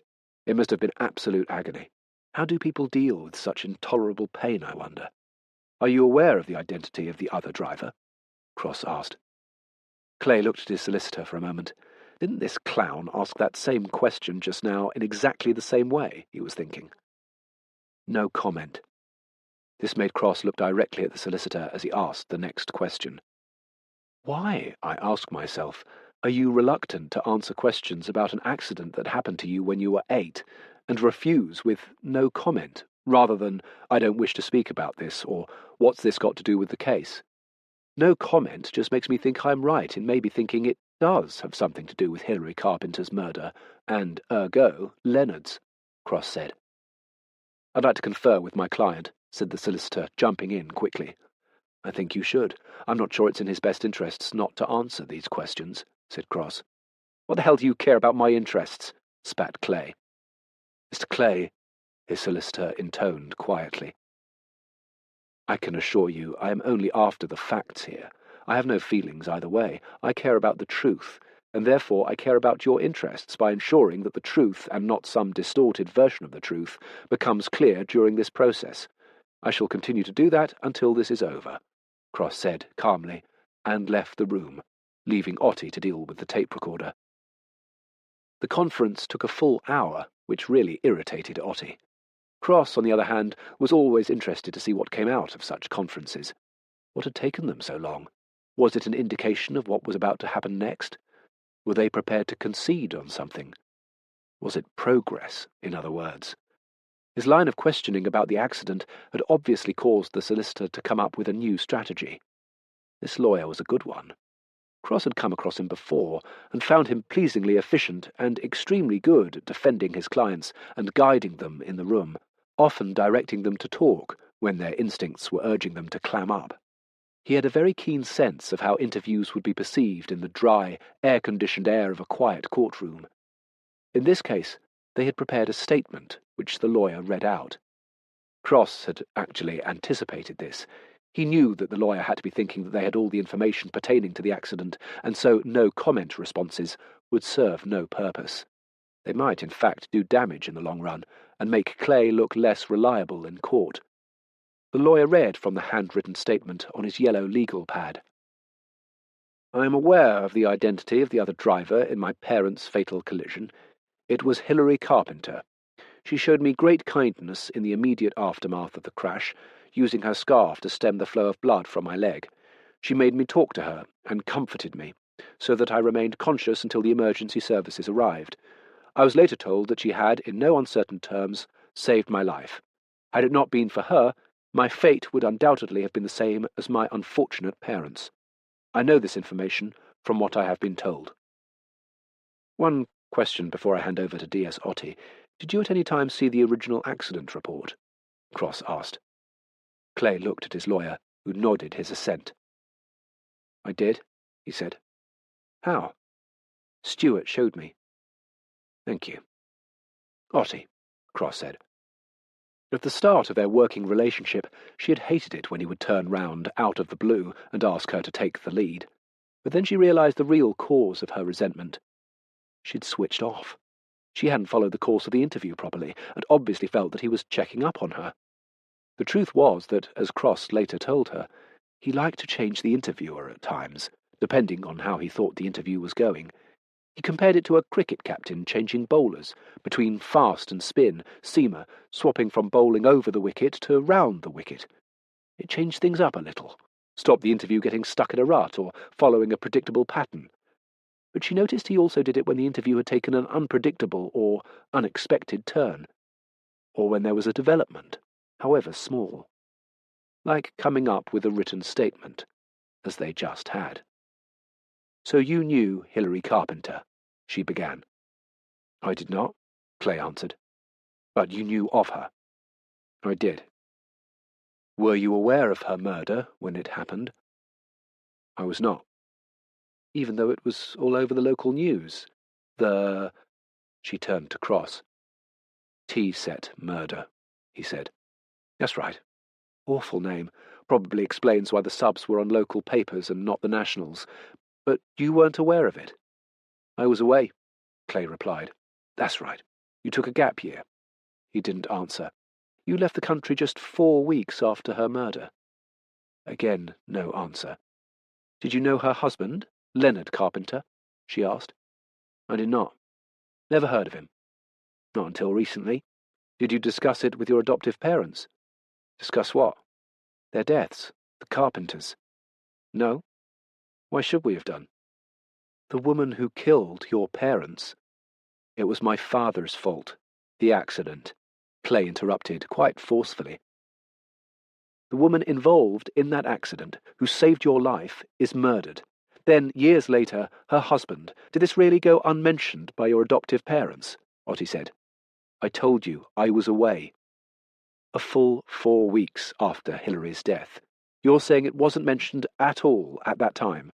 The woman who had been involved in the most dreadful event in your life? I don't remember.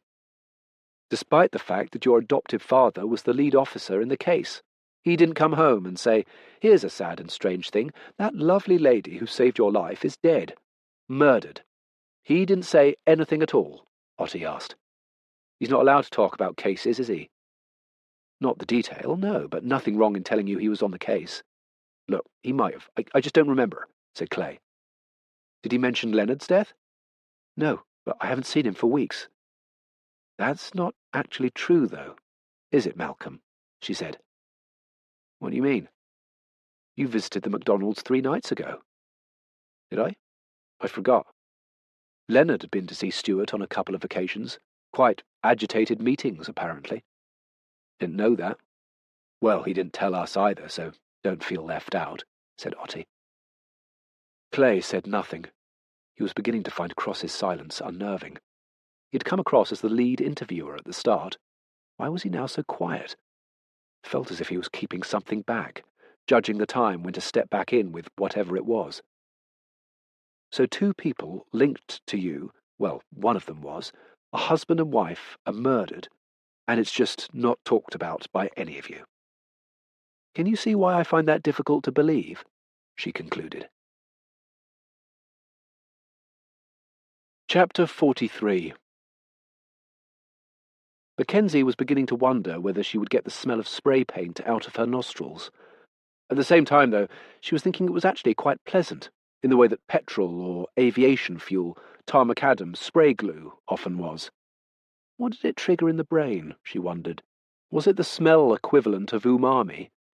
She'd spent the last few days going trawling through the lower end, the fringes of the car body shop industry in Bristol, the kind of outfits that couldn't afford, didn't need, or, more likely with some of the dodgier ones, didn't want a website. They were located variously in railway arches and abandoned industrial estates, one even in a set of council estate garages. She'd seen more body and facial piercings and tattoos, yes, facial tattoos, than in the rest of her life.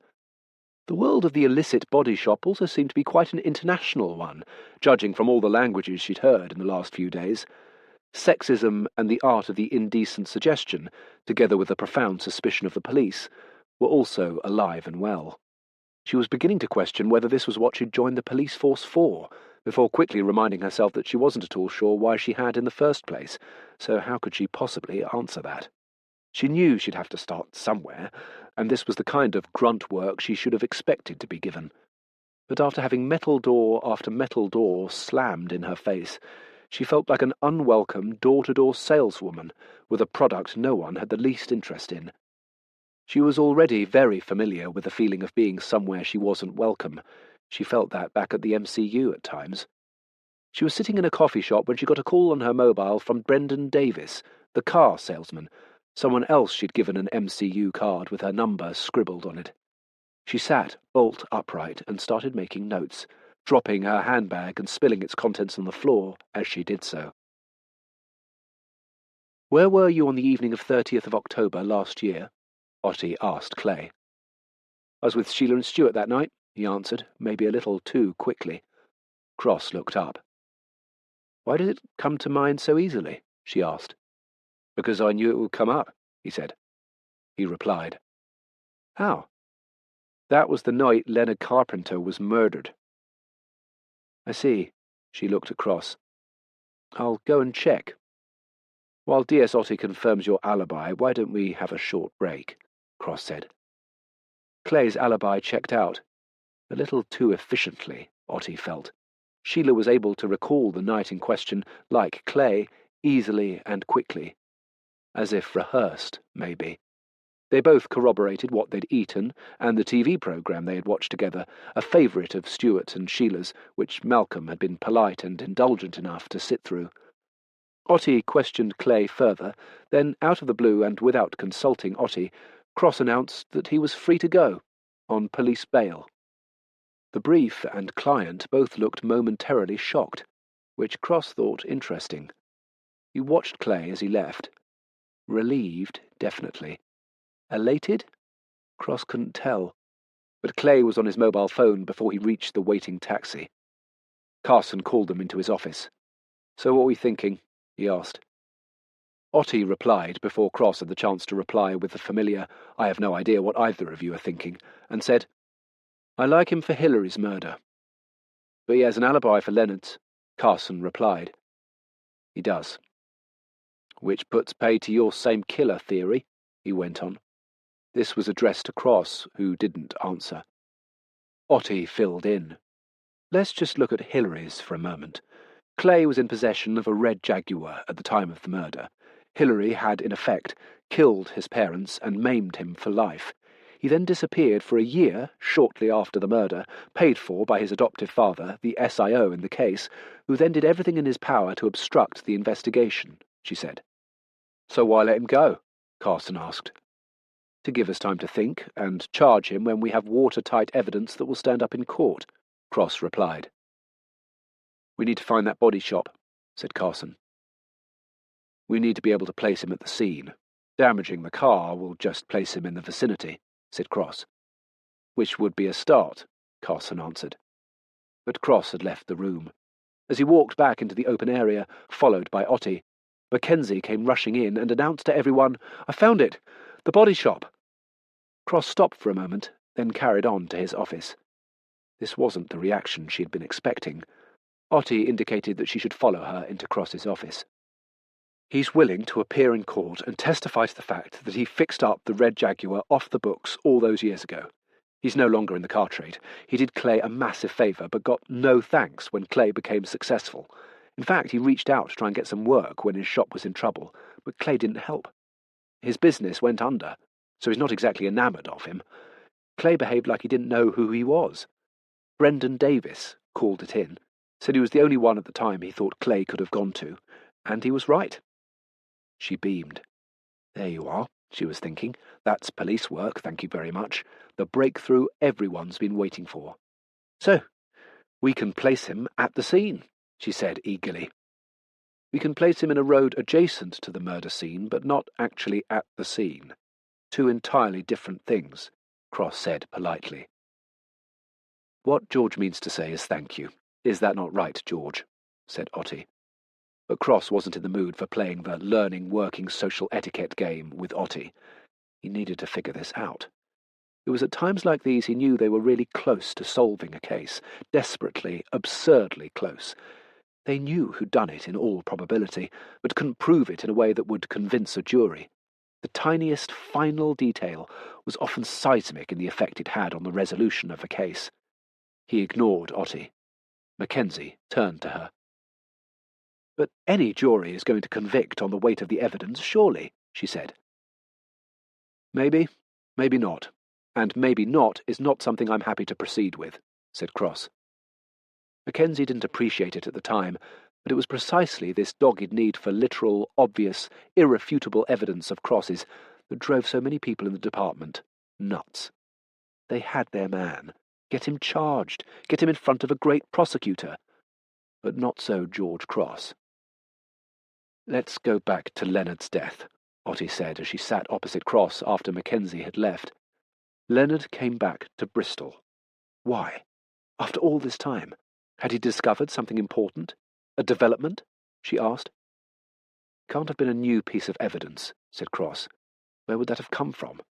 So it must have been something they already knew, but looked at, interpreted in a different way. They'd gone over these questions so many times. Cross had a particular habit of doing this, repeating, going over everything they knew again and again and again. Sometimes Otti would have to leave the room before she lost her mind. But he had this capacity just to go over and over the most mundane detail, as if something would suddenly leap out at him. And on occasion it did.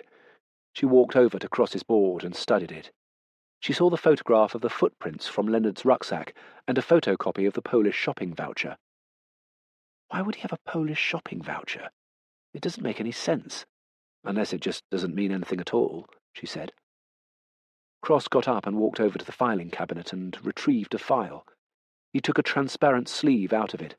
In it was the shopping voucher. He studied it for a while, then turned it over. He looked at the print on the other side. All in Polish, it obviously meant nothing to him. He looked up. We've been looking at the wrong side. It had nothing to do with the shopping voucher. It's whatever is written on the other side, said Cross. Do you want me to get hold of Piotr again? She said, referring to the uniformed officer who had translated the voucher earlier. No, let's ask the man who I think probably gave it to him in the first place, he replied. Wojciech confirmed that Leonard had been a regular visitor of his while inside prison. They had a common interest in finding the real killer after he'd withdrawn his confession. He then stopped visiting, and Wojciech started receiving the odd letter from Leonard, who seemed to be wandering around Europe from what he could tell. He had spent a long summer in a Spanish monastery, until quite recently. A permanent retreat, he'd called it. Wojciech was able to write back at this point. Then Leonard went dark again, until this year when, out of the blue, he got in touch, on the anniversary of Hilary's death. Wojciech was glad, because a few months before he'd been sent an article by his sister about the murder of a Polish migrant in Australia, which had occurred some 20 years before. This was what was on the other side of the shop voucher. It had remained unsolved, the only leads a pair of inconclusive footprints. But researchers in Sydney University had perfected a technique where they performed a scan of the old photographs and were able to build a 3D impression of the footprints. What they were specifically attempting to do was differentiate between the pressure each footprint had made in the mud. This was because the prime suspect in the case had an arthritic hip at the time, subsequently replaced, which meant he put different amounts of pressure through each leg, with the fully mobile leg taking most of the weight. They were able to produce a 3D print of each footprint, and that, together with other evidence they already had, clinched a conviction. Wojciech knew that Leonard had been obsessed with the footprints, although not why, and had sent him the article in case it could help. Cross now knew that Leonard had to have suspected Clay. He stayed up late into the night at the office, going through Leonard's archive boxes, but he couldn't find any evidence of the dead dentist's suspicion. If Leonard had known, as he suspected, it wasn't in his files. But it made sense that he would see Wojciech's article as a chance of proving that it was Clay. The pressure differential between the good leg and the one fitted with a prosthetic blade would prove that a one-legged person must have been at the scene, and that, together with the rest of the evidence, had to be enough. He spoke to Sydney University and found that their scanning technique was now widely used for a variety of purposes: police work, archaeological digs, medicine.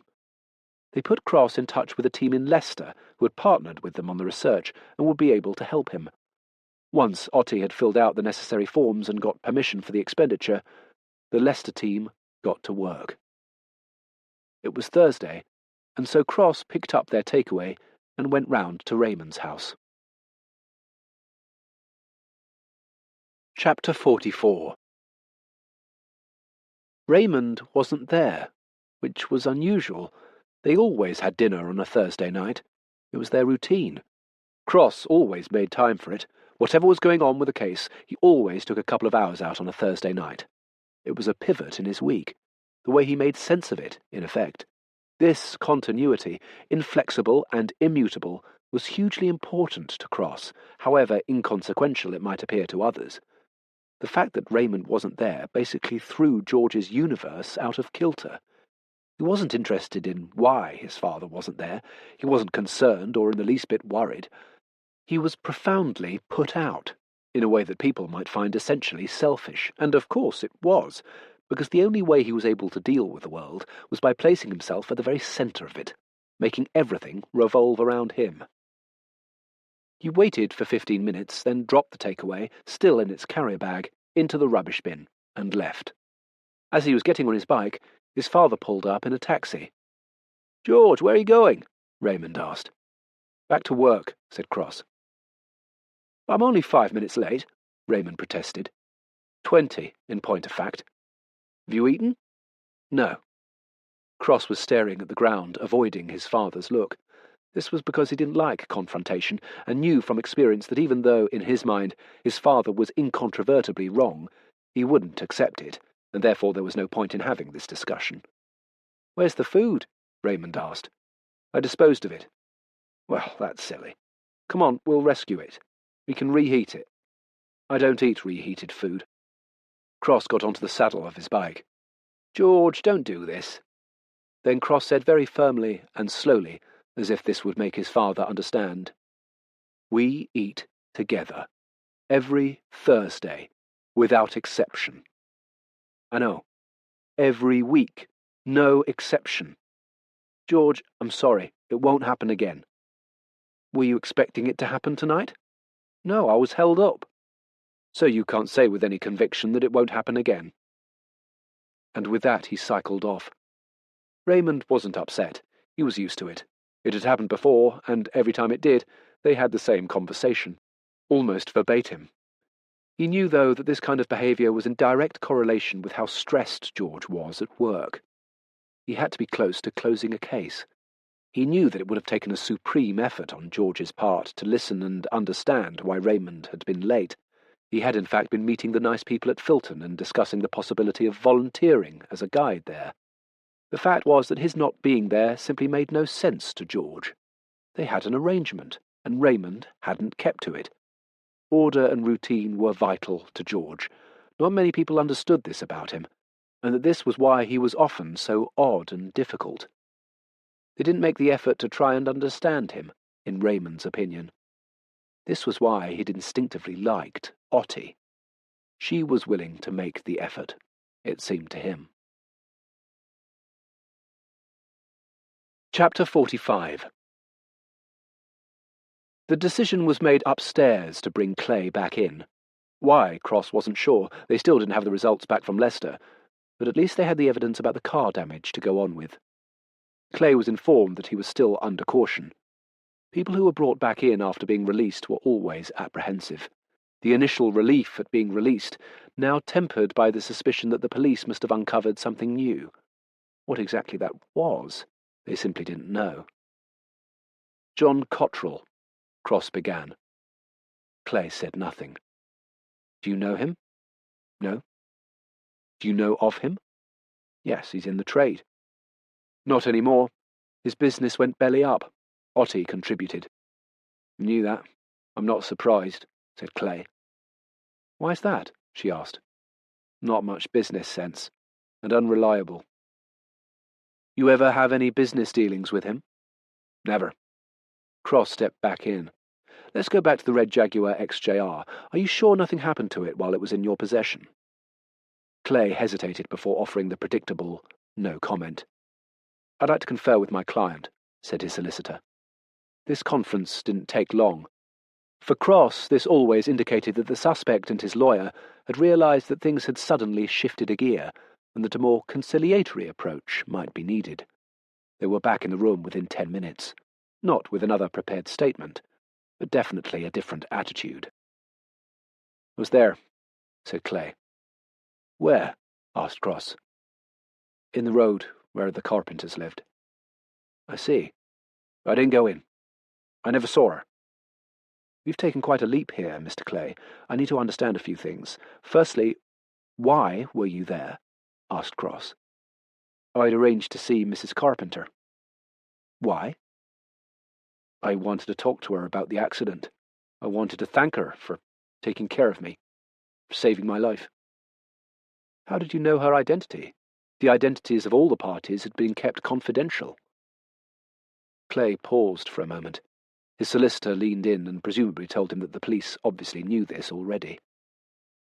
Stewart got me the accident report, he said. Why?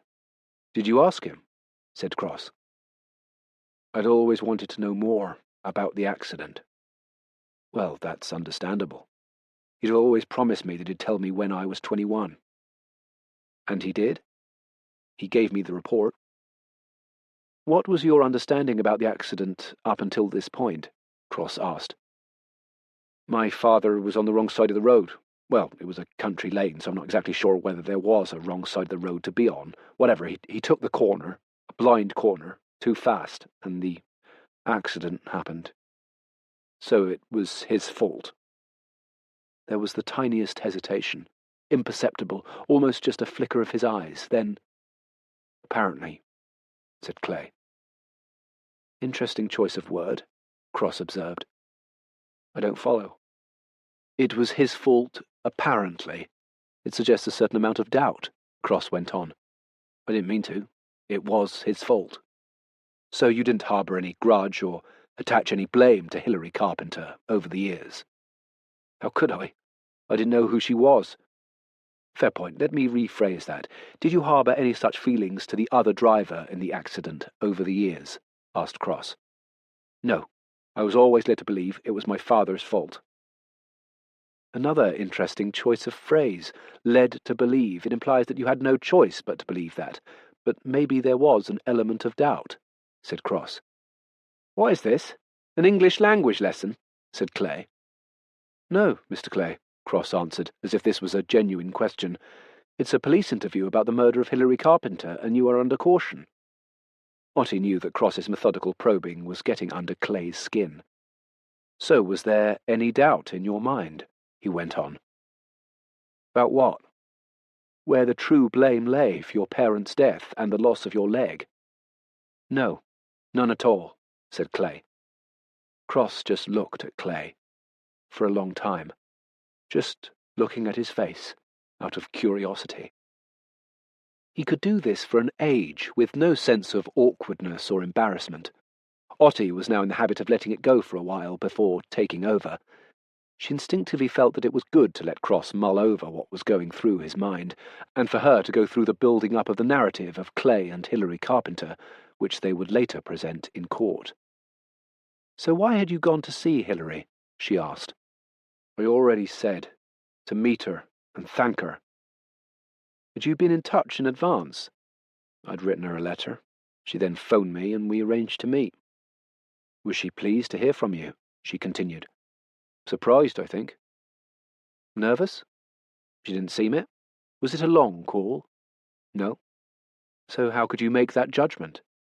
"I didn't. You asked me. It's not something I've thought about before. Put it this way, if she was nervous, it didn't occur to me," said Clay. Cross stepped back in. "Were you nervous that day?" Clay thought for a moment. "I don't think so. I mean, what would I be nervous about?" "You were about to meet the woman who had a part in probably the most defining moment of your life," said Cross. Clay offered nothing, probably because he'd been properly prepared by his lawyer not to respond to anything that was not a direct question, but also because of Cross's earlier directive. It was often in those moments that people unwittingly revealed something critical to the case. "So you drove to her house. What happened then?" Cross asked. "I parked up. And then? I sat there for a while." "Why?" "Well, it was a big deal." "So you were nervous?" "I don't know, maybe." "Why?" "Because my memory of the accident was just a giant blur, and now I was going to find out exactly what happened." "The truth?" "Exactly." "So you weren't at all sure it was your father's fault?" said Cross. "Yes, I was." "Then what truth were you after?" This threw Clay. He had no answer. "The thing is, what you're not telling us is that you never really believed your father was at fault." "Yes, I did." "You couldn't accept that it was your father's fault, that he'd killed your mother and himself, that he'd maimed you for life and left you on your own." "That's not true," Clay snapped. "Quite a hard thing to live with, I would have thought." He turned to Otti not so much for her opinion, but because this was her cue to carry on. It was a tactic. Once he saw he'd touched a nerve that he wasn't yet ready to fully exploit, he'd hand over to her to engender a feeling of relief in the interviewee.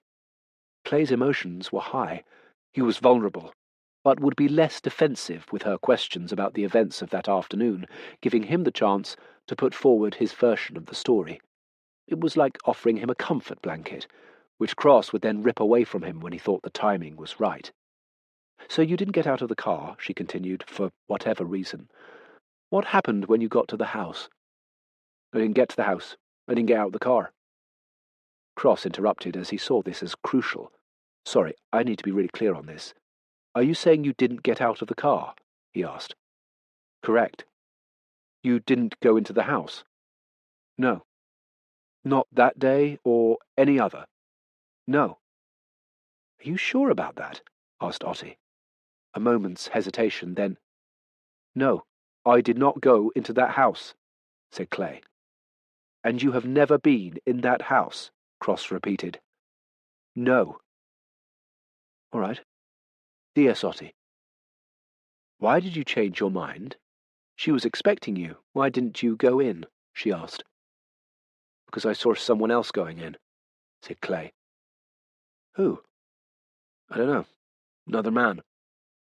"Can you describe him?" "White, about 6 foot, had a massive tattoo on his neck." Otti paused and looked at Cross, who said, "You'd written to her, and she called you and made this arrangement?" "Yes." "Were you on time?" he asked. "Yes." "So she was expecting you?" "Yes." "So why didn't you stick to the arrangement you'd made? You'd gone to the trouble of writing to her, which was very polite, not wanting to put her on the spot by making a phone call," said Cross. "Exactly. And then you, very impolitely, didn't keep the appointment. Why?" "I told you there was someone else there," said Clay. "Why should that impede you, though?" asked Cross. "I don't know. I suddenly changed my mind, I guess." "That's understandable. But the tattoo, D.S. Otti. You said this as if it could be a development in the case." "I know," she said quietly. "Is that important?" Clay asked. "We're not sure. It's certainly a distinguishing mark. As of yet, we haven't had any kind of witness for the crime," said Cross. "But we do have several witnesses who saw the car you were driving, speeding off," added Otti, "including a man with a large tattoo on his neck." Clay paused for a moment as he took this in. He wasn't expecting it. "So he was there. I told you," he said. "Who?" asked Otti. "Wojciech, the builder who confessed, and later retracted," added Cross. "Well, I'm not saying he killed her. How would I know that? I'm just saying I saw him going in, and if he confessed, it doesn't matter if he took it back. I saw him there.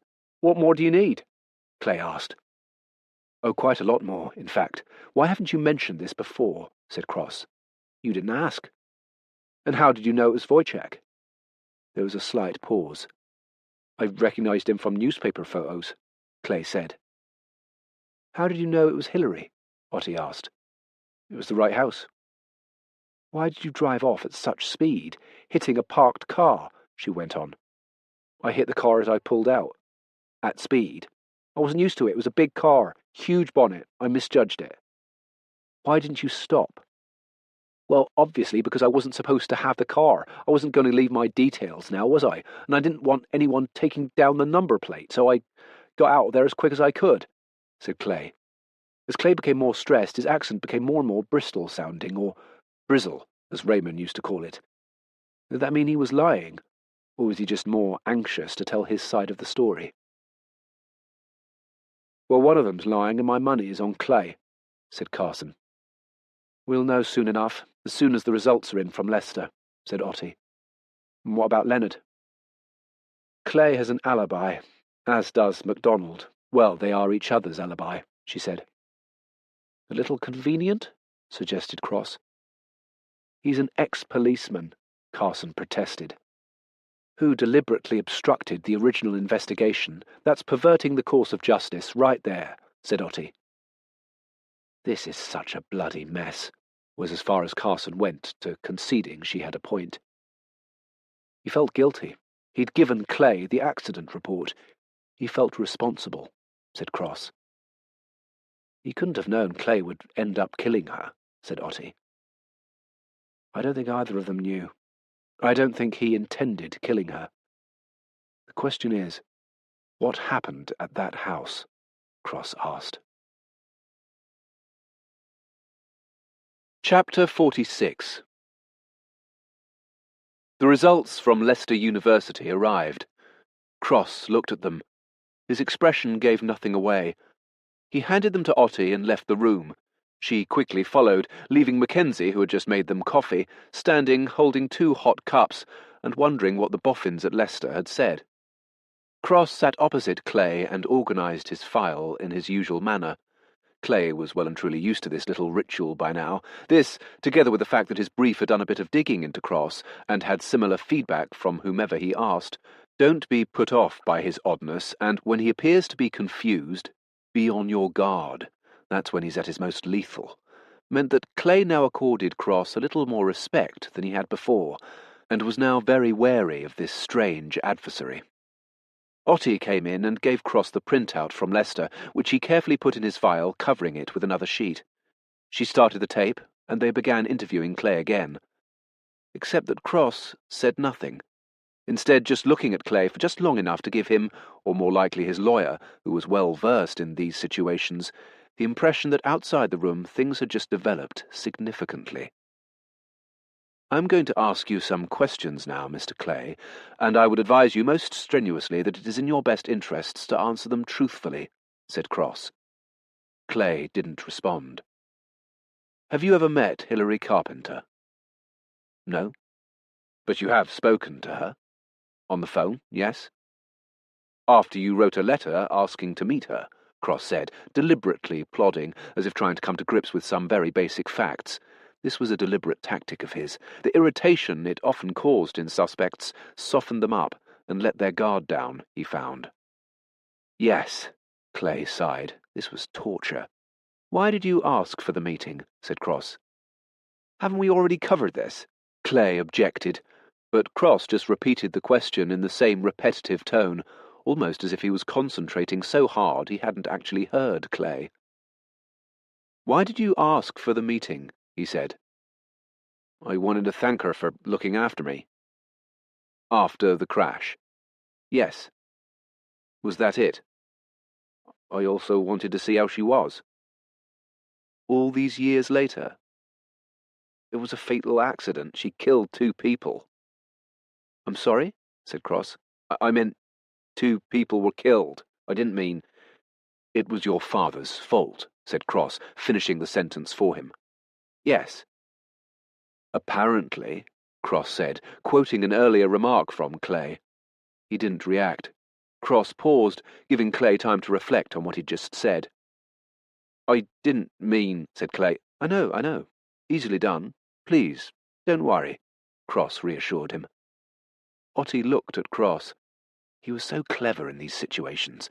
She had no doubt she would, like most other police, have jumped on that verbal slip and pressed Clay for what he meant by it, why he'd said it. But Cross had such patience. He let the suspect think that he'd got away with it. But there was also a doubt. Had they really? Cross just let it sit there, festering. Then he asked, "How was she?" "She seemed fine," Clay repeated. "You asked that when you spoke to her?" Cross noticed that Clay had to think carefully about this answer. He was treading cautiously now. "No, she just seemed fine. Relaxed," Clay said. "You got that impression from the phone call?" asked Cross. "Yes. Maybe she was pleased to hear from you. Maybe. Relieved even." "Relieved? Why?" Cross seemed thrown by this idea. "I don't know. I never got the chance to ask her." "You sure about that?" "It was a brief call. We made an arrangement to meet."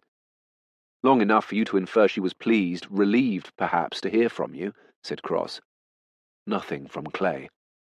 "Are you sure you're not confusing it with the conversation you had when you met her?" Cross asked. "I've told you, I didn't meet her," Clay insisted. "Oh, that's right," Cross said. He then read from his notes, carefully. "You saw someone else there and changed your mind, driving off in a hurry and damaging a parked car." "Yes. Something which, of course, you declined to inform us of. In fact, when asked about it directly, you denied any such thing had happened," Cross pointed out. No response from Clay. Juries don't look on an accused favourably if they're shown to have lied during the interview, and only tell the truth when faced with incontrovertible evidence. It makes them question how reliable all their answers and statements are. All of them. And this will obviously have no little effect on their decision when it comes to a verdict. All the no comments to questions the accused later answers, when it looks like they have no choice, plant a little doubt in the jury's mind as to the veracity of the accused's versions of events. Cross let this preamble settle with Clay before going on. "Malcolm, were you in the Carpenter house on the date in question?" he asked. Again? Seriously? Clay looked at Cross, trying to read him. It had become a poker game. Was he bluffing? Did he really have anything? Or was he trying to push Clay into admitting something? "No, I was not," Clay said. "Have you ever been in their home?" "No." "You're sure about that?" "How many times are you going to ask?" said Clay, getting frustrated. "Oh, he'll go on until he's satisfied you're telling the truth," said Otti with a hint of warning. "I am. I wasn't there. I've never been there." "So, if that was true, there's no possibility that we could provide evidence that you were there?" Cross asked. "No." Cross took the photograph of the footprints from the crime scene and placed them carefully in front of Clay. "For the tape, I am showing Mr. Clay a photograph of footprints found at the scene of Hilary Carpenter's murder. The forensic officer, at the time, was able to conclude that the prints undoubtedly belonged to the killer because of the proximity to the body and the angle of their presentation," said Cross. Clay said nothing. "They weren't able to use them to identify the killer because, as you can no doubt see, they are flat-soled. Probably leather, no discernible tread. There. Can you see?"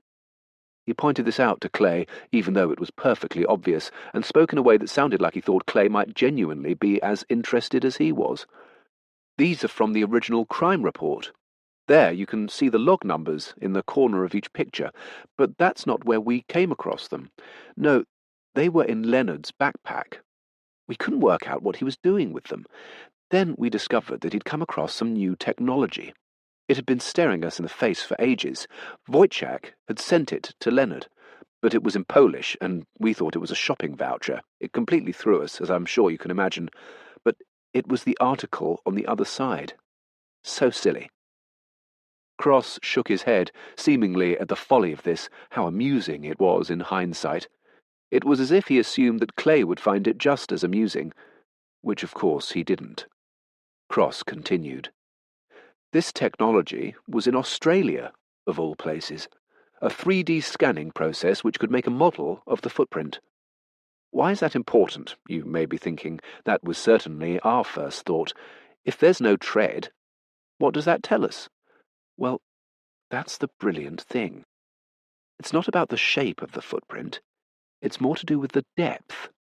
The scan generates numbers which measure the pressure going through the feet. They are always different. Sometimes it's minuscule, but it can tell you all sorts of different things about the shoe wearer. Cross stopped briefly to make sure that Clay was following and taking all this in. It's ingenious. They can identify people with arthritis in one hip, a leg shorter than another, or someone wearing a prosthetic leg. The difference, then, as I'm sure you, of all people, can imagine, is much more pronounced, he went on. Silence. We've had this photograph scanned in this way, and it tells us, quite clearly, that the person who made these footprints, who killed Hilary Carpenter, had a prosthetic leg. The left one, to be exact. Which leg are you missing, Malcolm? Cross asked. Clay didn't give Cross the pleasure of an answer. Even taking into account the weight I'm sure you've put on in the intervening 17 years, the ratio of differential will be exactly the same. The techs are crunching the numbers as we speak. They're quite miraculous with what they can come up with, said Cross. Clay looked at Cross, trying to make up his mind whether it was game over, and, if that was the case, what his options were. In the light of this evidence, I'd like to speak with my client, said the lawyer. No, said Clay. Let's not draw this out any longer than need be. I'll make a statement. And so he did. Chapter 47. It poured out of Clay in a torrent, a cascade of information. It felt like an unburdening, as if a pressure valve had been loosened. The relief palpably visible in his face, thought Cross, as if preserving this front, this wall around a dreadful act, and the subsequent living the lie, had been an intolerable strain all these years. Acting a part in public, maintaining a face, was something Cross could relate to. He did it on a daily basis, and he knew exactly how exhausting this could be. Clay had arranged to see Hilary. Cross was puzzled that there was no evidence of this appointment in her diary, on the planner. He thought she must have wanted to keep it from her family. How tragic. If she'd made a note of it, the murder would have been solved a long time ago, and Leonard would not only still be alive, but would probably have worked on happily towards retirement, and, though grieving, enjoyed what was left of his life. Instead, he'd been driven out of his mind by an ineffective police investigation that had been deliberately fudged to protect the killer, the SIO's adopted son. One small calendar entry could have changed everything. Such momentous crimes as murder so often revolved around such minutiae. Hilary had been welcoming and kind to Clay, solicitous even. She made tea, and they took it out into the garden. It was then that things took what Clay described as an inexplicable turn. He told her how grateful he was for her actions in the immediate aftermath of the accident. She told him that it was obvious that both his parents were dead, and that she'd done her best to make sure that he couldn't see them, putting herself between him and them, blocking his view. He'd had no idea she'd done this. But when he then apologized for his father causing the accident, she came out with a completely different version of events. After a considerable pause, she told him that to her mind, She was completely responsible for what happened. She had slowed down before the bend to look at an address on a piece of paper. She was almost stationary on the blind bend when Clay's father came round the corner and ploughed into her at speed. He didn't stand a chance. It had to be her fault, but when the inquest found otherwise, well, his father was dead, after all, as tragic as that was, so she said nothing. There had been a moment as Clay tried to take this all in. Then he completely lost control. All the anger, the pain, the loss, it all flooded out. How could she have thought that was okay? His father may have been dead, but he, Malcolm, was still alive. He had had to come to terms with the fact that, as he believed, his father had killed himself and his wife and left their son maimed and alone in the world. And in that moment, he strangled her. I stood there looking at her. Couldn't believe what I'd done. I panicked. Ran, said Clay. But you told Stuart, said Cross. I did. And he sent you away. I think he felt in some way responsible. He got me the report because I'd badgered him for years. He promised he'd get it for me when I was 21. I should have just left the whole thing alone, let it be. My parents were dead. Nothing was going to change that. I turned out all right. I got through all the ops. I could get around. People didn't know. I was coping. But then again, I suppose I wasn't. He went on to confess to Leonard's murder. MacDonald told him that Leonard had come back to Bristol with evidence proving that he, Clay, had murdered his wife. He'd had his suspicions years before, but no one had listened. Then he had disappeared. They thought that meant it was over. But it wasn't. MacDonald knew where Leonard was in Bristol. Clay went down to Shaftesbury House to dissuade Leonard. But you had no real intention of doing that, said Otti. I did, I think. But when I got there, he and this other guy were already walking away. They were having an argument about a carrier bag full of cider. I followed them for a while, trying to figure out what to do. Eventually they got into a fight on the downs. The bloke hit Leonard really hard. I was amazed he didn't go down. Then Leonard decked the guy with the cider, knocked him flat out. Then Leonard hovered over him. He was paralytically drunk, and I think he was trying to figure out what had just happened. I saw a chance. It seemed ideal. Two drunks have a fight, one of them is knocked out. When he comes round, his mate is dead, and he can't remember what had happened. I was almost doing Leonard a favour, to be honest. He was in a terrible state. Wow, an advocate for euthanizing the homeless. Nice, said Otti. That's not what I meant, said Clay. So that was that. A cold case solved, a new case concluded. Clay was charged. Carson was thrilled. All that remained to do was bring MacDonald in. And what would happen to him was a problem that would be dealt with at a far higher pay grade than his. It was something Carson could stand well back from, thankfully. Chapter 48. Otti recognised the look as soon as she came into his office. Something was troubling Cross. He wasn't done yet. As exasperating as this was, at the successful conclusion of not one, but two cases, where staff who had been involved were already making arrangements for a celebratory drink at their habitual watering hole, she had learnt by now that his worries were always worth listening to. She also smiled as she imagined Carson's reaction once he heard that his special project, as others sometimes referred to Cross, wasn't happy. "What is it?" she asked. He didn't answer. She hadn't knocked, so had invited herself in when he was in the middle of a train of thought he didn't want to lose track of. She'd have to wait. She sat down opposite him. A full 5 minutes passed before he spoke. If this lengthy silence was meant to get rid of her, it had failed. "Do you need anything?" he asked. "No, we're going to pick MacDonald up in the morning. Will you be coming along?" she inquired. "I don't think so." "I thought you might enjoy it." She regretted saying this almost as soon as she had said it. "I can safely say I've never enjoyed a single arrest I've ever made." What makes you think I'd enjoy this one?" "Well, with your history, you and MacDonald," she went on, "which has nothing to do with this case." "Forget I said anything.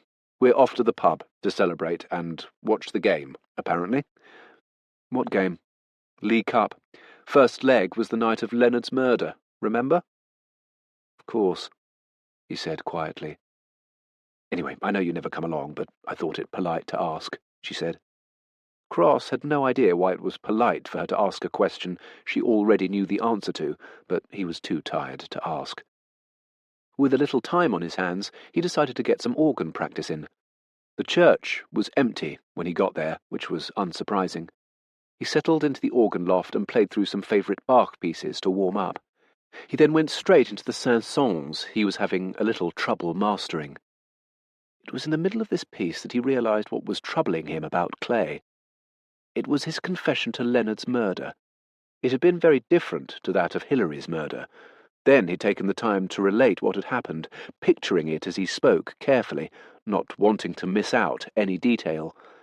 The Leonard confession had been too straightforward, rehearsed, a recitation of a learned script. The rhythm was too fluid, too perfect. No pauses for thought. It was like a narrative that he'd learnt and that he was sticking to. Then it hit Cross. The break in their routine that he'd missed. It had been there all the time. Malcolm Clay hadn't killed Leonard Carpenter, and Cross needed to figure out who had, and quick. He was so deep in thought he didn't notice the polite applause that emanated from the church pews as he finished playing. When he came down, he was greeted by Stephen, which wasn't in itself unusual, but the 5 women forming a semicircle behind him certainly were. "George, I want you to meet the committee," said Stephen. "The committee for what?" Cross asked. "The recital committee," one of the women said enthusiastically. Cross looked to the priest for further elaboration.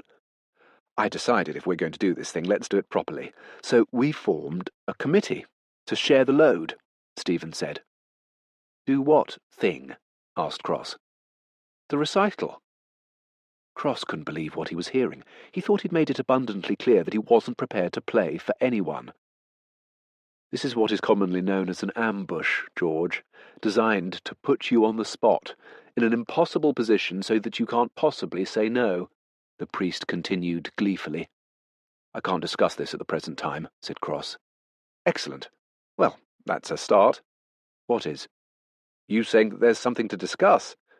"I said no such thing." "If now isn't convenient, that's perfectly understandable. Why don't we arrange a time to meet?"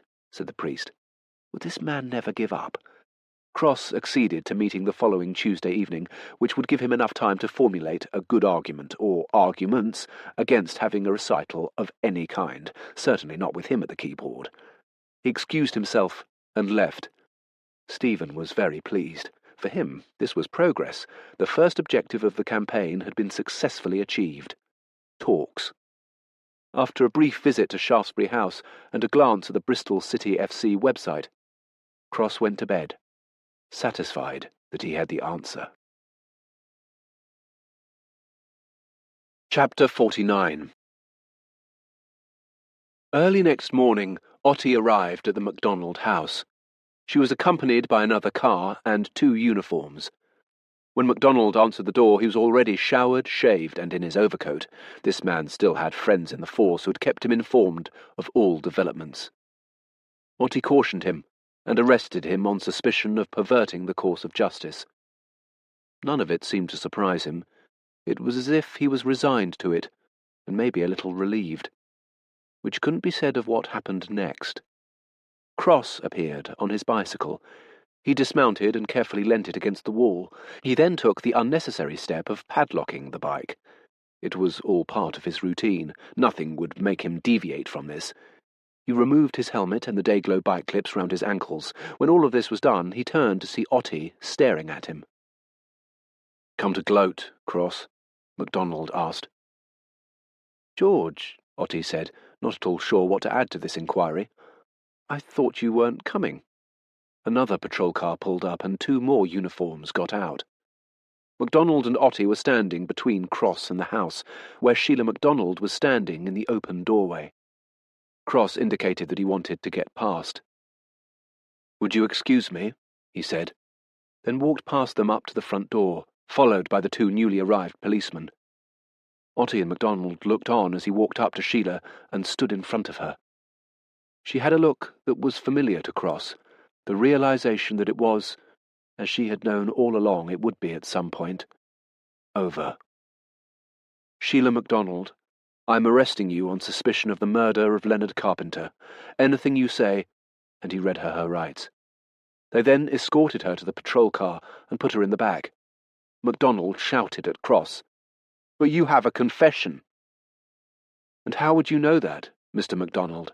asked Cross. "It was Malcolm. He killed them both. He told us everything."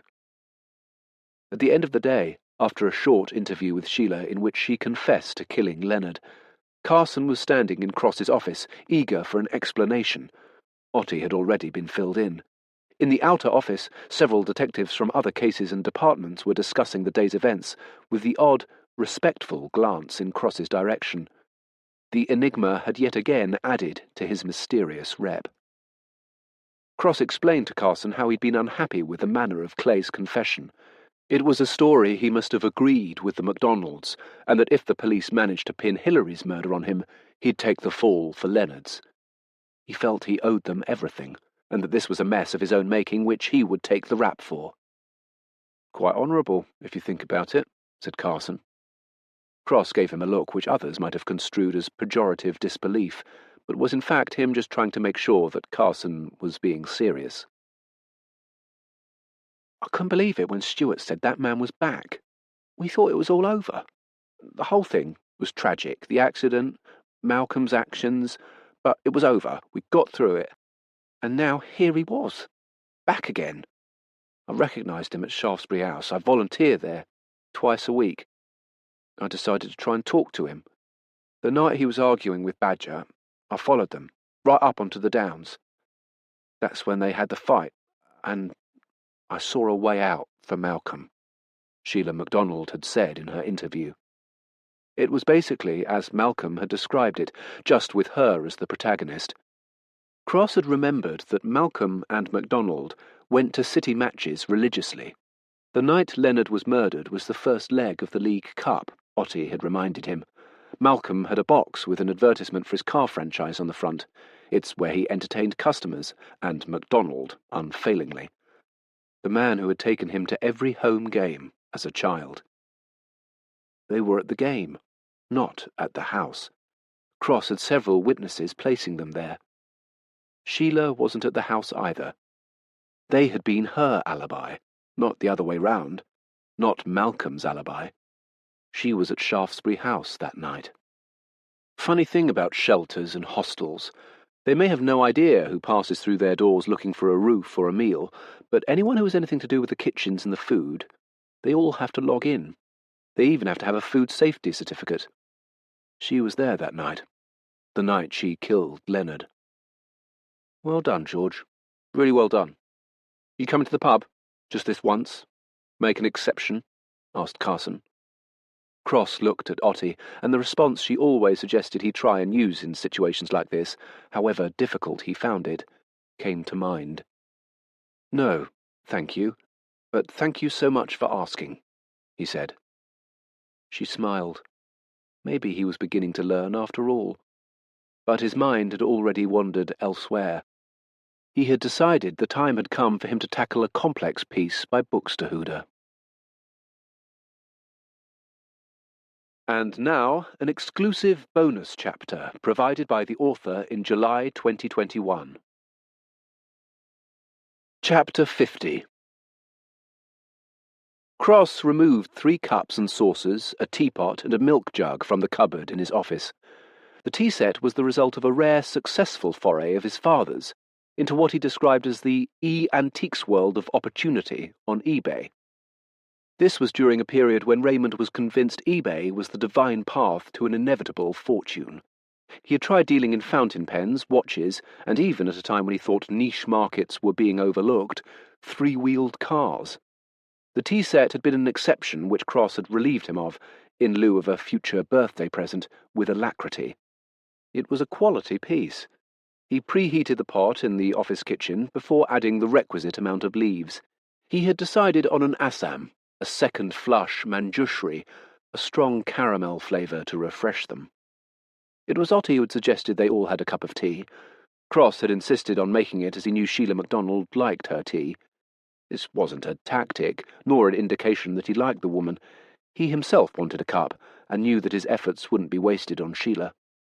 Otti was glad that Cross had volunteered, as it gave her time to rack her brains and try to figure out why he thought the discreetly perfumed, back-combed gentlewoman sitting opposite her was in fact a killer. They hadn't had an opportunity to talk since he arrived at the house and arrested her. It was quite the dramatic intervention, but she knew his timing was accidental. He'd come up with something and acted on it.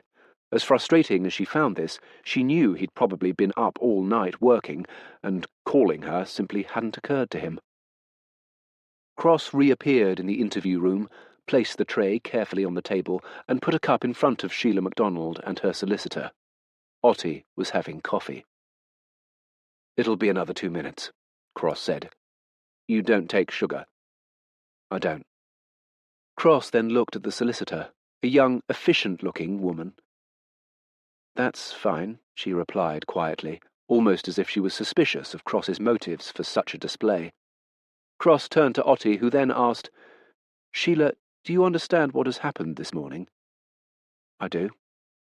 "Would you like to say anything?" "My lawyer has advised me not to answer any questions." "Then why don't we just enjoy our tea?" said Cross. They sat there for a few minutes, then, having consulted his watch, Cross offered the solicitor and Sheila milk, which they both accepted. He poured it into their cups, followed by the tea. He then studied his file carefully, found what he was looking for, then looked up. "Sheila, where were you on the night of Tuesday, the 30th of October?" "I was at home with Stuart and Malcolm, as they've already told you." "Mrs. MacDonald," cautioned her solicitor. "How do you know they've told us that?" asked Cross. No comment. "Malcolm and Stuart are devoted Bristol City supporters, are they not?" Cross went on. No comment. "Never miss a match, you told me.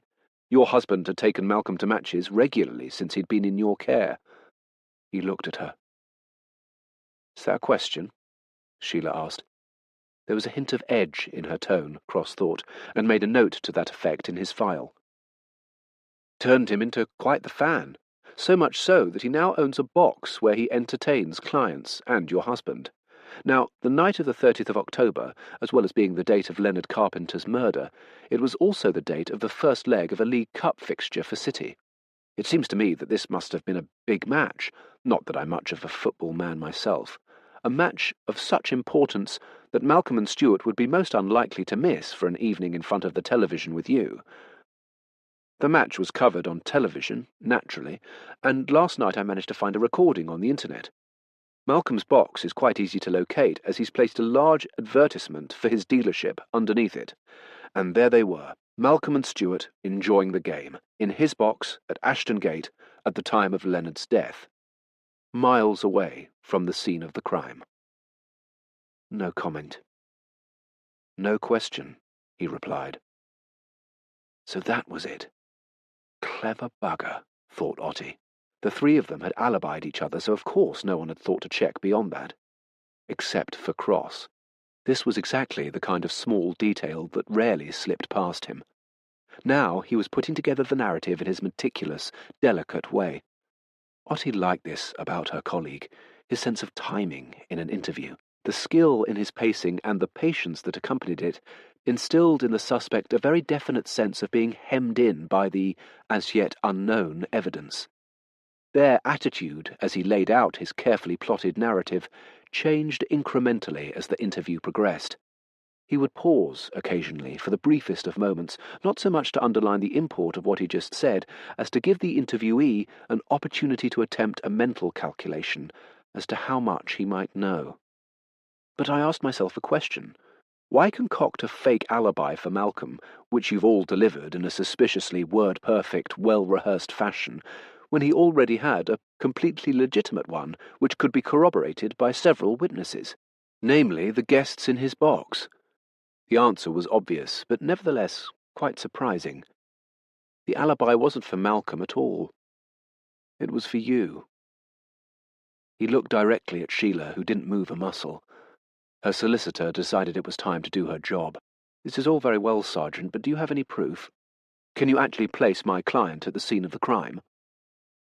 "There's a peculiar thing about shelters and hostels for the homeless," he continued, as if he hadn't heard the lawyer.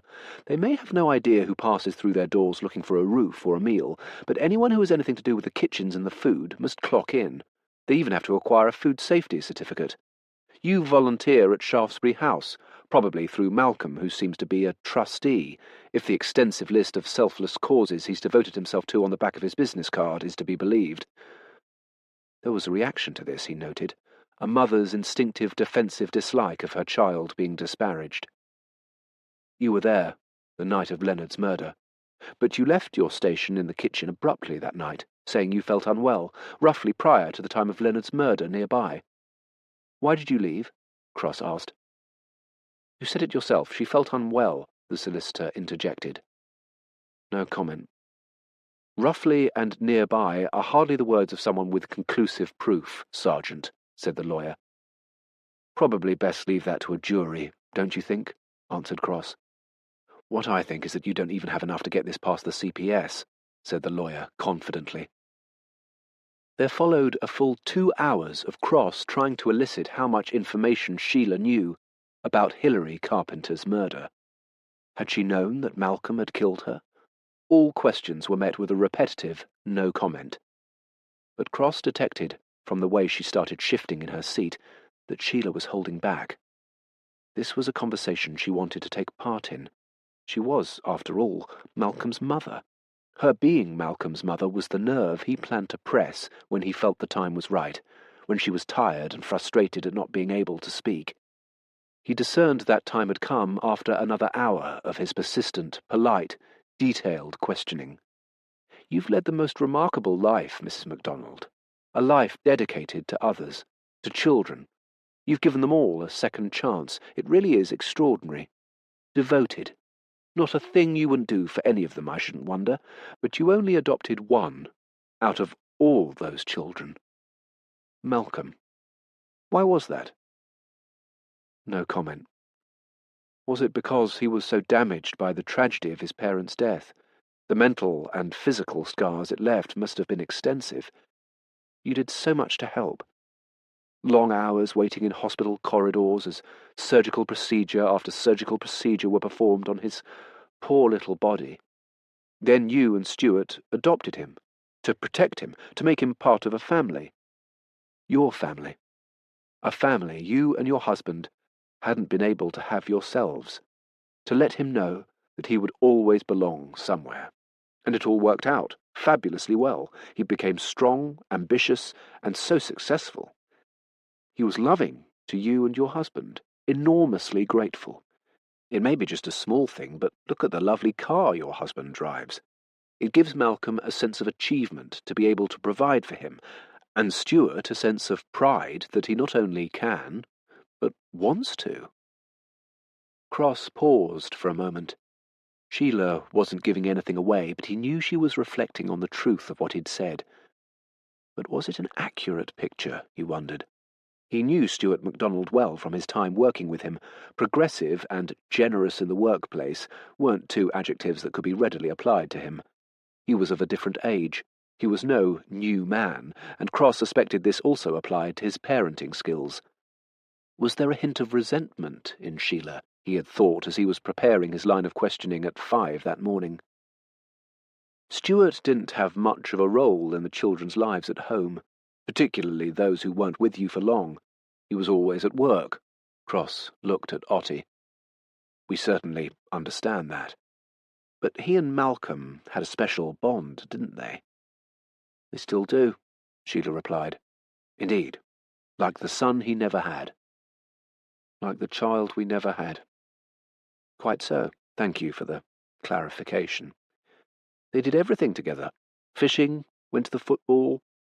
Was Malcolm closer to Stuart than he was to you, do you think? No comment. All those hospital appointments and operations. Were you on your own? Yes, because Stuart was at work. Well, like you said, you know what it's like. I do. I do. Would it be fair to say that after Malcolm had recovered from all the prosthetic fittings and physiotherapy, all of which you organised and attended, that Stuart was able to spend more time with him, establish more of a relationship?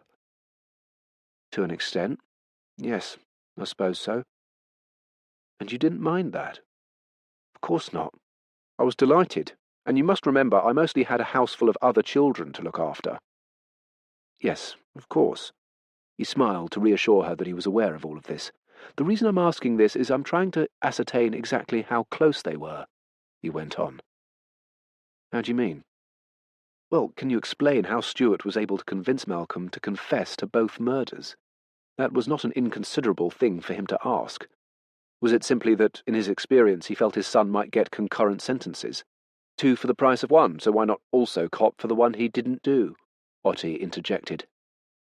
He was always going to do what his adopted father said, Cross continued. They were so close, did so much together, so when his dad suggested it, Malcolm didn't bat an eyelid. You must have been grateful their relationship had developed to the point that he'd be willing to do this for him. Cross stared directly at her.